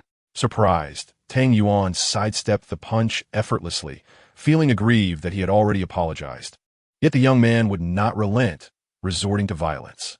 The young man, oblivious to Tang Yuan's thoughts, saw him evade the blow with ease. Although he had not used his soul power as a wind-type soul master, his speed exceeded that of other types. He believed it was easy to hit a child who appeared to be only 11 or 12 years old. Without further contemplation, he swung another punch. Tang Yuan, taken aback by the young man's brazen behavior, retreated a step to evade the attack, and said, "Isn't this a bit excessive, my friend?" The young man scoffed. "Excessive? You were eavesdropping on someone else's romantic affair. Isn't that excessive?" Just as Tang Yuan was about to respond, a clear and melodious voice interjected, "Hey, Feng Xiaotian," who was talking about romance. Turning his head, Tang Yuan saw the girl in red approach, still fuming. The silver-haired boy, upon her arrival, instantly transformed from a belligerent tiger to a meek kitten, eagerly trying to appease her. "I was just educating a child, Sister Huowu. What brings you here?" Tang Yuan couldn't help but smirk inwardly, thinking, "You're the child. Your entire family is a bunch of children." Huowu shot Feng Xiaotian a disdainful glance before turning to Tang Yuan. Upon seeing him, she was momentarily taken aback. Tang Yuan exuded vitality. His medium-length blue hair tied back with a black ribbon, exuding an extraordinary aura. His delicate features were striking, and his piercing blue eyes captivated her attention. At only 11, he stood an impressive height of 1.7 meters, his physique enhanced by his soul master constitution, lending him an air of elegance that drew her gaze. Feng Xiaotian, observing Huowu's interest, felt a surge of jealousy, convinced that this youth had bewitched her. The more he thought about it, the more he disliked Tang Yuan. However, Tang Yuan had no desire for conflict and stated, "My dear lady, I truly did not mean to intrude upon your conversation. I was merely passing by and recalled something amusing. Is that so?" Huowu asked, turning to Feng Xiaotian. Feng Xiaotian, dismissing Tang Yuan's explanation, retorted, "Sister Huowu, don't involve yourself. This brat is too arrogant, and I must teach him a lesson." Tang Yuan was perplexed, thinking, "Arrogant? How am I being arrogant? From the beginning, it was you who have been acting insolently." With a slight smirk, Huowu replied nonchalantly, "Very well, continue your lesson. I shall take my leave." Without another word, she turned and walked away. Feng Xiaotian was momentarily stunned, questioning the turn of events. Wasn't she supposed to witness his display of prowess and then fall for him, leading to a shared journey through life? This was not how the narrative was supposed to unfold. As Huowu distanced herself, Feng Xiaotian snapped back to focus and glared at Tang Yuan. "You possess a soul power aura. You must also be a soul master, right? Which academy do you belong to?" Tang Yuan, aware of his impending reckoning, felt no concern and jested, "Look, your girlfriend has already walked quite far. If you don't chase after her, you might miss your chance." Feng Xiaotian froze, and while he had absorbed all the previous comments, the words "your girlfriend" struck a chord. Suddenly, he found this child less irritating and even somewhat appealing. Then, a realization struck him, and he exclaimed, "Oh," before hastily chasing after Huowu, completely abandoning thoughts of confronting Tang Yuan. Tang Yuan could only shake his head in amusement, bemused by the absurdity of the situation. The minor disturbance soon passed, and Tang Yuan, unfazed, continued on his way toward the blacksmith shop. Upon arrival, he discovered that the proprietor was absent. After inquiring with one of the workers, he learned that the owner was in the backyard. Upon further questioning, it became clear that Tang Yuan was there to collect his heavy armor, prompting the worker to abandon his task and hasten to the back. After a brief wait, Tang Yuan observed 3 figures approaching from the backyard. One was the worker who had just spoken to him, another was the blacksmith he had encountered previously, and the third was unfamiliar to him. This new individual was remarkably tall, appeared to be middle-aged, and was muscular to the point of resembling a human-sized gorilla, exuding an intimidating presence from his eyes. Tang Yuan paid little mind to the imposing figure. Upon seeing the proprietor, he inquired, "Boss, is my heavy armor ready?" The blacksmith chuckled, "You've arrived a bit early, young man. However, the armor was reforged a few days ago and is ready for you. Please wait a moment while I fetch it." With that, he turned and went to retrieve the armor. At this moment, the middle-aged man who had emerged with the owner remarked, "Young lad, I hear you can train with 200 pounds of heavy armor?" Tang Yuan looked at him, taken aback by how he had acquired this knowledge. He assumed it must have been relayed by the owner. He replied, "I start my 200-pound weight training tomorrow." The man's eyes widened with surprise, and he continued, "I hear you are a control-type soul master?" Tang Yuan was further astonished. How did he know? He had not mentioned it to the owner. "I just have a penchant for weight training since childhood," he explained. "Don't boast, kid. With 200 pounds of armor weighing down on you, you'll struggle to walk." The man retorted. Finding the conversation bewildering, Tang Yuan decided against delving deeper. Just then, the owner returned with the armor, and after expressing his gratitude, Tang Yuan prepared to leave. Suddenly, the burly man laughed. "You are quite impolite, young one." I hadn't finished speaking. Sensing the tension, the owner quickly interjected, "Please don't misunderstand, young man. This is Elder Tainuo from the Leaf family. He was intrigued by your ability to train with such weight at your young age. It was my fault for mentioning it." Tang Yuan shook his head, dismissing the matter. "It's nothing, and let this be the last time," he stated, collecting his armor and departing without lingering. Elder Tainuo, seeing Tang Yuan's demeanor, expressed annoyance. This little brat has quite the temper for someone his age. The owner, knowing Tainuo's straightforward nature, smiled awkwardly. "Young people often have fiery spirits. Do not take it to heart, Elder Tainuo." Tainuo waved his hand dismissively. "It matters not. If he truly can train with 200 pounds of armor, he would be a monster. I suspect he is merely buying it for someone else, fearing embarrassment if revealed. Youngsters are often like that. He's a control-type soul master, not a defense or attack type. How could that be possible?" After leaving the blacksmith's shop, Tang Yuan pondered the day's oddities and the unreasonable individuals he had encountered. He decided not to dwell on it, attributing it to a string of bad luck, and made his way straight back to the academy. Upon arriving, Tang Yuan sought out Qin Ming at the teaching building, but found him absent. After asking around, he learned that Qin Ming had gone out to procure team uniforms. With no choice, Tang Yuan resolved to return the next day. He then headed back to his dormitory, took a shower, changed into clean clothes, and placed the heavy armor beside his bed. Exhausted from his journey from the Spirit Mountain Manor, he collapsed into bed, eager to recuperate for the training of the unchanging pursuit step set to begin the following day. Chapter 37. Team members the next day, before dawn. Tang Yuan awoke, as usual. After freshening up, he grasped the newly forged heavy armor.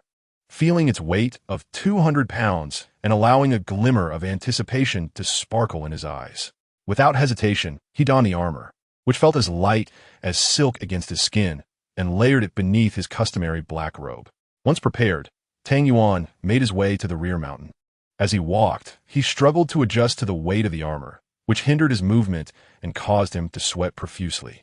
Fortunately, as the academy was still devoid of students and the night lingered, he went unnoticed.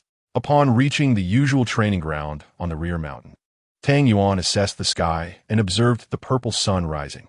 He quickly settled into a meditative position and began to circulate the yin-yang qi refining technique. Throughout his journey, he had suppressed his soul power, relying instead on his natural physical strength to bear the weight of the armor. Although he wasn't utterly exhausted, he had expended considerable energy, making this an opportune moment for cultivation. Before long, the first rays of radiant purple light began to descend from the horizon. Tang Yuan meticulously absorbed the purple energy into his body, initiating a full cycle of his training technique. After some time, the dawn light brightened the sky, signaling that morning had arrived. Tang Yuan exhaled deeply, pleased to find that his practice had yielded further progress in the yin-yang qi refining technique. Standing up, he commenced a slow jog around the mountain. With the 200 pounds of armor weighing heavily upon him for the first time, he found the pace challenging. He could only manage a gradual speed, initially opting for a slow run to acclimate to the weight, intending to transition to the unchanging pursuit step once he had adjusted. As he completed a lap around the mountain, even with his exceptional physique, Tang Yuan found himself breathless and utterly fatigued. Just as he was about to finish his final lap, he felt dizzy and drained. Despite this, he resolutely suppressed his soul power, forcing himself to continue training using only his inherent strength without drawing upon any soul energy. Finally collapsing onto the ground, Tang Yuan gasped for breath, taking a long time to regain his composure. After a while, having regained some strength, he trudged back from the rear mountain to his dormitory. Once there, he removed the heavy armor and took another shower, feeling a wave of refreshing relief wash over him.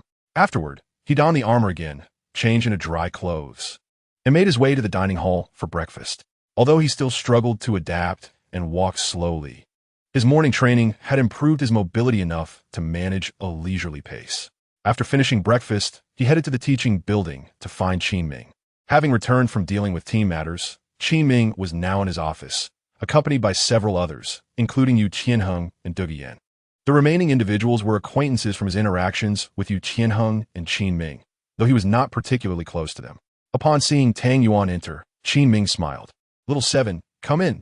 Tang Yuan stepped inside and greeted everyone. "Teacher Qin, Brother Tianheng, Sister Yan." Yu Qianheng playfully punched Tang Yuan on the shoulder, chuckling. "Good to see you, kid. It's been over half a month, and you've made quite a bit of progress." Tang Yuan replied with a grin. "Well, I did acquire my third soul ring." Qin Ming perked up at this and asked, "You have obtained your third soul ring?" Tang Yuan nodded. "I just got it when I returned home half a month ago." Qin Ming expressed satisfaction. "So you're firmly established at level 30 now?" Tang Yuan shook his head. Both Qin Ming and Yu Qianheng looked astonished, realizing they had underestimated Tang Yuan's capabilities. Yu Qianheng then inquired, "So you must be at level 31 then? You truly are extraordinary." Tang Yuan scratched his head, feeling a bit embarrassed, and said, "I've reached the 32nd level." Upon hearing this, the people in the room were utterly astonished. It was unheard of for someone to advance 2 levels upon absorbing a soul ring. If it had been the first soul ring, it could be excused, but this was at the level of a soul master, where even a single level of advancement is challenging, let alone 2.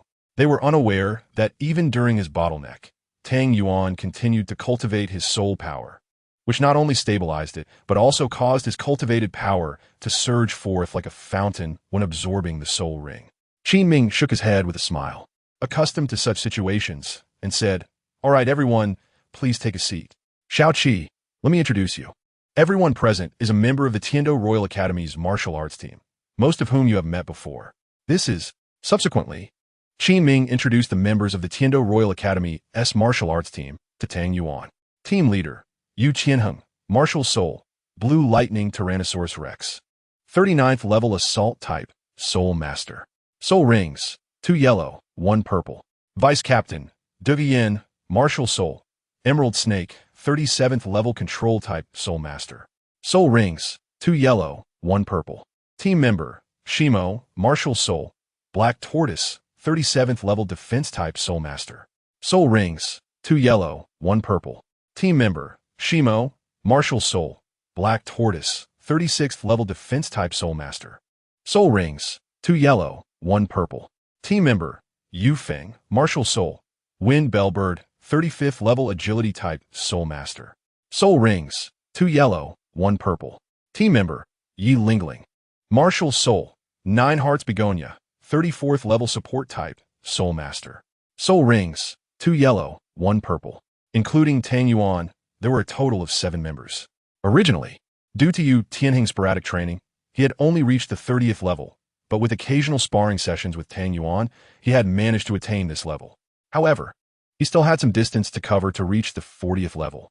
Once Qin Ming finished his introductions, Tang Yuan greeted the others, saying, "I am Tang Yuan, Martial Soul, Life and Death Book, 32nd level Control Type Soul Master, with 1 yellow and 2 purple soul rings. It's a pleasure to meet all of you." 1 yellow and 2 purple? Those unfamiliar with Tang Yuan were initially skeptical, but when he released his martial soul, revealing the 3 soul rings beneath his feet, they could not help but be astonished, dispelling their doubts.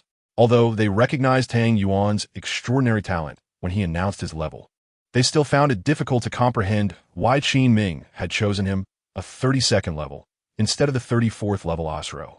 However, as they observed, they began to understand Qin Ming's intention. Despite being 2 levels lower than Asro, the remarkably perfect configuration of soul rings suggested that in actual combat, Asro would likely not stand a chance against Tang Yuan. Moreover, most of those present had attended a gathering organized by Yu Tianheng 4 years ago, where they witnessed the spar between Tang Yuan and Li Fei. Even then, Tang Yuan's speed had been remarkable, and if Asro were to rely on his proud speed to confront Tang Yuan, he would likely find himself unable to retaliate. Observing the expressions of his teammates, Yu Tianheng, as the captain, could easily discern their underestimation of Tang Yuan, and he couldn't help but smile inwardly. Having sparred with Tang Yuan for 4 years, he knew that Tang Yuan's strength was such that, even among the team members, any one of them would struggle to defeat him in a serious match. After the introductions, Qin Ming stated, "Now that everyone from the team is present, I will announce the training plan for the next 6 months." Everyone, including Tang Yuan, listened intently, their expressions serious. Qin Ming continued, "The most crucial aspect of a team is synergy, which cannot be cultivated overnight. It requires prolonged interaction to develop." Tang Yuan silently nodded in agreement, sharing the sentiment as he observed the expressions of his fellow teammates. Qin Ming elaborated, "Thus, for the upcoming month, you will engage in sparring, alternating between one-on-one and two-on-two formats. It is essential to familiarize yourselves with each other's soul power levels, attributes, and the effects of each soul skill within this month. Additionally, you will need to devise strategies to counter your own and the other 6 members' soul skills. While you should strive to complete this task, getting to know your teammates' strengths is imperative." At this juncture, Yu Feng inquired, "Teacher Qin, isn't a month too short?" Qin Ming replied with a smile, "A month is more than sufficient. Our time is limited. If you continue to be as lazy as before, you might as well concede defeat and not participate in the high-level Soul Master competition." Yu Feng stuck out his tongue, deterred from speaking further. Yu Qianheng then asked, "Teacher Qin, what happens after the month?" Qin Ming responded, "First, focus on completing the immediate tasks. Once you do, I will inform you of the next steps." He then scanned the room and asked, "Does anyone have any questions?" Everyone shook their heads. Suddenly, Yi Lingling raised her hand and said, "Teacher Qin, as a support-type Soul Master, do I also need to spar with everyone?" Qin Ming shook his head. "I almost forgot. Lingling, you need not participate in the sparring, but you should observe closely. After their matches, you must provide them with healing to increase your endurance." Yi Lingling nodded, saying no more, and stepped aside. Aside from Yu Qianheng, who had sparred with Tang Yuan, the other team members were unfamiliar to him. However, he knew they were all prominent figures within the academy, and he had heard enough about their strengths. Tang Yuan thought to himself, "Sister Lingling possesses the healing martial soul, 9 hearts begonia, and her strength is formidable. With her handling the healing, as long as they don't go too hard, sparring should pose no issue. This way, everyone can spar freely, allowing for quick assessments of each other's strengths. The teacher has truly devised a brilliant plan. Indeed, it was also a stroke of luck. Finding another soul with a martial soul as extraordinary as 9 hearts begonia was nearly impossible. Having Qin Ming recruit her into the team felt like destiny." With this thought, Tang Yuan nodded to himself, returning to his senses. He then heard Qin Ming say, "By the way, Qi, I've already spoken to the committee. You're now a student of the Advanced Academy." Tang Yuan's eyes brightened as he exclaimed, "Thank you, Teacher Qin." Chapter 38. Taking a seat upon hearing that Tang Yuan had become a student of the Advanced Academy, everyone couldn't help but gasp in amazement. An 11-year-old Soul Master at the Advanced Academy. It was likely unprecedented in history. Each person reflected on their own experiences at 11, probably just having entered the Intermediate Academy. Even then, many were hailed as geniuses. Now, in comparison, the title of genius seemed inadequate. Once Qin Ming concluded his announcements, everyone departed, and the team uniforms were distributed. While the styles were uniform, each had its own unique design tailored by Ming, with Tang Yuan's being a sleek golden black outfit. Tang Yuan recalled Qin Ming mentioning the Martial Soul Hall-S team, which included 3 exceptional young Soul Masters, likely at the peak of Soul Ancestor level, if not having already broken through to Soul King. Receiving this news instilled a sense of pressure within him, yet it ignited an endless fighting spirit, fueling his desire to cultivate swiftly. He resolved to strive for a breakthrough to the Soul Ancestor level. As Qin Ming had noted, his advantages were strikingly evident. Yet so too were his disadvantages, namely his youth. His cultivation time was less than others. Thus he needed to invest several times more effort to compensate for his shortcomings and catch up to greater heights. Upon returning to his dormitory, Tang Yuan wasted no time and immediately began to cultivate his soul power. From the morning until dusk, Tang Yuan practiced diligently, neglecting even his lunch. After finishing his evening meal, he hurried back to his dormitory to commence meditative training of his soul power. Driven by such fervor, Tang Yuan temporarily set aside the training of the judge's death sword. This was primarily because he had reached a plateau in its practice. Further efforts would yield no substantial advancement. Instead, he dedicated the majority of his time to elevating his soul power level, reserving specific hours each day to refine the yin-yang qi refinement technique and the impermanence pursuit step. These two disciplines formed the bedrock of his abilities and served as his trump cards, with ample room for enhancement. Tang Yuan was reluctant to neglect them, for training in these arts would not impede his soul power cultivation. Rather, it would prove immensely beneficial. The following day, after concluding his training on the back mountain, Tang Yuan arrived early at the training field, only to discover he was the first to arrive. While waiting, he sat cross-legged, immersing himself in the cultivation of his soul power, unwilling to squander even a moment. Shortly thereafter, Qin Ming arrived as the second to reach the venue.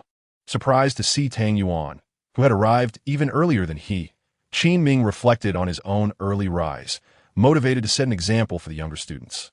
He had not anticipated that Tang Yuan would surpass him, especially considering that dawn had only just broken. Most students, even those who were soul masters, were still fast asleep. The sight of Tang Yuan arriving half an hour ahead of schedule and already in meditation impressed Qin Ming, who recognized Tang Yuan as a promising talent, gifted and diligent. Little did he know that for the past 5 years, Tang Yuan had maintained this routine, waking before dawn to practice the yin-yang qi refinement technique, all in pursuit of the first glimmer of purple energy in the sky.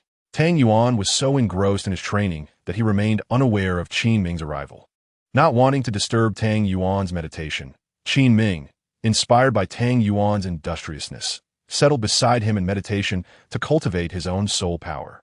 Before long, Yu Qianheng and Douluo Yan also arrived. Upon seeing Tang Yuan and Qin Ming seated in meditation, Yu Qianheng felt a surge of motivation, recalling Qin Ming's previous words. He glanced at Tang Yuan and felt a pang of inadequacy, igniting a fierce determination within him.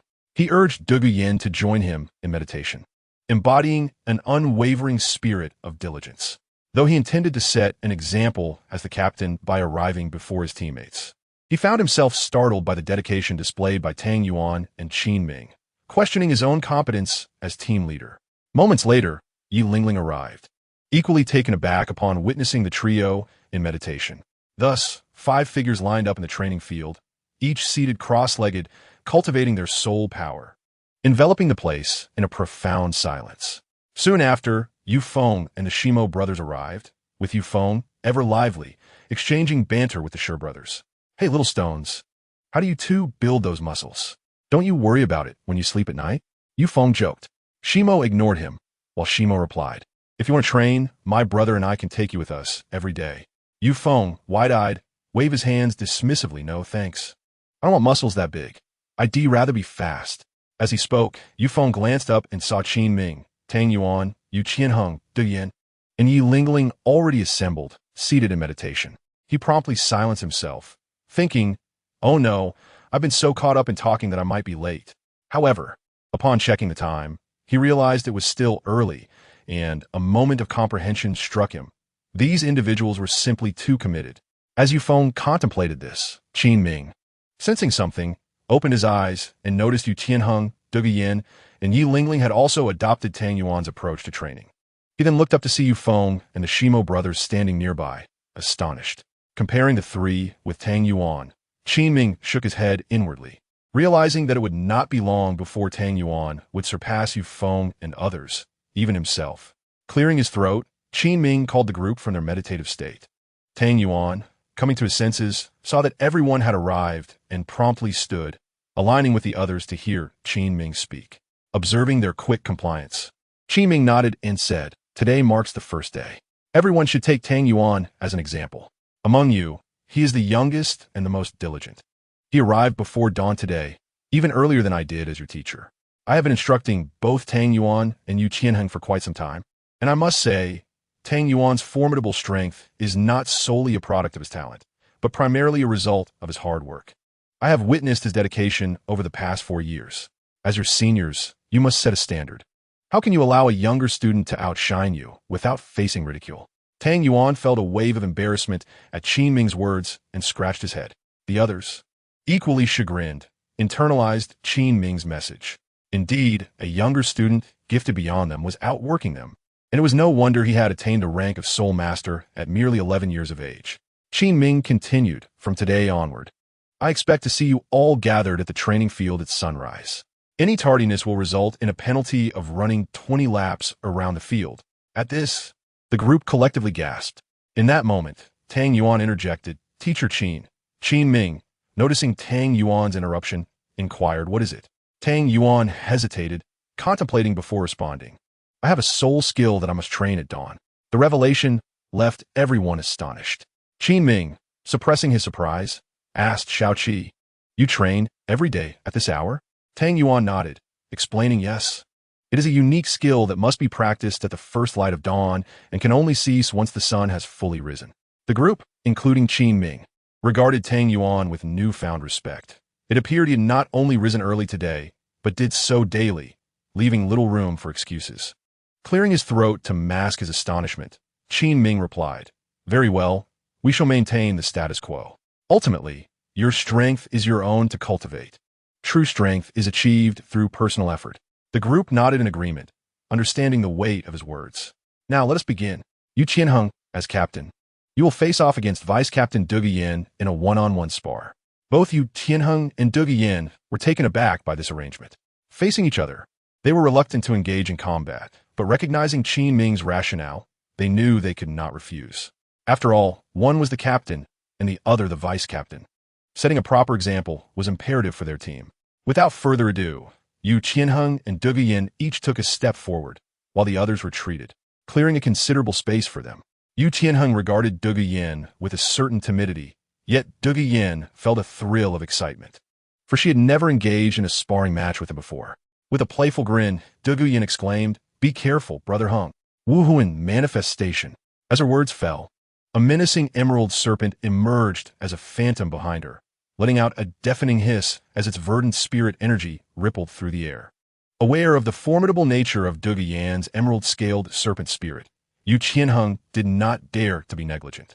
He bellowed, Wuhuan manifestation. In an instant, a colossal purple-blue dragon surged into the sky, coiling majestically behind him, flashes of lightning illuminating the scene. The higher the rank of a beast spirit, the less it influenced the appearance of the Soul Master. For advanced beast spirits like the emerald-scaled serpent and the blue electric Tyrannosaurus Rex, when Yu Qianheng and Duge Yin activated their spirits, their forms underwent little change, only revealing their true power during the use of specific soul techniques. Chapter 39. Yu Qianheng's lesson, the first soul technique, Crimson Phosphor Venom.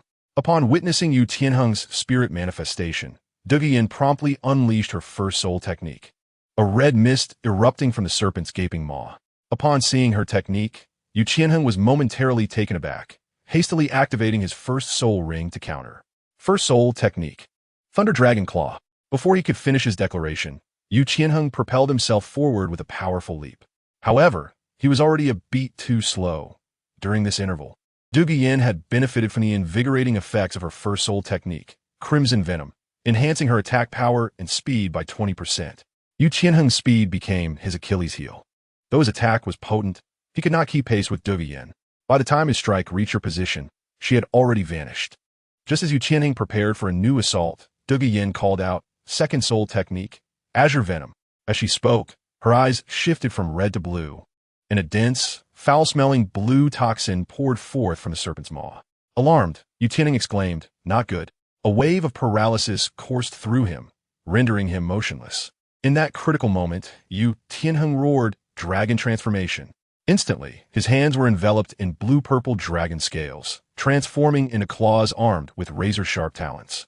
The paralysis effect of Duge Yan's Azure Venom diminished significantly, allowing Yu Qianheng to regain some mobility. As Duge Yin lunged at him, he deftly sidestepped her attack. Second soul technique, Thunderous Might. Yu Qianheng shouted, raising his dragon claw to strike at Duge Yin.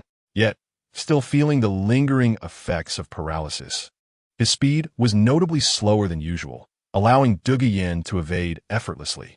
The two exchanged blows for several more rounds until Duge Yin finally exhausted her soul power. After their match, Qin Ming instructed them to return to the ranks for rest and summoned Yi Lingling to provide treatment. Yi Lingling nodded and approached, applying her healing powers.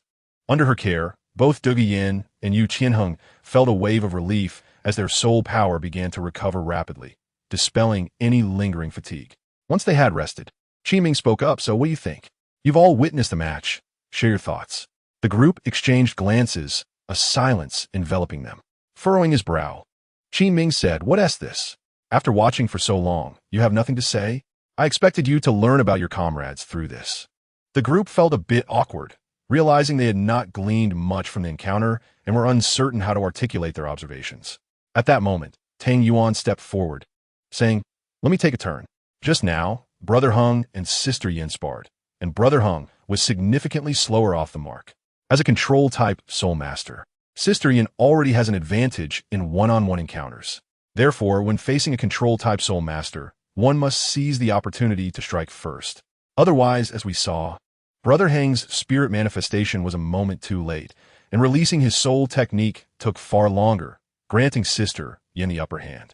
After using her first soul technique to boost her attack and speed, it became nearly impossible for Brother Hung to catch her. Moreover, her second technique is purely controlling, with a paralyzing effect. Once those two techniques are unleashed, Brother Hung entirely lost the advantage of a strong attack soul master. Had Sister Yin possessed a powerful attack technique, Brother Hung would have lost swiftly. After hearing Tang Yuan's analysis, the group reflected on his insights, realizing the accuracy of his observations. Unbeknownst to them, Tang Yuan had sparred with Yu Tianheng multiple times and was well aware of his capabilities. The reason Yu Tianheng had been a step slower against Dugu Yin was that he was concerned about potentially injuring her, entirely disregarding Qin Ming's earlier words. At this point, Tang Yuan mused to himself, "When sparring with me, he holds nothing back, unlike now." Qin Ming, upon hearing Tang Yuan's remarks, nodded in approval. Indeed, it is surprising that Xiao Qi could observe this. "Brother Hung, I will address your issues next. As Xiao Qi mentioned, as a strong attack soul master, you should not entertain any notions of luck when facing a control-type soul master. However, I want to clarify that this isn't the main issue at hand, for I trust you won't falter in this regard.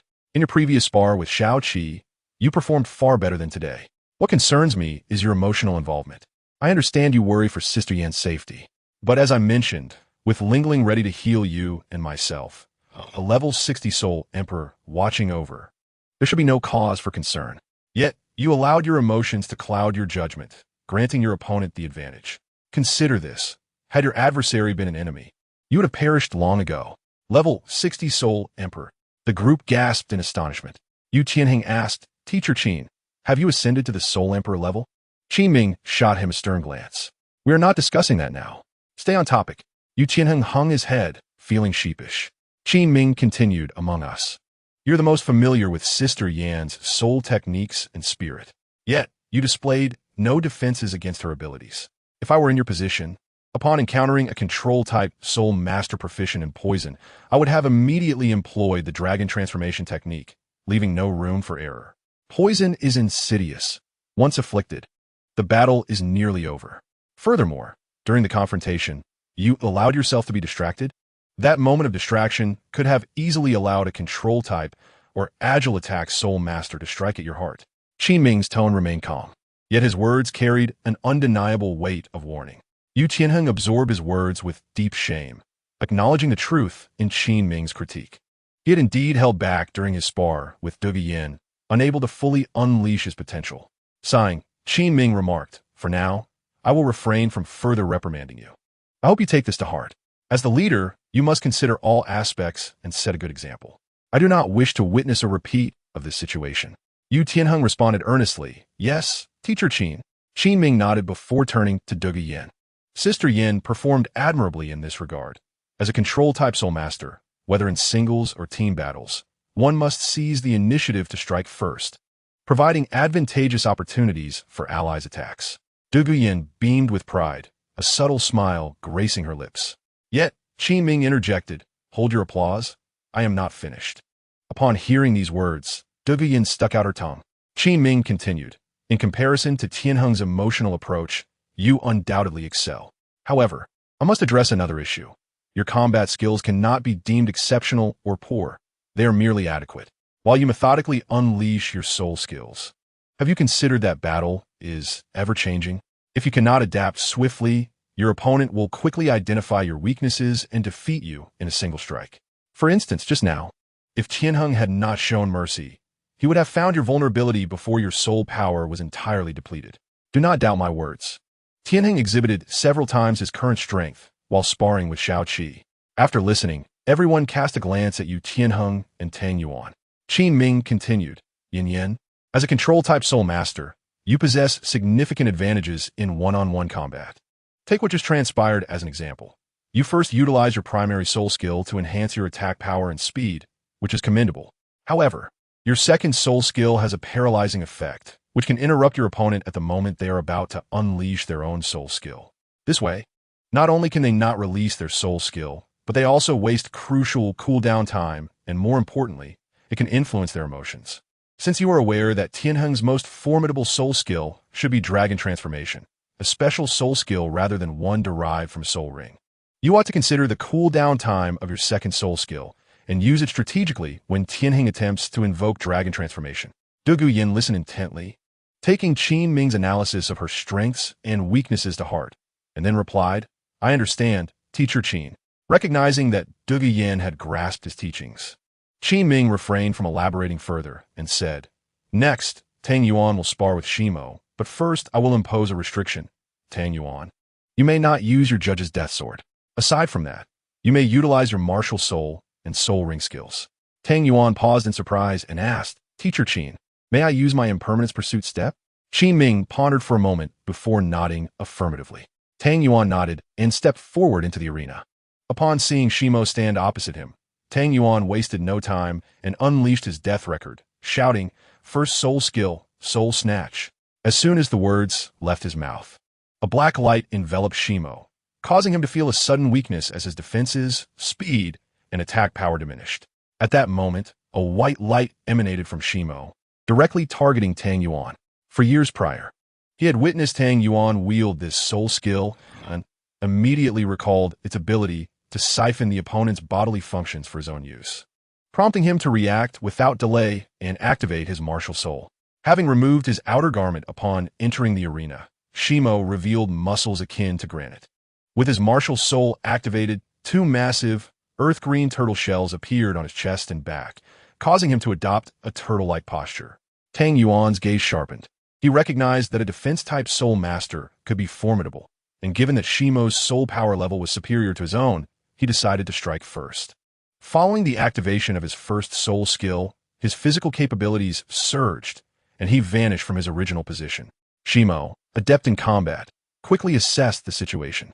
Although his physical abilities had diminished, he understood that Tang Yuan would likely launch an attack, and, unable to discern his speed, he instinctively activated his second soul skill. Turtle Retreat. In an instant, Shimo curled into a ball, sheltered between the two turtle shells. The shells glowed vibrantly, forming a protective barrier around him.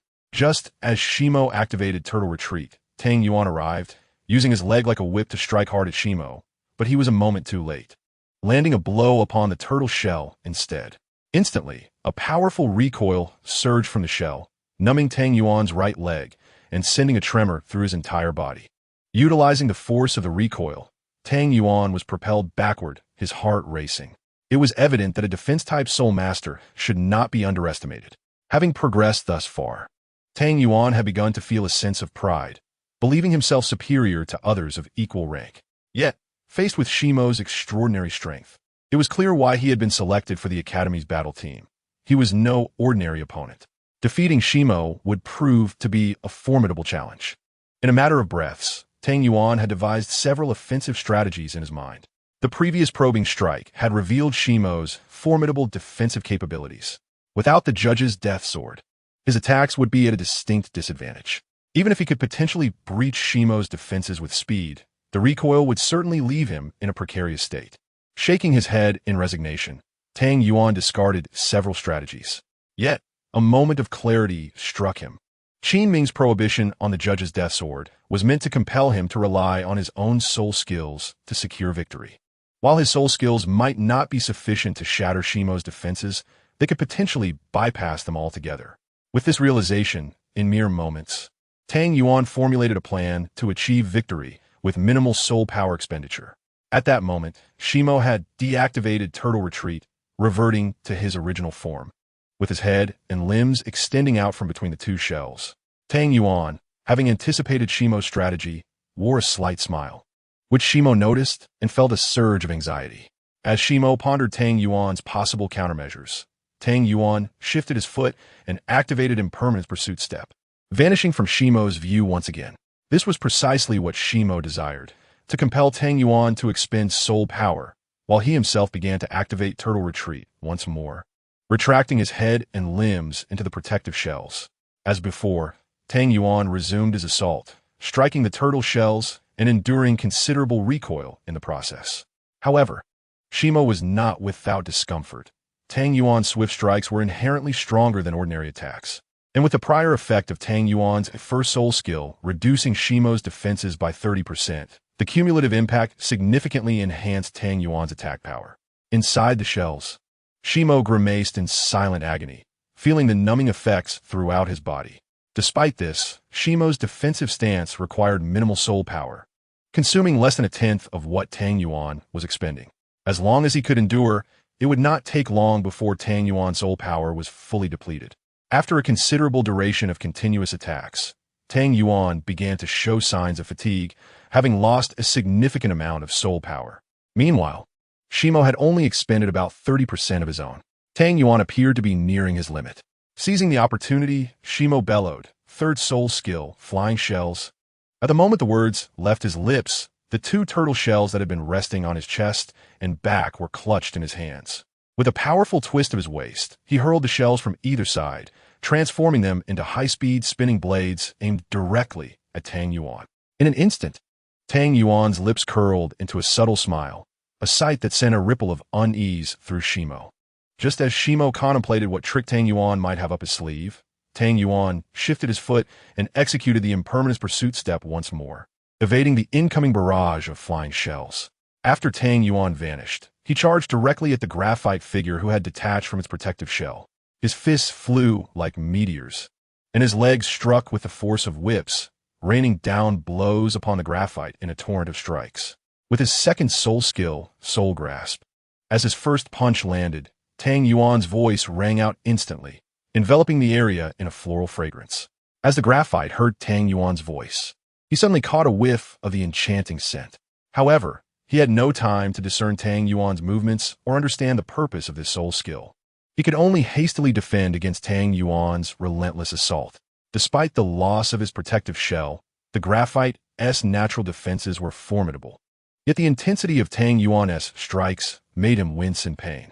From the moment Tang Yuan evaded the graphite's flying shell to unleashing his second soul skill and launching a barrage of strikes, the entire exchange transpired in mere moments. The graphite's flying shell returned, and Tang Yuan delivered a powerful kick to his opponent, using the momentum to leap high into the air, executing a somersault before landing gracefully before the graphite. The graphite, panting heavily while clutching a turtle in each hand, confronted Tang Yuan, saying, "Even if you've injured me, your soul power must be nearly depleted. Surely, you cannot launch another attack?" Tang Yuan, smiling in response, silently began to replenish his soul power. Before the graphite could finish his thought, he suddenly felt his own soul power draining away, and in a short time, he had lost 30% of it. This lost power surged back into Tang Yuan, revitalizing him and restoring a significant portion of strength. Astonished, the graphite stared at Tang Yuan and exclaimed, "Your soul skill." Tang Yuan nodded, explaining, "This is a sparring match intended for mutual understanding. My second soul skill, Soul Grasp, reduces the enemy's soul power by 20% and absorbs half of that reduction back into myself, allowing me to recover my own lost power for a duration of 4 minutes. Earlier, your third soul skill consumed a considerable amount of your soul power. Yet with your remaining power, you could still unleash 1 or 2 more third soul skills. However, my soul power is insufficient to evade another of your flying shells. Yet, due to the effects of my second soul skill, our remaining soul powers are now comparable, and I will be able to use this skill again in 4 minutes. As long as I avoid a direct confrontation and dodge one of your flying shells, I stand a chance. Upon hearing this, the graphite lowered his head and admitted, I concede. Tang Yuan smiled and replied, Thank you for the match, senior. At this moment, Qi Ming stepped forward, saying, All right, Shimo, Xiaoqi, you both should take a rest. Nodding in agreement, both Tang Yuan and the graphite stepped aside, while Yi Lingling timely approached to administer healing. Bathed in Yi Lingling's restorative aura, Tang Yuan felt a wave of astonishment. He had previously heard from Yu Qianheng about the miraculous capabilities of the nine-heart begonia, but he had not anticipated such extraordinary healing prowess. Under such treatment, the speed of soul power recovery was likely doubled, and any injuries would heal remarkably fast, truly impressive. Now, Tang Yuan set aside his thoughts and seized the opportunity to focus on restoring his soul power. After 10 minutes of healing, he had regained 30% of his soul power and no longer felt fatigued.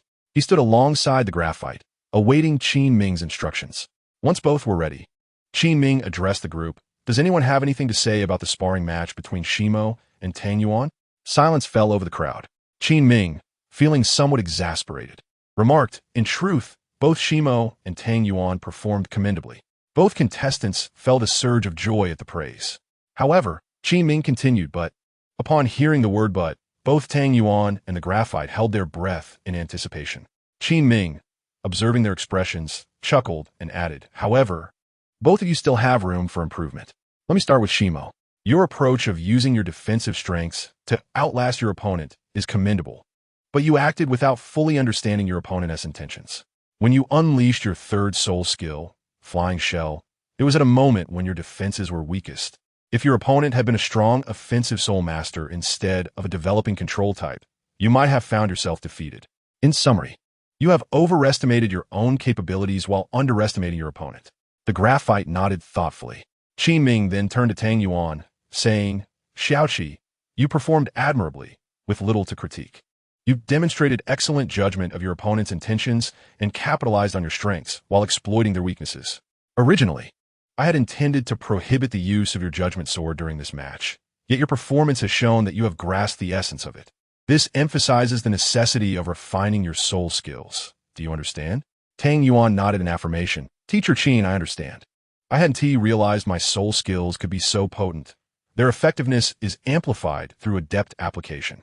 Qi Ming nodded, pleased indeed. Your realization of this truth is commendable. While you had no significant issues, I've identified a new concern.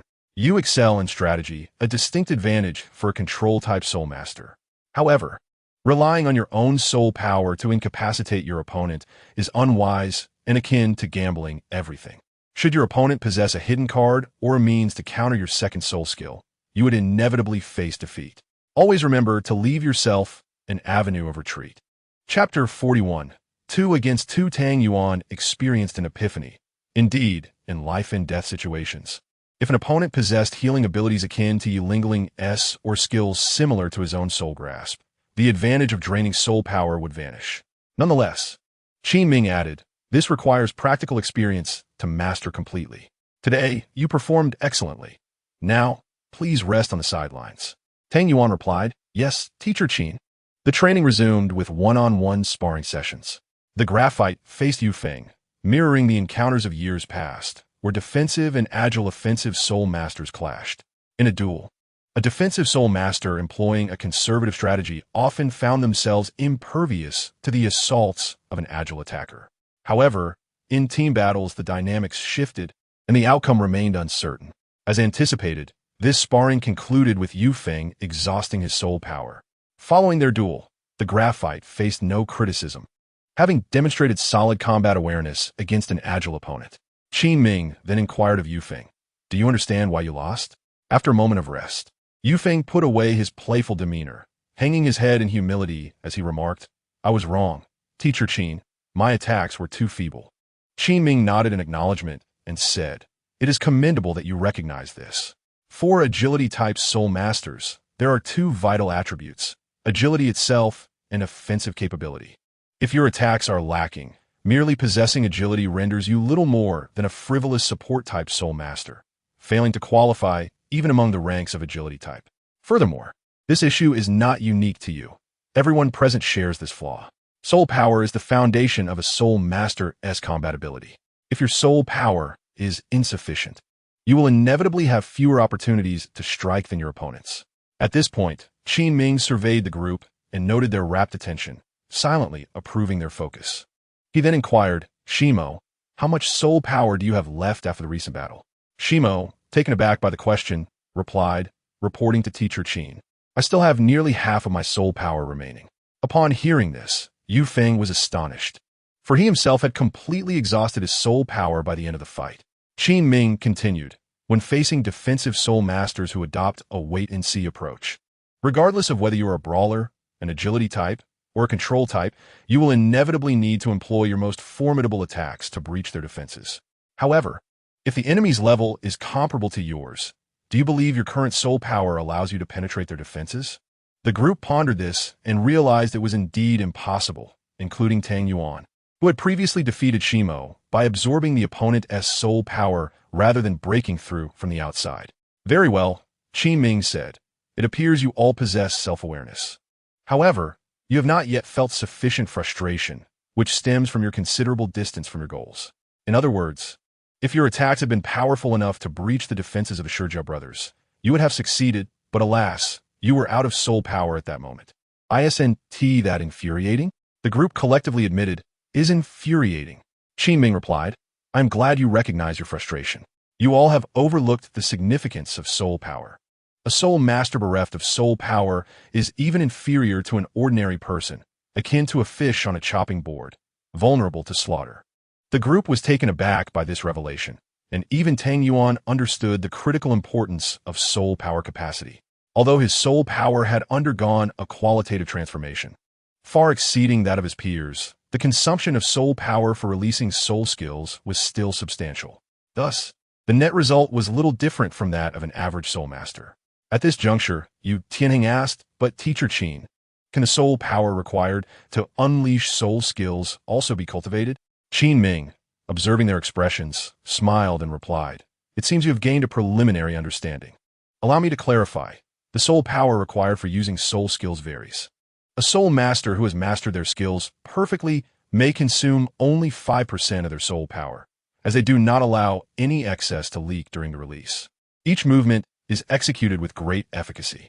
Conversely, a soul master who lacks control may expend 10 or even 20% for the same skill due to instability, leading to wasted soul power that achieves nothing.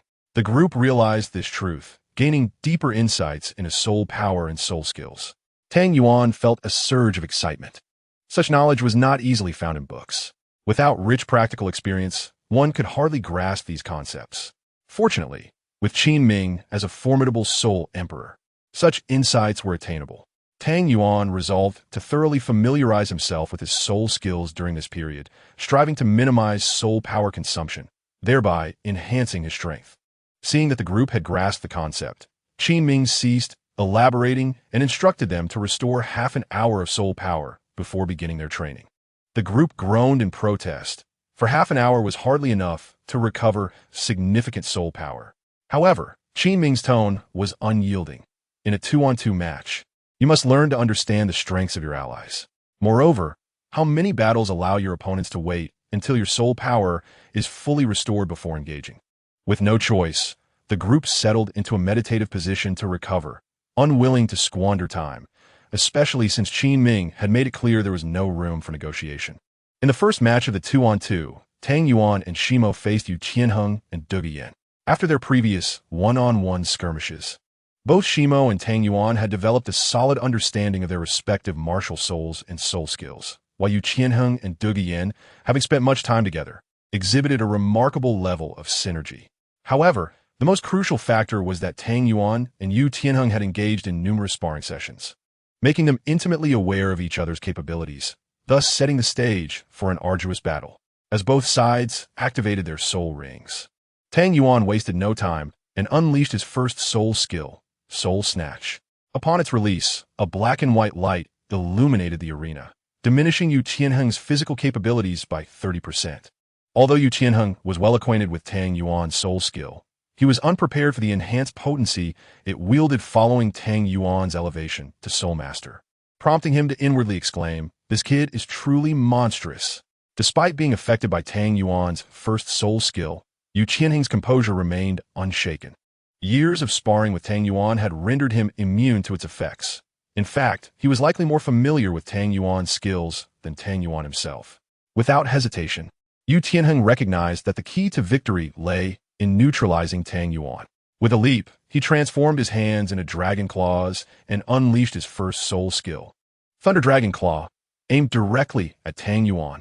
At that moment, Shimo leaped forward, employing Turtle Shell to intercept Yu Qianheng's assault, shielding Tang Yuan. Meanwhile, Tang Yuan remained vigilant. As Shimo and Yu Qianheng collided, he swiftly executed a change of footwork, his speed astonishing, and appeared before Douluo in an instant. Douluo, sensing the urgency, understood that Tang Yuan intended to neutralize her control-type abilities first. With a loud shout, she declared, second soul skill, Azure Scales Blue Poison. This skill was designed to incapacitate Tang Yuan, waiting for him to fall into her trap. Had Tang Yuan not witnessed Douluo's abilities in her previous duel with Yu Qianheng, he might have been caught off guard. However, having observed their battle, he was well prepared. As Douluo unleashed her blue poison, Tang Yuan remained calm, shifting his footwork to change direction and, in a split second, executed a whip kick aimed at Yu Qianheng. Yet, Yu Qianheng was no ordinary opponent. Sensing Tang Yuan's soul power surge, he responded with a cold snort, raising his left hand to meet Tang Yuan's whip kick, unleashing a shockwave of soul power that reverberated throughout the arena. The exchange transpired in mere moments, leaving the onlookers with bated breath. At this moment, both Tang Yuan and Yu Qianheng returned to their original positions, each sustaining no damage. Good job, Shaoqi. You've broken through to Soul Master. Your strength has indeed surged. Yu Qianheng chuckled. Tang Yuan replied with a grin. Tianheng, yin yin jia, you'd best be cautious. With that, Tang Yuan bellowed. Third soul skill, the other shore. Suddenly, the black and white lights emanated from the Book of Life and Death, coalescing into a sphere of gray light that enveloped both Yu Qianheng and Douluo. Yu Qianheng was momentarily taken aback, after being enveloped in a grayish light. He felt no discernible change within himself, his strength remaining entirely unaffected. However, for Douluo, the experience was starkly different. She sensed an immediate decline of 30% in her physical capabilities, while a radiant white light emanated from her, casting its glow over Tang Yuan, significantly enhancing his physical attributes. Yu Qianheng noticed Douluo's transformation and was momentarily startled. Wasn't this the effect of Tang Yuan's first soul skill, Soul Seizure? What then was the nature of this third soul skill? Before either Yu Qianheng or Douluo could fully comprehend the situation, Tang Yuan and Shimo had already launched their assault. A fleeting shadow passed, and Tang Yuan appeared before Douluo with an astonishing speed, one that had drastically increased compared to just moments before when he had activated his third soul skill. Yu Qianheng and Douluo could scarcely perceive Tang Yuan's movements. At that instant, Tang Yuan aimed a powerful kick at Douluo. Yu Qianheng, reacting swiftly, swept his dragon claw forward just in time to collide with Tang Yuan's whipping leg, successfully blocking the attack. The force transmitted from Tang Yuan's kick left Yu Qianheng's dragon claw tingling, and he was inwardly astonished. Such power was nearly on par with a formidable assault-type Soul Master. Upon impact, both Tang Yuan and Yu Qianheng felt the repercussions of their clash, each retreating several steps. Suddenly, a green light materialized before Yu Qianheng's eyes. Not good. First soul skill, green scales red poison. Douluo exclaimed in alarm. Without hesitation, she activated her first soul skill, enhancing both her and Yu Qianheng's speed and attack power. With this augmentation, Yu Qianheng shifted his weight back, awkwardly contorting his body to narrowly evade Shimo's tortoise shell. Meanwhile, Tang Yuan was not idle. He executed another whipping kick aimed at Douluo. Under the influence of the invigorating poison, Douluo's speed had improved significantly. Yet Tang Yuan was even faster. Consequently, she could only hastily raise her hands in defense, feeling the immense force from Tang Yuan's kick, which left her hands pained and numb as she staggered backward. Just as she was about to fall, a large hand caught her around the waist, stabilizing her. Turning, she found it was Yu Qianheng. Observing the grave expression on Yu Qianheng's face, Douluo regained her composure and turned her gaze toward Tang Yuan and Shimo, who had resumed their defensive stance, making it difficult to secure a victory. Unbeknownst to her, Yu Qianheng was experiencing a tempest of emotions. He distinctly felt the same numbing pain in his hands when Dugu Yan's hands were struck by Tang Yuan's kick. In that moment, he began to comprehend the nature of Tang Yuan's third soul skill. It was a connection, an invisible force linking the two individuals.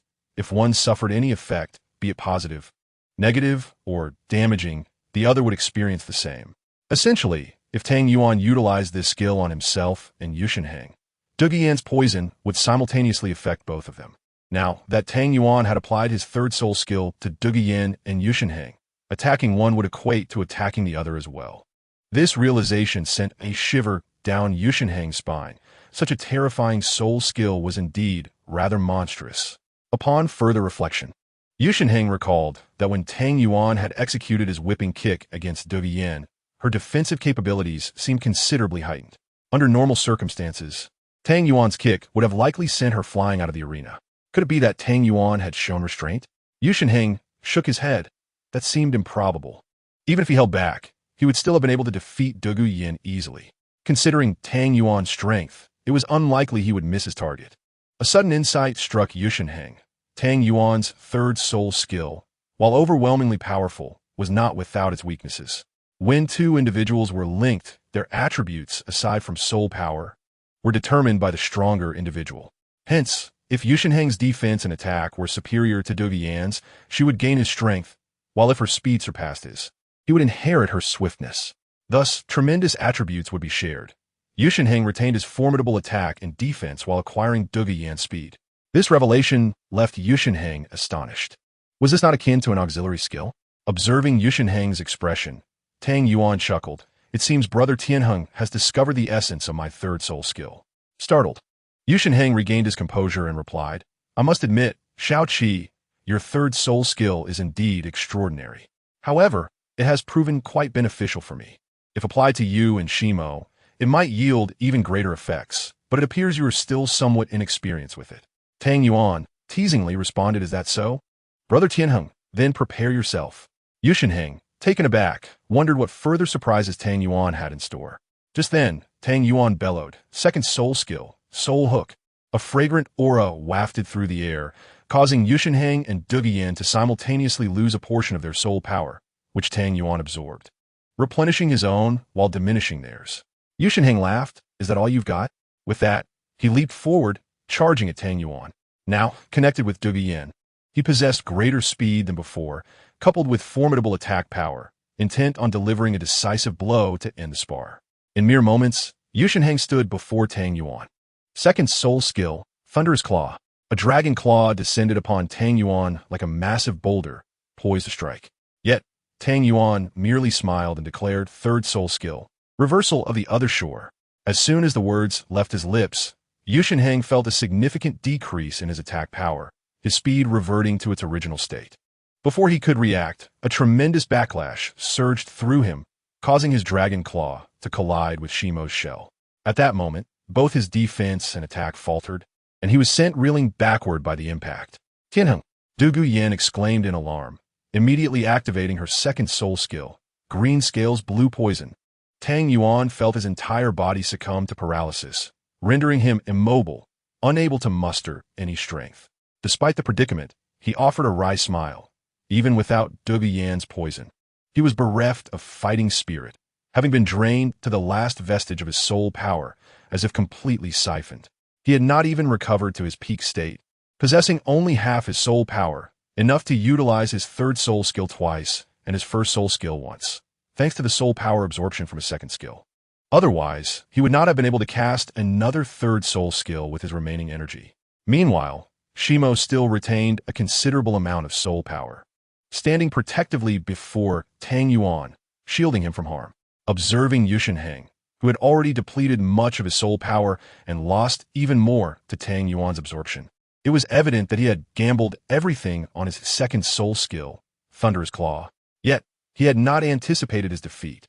Perplexed as to why Tang Yuan's second use of the third soul skill had so drastically diminished his strength. At that moment, the only combatants still capable of continuing the fight were Dugu Yan and Shimo. Dugu Yan had just lost a significant amount of soul power due to Tang Yuan's second soul skill, leaving her with little energy remaining. Unless she unleashed her third soul skill, Defeating Sure Mo with only her first and second soul skills seemed improbable. However, the third soul ring technique was her most lethal attack. The toxin acted swiftly, and a mere touch of the purple mist would result in a ghastly demise within a short span of time. This was not a battle of life and death. And moreover, Douluo Yin was unable to neutralize the toxin at present, so she had no intention of using it. Tang Yuan chuckled, "Hee, Tiangu, Yin Yin Jia. My apologies." Douluo Yin, fuming, approached and playfully tapped Tang Yuan on the head, exclaiming, "You little brat, how could I have wasted my affection on you?"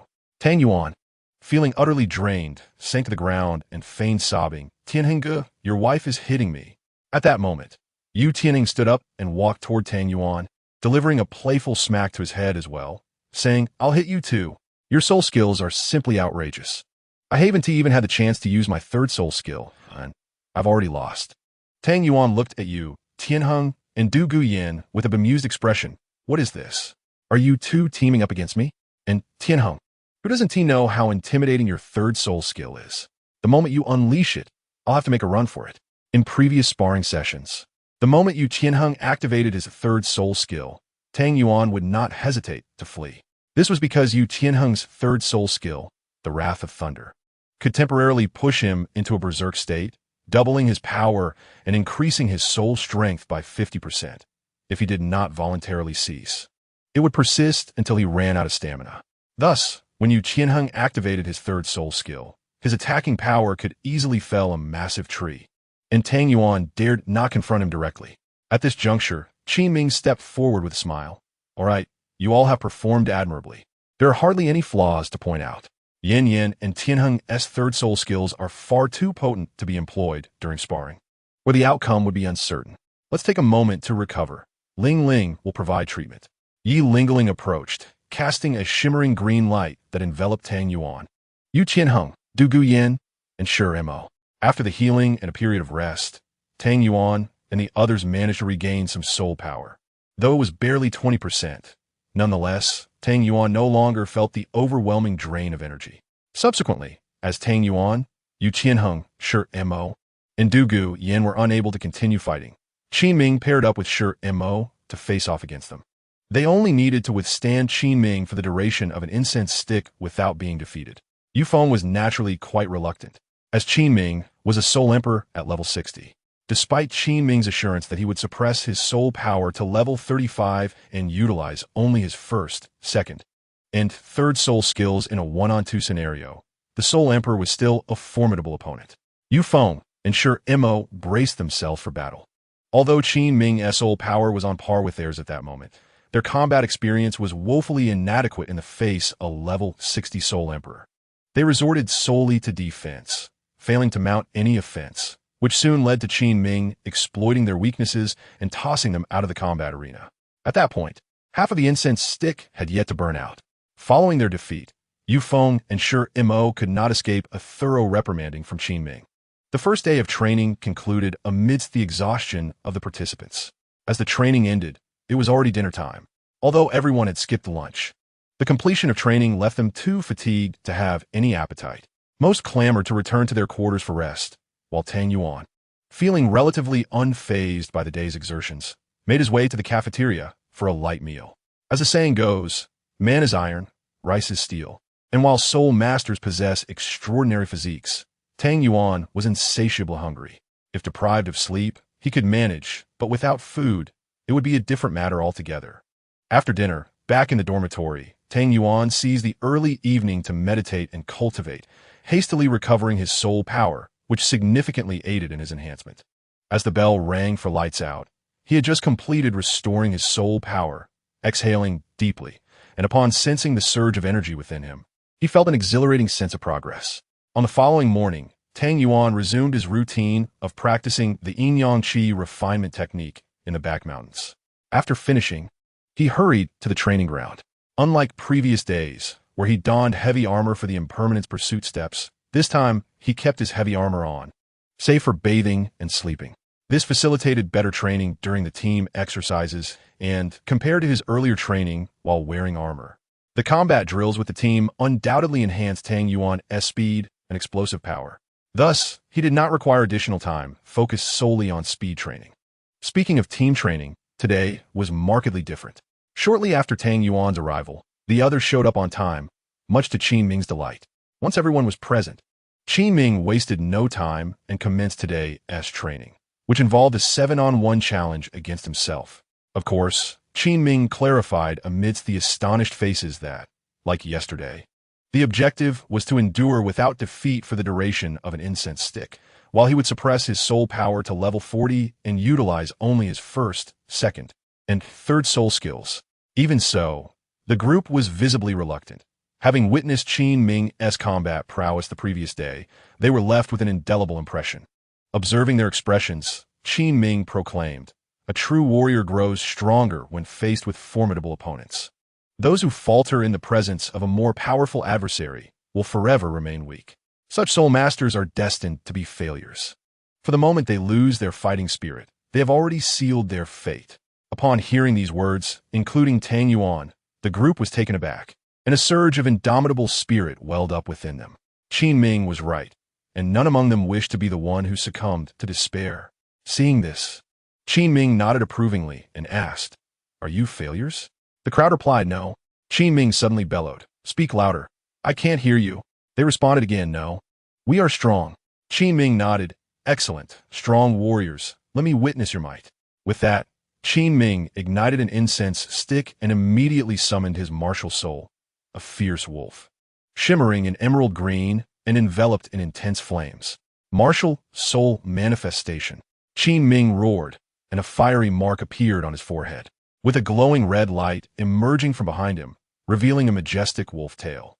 Witnessing this, the others did not delay and promptly unleashed their own martial souls. Yu Tianheng, Blue Electric Tyrant Dragon. Duguyan, Emerald Scaled Serpent. Tang Yuan, Book of Life and Death. Yu Feng, Windbellbird. Assure Brothers, Black Tortoise. Ye Lingling, Nine Hearts Sea Butterfly. With the manifestation of their martial souls, their fighting spirit surged skyward. Yu Shenheng surveyed the surroundings and commanded, "Yin Yin, you take the center position for control. Lingling, stand behind Yin Yin to provide healing. Shimo and Shimo, one of you will protect Lingling while the other offers support. Yu Feng, as a swift attack specialist, your task is to disrupt Teacher Qin." Tang Yuan, realizing he had not yet been addressed, interjected urgently, "What about me, Brother Tianheng?" Yu Shenheng pondered briefly and replied, "Shao Qi, your speed is exceptional, and your soul skills are quite deceptive. You will maneuver around, collaborating with Yu Feng to create distractions, and then assist Yin Yin and Lingling from the rear. Also, use your third soul skill to connect Lingling and Shimo. Remember, it should be the normal third soul skill, Other Shore Heaven, not reverse Other Shore." Tang Yuan's mouth twitched at the reminder. Got it. Third soul skill, Other Shore Heaven.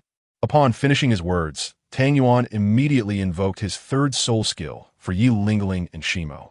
In an instant, Yi Lingling felt a tremendous enhancement in both her defenses and attacks, while her other attributes remained unchanged.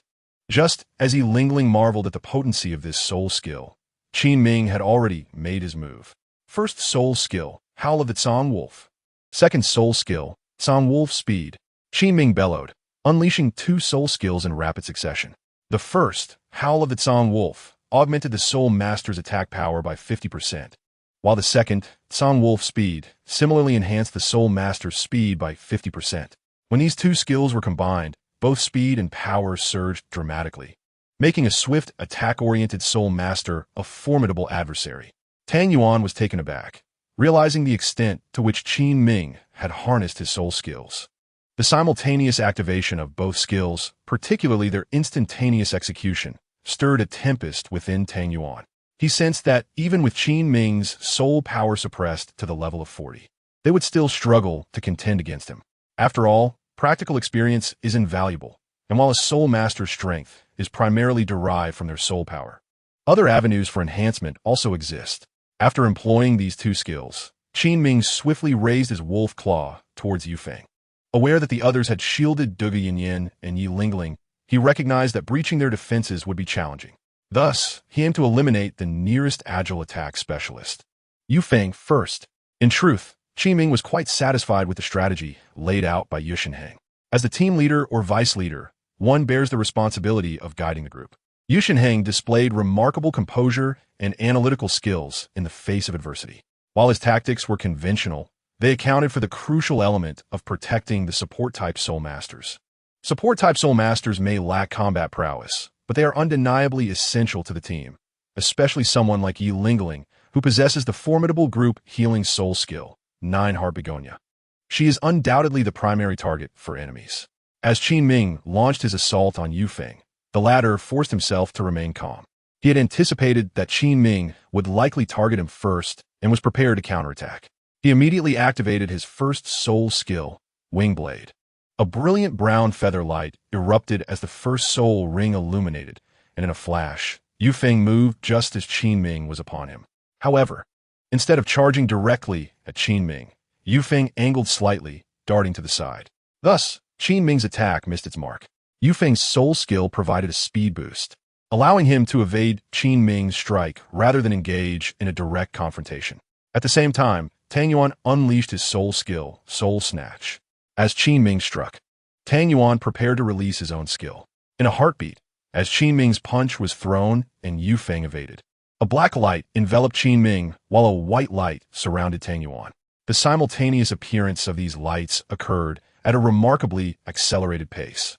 Tang Yuan rejoiced, recognizing a significant breakthrough in his mastery of his first soul skill since their training the previous day. Without pausing to revel in his success, Tang Yuan felt a surge of power within him. Since Qin Ming had suppressed his soul power to the level of 40, his physical capabilities aligned with that standard. Thus, as Tang Yuan absorbed Qin Ming's physical prowess, he too received a substantial enhancement, despite being at level 32. While Qin Ming experienced a 30% reduction in his physical capabilities, he remained unfazed, sensing the soul power fluctuations behind him. He swiftly sidestepped and delivered a punch to Yufeng, sending him sprawling outside the arena. The crowd gasped. Chapter 44. The team's first victory. Qin Ming had expertly controlled his strength, striking Yufeng without causing severe injury, merely pushing him out of the battle circle. With a grin, Qin Ming declared, "The higher the level of the Soul Master, the more attuned they become to the fluctuations of surrounding energy. At my level, my mental acuity far surpasses yours." Yushinheng's lips twitched. Wasn't it agreed to suppress their levels? Yet, Qin Ming spoke of suppressing soul power, not other aspects. At a certain level, while soul power might be restrained, mental fortitude, practical experience, mastery over soul power and skills, and the instinct to anticipate opponents cannot be diminished. Even if a soul master's soul power were rendered ineffective, these foundational skills remain deeply ingrained. At this juncture, the team of 7 was reduced to 6.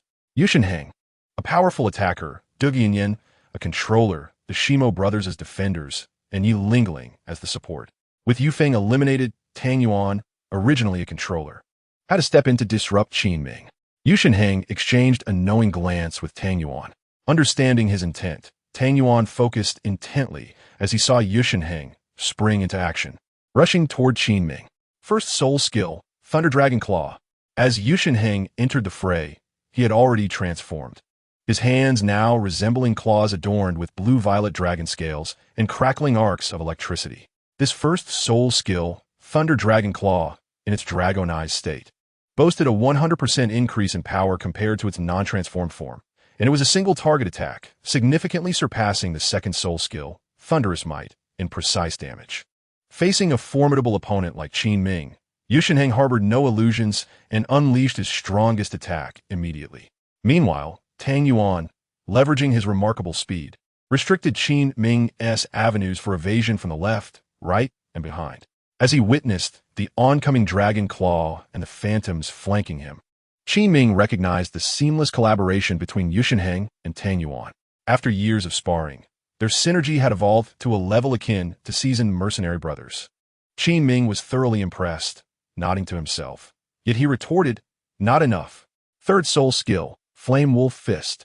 As his words fell, Qin Ming's hands transformed into wolf claws, engulfed in fierce crimson flames, meeting Yushinheng's Thunder Dragon Claw head-on. In that fleeting moment, Tang Yuan shouted, "Sister Yin, incapacitate him." Dugi Yin was momentarily taken aback, but swiftly unleashed her second soul skill, Azure Scales Blue Poison.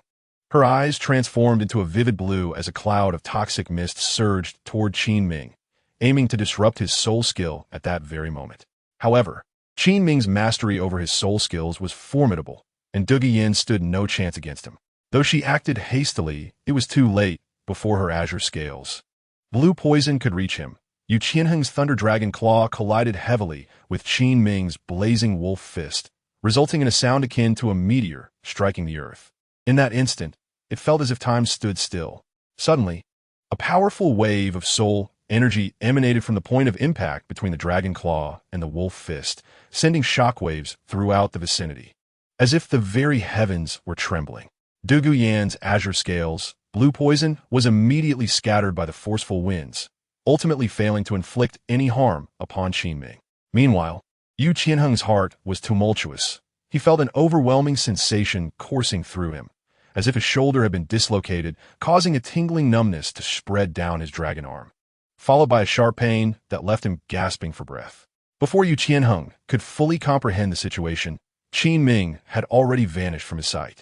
Alarmed, both Yu Qianheng and Tang Yuan exclaimed in unison. Without even turning to look, they heard a powerful shout. First soul skill, resilient shell. In the instant Qin Ming disappeared, Shi Mo had already activated his first soul skill, employing the formidable defense of his tortoise shell to shield Duge Yin. Qin Ming's fist struck Shi Mo's shell, and though he felt a recoil, it was negligible given Qin Ming's immense physical prowess. He unleashed a flurry of punches upon Shi Mo's shell like a torrential downpour. Shi Mo gritted his teeth, his complexion paling under the strain. At that moment, Tang Yuan and Yu Qianheng also sprang into action. Tang Yuan bellowed, second soul skill. Soul Hook. A fragrant aura enveloped the battlefield, causing 20% of Qin Ming's soul power to dissipate, half of which replenished Tang Yuan's strength. This significant reduction in Qin Ming's soul power diminished his attacks, providing Shi Mo with a moment of relief. Simultaneously, Yu Qianheng unleashed another Thunder Dragon Claw, aimed at Qin Ming. Suddenly, Qin Ming turned around, and their massive wolf fist clashed once more with the Dragon Claw. They exchanged blows in fierce hand-to-hand combat, but each encounter left Yu Qianheng's hands, transformed into dragon claws, aching with intense pain, causing him to grimace. Yu Qianheng's combat experience paled in comparison to Qin Ming's, and before long, Qin Ming exploited a flaw in his defense, landing a punch squarely on Yu Qianheng's shoulder, sending him hurtling backwards. Tang Yuan, quick to react, caught Yu Qianheng's flying form, preventing him from being sent sprawling beyond the battlefield. As Qin Ming struck Yu Qianheng, Yi Lingling observed that both Shi Mo and Yu Qianheng were injured. She immediately activated a group healing soul skill, and a verdant light descended upon the arena, enveloping everyone, particularly revitalizing Shi Mo and Yu Qianheng, whose vitality began to return. At that moment, Qin Ming burst through their protective circle, appearing before Yi Lingling, his blazing wolf fist ablaze, and aimed directly at her. Shi Mo, alarmed, shouted, first soul skill, resilient shell. The tortoise shells surrounding him emitted a brilliant green light as he stepped in between Yi Lingling and Qin Ming. The fiery wolf fist, which was about to strike Yi Lingling, collided heavily with Shi Mo's shell. Shi Mo felt an immense force, and despite his robust defenses, he staggered back a couple of steps. Fortunately, Qin Ming had only exerted less than 40% of his strength. So while Shi Mo felt a constricted sensation in his chest, he sustained no serious injuries.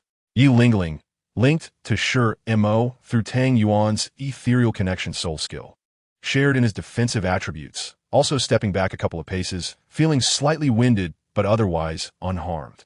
Just as Qin Ming prepared to continue his assault, a loud shout rang out, "Teacher Qin, the incense is burned out." Qin Ming paused, and all present halted, turning to see that indeed, the incense had fully extinguished. The shout coming from Yu Feng, who had been knocked out of the battle circle and was now watching from the sidelines. Qin Ming smiled slightly and said, "Excellent. Children, you have triumphed." Upon hearing this, a chorus of cheers erupted, and the group was filled with exhilaration. Yu Qianheng and Tang Yuan jumped joyfully, knowing they had won a sparring match. Those unaware might have thought they had claimed victory in the prestigious Continental Soul Master Tournament. This was, after all, the first victory for the Tiando Royal Academy's battle team, and how could they not be thrilled? Although Qin Ming had restrained his soul power to the level of a rank 40 soul master and set the time limit to a single incense stick, their ability to endure until now was commendable. Moreover, they had yet to fully synchronize with one another. However, it was clear that in the near future, their cohesion would solidify like iron, and in battles to come, not only would they withstand the test of a single incense stick, but could easily endure half an hour. Given that each member of the team was a remarkable talent, as Qin Ming watched their jubilant antics, he couldn't help but chuckle, allowing them to revel in their merriment. Yet, in his mind, he meticulously replayed the battle they had just fought. After a while, the group gradually calmed down, reassembling in a line, awaiting Qin Ming's words. "You did well," Qin Ming stated. "Although your teamwork requires further refinement, achieving such coordination in just one day is quite impressive. While it may not be flawless, it certainly stands out." Everyone felt a swell of pride upon hearing this, their spirits lifted. However, Qin Ming's next words dampened their elation somewhat. "Nonetheless, I must point out a few issues from the recent battle." The group stood at attention, listening intently. "First, Yufeng. Do you know why you were the first to be eliminated?" Yufeng was taken aback and shook his head. Qin Ming continued, "Firstly, when you attempted to ambush me, you did not anticipate how the enemy would respond. Had you calculated the potential reactions, you could have swiftly defended or retreated during my counterattack. Instead, you were caught off guard and struck. In a life-or-death scenario, you would have perished. Secondly, during your ambush, did you coordinate with your teammates? No, and as a result, they were unaware of your next move, rendering them unable to assist you, leading to a similar outcome." Yufeng bowed his head. Qin Ming's observations were indeed accurate. In his eagerness to prove himself, he had neglected to communicate with Yu Qianheng, who was nearby, failing even to exchange glances. Consequently, when he was struck, Yu Qianheng had no time to react. Chapter 45, Water Droplets and Sandstones. Qin Ming spoke again. "I understand that at that moment, Tang Yuan's first soul skill had an impact on you, which led to your oversight. However, I must emphasize that one must never be complacent, for the enemy may possess hidden cards that could turn the tide unexpectedly. Even the most inconspicuous element can become the final straw that breaks the camel's back. This is a lesson I wish to impart to all of you. Without achieving ultimate victory, complacency is unacceptable, especially in life and death scenarios. Even if the enemy is vanquished, one must remain vigilant. Do you understand?" The crowd responded in unison, "Understood." Qin Ming nodded and continued, "As for our comrades Tang Yuan and Yu Qianheng, I have little to critique, for their synergy is nothing short of impeccable. Yet, do not let this breed arrogance. There are always greater talents beyond your sight. What I term impeccable is merely a reflection of your current stage, considering you have trained together for 4 years. If you do not reach such a level, it would be better to pack your belongings and return home."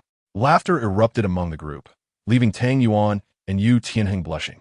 They had anticipated praise from Qin Ming, or at least a gentle acknowledgement of their errors, but they were mistaken. Qin Ming did commend them, albeit with a hint of admonition. Qin Ming continued, "As for Shimo and Mo, I must also extend my praise. As defensive soul masters, their combat awareness has surpassed that of their peers. They possess the ability to anticipate danger and act decisively. When Tianheng assigned tasks, I noted that Shimo's duty was to protect Lingling. Under Tang's third soul skill, the combination of Shimo and Lingling became virtually unbeatable. Furthermore, Shimo's role was to provide support. When I attacked Yin Yin, did anyone notice that, despite my sudden disappearance, Shimo, although uncertain of my next move, accurately predicted my intentions? Lingling was already under Shimo's protection, and with Tianheng and Tang Yuan absent from the protective circle, he deduced that my target was likely Yin Yin. Hence, the moment I vanished, he positioned himself in front of Yin Yin. This deserves commendation." Duga Yin Yin chuckled as she patted Shimo's broad shoulder, saying, "Shimo, well done. Thank you for your assistance."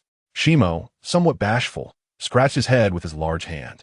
Qin Ming then turned to Yi Lingling and Duga Yin Yin, stating, "However, I must express my disappointment in your performance during the team battle. First, Yin Yin, as the vice captain and a control-type soul master, do you not feel your impact in this battle was rather limited? I want to delve into other matters. You should reflect on them yourself. When I was ensnared by Yu Tianheng's wind, you should have been ready with your second soul skill. The moment I appeared to unleash my soul skill, you ought to have employed your blue venom to incapacitate me, thereby interrupting my technique. Yet, during the battle, You failed to react promptly, requiring Tang Yuan to remind you. Even if you had hastily executed the skill, it would have been too late. Had I not suppressed my soul power, or if there were multiple opponents, do you believe Tianheng could still stand here unscathed? Could you maintain control of the battlefield? The two consecutive questions struck at Dugu Yinyan's heart, ringing a warning bell. She glanced at Yu Tianheng, her expression filled with guilt. Yu Tianheng, sensing her gaze, offered her a gentle smile as a gesture of comfort. Deeply moved, Dugu Yinyan contemplated Qin Ming's words, envisioning Yu Tianheng collapsing in a pool of blood, causing her heart to ache. With renewed determination, she stepped forward and declared, "Teacher Qin, I assure you there will not be a next time. I will become a competent vice captain and a qualified control-type soul master."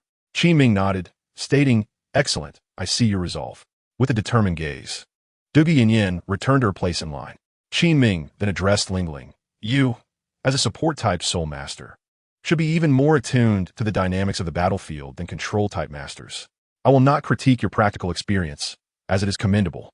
However, during Shimo's injury, you failed to utilize your healing soul skill until after Yu Tianheng was hurt.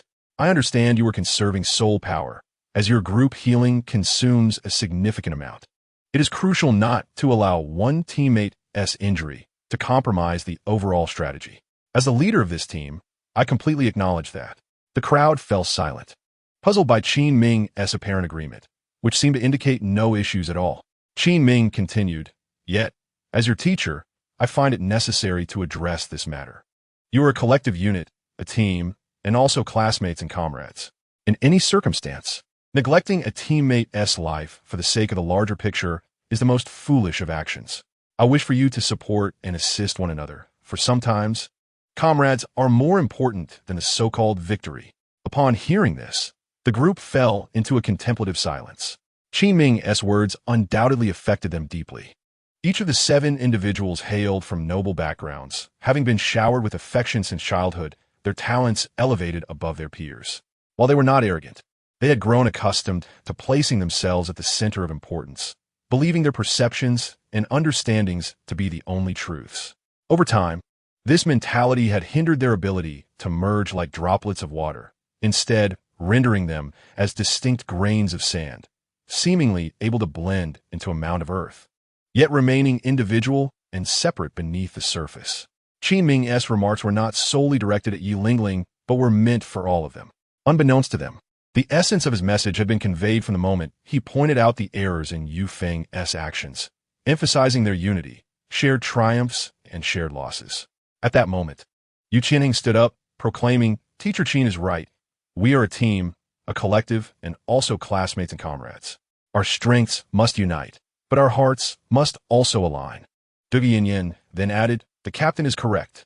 Our strength must unite, and our hearts must align." Tang Yuan echoed, "Our strength must unite, and our hearts must align." Shimo affirmed, "Our strength must unite, and our hearts must align." Shimo added, "Our strength must unite, and our hearts must align." Yi Lingling chimed in, "Our strength must unite, and our hearts must align." Yu Feng concluded, "Our strength must unite, and our hearts must align." In unison, the 7 voices resounded, expressing their sentiments as they formed a row, their 12 hands clasped tightly together.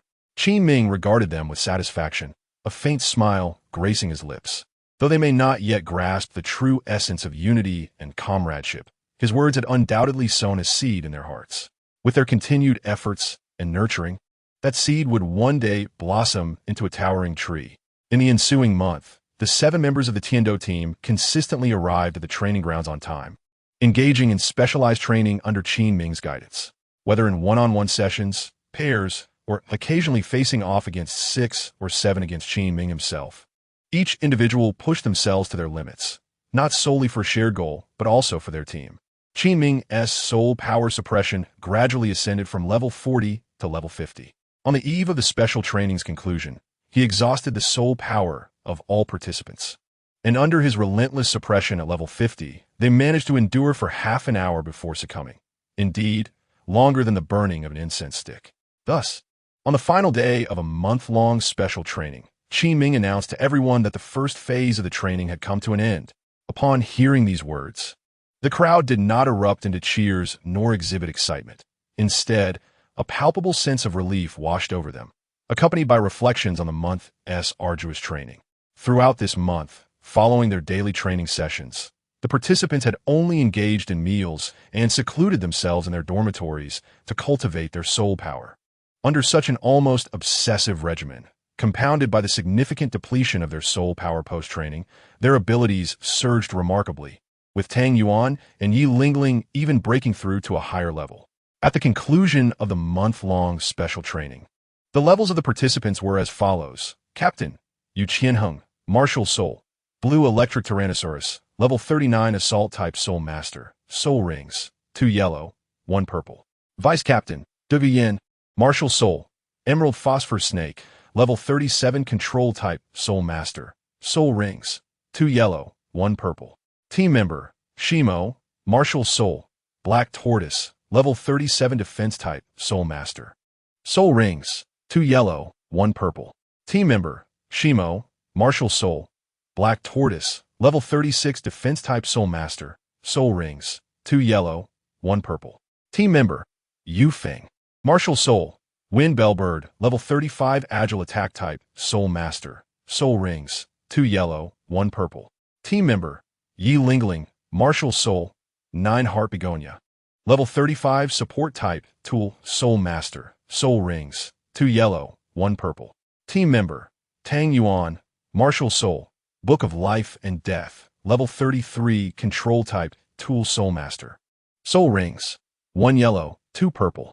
Although Tang Yuan's martial soul had only advanced by 1 level, his practical experience had substantially improved, primarily due to his soul power being significantly denser than that of his peers, making his ascension considerably more challenging. Nonetheless, through the month of specialized training, he managed to break through to a higher level. In addition to his daily rigorous training and cultivation of soul power, Tang Yuan diligently practiced the yin-yang qi refinement technique, which had been a consistent part of his routine for 5 years.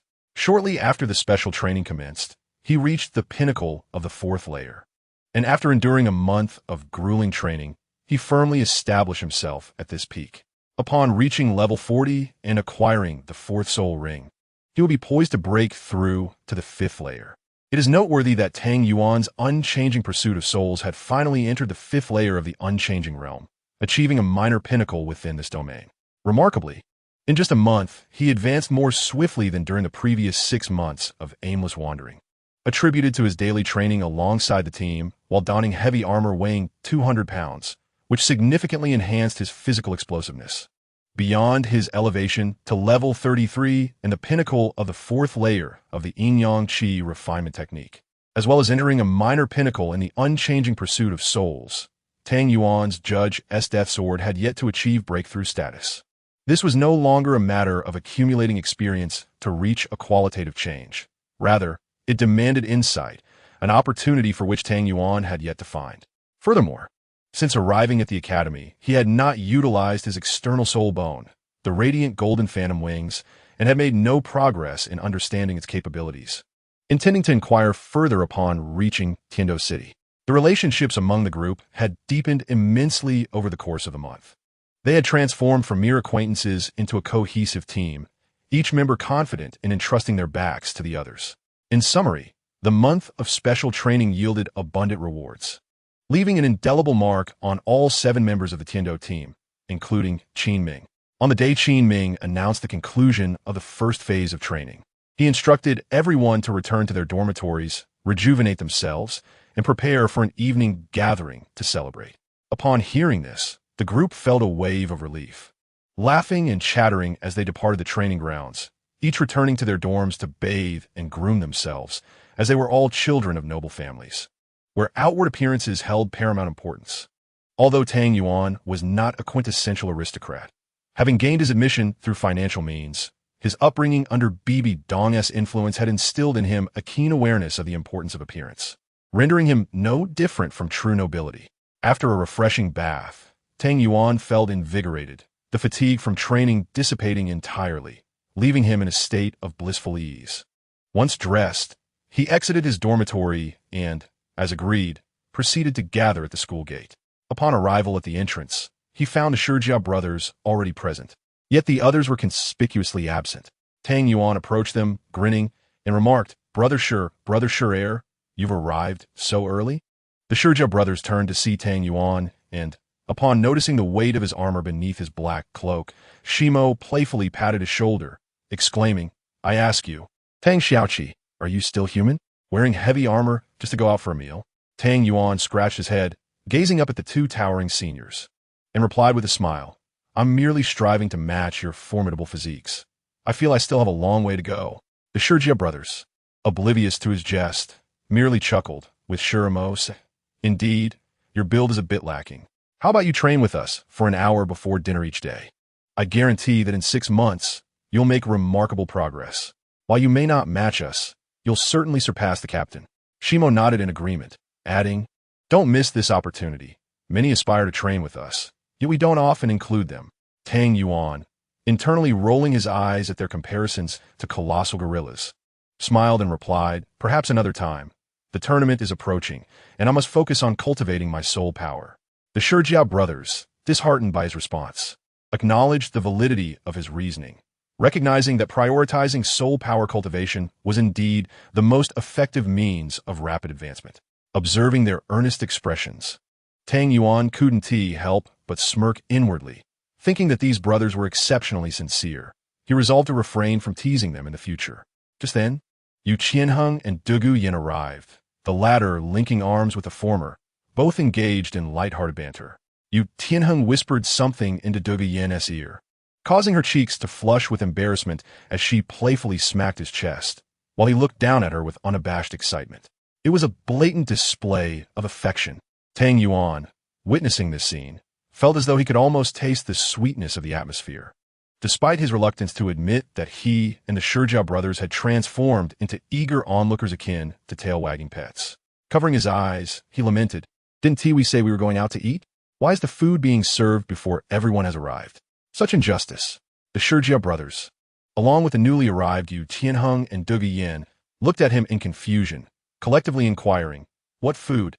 At that moment, Yu Feng also arrived, having overheard Tang Yuan's words, and stood beside him with a shared sense of camaraderie, offering comfort. Xiaoqi, did you have another round? Tang Yuan could only nod in resignation. Yu Feng sighed and remarked, alas, you are so young, yet they treat you this way. It is truly intolerable. Tang Yuan nodded solemnly, saying, indeed, who would disagree? Yu Qianheng and the others were utterly perplexed, unsure of the scene unfolding before them. Particularly, the Shijia brothers, with their thick eyebrows and large eyes, wore expressions of confusion. Tang Yuan sighed again and continued, brother sure heir, sometimes I envy you. Being oblivious can also be a way to enjoy life. Just as Tang Yuan was earnestly advising the Shijia brothers, Dugu Yin had come to her senses, feeling both embarrassed and furious, unable to contain her laughter or tears. She raised her delicate hand and aimed to strike at Tang Yuan, exclaiming, Tang Xiaoqi. Surprised, Tang Yuan quickly evaded, employing his agility to distance himself, while calling out, Captain Yu, you must control your wife.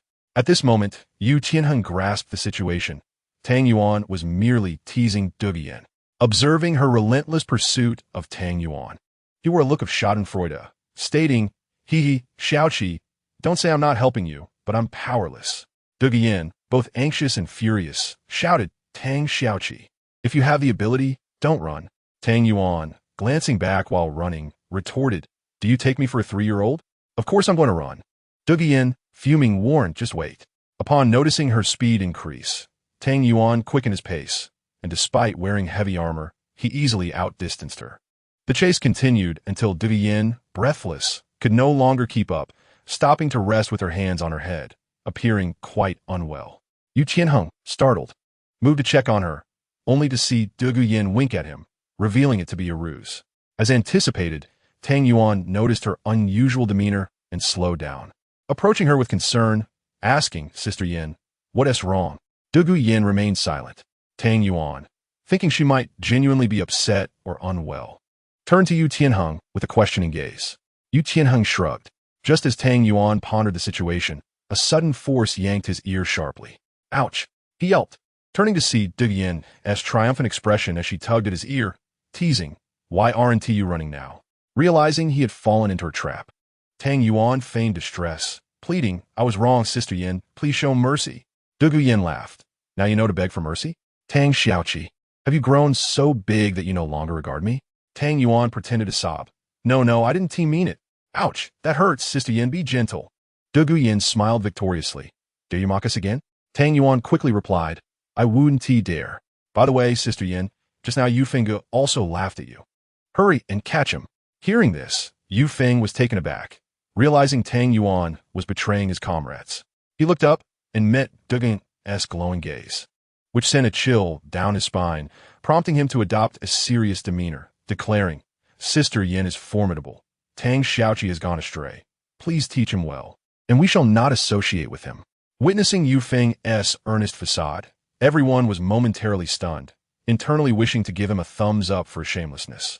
After a while, a voice broke the silence. "Have you all been waiting long?" Turning, they saw Qin Ming slowly emerging from the school gate, followed by Yi Lingling. Dugu Yin released her grip on Tang Yuan's ear and happily returned to Yu Tianheng's side. Tang Yuan rubbed his now swollen ear, looking up at Yu Tianheng, who wore a sympathetic expression that seemed to say, "What can I do? She's my wife." Tang Yuan felt a sense of injustice. He was being fed dog food while being bullied.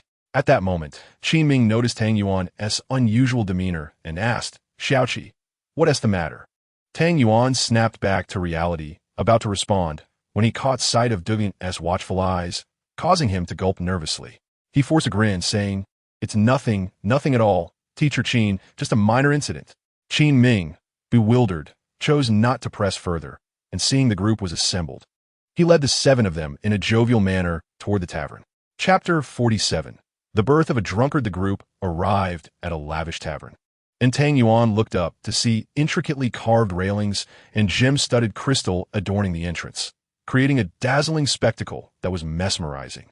At that moment, a sultry waitress in a qipao approached them, recognizing that Qin Ming was the elder among a youthful entourage, and respectfully inquired, "Esteemed sir, do you have a reservation?" Qin Ming nodded, providing his name. "Yes, we have a reservation." The waitress smiled. "Ah, Mr. Qin, the manager has prepared everything. Please follow me." Qin Ming inclined his head slightly and led the group up to the 2nd floor, entering a spacious private room. Inside the room, they marveled at its vastness. Approximately 200 square meters. A crystal chandelier hung from the ceiling, illuminating a large round table that comfortably seated 10, accompanied by genuine leather sofas. Notably, 2 enormous screens adorned the walls at either end of the table, reminiscent of televisions from a past life, albeit much larger. Qin Ming invited everyone to take a seat, and soon, the tavern staff began serving a variety of delectable dishes that made Tang Yuan's mouth water. Before long, all the dishes were served, along with 2 bottles of exquisite wine. Yu Tianheng poured a glass for everyone, including Tang Yuan. Tang Yuan was momentarily taken aback. Qin Ming noted his surprise and remarked, "Xiaoqi, you're only 11 years old and not of drinking age yet, but as soul masters, our physiques are far superior. Today is a celebration. Feel free to indulge a little." Tang Yuan licked his lips. Having lived 2 lives, he had never tasted alcohol. The wine, glistening like gemstones, was incredibly tempting, and he yearned to sample it. Once the feast was prepared, Qin Ming raised his glass, standing to address everyone. "Classmates, today we conclude the first stage of our training. Your hard work brings me great joy. This toast is to you all. Congratulations on your advancement in strength." Everyone stood, raising their glasses and cheering in response. Tang Yuan glanced at Yu Tianheng, who unhesitatingly downed his drink in one go. Observing the others follow suit, Tang Yuan mimicked them, lifting his glass to his lips and tilting it back slightly, savoring the cool, sweet sensation that flooded his mouth. He felt invigorated as he swallowed the crystalline liquid. It was of little concern if it was difficult to swallow. Once it was down, Tang Yuan felt as though a searing fire ignited in his throat, prompting him to cough violently, his delicate face flushing crimson. The onlookers erupted in laughter at the sight. Tang Yuan, slightly embarrassed, scratched his head awkwardly. Yu Qianheng placed a hand on Tang Yuan's shoulder, chuckling. "So, how does it taste?" Tang Yuan nodded. "It is indeed quite delightful." Before he could finish speaking, Yu Qianheng refilled Tang Yuan's cup, raising it in a toast. "If it's good, let us have another." Reluctantly, Tang Yuan lifted his cup, clinking it against Yu Qianheng's, watching as he downed the drink with gusto. With no choice left, Tang Yuan followed suit. This time, the burning sensation in his throat seemed less intense, replaced by a soothing numbness that brought him some comfort. As the liquid settled in his stomach, a rich warmth spread through his chest, akin to a mighty dragon roaring within him. With a sigh of relief, he exhaled gently, releasing that inner dragon from his throat. What bliss! Tang Yuan found himself yearning for more, seemingly enamored with this newfound sensation. He sought out Yu Qianheng once more for another drink. Yu Qianheng, surprised, hadn't he anticipated Tang Yuan would take such a liking to alcohol, yet they shared another round. With that, the floodgates opened, and Tang Yuan, akin to a discoverer of a new world, felt deeply in love with the exhilarating feeling of imbibing, seeking companions for further toasts with unrelenting enthusiasm. After a round of toasts, Tang Yuan felt a faint intoxication wash over him, yet his eyes sparkled with excitement, realizing how splendid alcohol could be. Alas! He lamented the wasted time before. With Tang Yuan's exuberant toasting, the atmosphere lightened, and everyone loosened up, raising glasses to one another, exchanging pleasantries and laughter, save for Yi Lingling, who remained relatively quiet, and De Yin, who had also joined Yu Qianheng in many drinks. After a hearty round of drinking, especially Qin Ming, who had partaken a fair amount, given that he was the center of attention, receiving toast from all sides for various reasons, he accepted every drink without refusal. However, the Soul Emperor's physique was formidable, keeping his consciousness intact. In contrast, Tang Yuan actively sought out others to drink with, downing full cups each time, unwilling to leave even a drop behind, fearing it would diminish his enjoyment. Once they were well fed and merry, Qin Ming summoned the attendants to unveil the screens on either side, conveniently allowing everyone seated at the table to view the unfolding events easily. Tang Yuan, having consumed a fair amount and feeling increasingly intoxicated, slurred, "What are we watching? No need for any television. Let us just drink." Though others weren't quite as inebriated, they too felt a slight buzz, and no one paid heed to his slurred mention of television. At that moment, Mo approached, his large hand resting on Tang Yuan's shoulder as he boisterously declared exactly what he said. "Let us drink." Both Yu Qianheng and Mo sighed in exasperation, pondering how they had reached this state. Mo's tolerance was well known to Mo, typically not one to drink excessively. Yet after Tang Yuan's persistent toasting, he had succumbed to a few rounds, resulting in his current condition. However, Yu Qianheng did not foresee that once Tang Yuan encountered alcohol, he became akin to someone seeing a feast, insatiably craving more, unwilling to relent until fully satisfied. With a soft thud, the onlookers turned to see Tang Yuan and Mo, both slumped over the table, sound asleep. Qin Ming could only chuckle at the unexpected sight of the usually diligent Tang Yuan and the unassuming Mo revealing such wild sides of themselves. Yu Qianheng called for the attendants to prepare 2 bowls of sobering soup, which they poured down the throats of Tang Yuan and Mo, allowing them to rest for a while. Meanwhile, the large screens illuminated, showcasing a gentle and charming young woman holding a microphone, broadcasting live from the Grand Seoul Arena in Tiando City. The scene was bustling with excitement, cheers erupting continuously. As the host introduced the competitors, the screen shifted to the fighters entering the arena. This resembled the television broadcasts of Tang Yuan's previous life, albeit with the difference that this was a live transmission utilizing soul power rather than magnetic fields. Except for the 2 slumbering individuals, the others were wide awake, riveted by the live event in the arena. The host announced that the upcoming battle was a 2-on-2 soul fight, featuring the Beast Duo against the Blade and Sword Duo. The Beast Duo consisted of 2 imposing men, resembling the Sure brothers but even taller. In contrast, the Blade and Sword Duo comprised 1 stout and 1 slender individual, the former possessing small, gleaming eyes, while the latter had thick eyebrows and prominent cheekbones, with their fingers slightly larger than average at the knuckles. On the surface, the Blade and Sword Duo appeared less physically intimidating than the Beast Duo. Yet when they made their entrance, the arena erupted in thunderous applause and cheers. "Blade and sword! Blade and sword! Go, Blade and sword! Red Blade, shatter them! Green sword, my fortune rests upon you! Beast Duo, tear them apart! Beast! Beast!"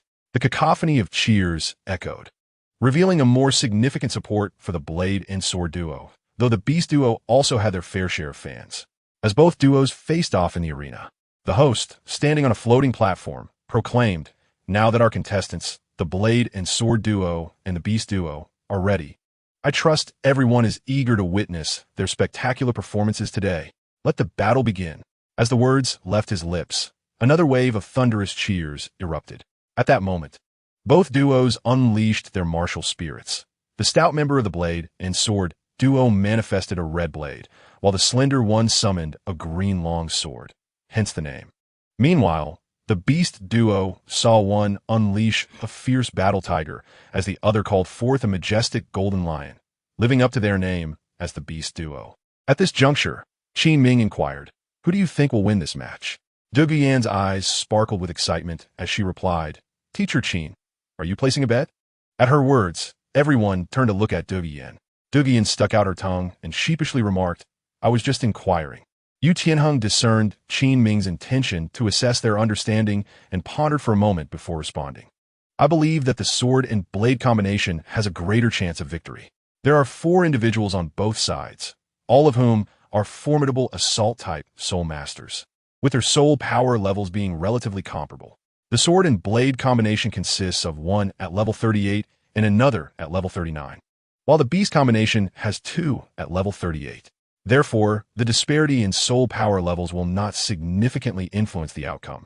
However, the beast masters' martial souls, the battle tiger and the golden lion, are both beast-type martial souls, and their agility is somewhat inferior to that of the sword and blade combination. Hence, I believe the decisive factor in this match lies here." Chapter 48.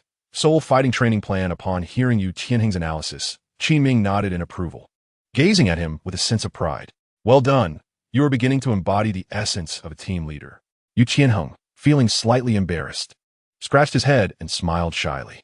Qin Ming continued, "The sword and blade combination are seasoned competitors at the Heaven Do Great Soul Arena, currently holding a record of 37 wins and 21 losses.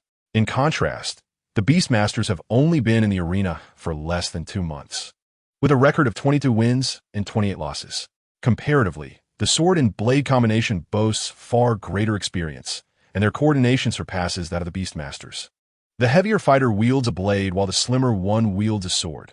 When one attacks with the blade, the other defends with the sword, and vice versa. Their synergy is impeccable and leaves no openings. Conversely, the Beastmasters either attack or defend simultaneously, making them susceptible to exploitation by their opponents. After listening to Qin Ming's words, everyone turned their attention to the screen, and indeed, as Qin Ming had stated, the scene unfolded accordingly. Within the image, the heavier soul master of the sword and blade combination brandished a crimson blade, enveloping both himself and his lean counterpart in layers of fierce wind. Outside this protective barrier, the battle tiger and golden lion soul masters transformed their hands into sharp claws, their physiques dramatically altered. The battle tiger soul master was adorned with tiger stripes, fangs protruding menacingly, and his paws exuded an overwhelming force. Meanwhile, the golden lion soul master sported a mane like that of a lion and gleaming golden claws. The two were relentlessly assaulting the sword and blade combination, but were thwarted by the layers of blade energy. Just as they seemed at a loss, a sudden flash of azure light erupted from the blade energy, and a shadow darted forth. "Not good," the two from the Beastmasters exclaimed, quickly attempting to evade. Unfortunately, they were a moment too late. The azure light swept across and left a gash on the battle tiger soul master. The two of them retreated hastily, with the battle tiger soul master clutching his wound. A look of frustration etched on his face as droplets of blood trickled through his fingers, forming a small stream. As the blade energy dissipated, the heavier and leaner soul masters reappeared, the tip of the azure sword in the lean master's hand still stained with blood. Without further ado, the heavier soul master charged forward with his blade, while the lean master provided support with his sword. They recognized that the battle tiger soul master had been injured, significantly diminishing his combat capability, and this moment would determine the outcome. The audience in the private box was fully engrossed in the unfolding drama, reaching a crescendo of excitement and anticipation, for it was evident that the Beastmasters were in peril. Those two brutes are about to lose," a voice floated in. The crowd turned to see Tang Yuan stretching and yawning. Yu Tianheng teased, "Oh, look who's awake. The wine sage." Tang Yuan rubbed his eyes and replied, "Brother Tianheng, spare me the teasing. If I hadn't forced the alcohol out with my soul, I would still be asleep. Dugu Yin chimed in. Will you drink again next time? Upon hearing this, Tang Yuan perked up, of course. Why would I refuse? Wine is a delightful thing. Who could ever have too much? The crowd facepalmed.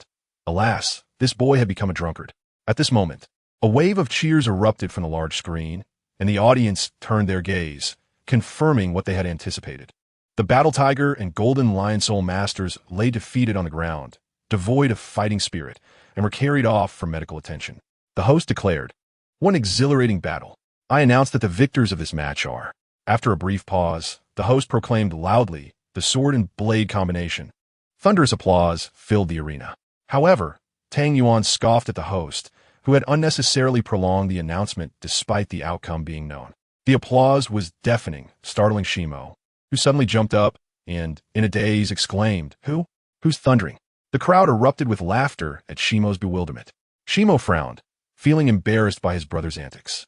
Yu Qianheng pulled Shimo aside, offering him a bowl of detoxifying soup and using his soul power to disperse the effects of the alcohol.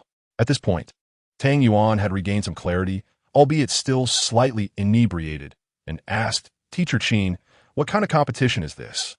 Qin Ming smiled and replied, "This is a soul fighting competition held at the Great Soul Arena in Heaven-Do City. Such matches occur frequently." As soon as Tang Yuan understood, his eyes sparkled with excitement. "Where is this Great Soul Arena?" Qin Ming chuckled. "It's the Great Soul Arena, not the Great Soul Douluo Arena. I'll take you all to see it shortly. For the next 2 months, our special training will take place there." A hint of nostalgia flickered in Qin Ming's eyes, though the others remained oblivious to it, focusing instead on his words. Yu Qianheng inquired, "Teacher Qin, are you suggesting?" Qin Ming nodded, "Indeed. The next phase of our training is practical combat. I expect each of you to attain the Silver Soul Badge within these 2 months. Only then will this phase be considered complete." Upon hearing this, excitement illuminated everyone's faces. Though they had heard tales of the Great Soul Arena, a battleground for soul masters, none among them had ever truly entered its confines. Qin Ming continued, "This special training will impose considerable pressure on you. Obtaining the Silver Soul Badge is no trivial matter, but I hope you'll transform that pressure into motivation. You will need to engage in 2 battles daily. Regardless of the outcome, it cannot be fewer or more. Insufficient battles won't yield significant benefits, while excessive battles may overwhelm you." At this moment, Dugu Yin asked, "Teacher Qin, Linglei is a support-type soul master. Must she also obtain the Silver Soul Badge like us?" Qin Ming affirmed, "Certainly. I mean that everyone must reach the Silver Soul level." Yu Qianheng voiced his concern, "But Linglei lacks combat capability. How can she earn the Silver Soul Badge?" Qin Ming explained, "In the Great Soul Arena, aside from 1-on-1 and 2-on-2 battles, there are also team battles. The victorious team not only earns points for themselves, but each member also receives individual points. However, in 2-on-2 combat, there are no team points. If you wish to rapidly accumulate points and advance to the Silver Soul level, you can freely combine, just like the sword and blade combination and the Beastmasters did, to participate in 2-on-2 soul fighting." At this moment, Tang Yuan inquired, "Teacher Qin, can I use swordsmanship in the soul duel?" "Immediately, firmly. No. Regardless of who it is, including you, Tang Yuan, no one is permitted to employ weapons other than their own martial soul.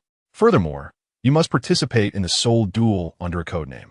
Revealing your appearance or name is strictly forbidden." Tang Yuan, puzzled, asked, "Why? Is it just me?"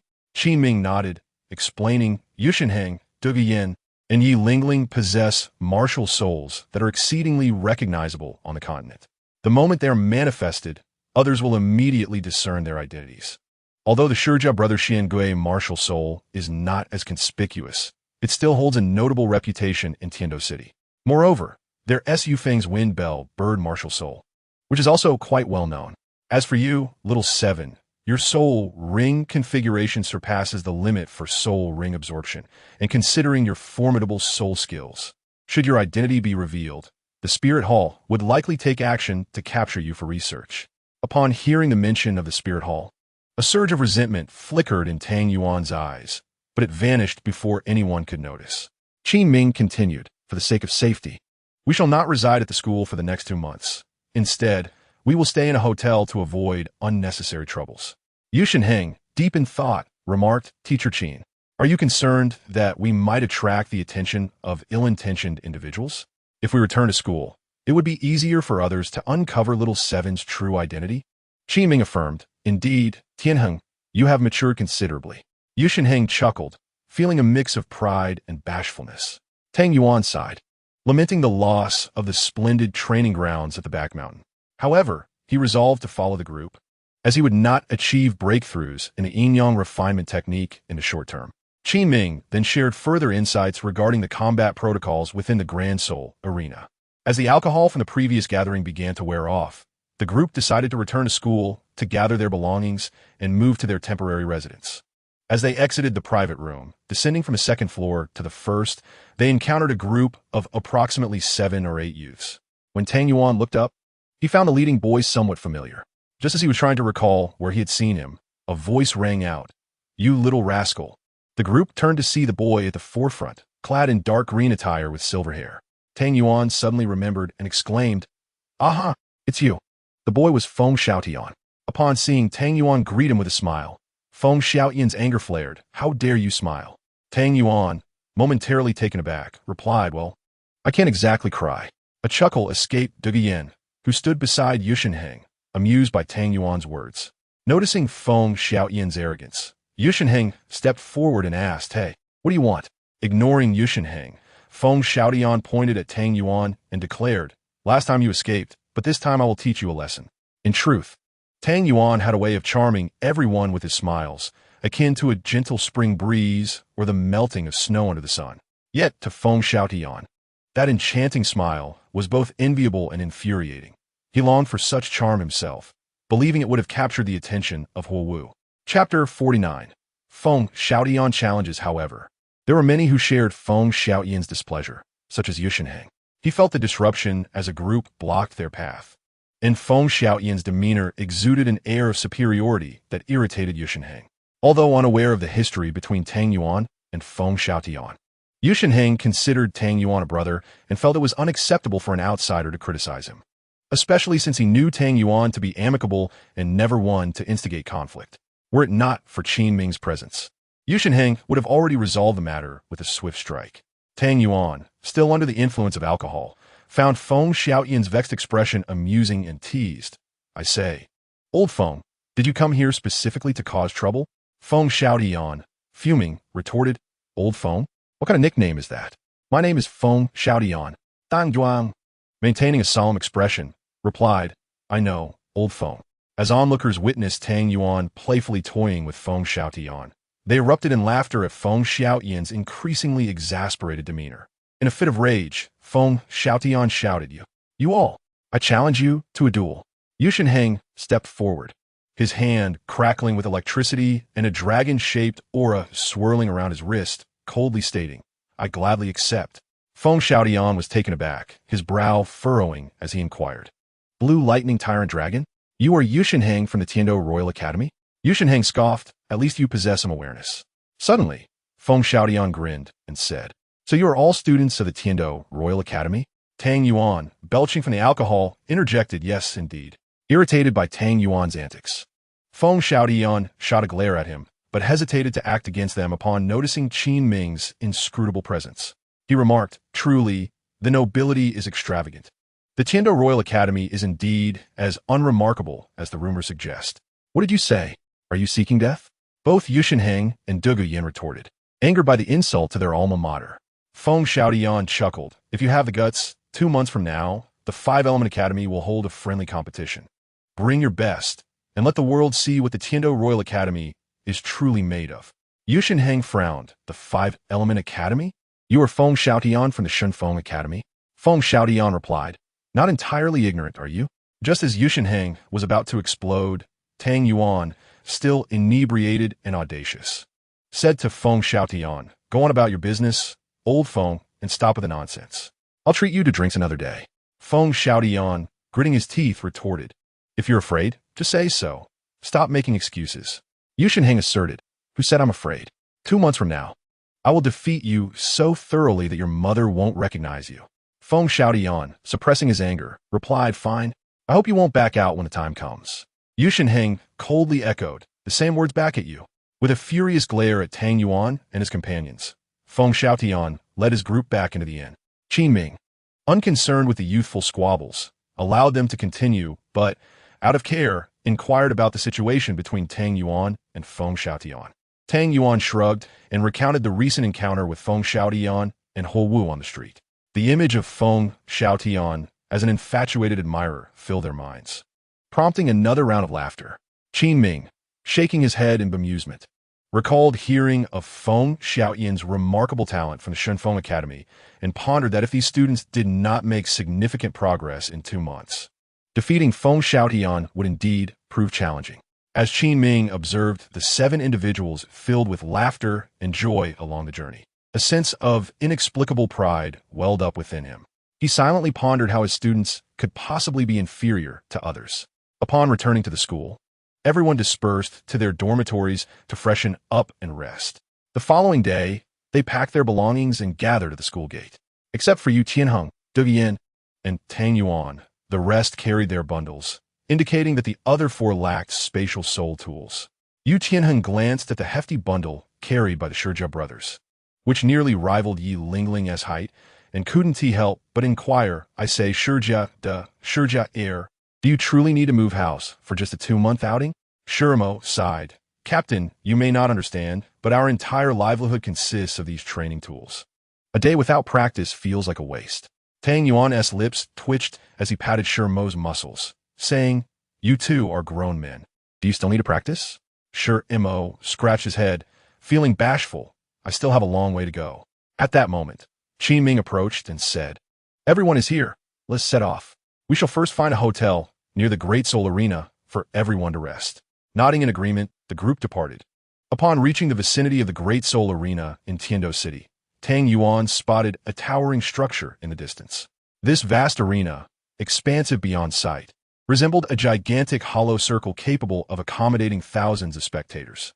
As they circled around, they noted 8 hotels of various sizes nearby, all luxuriously decorated, clearly not ordinary establishments. At the front desk of one hotel, Qin Ming frowned, asking, are you certain there are no available rooms? A staff member shook his head and replied, I'm sorry, sir, but our rooms are all booked long-term by clients. Cancellations are rare.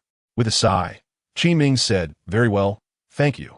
After leaving the front desk, he returned to where Yu Tianheng and the others were waiting.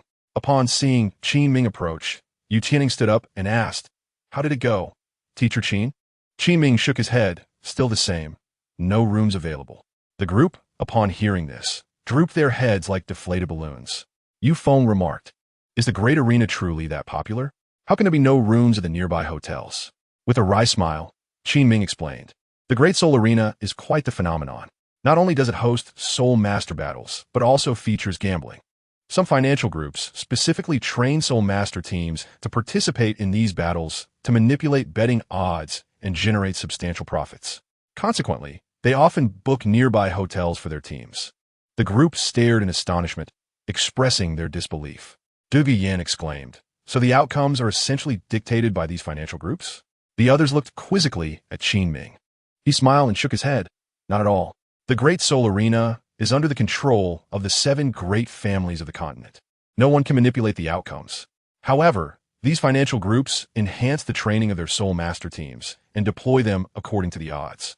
There are times when both competing teams belong to the same financial group, allowing the favored team to secure victory, thus yielding great profits for the group. Although it may seem dubious, it does not compromise true fairness. If you participate in the soul battles, do not worry about this. If a financial group takes an interest in you, they will invest heavily in your training, though you likely won't need it. Indeed, the students of Tiando Royal Academy were all from affluent backgrounds. Even those from declining noble families had little need for financial resources, and none of them were among the 7. Qin Ming's words enlightened the group. It was no wonder that soul masters relished participating in soul battles, not only to enhance their strength, but also to perform well and attract the attention of financial groups, thus securing ample resources for their cultivation. After a while, Qin Ming added, if all else fails, we can stay at the school, though it may be inconvenient for Xiao Qi. Suddenly, Yu Tianheng exclaimed, Teacher Qin, I just remembered. My family owns a property near the Great Soul Arena, a villa with 7 or 8 rooms. It's sufficient for us, and it would be convenient for our training. The other's eyes brightened at this revelation. Qin Ming pondered for a moment and replied, that sounds feasible, but we must seek your family's permission. Yu Qianheng shook his head with a smile. No need for that. This property was transferred to my name by my grandfather a few years ago for my birthday. I haven't been there in years, so it's the perfect opportunity to visit. Tang Yuan chuckled. So Qianheng, you're quite wealthy, huh? Yu Qianheng blushed slightly and replied, it's all thanks to my family. Du Yin chimed in. How come I didn't know about this? Are you planning to keep it a secret and hide a little lover in your villa? Yu Qianheng was taken aback, waving his hands hastily. No. Yin Yin, how could I? I just remembered. The group burst into laughter. Qin Ming joined in, saying, all right, let us go there, and if all is well, we shall settle in at Tianheng's home. Yu Qianheng exclaimed joyfully, yes, let us go now. Once we're settled, we can check out the arena. Special training starts tomorrow. With cheers, everyone grabbed their belongings and set off towards Yu Tianheng's residence. Chapter 50. Settling into the villa, following Yu Tianheng's recollection of the route. The group soon arrived at the private villa, conveniently located just across the street from the Great Soul Arena. Upon reaching the entrance, they found the gate firmly shut. Yu Tianheng stepped forward and knocked 3 times. Before long, a sound came from within, and the door opened to reveal a middle-aged man standing inside. Seeing the group, he inquired, may I assist you? Without hesitation, Yu Qianheng rummaged through his soul tool and produced a blue-purple metal token, which he handed to the middle-aged man, saying, I am Yu Tianheng, here with my classmates and teacher for an extended stay. The man accepted the token, examined it closely, and upon confirming its authenticity, his face lit up with delight. Master Tianheng, please come in. Yu Tianheng nodded and greeted his companions before leading them inside. As they entered, Tang Yuan marveled at the spaciousness of the place, noting the gardens in both the front and back. Vibrant with a multitude of colorful flowers and towering trees that cast large shadows over the garden. The lush green lawn and a pavilion nestled in the southeast corner, along with several artificial hills and waterfalls, created a serene atmosphere. As they walked, Yu Tianheng asked, may I know your name, sir? Which hall do you belong to? The middle-aged man guided them while respectfully addressing Yu Tianheng, saying, young Master Tianheng, my name is Zhou Kong. I was assigned here 2 years ago and serve as the steward. Yu Tianheng nodded, glancing around like the others, and remarked, this is my first visit, and you have managed this place quite well. Zhou Kong smiled and replied, since you haven't visited in years, I have been here alone, with little to do aside from gathering news for the clan. I often enjoy tending to flowers and plants. If you dislike them, I can arrange for changes tomorrow. Yu Qianheng shook his head, saying, no need for that. These plants are delightful and uplifting. Besides, we will only stay for a few months before departing. Zhou Kong was taken aback and said helplessly, you jest. This is your home, and you can come and go as you please. Yu Tianheng smiled and added, you are an elder, so I shall address you as Uncle Zhou. Please prepare a few rooms for my classmates and teachers to stay in. Zhou Kong nodded and replied, of course, young Master Tianheng. I regularly clean the rooms in the villa, so they will be ready shortly. Yu Qianheng inquired, is anyone else here besides you? Is there a cook? Zhou Kong shook his head. Since you hadn't arrived, the clan did not assign anyone else. I have been the sole occupant. However, now that you're here, I will have the clan send over some staff to assist. Yu Qianheng nodded. That sounds good. Please bring in several skilled cooks. We will be training and require ample nourishment. As they continued their exploration, Zhou Kong led them through the villa, describing all the facilities, including the kitchen, bathrooms, and more. The villa contained 8 rooms, one of which was a spacious master bedroom. Yu Qianheng intended for Qin Ming to occupy it, but Qin Ming declined, saying, there's no need. As a teacher and guest, I cannot overshadow you. Yu Qianheng, feeling helpless, allowed him to choose the largest guest room instead. The others proceeded to their respective rooms, with Tang Yuan, Yu Qianheng, and Yu Feng each taking a separate room, while Qin Ming also had one to himself. The Shijia brothers shared a larger guest room for their training, and although Du Yin and Yi Lingling were originally assigned separate rooms, they wished to stay together to share secrets, which Yu Tianheng permitted, believing the girls could look out for each other. At the back of the courtyard was a small building sufficient to house a dozen servants, where Zhou Kong resided for easier management. After Du Yin and Yi Lingling entered their room, Tang Yuan, Yu Feng, and Yu Qianheng ascended the stairs to their rooms on the 3rd floor. Yu Feng, with a mischievous grin, nudged Yu Qianheng's shoulder and teased, boss, when Yin Yin said she wanted to share a room with Lingling, your face didn't look too pleased. Are you planning to sneak in at night to see Yin Yin?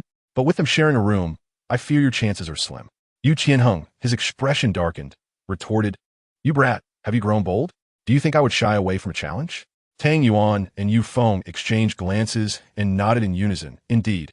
Yu Qianheng raised his hand and playfully thumped both of them on the head, saying, "What do you mean, indeed?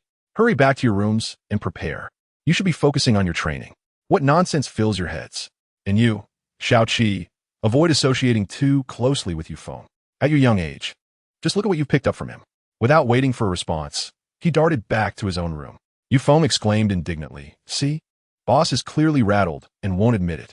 Tang Yuan nodded sagely. "I concur." Once in his room, Tang Yuan wasted no time and immediately sat cross-legged on his bed to meditate. For him, time was of the essence, as Qi Ming had said. His greatest disadvantage lay in the limited time available. Tang Yuan knew that his cultivation was significantly more challenging than that of ordinary soul masters, as the liquidization of soul power required him to expend far more energy at the same level. Otherwise, he might have already broken through to the soul sect. Nevertheless, the benefits of Liquidai's soul power were evident. When utilizing his soul skills, his consumption far exceeded the norm due to the potent abilities of his soul rings. Fortunately, his Liquidai's soul power was profound, or he would be nearly depleted after using his third soul skill at his current level. With less than 3 years until the elite competition of the continent's advanced soul master academies commenced, time was truly not on Tang Yuan's side. His goal was to break through to the soul sect before the competition began, though that was easier said than done. As time progressed, he felt the pace of his cultivation slowing, yet this pressure drove him to focus intensely on his soul power, undistracted by any external thoughts. After a considerable duration, a knock at the door roused Tang Yuan from his meditation. He called, "Come in." The door opened to reveal Zhou Kong, who respectfully announced, "Young Master Tang. Young Master Tianheng requests your presence downstairs for a meal." Tang Yuan nodded. "Understood. I will be down shortly." Zhou Kong acknowledged him with a nod, closed the door, and proceeded to notify the others. Before long, Zhou Kong had memorized everyone's names, and when Tang Yuan arrived at the dining room on the first floor, many servants were already present, bringing an array of dishes. At that moment, only Yu Qianheng and Qi Ming had arrived. Tang Yuan found a seat, surprised by the steward's efficiency. In less than an hour, servants and a chef had been summoned from the Blue Tyrant sect.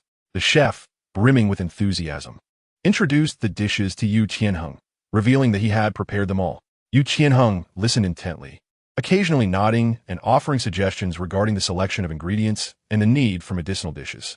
Shortly thereafter, the others joined them in the dining hall. Qi Ming said, "Everyone, please eat first. Once we finish, we will head to the Great Soul Arena to register." Nodding in agreement, Tang Yuan began sampling the food. He picked up a piece of soul beast meat, and upon tasting it, was delighted by its exquisite flavor, rivaling even the best chefs at local inns. The meat melted in his mouth, infused with a subtle fragrance, and for a connoisseur like Tang Yuan, it was immensely satisfying. Although high-quality ingredients played a role, only a skilled chef could achieve such a taste. Tang Yuan thought to himself, "It seems I shall enjoy delightful meals over these 2 months." Seeing everyone commence their meal, the chef withdrew to the side, waiting with the servers. Once they finished, the chef eagerly approached Yu Qianheng and inquired, "Young Master Tianheng, how was it?" Yu Qianheng wiped his mouth and nodded, "Quite good. Just ensure the ingredients improve further, adding more spiritual herbs for everyone's nourishment and energy." The chef responded, "Absolutely. Young Master Tianheng, I am responsible for the meals of the disciples in the clan and am well aware of the dietary needs of soul masters." Yu Qianheng nodded, satisfied, and then turned to Qi Ming, saying, "Shall we set off now?" Qi Ming nodded and said, "All right, let's set off." After the group departed, the chef began to prepare dinner without pause. Along the journey, Qi Ming took the opportunity to impart some knowledge about the Great Soul Arena to the others. He explained, regardless of a soul master's rank, they are referred to as duelings within the Great Soul Arena. Upon achieving your first victory, you will receive a badge, known as the Iron Duelings Badge. Following this, each victory will earn you corresponding points.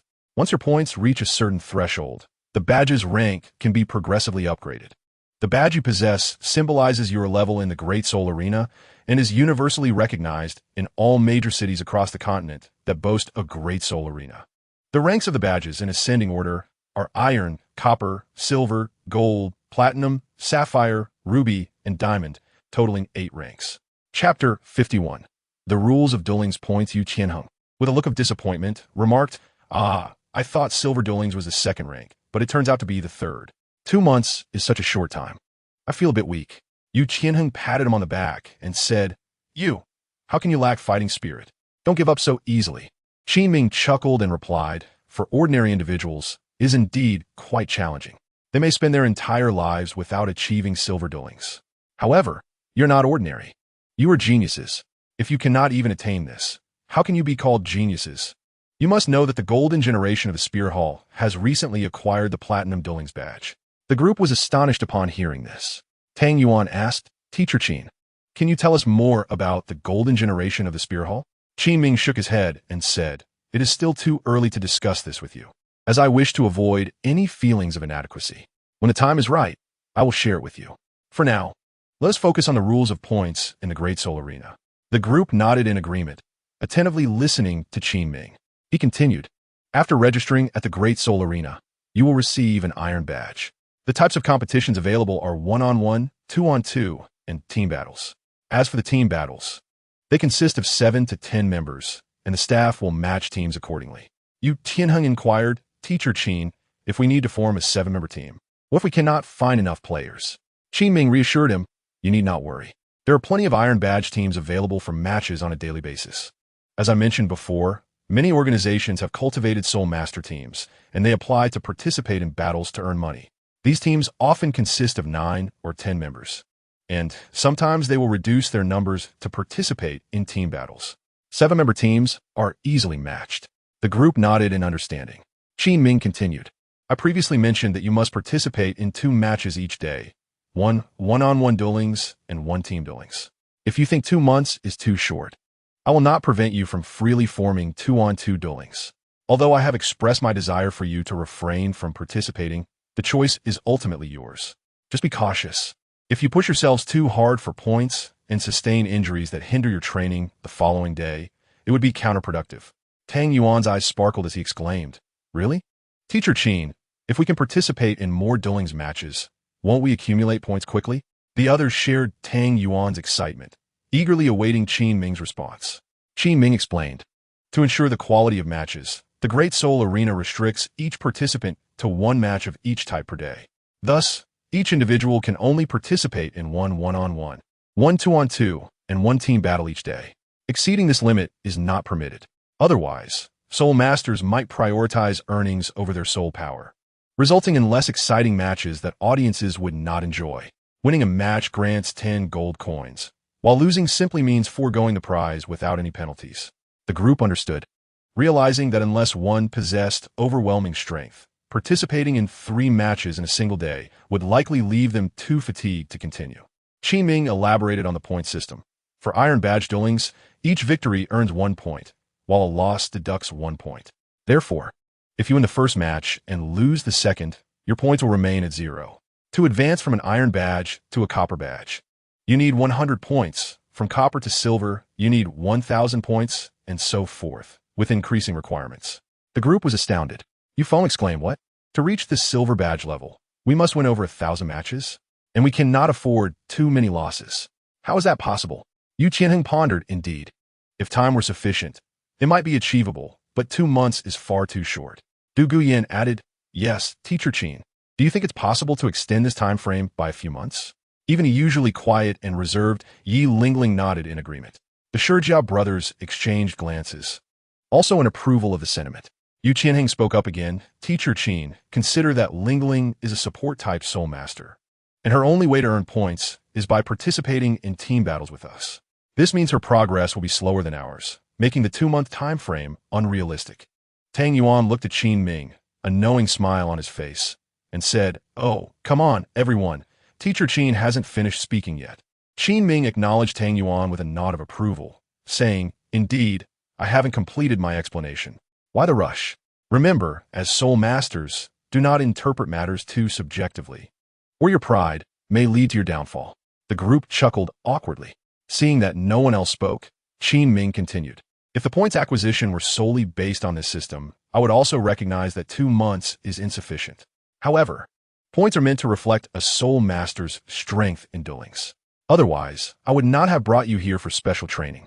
He then elaborated, "Now, regarding the acquisition of points, Aside from the fundamental point system I mentioned earlier, there are also additional rewards. 4 Iron Badge Duelings. If you achieve 5 consecutive victories, each subsequent victory will grant you an additional 10 points. If you reach 10 consecutive victories, each additional win will reward 100 points. Upon hearing this, the group exhaled in relief. Yu Qianning laughed. I knew it. Teacher Qin wouldn't assign us an impossible task. He chuckled, though his laughter was somewhat awkward, as the others regarded him with disdain. They all wore expressions that seemed to say, "You're the captain, not a fool. Have some shame." Clearing his throat, Yu Qianning said, "Everyone, let us listen to Teacher Qin." He coughed twice, but even with his thick skin, he could no longer maintain his composure. Qin Ming chuckled helplessly and said, "This is still at the Iron Spirit level. If you reach the Copper Spirit level, a victory will grant you 10 points, while a defeat will deduct 10 points. After winning 5 consecutive matches, each additional win will earn you 100 points, and after 10 consecutive victories, each additional win will yield 1,000 points. What do you think? Do you still feel it's unattainable?" The crowd nodded in understanding, realizing they could indeed achieve this. Although 2 months seemed rushed, it was undoubtedly sufficient, as long as they were strong enough. Qin Ming continued, "Since you all understand, I won't elaborate further. Now, let us proceed to register your information at the Grand Spirit Arena." As he spoke, the group had already arrived at the entrance of the Grand Spirit Arena. After hearing Qin Ming's words, each person was eager to engage in combat, as participating here marked their true entry into the ranks of combat spirit masters. Qin Ming took out a black mask from his spirit guide device, which concealed the upper part of the face, and handed it to Tang Yuan. "Xiao Qi, put this on before you register." Tang Yuan accepted the mask and immediately put it on, turning to the others to ask, "How do I look? Is it good?" His companions nodded and gave him a thumbs up, exclaiming, "Very nice." Those who know you are participating in the spirit battles, and those who don't might think you're up to no good. Tang Yuan grimaced, his face filled with exasperation. Yu Feng chimed in, "Indeed, Xiao Qi. You look like a fugitive trying to hide." Yu Qianheng added, "Hey, how can you speak about Xiao Tang like that?" Tang Yuan felt deeply touched and exclaimed, "Tianheng, I knew you were the best to me." Before he could finish, Yu Qianheng interjected, "While it may indeed be true, let's not expose it." Tang Yuan rolled his eyes and pretended to cry. What a decline in societal morals. People's hearts are no longer pure. "Teacher Qin, look at them." Qin Ming was both amused and helpless, saying, "All right, stop teasing, Xiao Qi. They're just joking. It's necessary to wear this for safety." Tang Yuan sulkily replied, "Fine." Qin Ming continued, "You cannot use your real name. Let us choose a nickname instead." Suddenly, Tianheng raised his hand and suggested, "Let us call him Tang Hard Egg." Before Tang Yuan could refute, Yu Feng interjected, "That's not appealing. Let us call him Mantis instead." Shurimo shook his head, saying, "I think that won't do either." "How about Masked Qi?" "No way, it should be Tang Hard Egg." "Boss, you should listen to me. Mantis sounds much better." The names tossed around were far from impressive, and Tang Yuan felt his temper rise. What absurd names. Was that chef from the Blue Lightning Overlord sect drugged, or something? He seriously suspected it. Seeing this, Qin Ming was also at a loss, waving his hands repeatedly. All right, let us not argue.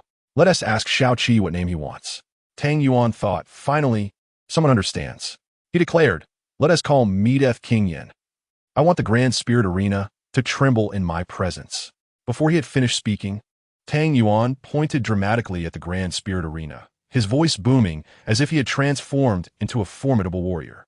"Do you think there will be any underhanded dealings in this arena? I wonder, sure, M.O. Do you think we'll have many female fans if we participate in the spirit battles?" Ling Ling queried. "Who do you plan to team up with for the 2-on-2 matches?" "Sure, Lao Air, you will team up with me." "One to you?"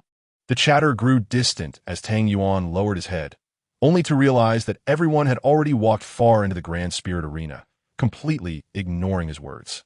Chapter 52. Death King Yin Tang Yuan let out a long, mournful howl. Jealousy. This is blatant jealousy. Wait for me. Without a second thought, he sprinted after the group. Upon entering the Grand Spirit Arena, the first sight was a massive stone tablet, densely inscribed with numerous names. Yu Qianheng inquired, "Teacher Qin, why are there so many names on this stone tablet?" Qin Ming replied, "These names belong to those who have perished in the spirit battles held here." "What?" The group gasped in unison, chills running down their spines. Yu Feng trembled. "What? People can die here?" Qin Ming clarified, The spirit battles of the Grand Spirit Arena fall into three categories. One is friendly matches, where lethal force is prohibited. The second is life and death duels, meant to resolve irreconcilable disputes. Many influential families choose this fair method for revenge without involving their clans or factions. Yu Qianning asked, but if one side dies, will their faction just let it go? Qi Ming chuckled. Good question. What I just described is the ideal scenario. In reality, even after life and death duels, both sides often settle scores later, with hidden currents at play that no one could speak of. Yu Tianheng realized the truth in this, as he was born into a prominent family and had heard of such matters more than once. It was not a straightforward affair. Tang Yuan asked, Teacher Qin, what is the third type? Qi Ming explained, the third type is gambling battles, which are similar to life and death duels, as killing is not prohibited. In gambling battles, both parties request the Grand Spirit Arena to officiate, ensuring that the outcome is protected by the arena, preventing any deceit. Both sides send an equal number of spirits for the battle, and the winner claims everything wagered. This is also a significant way for those financial groups to profit. The group nodded in understanding, realizing that competition in the Grand Spirit Arena was not as simple as they had thought. Subsequently, Qi Ming led everyone to the registration desk. Registering for the spirit battles was quite simple. One needed only to fill out a form detailing their name, age, birthplace, and spirit, in order to receive the initial Iron Spirit badge. Of course, each person was also required to pay a registration fee of 10 gold coins. For the 7 members of the Tiando Royal Academy battle team, that totaled 70 gold coins. While this might seem like a fortune to an ordinary person, for someone like Yu Qianheng, it was easily manageable. Additionally, everyone underwent a spirit power test similar to that at the Spirit Hall to determine their levels. Qi Ming informed them that each time they came to participate in the spirit battles, they would need to undergo a spirit power test to ascertain their opponents. Before long, everyone had completed their registration. It must be said that the efficiency of the Grand Spirit Arena was commendable, with no delays whatsoever. It was Tang Yuan's turn. The staff member asked, Sir, what is your name or alias? Tang Yuan promptly replied, Death King Yin. The staff member responded, All right, Death King Yin. Tang Yuan quickly corrected, Not Yin as in, but Yin as in. The staff member was taken aback, having never heard of this Yin King, but eventually confirmed the character for Tang Yuan. Once the name was finalized, the staff member inquired, Sir, please provide your level and spirit. Tang Yuan declared, a 33rd level control system spirit master, with the spirit book of life and death. Upon hearing this, the staff member thought he had misheard. After Tang Yuan confirmed it, the staff member's expression shifted to one of astonishment. Realizing that this young man had already reached the spirit master level, and the book of life and death was an unheard of spirit, likely a powerful mutated spirit. Although initially taken aback, the staff member quickly regained composure. While true prodigies are rare, one can occasionally find a few in the Grand Soul Arena. In the imperial city of Tiando, numerous conglomerates and powerful families exist, and it is not uncommon for them to forcibly enhance the soul power of their disciples and soul masters using spiritual medicines for profit. Soon, Tang Yuan completed his registration, and all others followed suit. The soul master then went on to explain the various areas within the Grand Soul Arena, detailing that there are 24 sub-arenas, each divided into 2 major categories, the betting zone and the life and death zone. Each category further divides into 3 formats, 1-on-1, 2-on-2, and team battles, resulting in 6 isolated platforms within a sub-arena. The operational model of the Grand Soul Arena has reached a remarkable level of organization, with different ticket prices for various combat zones. For instance, the 1-on-1 matches in the betting zone, which Tang Yuan and his companions were about to participate in, have the lowest ticket prices and the fewest spectators. Before long, Tang Yuan and his group were matched with opponents. Since they had registered together, all 7 were assigned to the 8th arena for their soul battle. However, they had not yet registered for team or 2-on-2 matches, as they wished to first test the waters. The staff led Tang Yuan and the others through a long, wide corridor to the 8th arena. Upon entering, they were immediately astonished by the sight before them. A vast circular platform in the center, covering over 100 square meters, surrounded by a tiered audience area that rose in a circular formation. Tang Yuan was struck with awe. He had previously viewed the Grand Soul Arena from a distance and thought it immense, but stepping inside made him feel as if he were a frog at the bottom of a well. Just one sub-arena could accommodate tens of thousands of spectators, not to mention the main arena and the entire Grand Soul Arena. The staff guided them to the platform level, leading them through a passageway beneath the audience seats to a spacious lounge filled with numerous participants, each with varying expressions, scrutinizing Tang Yuan and his group as they entered. Some immediately sat in meditation, ignoring them, while others wore disdainful expressions but did not take further action. A few, however, mockingly laughed and brazenly urged Tang Yuan and his companions to go home and suck their mothers. Yu Feng, enraged, was about to confront them, but the staff interjected, reminding them that private fights were not permitted within the arena and that they would have ample opportunities to defeat their opponents. Yu Qianheng also advised Yu Feng to let it go, suggesting it was unnecessary to stoop to their level. Normally brash, Yu Feng heeded this advice and chose to sit with Tang Yuan, disregarding the taunts. Not long after, the first participant was called to the stage, Yu Tianheng, whose opponent was a 35-level soul master named Zhang Heng, wielding the iron frame bow. Tang Yuan and the others opted not to remain in the lounge, instead finding seats at the front of the audience, the closest to the platform, where they could observe the soul battle clearly. As Yu Tianheng stepped onto the stage, his opponent stood poised, a lean man clad in gray light armor, his arms seemingly brimming with latent power, his eyes resembling those of a predator stalking its prey. Fixated on Yu Tianheng, the intensity of Zhang Heng's gaze unsettled Yu Tianheng, who remarked, "Brother, could you please stop staring? It's rather peculiar for one man to gaze so intently at another." Zhang Heng scoffed, "Child, well, you know, the quickest way to hunt is to understand your prey." Infuriated by being called a child, Yu Tianheng retorted, "Oh, you want to understand? Let's see how well you do." With that, he summoned his blue lightning Tyrannosaurus Wuan, not daring to be complacent, immediately transforming into his dragon form, his hands adorned with blue-purple scales and fierce claws. Zhang Heng was taken aback, realizing Yu Tianheng hailed from the blue lightning Tyrannosaurus clan. Without further ado, he unleashed his Wuhuan, revealing an iron longbow. At this moment, the host arrived, announcing, "It appears both contestants are eager to begin. Thus, let the battle commence." As the words fell, Zhang Heng forcefully drew his bowstring into a half-moon arc, conjuring a soul power arrow that he released with a flick of his fingers, sending a bluish-white arrow speeding toward Yu Qianheng. Yu Qianheng was prepared, swiftly leaping aside as the arrow whizzed past him, narrowly grazing his shoulder and leaving a cut. He was startled. Speed had always been his Achilles heel, but having anticipated the trajectory of the arrow from Zhang Heng's earlier movements, he managed to evade it, albeit sustaining an injury. However, before he could fully process this, Zhang Heng shot another arrow. Yu Qianheng was taken aback by the rapidity of Zhang Heng's actions. He had no time to react and leapt desperately, narrowly avoiding another arrow as it zipped past him. To his dismay, Zhang Heng unleashed 3 arrows in quick succession, and with no foothold in the air. Yu Qianheng found himself in peril. He called upon his first soul skill, Thunder Dragon Claw. A surge of thunder enveloped him, forming a protective layer.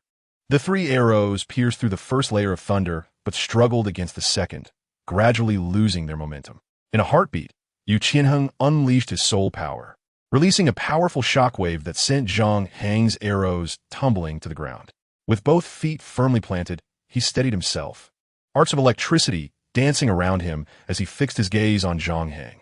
Meanwhile, Zhang Heng knocked another arrow, vigilant to Yu Tianheng's every move. The host exclaimed.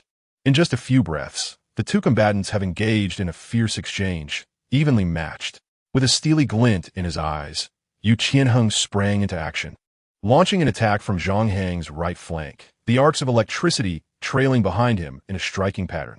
Zhang Heng smirked, thinking, is he offering himself as a target? As his gaze followed the arcs, he suddenly released a volley of 3 arrows, intent on preventing Yu Qianheng from closing the distance. Just as Zhang Heng's words faded, a soft voice interrupted, "Is that so?" As the arcs dissipated, Yu Qianheng emerged, clutching 3 bluish-white arrows in his dragon claw, gazing at Zhang Heng with calm defiance. Zhang Heng's eyes widened in shock, a hint of fear creeping in as he stammered, "Why you how?" Without a moment's hesitation, Yu Qianheng launched a powerful punch, sending Zhang Heng flying off the platform. Zhang Heng, a sensitive attack-type soul master, naturally possessed inferior defensive capabilities, suddenly feeling a tightness in his chest. His body grew light as he was propelled backward, crashing harshly onto the ground. Yu Qianheng chuckled. Did you think it was difficult to discern your attack trajectory? It's quite simple. From the moment you stepped onto this arena, your eyes were fixated solely on me. I became bait, and you inevitably aimed to strike at my movements, which I am far more familiar with than you are. Did you believe I was panicking in response to your assaults? You were mistaken. I perceived your predatory intent from the very first glance, and your arrogance has cost you dearly. In this arena, every individual is both a hunter and prey. Upon hearing Yu Tianheng's words, Zhang Heng felt a pang of despair. His pride in his hunting instincts led to his downfall, and a surge of bitterness filled his heart, causing him to spit out a mouthful of blood.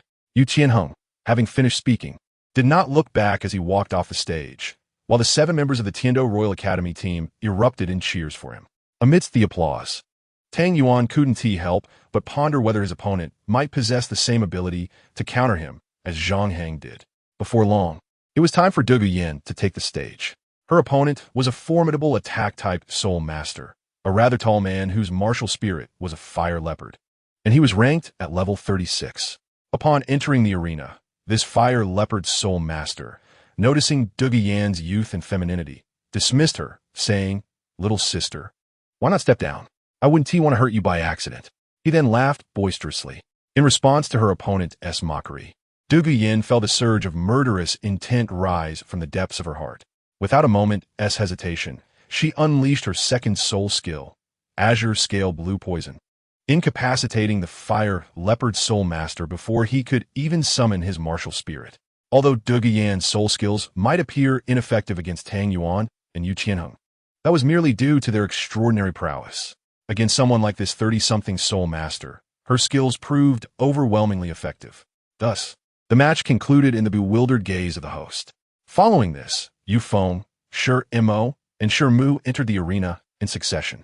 In their respective battles, the Shi brothers exhibited a cautious strategy, mirroring each other's defensive approach until their opponents had exhausted their soul power. Despite facing adversaries of higher rank, the Shi brothers remained unmoved and did not unleash a single soul skill, ultimately leading to their opponent's defeat. After the matches, both Shi brothers displayed their characteristic camaraderie, patting each other on the shoulder, and, after the results were announced, they exited the arena with nonchalance. Shi Mo even cast a glance at his opponent, prompting them to internally lament, "What kind of freak has emerged here?" Meanwhile, Yu Feng's battle unfolded even more swiftly. His wind bell bird martial spirit enabled him to secure a victory before his opponent could fully engage, leading to a prompt surrender. Finally, it was Tang Yuan's turn to step onto the stage. As he entered, the atmosphere was devoid of cheers. Only murmurs floated through the air. "Isn't he just a child? He appears younger than the others. Could he be a soul master too? He seems small, but achieving soul master status at such a young age would indeed be remarkable." Others speculated, "What talent? Just look at his attire. He must belong to a prestigious family, likely relying on spirit medicines to attain this level.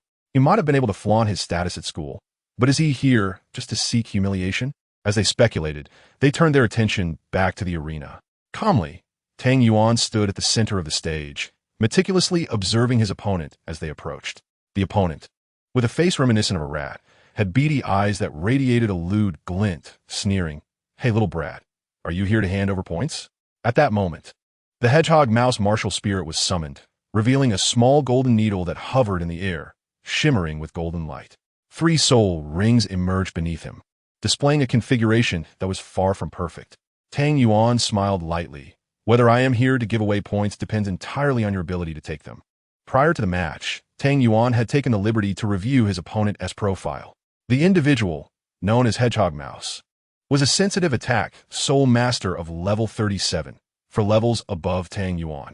Contrary to his nickname, his martial spirit was neither a hedgehog nor a mouse, but rather a small golden needle, presumably the very one before him. Hearing Tang Yuan's words, Hedgehog Mouse licked his lips menacingly. "You're quite arrogant for such a young pup. Although we cannot employ lethal force in this duel, weapons can still inflict harm.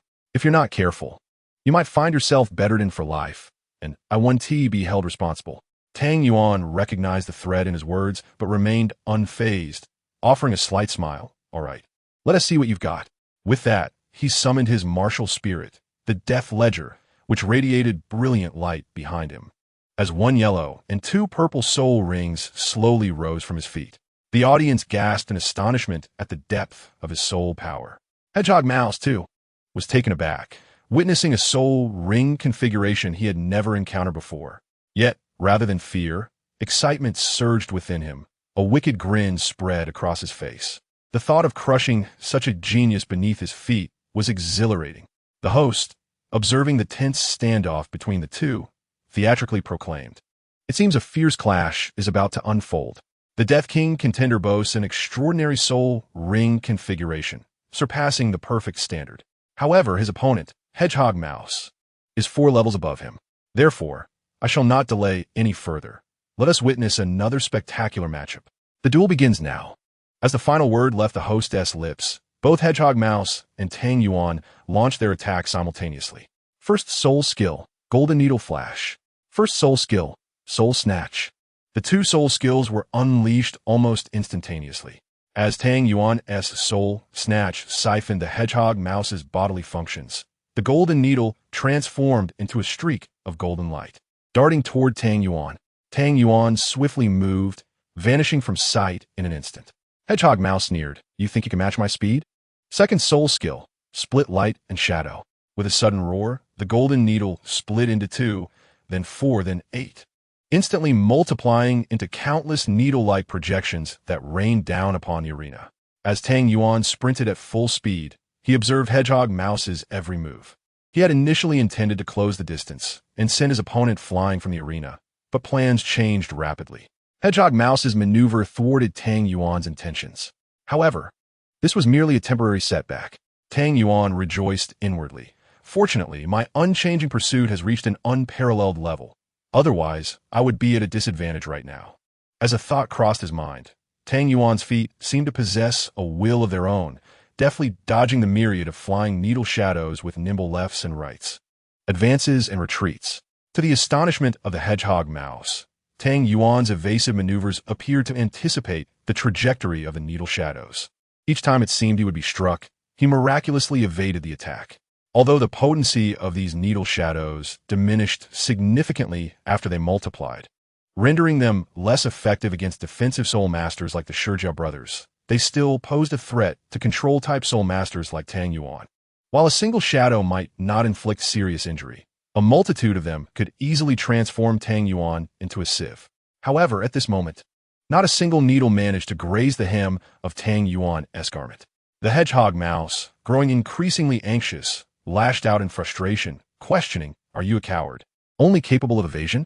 Tang Yuan chuckled. "Very well, I shall not evade anymore." No sooner had he spoken than the Hedgehog Mouse felt a sharp pain in his waist, propelled into the air by a powerful force. Before he could steady himself midair, he was met with the sight of Tang Yuan, adorned with a gentle smile, delivering a swift kick to his abdomen. Before the Hedgehog Mouse could utter a word, he was sent sprawling out of the arena, and as he fell, the image of Tang Yuan's serene smile lingered in his mind, a visage more terrifying than that of a demon. Chapter 54. The unexpected VIP treatment. Silence enveloped the arena as they beheld Tang Yuan gracefully standing, having effortlessly eliminated the Hedgehog Mouse. The audience was momentarily stunned, incredulous at the sight. Though Yu Qianheng and his companions had previously displayed remarkable prowess, they appeared significantly older than Tang Yuan, who had easily triumphed over the formidable Hedgehog Mouse. Coupled with Tang Yuan's extraordinary soul rings, 2 purple and 1 yellow, and the air of mystery bestowed by his mask, he quickly became the focal point of the arena. The host, exhibiting little shock, declared excitedly, "I announce that the victor of this match is the Death King." The stillness of the crowd erupted into fervent cheers. "Death King! Death King! Death King!" Upon leaving the 8th Soul Arena, Qin Ming approached with a middle-aged man. Yu Qianheng, upon recognizing the man, exclaimed, "Uncle Wuran, what brings you here?" The others were taken aback. Yu Qianheng knew this individual. The middle-aged man smiled. "It is because of you." With a soul master from the Blue Lightning Tyrant Dragon clan appearing in this grand arena, how could I not come to see? Upon my arrival, I encountered your teacher Qin. Only then did I learn you were here. Yu Qianheng scratched his head, feeling somewhat embarrassed. He was uncertain how well he had performed in the previous battle. Having been raised within the Blue Lightning Tyrant Dragon clan, the elders had always held high expectations for him. The thought of his clan uncle witnessing his fight made him anxious. He worried about his slow progress due to his playful nature, fearing their disappointment, akin to that of his own uncle. Just then, he glanced at Tang Yuan, wishing he had asked Qin for a mask to wear. Tang Yuan, puzzled, asked, "Why are you looking at me?" Yu Qianheng quickly diverted his gaze, realizing that with his Blue Lightning Tyrant Dragon martial spirit, even 10 masks would be of no avail. At that moment, a large hand patted Yu Tianheng's shoulder, stating, "Well done. I observe your battle. Your practical experience and combat awareness are quite commendable, nearly on par with your father-s in his prime. Keep up the great work." Yu Qianheng was taken aback, then elated, his spirits lifting considerably. He recalled the warm yet resolute figure of his uncle and vowed silently, "Uncle, I shall meet your expectations." The others remained oblivious to Yu Tianheng's unusual demeanor. The middle-aged man addressed Qin Ming, saying, "Teacher Qin, the children have just fought and must be weary. I have arranged for a VIP lounge. It will serve as your team's exclusive resting area in the Grand Arena. Please follow me." Qin Ming, aware of Yu Qianheng's uncle's connections to the Grand Arena, did not hesitate, replying, "That will be much appreciated, Elder Wuran." The group followed the middle-aged man into a spacious lounge, lavishly decorated. Though the area was not particularly large, it was more than adequate for a team. A large screen, equal in size to the wall, could broadcast live battles from any arena within the grand venue. Additionally, a massive floor-to-ceiling window offered a spectacular view of the main arena. "Goodness, we can watch the battles in the main arena directly from here," exclaimed Yufeng. The middle-aged man replied with a smile, "Indeed. This VIP lounge is located within the main arena, allowing direct viewing of the battles." Qin Ming expressed his concern, stating, "Elder Wuran, this might be excessive." The middle-aged man chuckled, "Teacher Qin, you are too modest. Tianheng is the heir of our Blue Lightning Tyrant Dragon clan. It is entirely appropriate for him to utilize this lounge. Besides, it is rarely occupied, so it's simply being put to good use." Qin Ming nodded, no longer insisting. The 7 members of the team, however, were brimming with excitement, their curiosity piqued. After a few pleasantries exchanged between the middle-aged man and Qin Ming, along with some encouraging words for Yu Tianheng, he took his leave. Once he departed, the 7 gathered, with Yufeng initiating the conversation. "Hey, boss, is that your clan uncle? What position does he hold in the Grand Arena?" Yu Tianheng shot him a glare, retorting, "What is it to you? Are you conducting a census?" Yufeng grimaced, All right. I won't ask anymore. Yin Yin, feel free to ask." Dugian rolled her eyes at Yufeng, then turned to Yu Tianheng. "Is he really your clan uncle?" Yu Tianheng nodded. "Yes, he is my father's cousin, named Yu Wuran. He primarily oversees external affairs for the clan and is currently the representative of the Blue Lightning Tyrant Dragon clan in the Grand Arena. I heard he has mostly been in the Star Luo Empire, so I didn't expect to run into him here." Yufeng gasped, "Wow, a representative for the entire continent."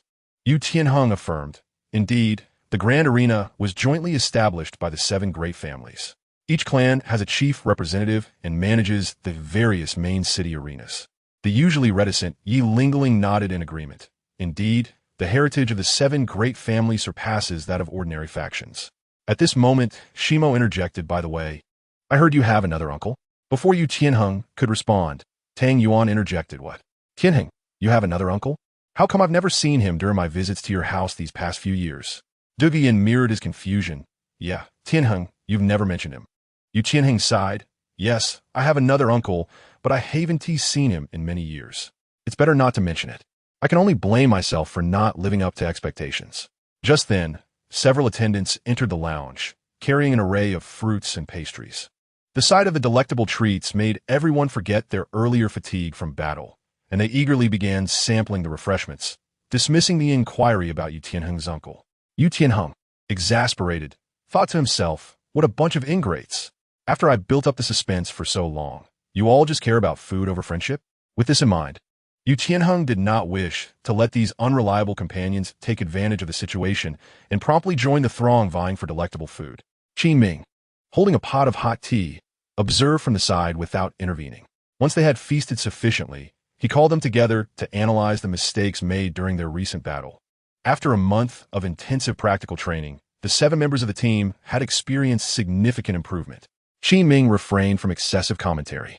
encouraging them to explore and comprehend on their own. Although Tang Yuan and the others had performed admirably, they had yet to meet Qin Ming's expectations. Nonetheless, their performance was outstanding compared to the average Soul Master. After discussing some notable errors and analyses, Qin Ming announced, "Your one-on-one soul battles have concluded for today. It is time to register for team battles." Upon hearing this, everyone became invigorated. They had yet to participate in an actual team battle, while the team had always coordinated. It had only been Qin Ming fighting alone. The prospect of engaging in genuine combat as a team was undeniably thrilling. Seeing their eager expressions, Qin Ming smiled and said, "Before we proceed to team battles, we must choose a name for our team." Yu Feng, eyeing the pastries on the coffee table, suddenly had an idea and exclaimed, "Since we just enjoyed so many delicious cakes, how about we call ourselves the Cake Battle Team?" Yu Qianheng, with a look of exasperation, swiftly gave Yu Feng a light smack on the head and retorted, "All you think about is food." Yu Feng, looking aggrieved, protested, "I was just joking." Yu Qianheng suggested, "Since we had a triumphant start with 7 victories, why not call ourselves the victorious team?" The others stared at Yu Tianheng in disbelief, as if he had never been hit before. Du Guyan turned her head away, mumbling, "I don't know him. I don't know him." Yu Tianheng, taken aback by their incredulous expressions, stammered, "Just a suggestion, just a suggestion." Heh. At that moment, Qin Ming interjected, "We are here to prepare for the elite tournament of Advanced Soul Master Academies, which will take place in over 2 years. As representatives of our academy, we shall be known as the Tiando Royal Academy Team. In the Great Soul Arena, let us modify this to the Royal Battle Team. What do you think?" Upon hearing this, the group felt that the name was far more prestigious than any Cake Battle Team or Victorious Team, and they enthusiastically exclaimed, "Yes, let us call ourselves the Royal Battle Team. I think the Royal Battle Team is excellent. Let us go with the Royal Battle Team." Once a consensus was reached, Qin Ming led the 7 members to the registration desk. With swift and efficient actions from his staff, the Royal Battle Team was officially established in the Tiando Great Soul Arena. Shortly after completing the registration, the staff announced, "Royal Battle Team, your opponents have been successfully matched. It is the 5 Elements 8 Kings team." Tang Yuan paused for a moment, puzzled. What a peculiar team name. Du Guyan chuckled. Is the captain of this team not in his right mind to have chosen such a name? The others erupted in laughter, with Yu Tianheng doubling over in mirth. Those who know will think of the 8 Kings. Those who don't might mistake it for something else. Qin Ming, observing the joviality, darkened his expression and cautioned, "Laughter is fine, but do not underestimate your opponents." The laughter immediately ceased as they apologized. "Teacher Qin, we're sorry. We understand our mistake." Qin Ming nodded, choosing not to elaborate further. Instead, he turned to the staff and inquired, "Do you have any information on the 5 Elements 8 Kings team?" The staff member smiled slightly. "Yes, it will cost 10 gold coins." Just as Qin Ming prepared to pay, a manager approached and patted the staff member on the shoulder, saying, "They are esteemed guests entrusted by Elder Wuran. Attend to them properly." The staff member was taken aback, nodded, and then turned to Qin Ming with a warm smile. "Sir, here is the information you requested." Qin Ming was momentarily surprised, but understood it was a special arrangement by Yu Wuran. The manager stepped forward, "Respected team leader, Elder Wuran has instructed that all materials needed by your team will be provided free of charge in the future." Qin Ming nodded, responding amicably, "Thank you very much." Back in the lounge, Yu Tianheng asked, "Teacher Qin, what is the situation with our opponents?" Qin Ming gathered everyone together and stated, "With half an hour until the match begins, let me inform you about the 5 Elements 8 Kings team." The others sat attentively, eager to absorb Qin Ming's insights. Qin Ming continued, "The 5 Elements 8 Kings team consists of 7 members, boasting a record of 9 victories and 4 defeats, with a win rate exceeding 50%. They are formidable adversaries." At this point, Du Guyan inquired, "Teacher Qin, since the team consists of 7 members, what do the terms 5 Elements and 8 Kings signify?" Yu Feng, unable to contain his amusement at Du Guyan's question, glanced at Qin Ming's stern expression and stifled his laughter, nearly injuring himself in the process. Qin Ming shot a glance at Yu Feng and continued, "The information indicates that this team comprises 2 Power-type Soul Masters, 2 Agility-type Soul Masters, 1 Control-type Soul Master, 1 Support-type, and 1 Defense-type Soul Master. This diverse assembly of Soul Masters is indeed quite formidable, if matched against a team of the same rank. Defeating them would be exceedingly challenging. As for the terms 5 elements and 8 kings, the former refers to the 2 power-type soul masters, whose martial souls are the Xuanhua wolf and the golden blade. The defense-type soul master possesses the earth bear martial soul. The control-type soul master wields the ghost vine. And one of the agility-type soul masters has the ice snow bird martial soul. The 8 kings title refers to the 7 members plus their leader, making a total of 8 individuals. Everyone nodded in understanding. Tang Yuan asked, if their strength is so formidable, why have they suffered 4 defeats? Qi Ming explained, you will notice that their soul power is uniformly at level 35. In the Great Soul Arena, battles are categorized by soul power levels. With a soul sovereign in their ranks, their matched opponents are also soul sovereigns. However, they are still at the Iron Badge level, allowing them to be matched with you. Tang Yuan acknowledged this with a nod. Yu Qianheng asked, Teacher Qin, is there anyone in that team we should pay particular attention to? Qi Ming replied, that is an excellent question. In this team, pay special attention to the control-type soul master wielding the ghost vine martial soul. I need not elaborate further. Additionally, there is an agility-type soul master with a wind deer martial soul who has demonstrated the ability to turn the tide of battle in critical moments. Do not underestimate him. The group nodded, contemplating this information. Qi Ming smiled. All right, this is your first true team battle. Do not take it lightly, but also do not be overly anxious. Perform normally and prepare yourselves. They all responded in unison, yes. Before long, the time for the match arrived, and the 7 members of the Royal Battle Team made their way to the 3rd Soul Arena for the team battle. Upon arriving at the 3rd Soul Arena, they noted that the audience was larger than that at the 8th Soul Arena. Tang Yuan thought to himself, indeed, team battles attract more spectators than individual matches. As announced by the host, both teams ascended the stage. Upon encountering the Imperial Combat Team, the members of the 5 Elements 8 Kings team were momentarily taken aback. Confirming the information they had received, none of the members of the Imperial Combat Team were over 20 years old. At this moment, Yu Qianheng addressed his team, stating, first, we will adhere to our original strategy. Shimo will protect Lingling, and Yufeng will disrupt their control-type soul masters. My soul power is formidable enough to hold off their 2 assault-type soul masters for a while. Xiaoqi, coordinate with Yufeng and find an opportunity to eliminate their support-type soul master first. Yin, provide support to Xiaoqi and Yufeng. We have reviewed their data, and they will have done the same with ours. So we cannot afford to be careless, especially with Lingling. She will certainly target you first. The team members nodded seriously, placing their right hands atop one another in unison, exclaiming, let us do our best. At that moment, both teams took their positions, and the host declared loudly, all right, both teams have now taken to the stage. On one side, we have the rising star of this month, the 5 Elements 8 Kings team. As soon as the words were spoken, the audience erupted in thunderous cheers. Tang Yuan thought to himself, it seems this team enjoys quite a popularity. The host continued, and on the other side, we have the newly formed Imperial Combat Team. A hush fell over the arena, accompanied by a few scattered boos. Yu Qianheng and his teammates remained unfazed, but Du Guyan snorted coldly, declaring, humph, just wait and see how formidable we are. The host, slightly awkward but accustomed to such reactions, quickly announced, without further ado, let us witness who will emerge victorious today. Tang Yuan distinctly noticed that when the host uttered the phrase, who will emerge victorious, one of the blue-haired soul masters on the opposing team twitched. At this juncture, Yu Qianheng instructed, teammates, let us summon our martial souls. As his words resonated, the members of the Imperial Combat Team unleashed their martial souls. Blue Lightning, Tyrannosaurus.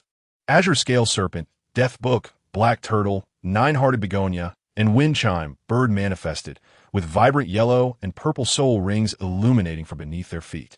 2 yellows and 1 purple. 2 yellows and 1 purple. 2 yellows and 1 purple.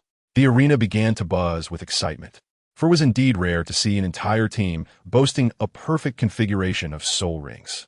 As the audience witnessed the emergence of Tang Yuan's soul rings, the cheers escalated into a frenzy. 1 yellow and 2 purples. This is incredible. The spectators gasped in astonishment. The Imperial Combat Team had produced an extraordinary talent. Even the 5 Elements 8 Kings team could not help but regard Tang Yuan as their most formidable opponent, given that a 1 yellow and 2 purple configuration had never been seen before. Seeing the Imperial Combat Team activating their martial souls. The Five Elements, Eight Kings team was equally resolute, promptly summoning their own martial souls. As documented, the Xuanhua Wolf, Golden Blade, Snowbird, Earth Bear, and Ghost Vine, each representing the five elements of metal, wood, water, fire, and earth, manifested, along with the Wind Deer, which had garnered particular attention from the Imperial Combat Team. The last to appear was a Ruby Martial Soul, which typically enhanced a Soul Master's attributes. Though Qin Ming did not mention it, Yu Qianheng had already designated this Ruby Soul Master as a primary target. Once both sides had summoned their martial souls, the host proclaimed, "I announce the soul fight begins." No sooner had the words left his lips than the 7 members of the Imperial Combat Team arranged themselves according to their prior plan. Yu Feng dashed forward to confront the Snowbird Soul Master, who charged from the opposing team.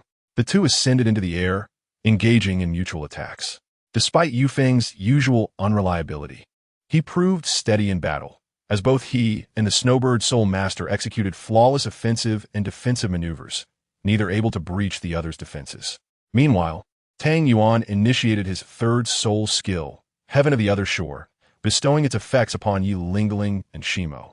The members of the Five Elements Eight Kings team were perplexed upon witnessing Tang Yuan channel a soul skill onto his teammates. Wasn't he a control-type soul master? Why was he using a soul skill to aid his allies? Unbeknownst to them, Tang Yuan was confident. This soul skill linked Yi Lingling and Shimo, rendering them nearly impervious to ordinary attacks. After employing this skill, Tang Yuan bellowed, "First soul skill, Soul Snatch." A flash of black and white light surged across the arena, and the Wind Deer Soul Master felt his physical capabilities diminish by nearly half. With his soul power at the Soul Sovereign level, Tang Yuan's first soul skill could reduce the enemy's physical abilities by 40%. When he absorbed the resulting benefits, he felt a significant increase in speed, though his attack power remained largely unchanged.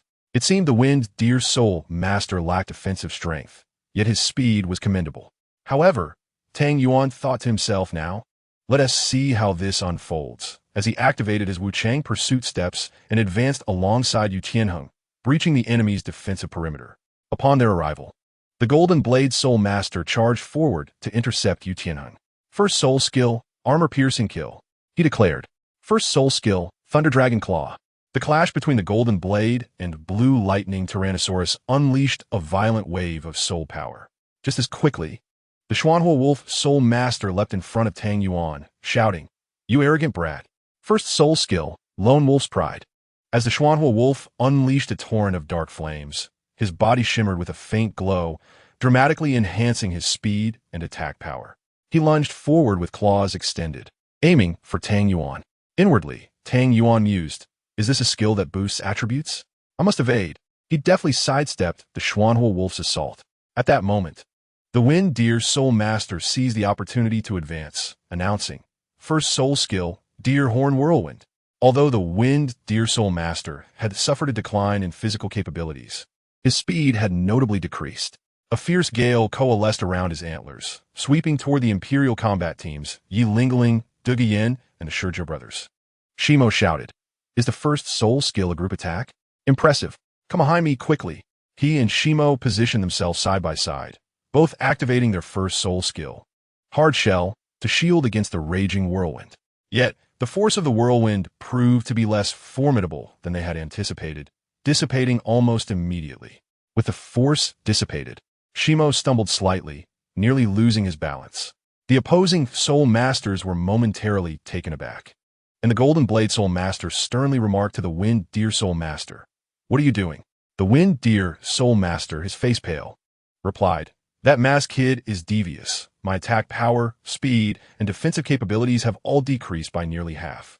The Golden Blade Soul Master's expression turned grave, commanding, "Wolf King, deal with him." The Xuanhua Wolf Soul Master's eyes gleamed with bloodlust, licking his lips as he declared, "Just watch. I will feast upon his flesh and bones." As the conversation waned, the Xuanhua Wolf Soul Master unfurled his form and pursued Tang Yuan. Despite being clad in 200 pounds of heavy armor, Tang Yuan's speed was not to be underestimated, having absorbed 20% of the Wind Deer Soul Master's physical capabilities. His swiftness far surpassed that of a typical assault-oriented Soul Master. After several laps, The Xuanhua Wolf Soul Master remained at a distance, unable to catch up, as Tang Yuan led him in circles. In a fit of rage, the Xuanhua Wolf Soul Master shouted for assistance. "Moo, send me support." In response, the Ghost Vine's Soul Master exclaimed, "Got it. First soul skill, bind." Suddenly, his first soul ring blazed with light, and several menacing black vines erupted from his Ghost Vine martial spirit, hurtling toward Tang Yuan. With a cold smirk, Tang Yuan deftly maneuvered between the encroaching vines, thinking to himself, "Humph, I fear not even a storm of golden needles. How could I be daunted by your trivial ghost vines?" However, Tang Yuan failed to notice that the ghost vines were elongating, ensnaring him from all sides, gradually encircling him and forcing him into the innermost confines of the vine trap.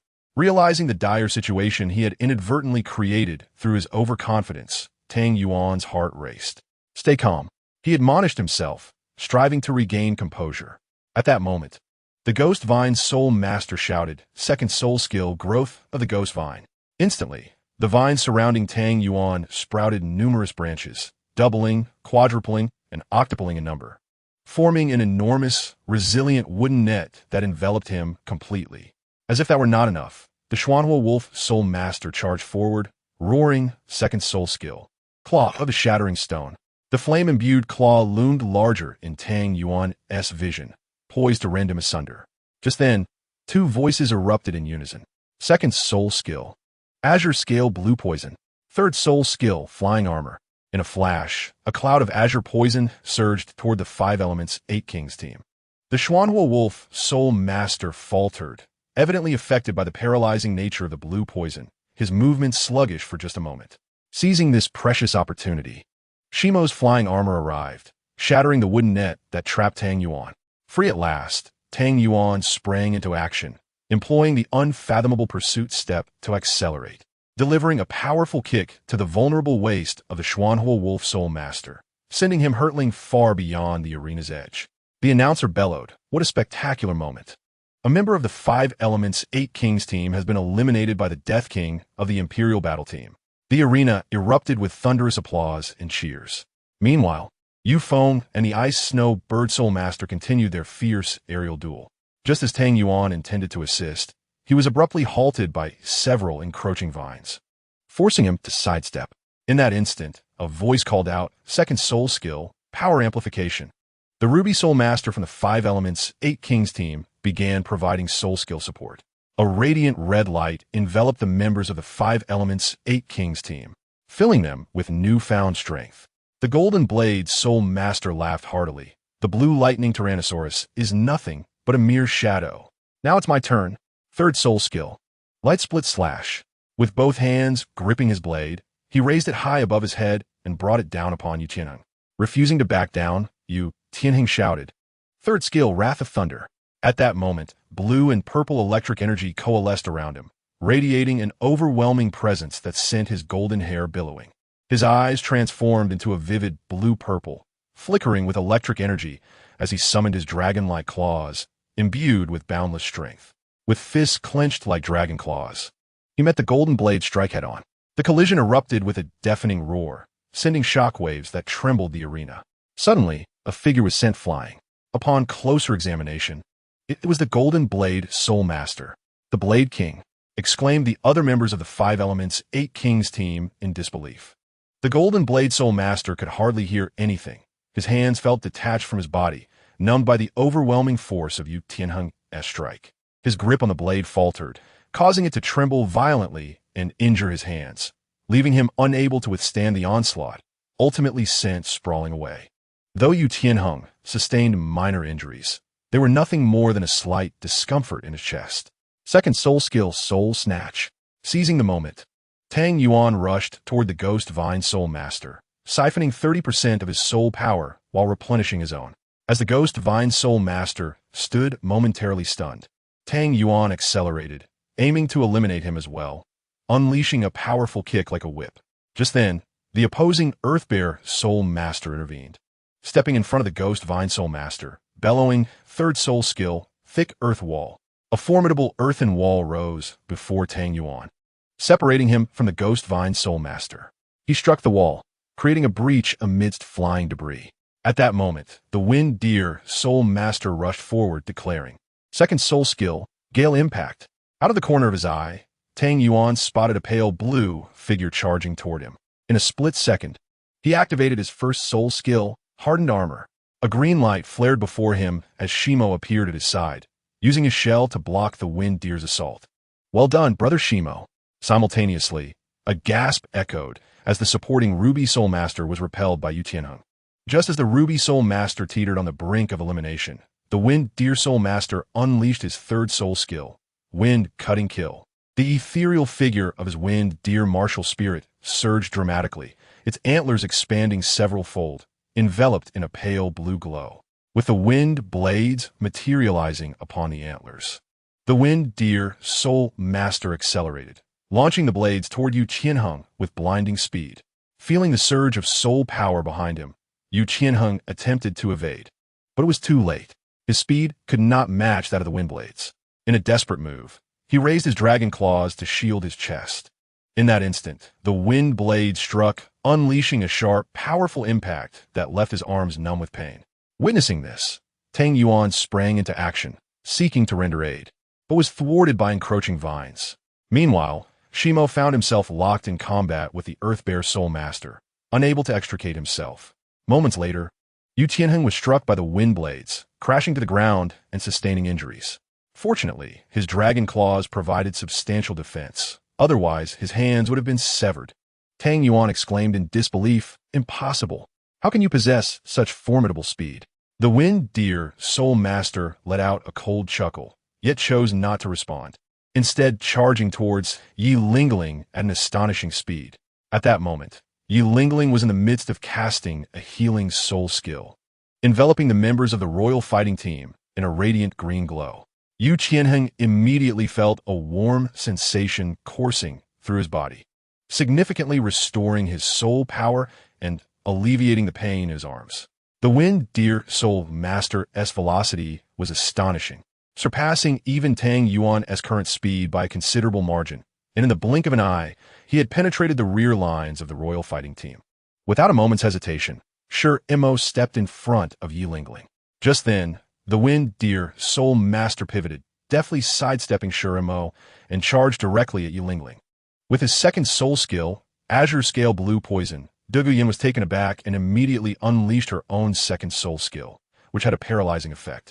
Simultaneously, Tang Yuan was sprinting back with all his might, intent on intercepting the Wind Deer Soul Master. However, at that moment, Tang Yuan's speed could not match that of the Wind Deer Soul Master. Though the reason eluded him, he cast aside distracting thoughts and focused solely on his retreat. Yu Tianheng's speed was even more sluggish, leaving him unable to provide support. With Yu Feng and Shi Mo both restrained, only Shi Mo, Yi Lingling, and Douluo remained in the rear. After the Wind Deer Soul Master passed by Shi Mo, it was too late for him to turn and defend. Douluo had just released her second soul skill, and the blue poisonous mist had yet to reach the Wind Deer Soul Master.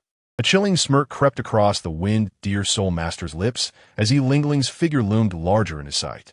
A calm voice rang out, "Second soul skill, Gale Impact." Meanwhile, Yi Lingling was still in the process of completing her healing soul skill. Time seemed to freeze at that moment. In an instant, Yi Lingling forcefully interrupted her soul skill, turned around, and raised her hand to defend herself, only to feel an immense force propel her backward. Despite the overwhelming strength of the impact, she discovered that her own defensive capabilities were formidable enough to withstand it. She staggered several steps back before finally regaining her balance. The Wind Deer Soul Master wore an expression of disbelief, as if he had encountered a ghost, muttering, "How is that possible?" before he could finish his sentence. A foul-smelling mist filled his nostrils, and a wave of paralysis washed over him, rendering his body weak and numb. Yet this Wind Deer Soul Master was no ordinary foe. He quickly regained his composure, shocked by the powerful defense of support-type Soul Master, and despite the paralysis, he summoned his soul power. Feeling an unusual energy surge through his right foot, restoring his speed as he attempted to flee.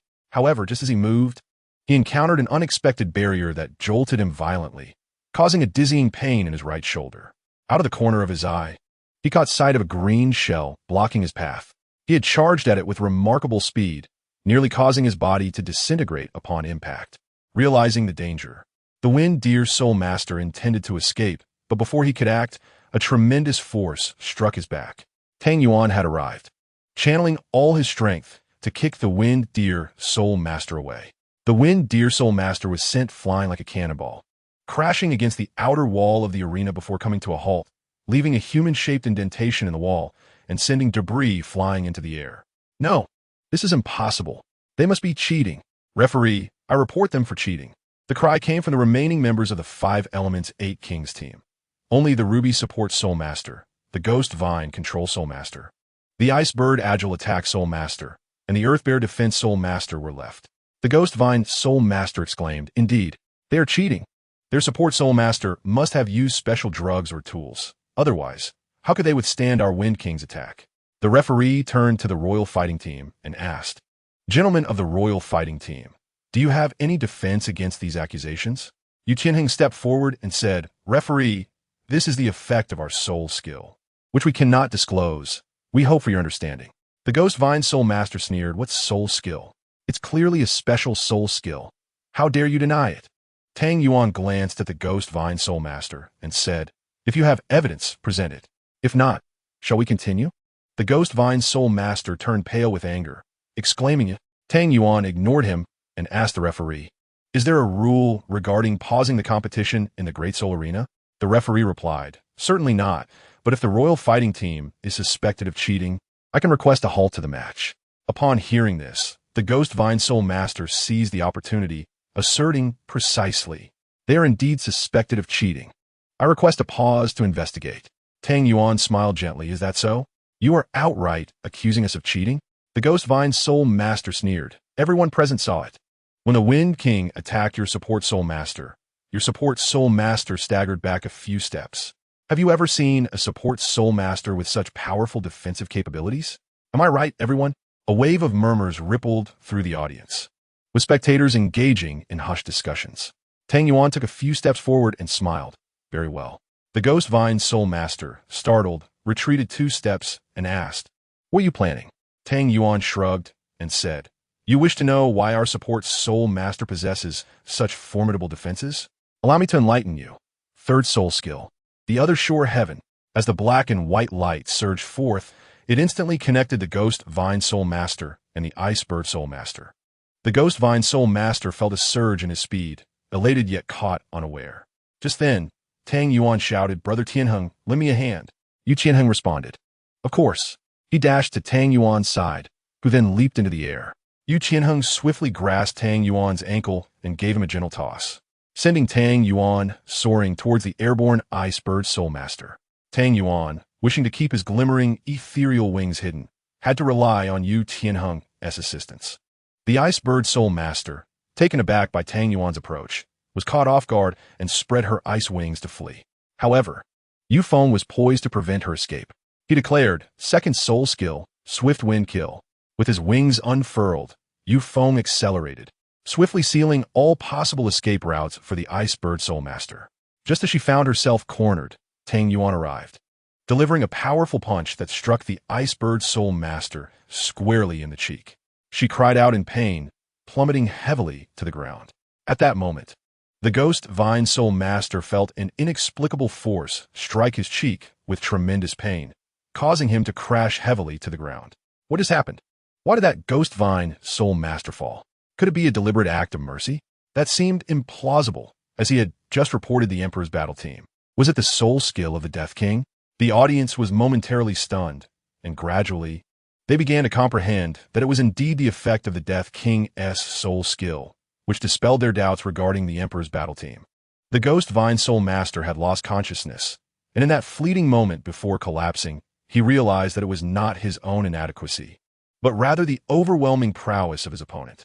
Tang Yuan stood in the center of the arena, his gaze piercing as he looked at the 5 Elements 8 Kings team, a faint smile playing on his lips as he asked, "So, shall we continue?"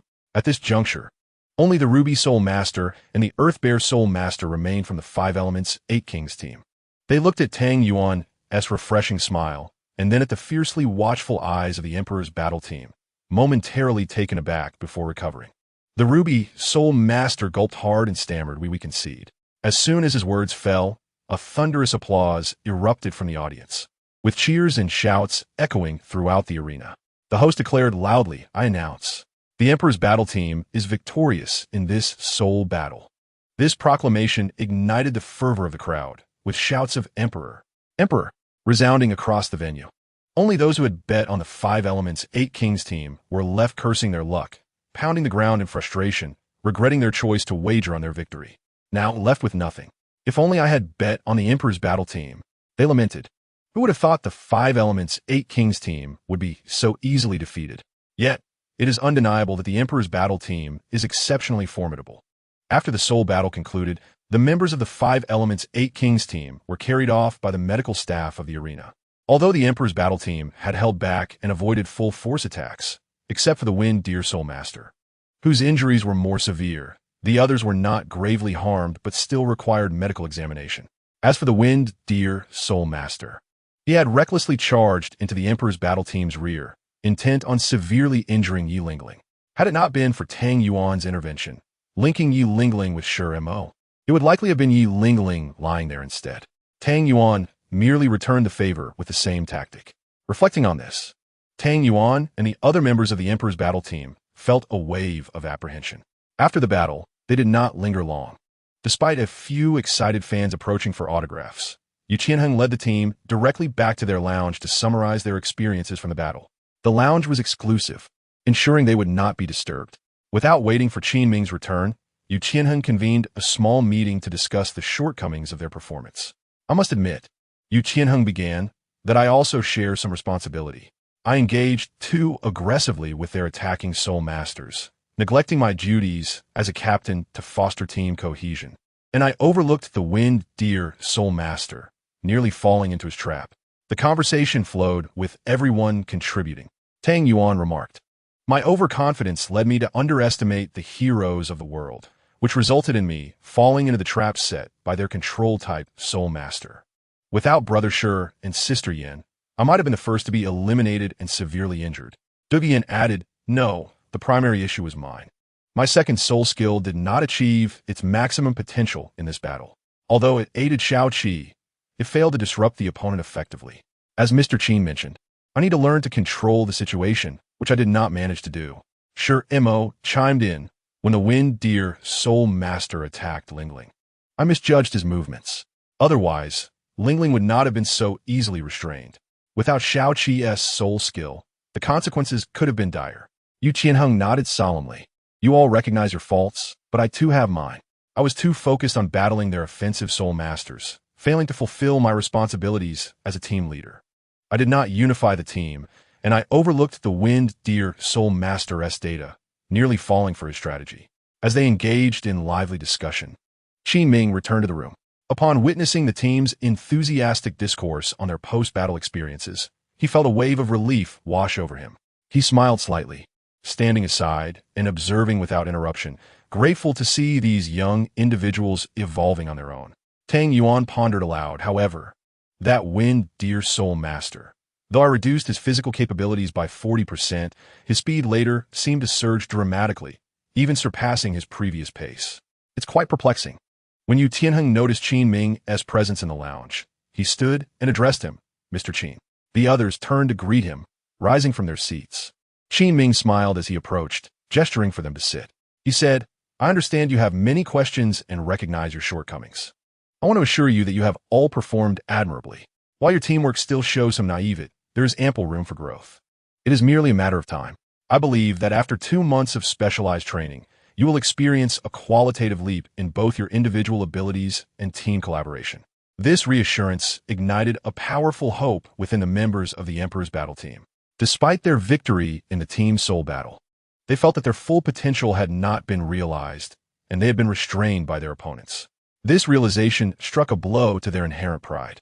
Yet, they did not succumb to despondency, but rather questioned themselves. Qin Ming's words intensified their fighting spirit, making it burn more brightly and fervently.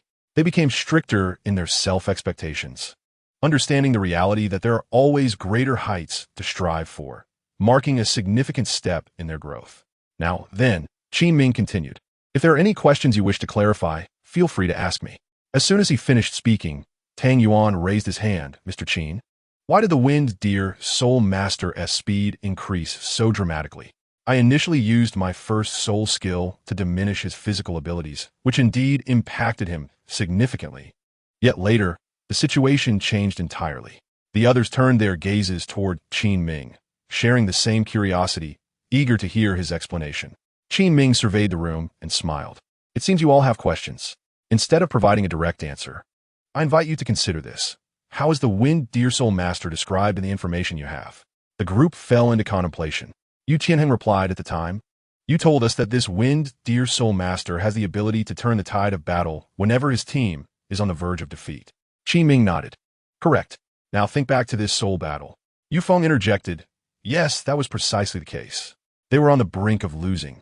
And after that Golden Knife Soul Master was eliminated, the Wind Deer Soul Master started to unleash his true power, nearly eliminating Lingling in the end. Qin Ming smiled. Have you noticed any changes in the Wind Deer Soul Master before and after that moment?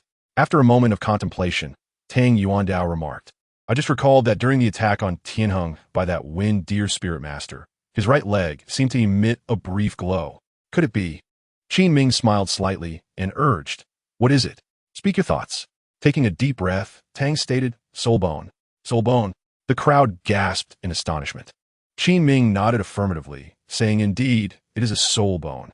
While observing you and the opposing team during your duel, I surmised that the Wind Deer Spirit Master possesses a right leg bone that enhances speed. Thus, even with Shao Qi's first soul skill reducing his physical capabilities by 40%, the activation of the soul bone's power enabled him to multiply his speed several times. This not only compensated for his prior loss of speed, but also significantly increased it. Yu Qianheng nodded in understanding. No wonder he suddenly became so formidable. It was entirely disproportionate to his level. Qin Ming added, I have previously mentioned that most spirit masters possess their own trump cards, which their opponents are completely unaware of.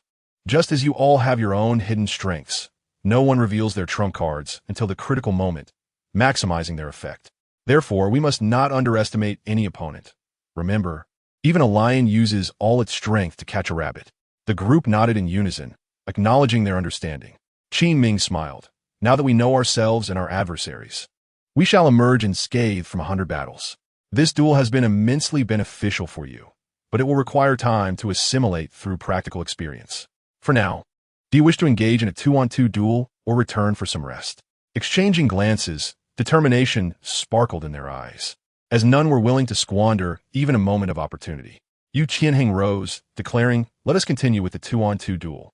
After all, we can only participate once a day, and more practice will undoubtedly benefit us, especially since we need to accumulate points. Upon hearing this, the group felt a renewed sense of urgency. Following their one-on-one duels, each person's points were still far from the silver duel badge. If they didn't intensify their efforts, they might not even reach the copper duel badge, let alone the silver one. Qin Ming nodded. Very well. You may choose your partners for the 2-on-2. Yu Qianheng replied. Then, I shall team up with Yan Yan. A combination of offense and control will increase our chances of victory and help us develop synergy. With that, Yu Qianheng cast a loving glance at Douluo Yan, who returned his gaze with equal affection, both hearts brimming with joy. The others teased them, filled with playful disdain, having been fed a dose of romantic sweetness.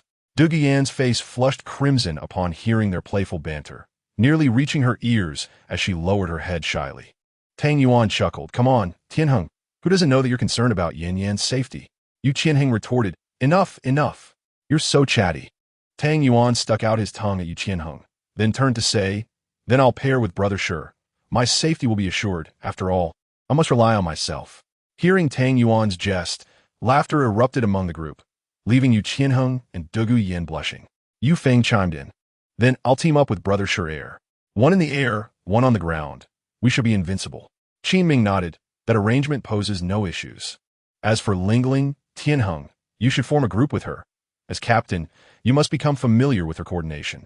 Yu Tianheng acknowledged, understood, Teacher Qin. Afterward, the group divided into pairs and proceeded to the front desk to register. When naming their duo, Yu Tianheng and Douluo Yan chose the resounding title of Dragon and Snake combination. Tang Yuan grimaced at the name, finding it a rather peculiar pairing. Additionally, Yu Qianheng teamed up with Yi Lingling, but their chosen name was of little significance, being rather silly, reflecting Yi Lingling's indifferent nature. As for Yu Feng and Shi Mo, they initially intended to call themselves the Heaven and Earth combination. Though the title was grand, its actual significance was rather lacking. Just as Yu Feng stated, one in the sky and one on the ground, they would sweep through their opponents effortlessly. Eagerly approaching the front desk, Yu Feng announced to the staff, "Our team name is the Heaven and Earth combination." The staff checked and replied flatly, "That name has already been taken. Please choose another." Yu Feng's expression darkened. Shi Mo suggested, "Then let's call ourselves the Big Guy combination." Yu Feng's frown deepened, responding, "I say, Brother Shi, wouldn't it be better to call ourselves the Handsome Wind Demon combination?" Shi Mo scratched his head. "I'm afraid that name might get us into trouble." Yu Feng sighed heavily, thinking to himself, "If you insist on that name, I might end up hitting you." At that moment, the staff inquired, "Have you two settled on a name? There are others waiting." Yu Feng sighed. "Let's just go with the Wind Demon combination, dropping the handsome. After all, I'm the only one worthy of that title, which doesn't fit the team's concept." Shi Montak grimaced, thinking that Yu Feng's claim to handsomeness was rather amusing, ultimately conceding fine. The staff hastily completed the registration and tossed an iron badge to Yu Feng and Shi Mo, with the characters Mad Demon inscribed on the back. Upon seeing this, Yu Feng protested, "You've made a mistake. It's Wind Demon, not Mad Demon." The staff retorted, "Well, you should have been clearer." Frustrated, Yu Feng attempted to argue further, but the staff stated that it couldn't be changed. Shi Mo, feeling embarrassed, turned away to ignore him. Meanwhile, Tang Yuan and Shi Mo opted for a more modest approach, naming their duo the Return to Origins combination. This time, there were no errors. Once Yu Feng regained his freedom, he rushed forward and remarked, "I say, Xiao Qi, your name choice is rather ominous." Tang Yuan, puzzled, asked, "How so?" Internally, he thought, "It's certainly better than your Mad Demon name." Yu Feng explained, "Consider it. Return to Origins implies everything goes back to the starting point, including your points." Tang Yuan's face fell. "Yu Feng, your imagination is quite vivid. Why not write a novel instead?" Yu Feng queried, "What novel?" Tang Yuan shrugged. "Nothing." Yu Feng, half convinced, nodded in a daze. At that moment, an announcement echoed through the hall. "Please, Dragon and Snake combination, proceed to the second duel arena for combat." After this, another announcement continued. "Mad Demon combination, please head to the 6th duel arena.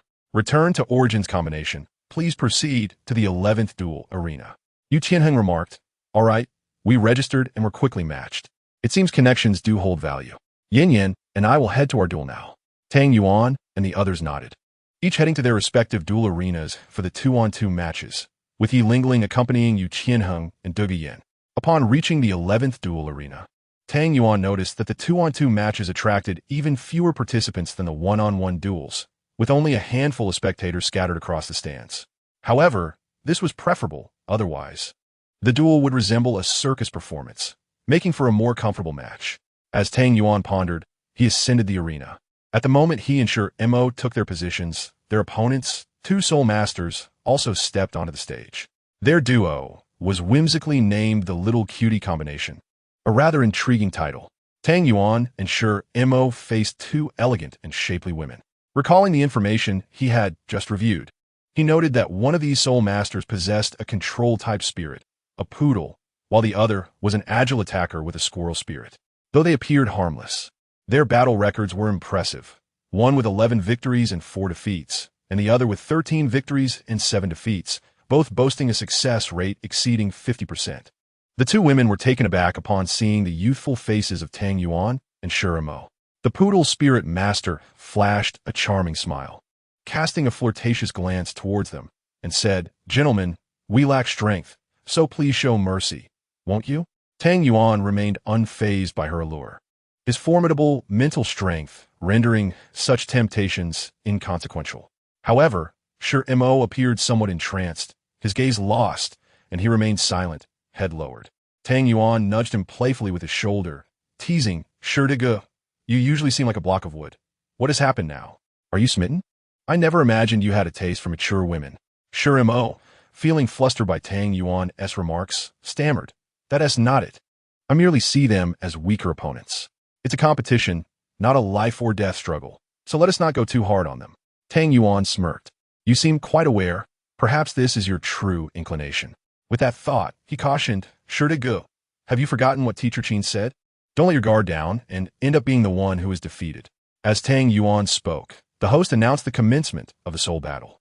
Sure, M.O., however, remained focused on the two soul masters, oblivious to Tang Yuan's words. He activated his spirit, revealing two turtle shells on his chest and back. With a sigh, Tang Yuan activated his own spirit, his gaze fixed intently on the poodle spirit master, not daring to relax for an instant. Once both sides activated their spirits, the opposing soul masters wasted no time. The squirrel spirit master swiftly charged forward. Simultaneously, the poodle spirit master unleashed her first soul skill, Charming Smile. This enchantment momentarily stunned Sure M.O., his gaze becoming dazed. Yet, Tang Yuan's mental fortitude remained unscathed by such a trivial charm. The poodle spirit master, noticing Tang Yuan's unwavering focus, grew solemn, fixating on him. Seeing Sure M.O. in such a state, Tang Yuan inwardly cursed and decisively declared, First soul skill, Soul Snatch. This skill promptly affected the squirrel spirit master. Although she was an agile attacker, her speed was still insufficient for Tang Yuan, who, despite donning heavy armor, was significantly faster. As the squirrel spirit master rushed towards him, her every movement was laid bare to Tang Yuan's keen perception. The soul snatch took immediate effect, siphoning 40% of the squirrel spirit master's physical capabilities and transferring a portion back to Tang Yuan. Alarmed, she felt her speed diminish drastically. The poodle spirit master, witnessing this, acted quickly, activating her second soul skill, Tail Wag. Her second yellow soul ring shone brightly as her tail swayed, releasing a powerful mental force that enveloped both Tang Yuan and Sure M.O. This skill aimed to diminish the enemy's attack and defense, akin to Tang Yuan's soul snatch, albeit less potent. While it could weaken the opponent's combat will, Tang Yuan's soul snatch was an inevitable drain, not merely a psychological assault. Though Tang Yuan sensed a slight fluctuation in his mental strength, it was insubstantial, as the Death Ledger spirit absorbed the encroaching mental energy. Sure M.O., however, was not so fortunate. Still reeling from the effects of a charming smile, and now subjected to the mental force of Tail Wag, he became utterly dazed, drooling and appearing quite foolish. Tang Yuan sighed, choosing to ignore him, for the squirrel spirit master was now mere moments away from him. Having already suffered a 40% reduction in her physical capabilities, the squirrel spirit master, despite her diminished speed and attack power, charged recklessly forward. It was evident that she was not naive. Her boldness stemmed from the poodle spirit master's influence. Observing this, Tang Yuan devised a ruse. Although unaffected, he feigned vulnerability, his expression slackening as if under the poodle spirit master's spell. This deception emboldened the squirrel spirit master, leading her to believe Tang Yuan was incapacitated and thus a prime target, unlike the robust Sure M.O. In an instant, the squirrel spirit master delivered a swift kick aimed at Tang Yuan's head, her leg mere inches from its target. In that fleeting moment, she envisioned Tang Yuan crumpling to the ground. Yet, just as she relished her impending victory, she felt a swift grip around her ankle. Startled, she thought, so fast. At that moment, Tang Yuan's expression returned to life, a warm smile gracing his lips as he turned to face her. You're mistaken, he remarked, before the squirrel spirit master could finish her thought. Suddenly, she lost her balance. A tremendous force seized her ankle as she was flung away. The last words she heard echoed in her mind. Sorry, I was just pretending. The squirrel spirit master was launched high into the air, landing outside the arena. Squirrel spirit master eliminated. In the blink of an eye, the little cutie combination was reduced to a single member. The poodle spirit master stood in disbelief, while Sure M.O., now regaining his composure, stared at the stage in bewilderment. What has happened? How is there only one left? He asked. Sure to go. Tang Yuan replied. You dozed off? So you missed it. Sure M.O. inquired. What about the other one?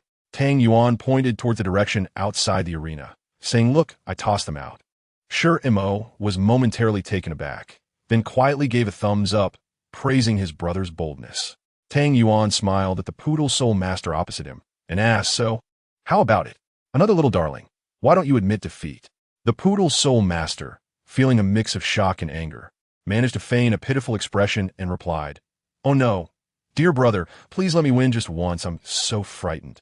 Before sure Mo could display his typical playful demeanor, Tang Yuan chuckled and said, "Surrender. Those tricks won't work on me." Upon hearing this, the poodle soul master returned to her usual self, no longer pretending to be weak and alluring, and smiled slightly, saying, "All right, how about we place a bet?" Tang Yuan, puzzled, asked what kind of bet. The poodle soul master tossed her hair with a flirtatious flair and said, "Aren't you confident that my soul skills are ineffective against you? Well then, if you can withstand my third soul skill, I will concede immediately. Otherwise, you must admit defeat." Tang Yuan was not swayed by her tactics. He laughed and replied, "We are certain of our victory. Regardless, you will lose, so why should I gamble?" The poodle soul master, seething with rage internally yet maintaining her composure, taunted, "Are you afraid?" Tang Yuan shook his head, dismissing her provocation. Not wanting to gamble doesn't equate to fear. The poodle soul master laughed heartily. "Fear is fear. A true man should not shy away from a wager." Tang Yuan grinned and confessed, "You guessed it, I am indeed afraid." The poodle soul master was taken aback, not expecting such a candid admission, which left her feeling as though her full assault was like striking a pillow. Tang Yuan glanced at Sure Mo and said, "Brother Sure, do you know why I've engaged her in so much conversation, wasting time?" Sure Mo shook his head, inquiring why. The poodle soul master, curious, wondered why he was prolonging the exchange when victory seemed assured. However, this suited her intentions perfectly. Tang Yuan turned to the poodle soul master and explained, "Because I know she has no intention of wagering. She is merely stalling to regain her soul power. If I am not mistaken, her third soul skill likely consumes a considerable amount of energy." "What?" Both Sure Mo and the poodle soul master exclaimed in unison, astonished. The astonishment from Sure Mo stemmed not merely from Tang Yuan's insight into the enemy's intentions, but from the boldness with which he articulated it, leaving one to wonder what measures the enemy might take in response. The poodle soul master's surprise was more understandable. She was shocked that Tang Yuan had accurately discerned her intentions, and even more so by his carefree demeanor. Did he possess some hidden strength? Her suspicions were not unfounded. Tang Yuan indeed had a source of confidence. Unbeknownst to the poodle soul master, who could hardly believe it, she dismissed Tang Yuan's youthful bravado. Confident in her third soul skill, with a cold smile, she remarked, "You possess great awareness for battle, but should I call you young or arrogant?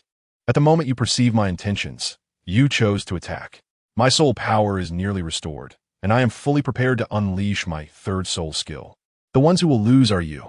Tang Yuan shook his head, replying, "That remains to be seen. Watch closely my second soul skill, Soul Hook." As his words fell, the purple light of his second soul ring flared brightly, with black and white beams illuminating the arena. For reasons unknown, the poodle soul master suddenly felt a surge of inexplicable anxiety. Before she could react, she sensed her soul power draining rapidly. 30% vanished in an instant, more than what she had just regained through her stalling tactics. "Impossible!" she shrieked. Tang Yuan laughed. "Nothing is impossible." Before the last syllable escaped his lips, he moved swiftly, employing the unruly pursuit step, and appeared right before the poodle soul master. Her vision blurred, and she beheld Tang Yuan's handsome, warm smile, which now appeared terrifying in her wide, startled eyes. Before she could utter a word, a swift kick from Tang Yuan sent her crashing out of the arena. And as he turned slowly, he departed the stage alongside Sure Mo, leaving the audience in stunned silence. The host, momentarily dazed, quickly regained composure and announced the victory of the Guiyuan team. Sure Mo remained unperturbed. He was accustomed to Tang Xiaoqi's decisiveness. Upon returning to the resting area, Tang Yuan found Yu Qianheng and De Guyan arriving simultaneously, but Yi Lingling was absent. The frenzied duo of Yu Feng and Sure Mo were likely still engaged in battle. Tang Yuan inquired, "Where is Lingling? Isn't she with you?" Yu Qianheng shrugged. "In a 2-on-2 battle, one can only participate in one match per day. Today is the dragon and serpent combination with Yan Yan, and tomorrow we will fight alongside Lingling in the 2-on-2. She had nothing pressing, so she returned to cultivate." Tang Yuan nodded, realizing that Yi Lingling was also making the most of her time. Yu Qianheng then asked, "How did your match go?" Tang Yuan replied, "Not bad. Faced a mental allure type control soul master, but it was resolved quickly. Yu Qianheng playfully punched Tang Yuan's shoulder, chuckling. Not bad for you avoiding the trap. At your young age, full of vigor. Tang Yuan smirked, casting a glance at Shi Mo, aware of his own performance during the match. Shi Mo felt a twinge of embarrassment and turned his head to scan the surroundings aimlessly. Seeing Shi Mo's reaction, Tang Yuan smiled and responded to Yu Qianheng. They're just not my type. Yu Qianheng was taken aback, exchanging glances with Dugu Yan, both comprehending an unspoken understanding. Yu Qianheng whispered, could it be? Tang Yuan's expression darkened as he retorted, of course not. Yu Qianheng burst into laughter. I know it's not. What do you think we're imagining? Tang Yuan rolled his eyes, internally pondering the absurdity of their thoughts. Yu Qianheng and Dugu Yan shared an awkward chuckle. Tang Yuan then asked, what about you two? How did your 2-on-2 match go? Yu Qianheng beamed. Naturally we won. It was no challenge. One control type and one assault type. Yan incapacitated them with a blue poison, and I tossed them both out together. Tang Yuan nodded. This was not surprising. Yu Qianheng and Dugu Yan were both at levels 39 and 37, respectively, placing them in the esteemed Soul Master ranks, given their high talent and combat awareness. Typical peak Soul Masters were no match for them in the Grand Arena, where their opponents were also of the Soul Master level. Thus, their victory was effortless. Before long, Yu Feng and Shi Mo returned, and upon inquiry from Yu Qianheng and Tang Yuan, they recounted their first 2-on-2 experience with the Frenzied Duo, facing a level 38 Assault Soul Master and a level 32 Support Soul Master. It was not an equal match, but rather a 50-50 scenario. After some time, Yu Feng seized an opportunity and eliminated the Support Soul Master, leading to a 2-on-1 situation where the level 38 Assault Soul Master could not withstand for long and eventually conceded after considerable soul power depletion. Yu Feng, filled with frustration, remarked, if only I possessed that extraordinary third soul skill of Shao Qi, I would have surely concluded the battle by now. Tang Yuan chuckled, Brother Yu Feng, are you only now realizing my worth? Yu Feng laughed sheepishly, what are you saying? I have always held your merits in high regard. The group erupted into laughter.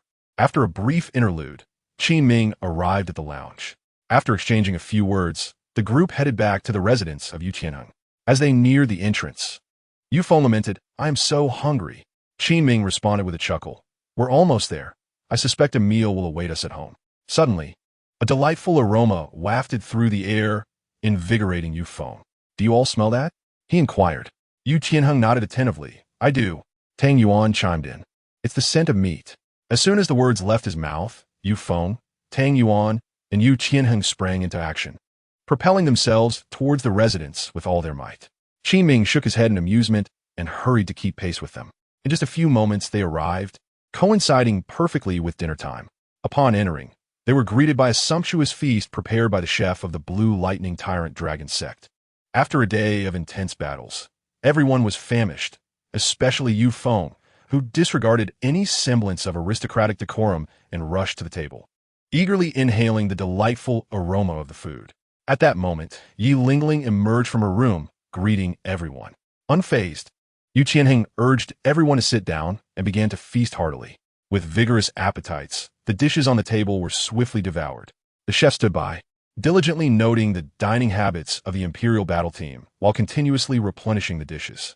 After several rounds of replenishment, the group finally set down their chopsticks, each feeling completely satiated, reclining in their chairs to rest. Yu Feng sighed in contentment. No more for me. I can't eat another bite. Yu Qianheng echoed. I too am finished. Qi Ming interjected. All right, after a day of battle and such a hearty meal, we need to digest our experiences and our food. Let us return to our rooms to cultivate. After that, rest early. We must ensure we are well rested for the upcoming 2 months of rigorous training. Understood, Teacher Qin. The group responded in unison, dispersing to their rooms. In the grueling training of the Grand Soul Arena, over a month swiftly passed. One day, Tang Yuan found himself on the one-on-one battle stage, sending his opponent flying off the platform with a well-placed kick before regaining his stance. The corners of his dark attire fluttering in the wind. Behind his mask, his expression remained stoically indifferent as the audience erupted into fervent cheers, their excitement palpable. The host, equally exhilarated, announced, "This is a moment to witness history. The Grim Reaper has once again triumphed over his opponent. Let's all applaud him." The cheers crescendoed, "Grim Reaper! Grim Reaper!" We adore you. Grim Reaper. You are so handsome. You are my idol. Initially, the audience for the one-on-one battles was modest. But as Tang Yuan began his winning streak, his fan base grew exponentially. Whenever he participated in battles, be it one-on-one, two-on-two, or team battles, the arena was invariably packed. Though one-on-one and two-on-two battles were manageable, the team battles often led to a shortage of spectator tickets, as other members of the Imperial Battle Team, like Yu Tianheng and Douluo, also garnered substantial followings. Despite wearing a mask, Tang Yuan's striking facial features and his graceful combat style captivated many. While Yu Tianheng's formidable prowess, being at the pinnacle of spirit masters with over 100 consecutive victories, combined with his handsome visage and exceptional charisma, won him a legion of female admirers. As the fanbase of the 7 members coalesced, the Grand Seoul Arena could scarcely accommodate them. Following numerous complaints from the audience and intervention from Yuan, the Imperial Battle Team's matches were predominantly scheduled at the Grand Seoul Arena upon their ascension to the Bronze Seoul Arena level, a spectacle unmatched by any other team outside of the traditional powerhouses. Throughout the past month, Tang Yuan and his companions experienced countless battles, participating in daily one-on-one, two-on-two, and team matches, which left them utterly drained from the relentless routine of combat and training. In Chapter 61, The Invitation of the 5-Element Academy. Under the intense pressure of training, each member of the Imperial Battle Team made significant advancements. Specifically, Tang Yuan's spirit power level escalated dramatically, rising 2 levels to 35 in just over a month, a progression anticipated given his solid foundation. In contrast, others showed no remarkable improvements. The yin-yang refining chi technique remained at the 4th layer's pinnacle and would not advance until the acquisition of a 4th soul ring. As for the judge's death sword, it had not been touched since the commencement of the 2nd training phase. Aside from spirit power, the only other enhancement was to the Wu Chang pursuit step. Yet, as Tang Yuan reached the peak of the 5th layer's minor completion, he discovered that external forces could no longer facilitate his advancement. During this month, he broke through to the major completion of the 5th layer, but found that the heavy armor he wore barely contributed to his growth. Adding extra weight proved trivial. Once at the 5th layer of the Wuchang realm, the influence of sheer strength diminished drastically, requiring a profound understanding of nature and the essence of all things. Although Tang Yuan had not yet attained such a level, his combat capabilities had experienced a noteworthy enhancement, allowing him to adapt effortlessly on the battlefield. He sensed he was on the cusp of a new realm, needing merely time for maturation to enter that world. During this period, Tang Yuan achieved impressive results at the Grand Seoul Arena, winning 117 matches with only 5 losses. Those defeats were against peak-level spirit masters at 39, primarily adept in agility and defense, and Tang Yuan, at the time 33, was outmatched by their extensive combat experience, ultimately exhausting his spirit power and conceding defeat. However, his opponents also faced challenges, as they too were drained of spirit power. Had Tang Yuan not been prohibited from wielding the judge's death sword by Qin Ming, he would have had no issues, for with his prowess, spirit masters were hardly a concern. His formidable swordsmanship would have guaranteed his dominance. Since reaching 34, he had not tasted defeat, and upon attaining 35, his strength had become truly formidable. His record of 117 victories garnered him a total of 1,985 points, allowing him to complete the 2nd phase of training ahead of schedule and attain the Silver Soul Arena badge. However, Tang Yuan was not the first to attain the Silver Soul badge. That honor belonged to Yu Tianheng. With a formidable strength of 39 levels in the Soul Master ranking and wielding the unparalleled Beast Martial Soul of the strongest attack type, Yu Tianheng dominated the Soul Arena, achieving an impressive victory in all his battles without a single defeat. Upon securing his 93rd win, he effortlessly ascended to the Silver Soul Badge level. Thanks to Yu Tianheng, the Royal Battle Team had also advanced to the Silver Soul Battle Team. Although the other members had yet to reach that level, their abilities nonetheless saw considerable enhancement. At this juncture, the members of the Royal Battle Team ranked as follows: Captain, Yu Tianheng, Martial Soul, Blue Lightning Tyrannosaurus, 39 level attack type Soul Master. Soul Rings, 2 yellow, 1 purple. Vice Captain, Douluo, Martial Soul, Emerald Phosphor Serpent, 38 level control type Soul Master. Soul Rings, 2 yellow, 1 purple. Member, Shimo, Martial Soul, Black Tortoise, 38-level defense type, Soul Master. Soul Rings, 2 yellow, 1 purple. Member, Shimo, Martial Soul, Black Tortoise, 37-level defense type Soul Master. Soul Rings, 2 yellow, 1 purple. Member, Yufeng, Martial Soul, Wind Bellbird, 36-level agility type Soul Master. Soul Rings, 2 yellow, 1 purple. Member, Yi Lingling, Martial Soul, 9 Heart Begonia, 35-level support type Soul Master.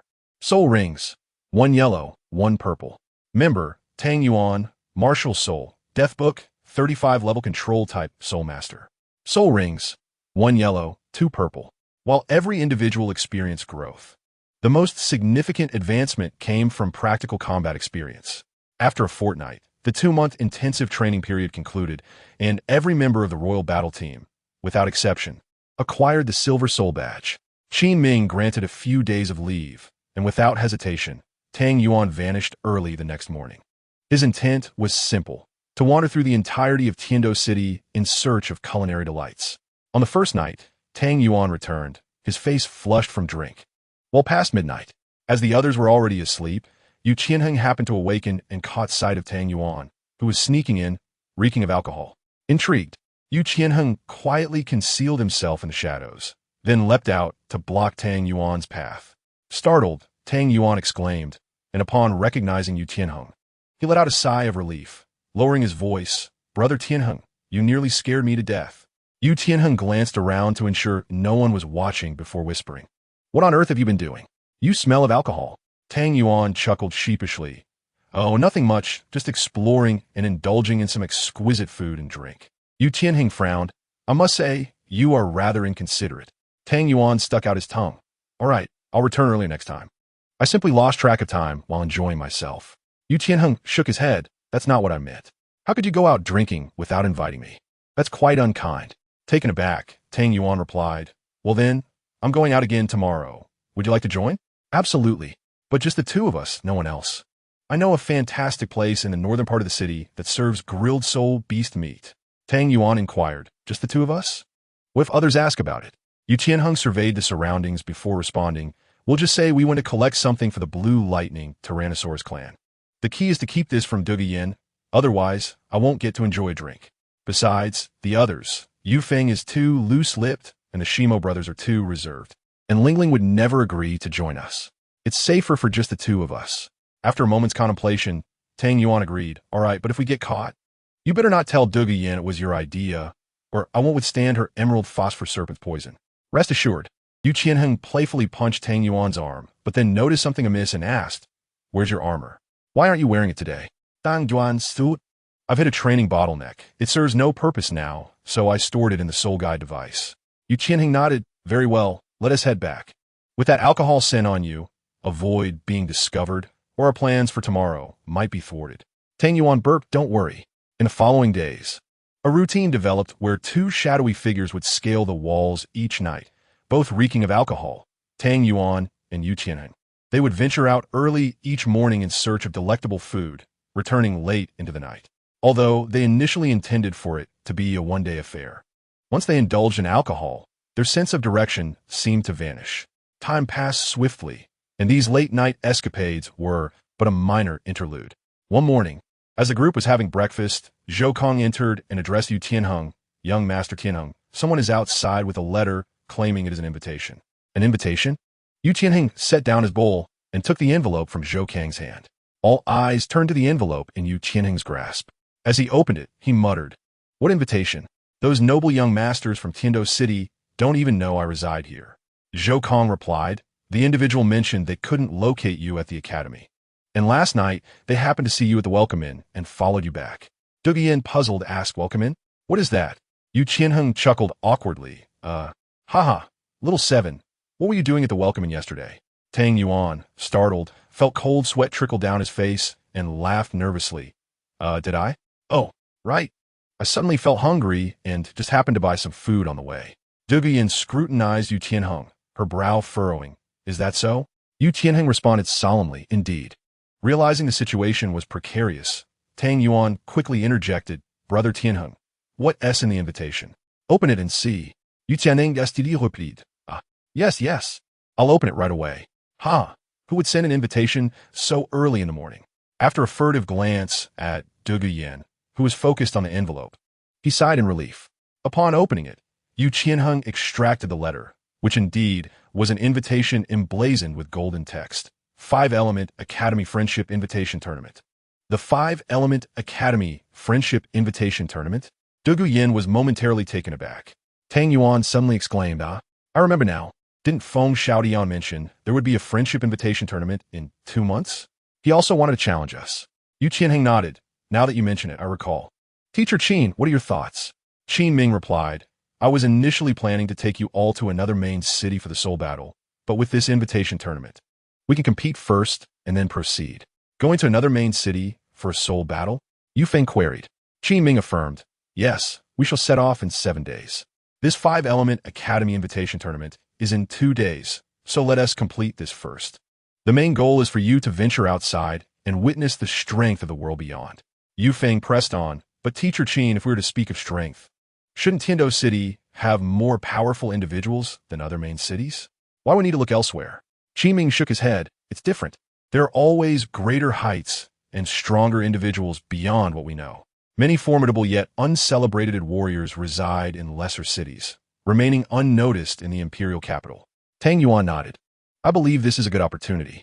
Yu Qianheng concurred. "Then it's settled. We shall participate in this 5-Element Invitation Tournament first, and then set off. I am quite restless from being cooped up in Tiando City. A change of scenery would be refreshing." With that, the royal battle team unanimously agreed.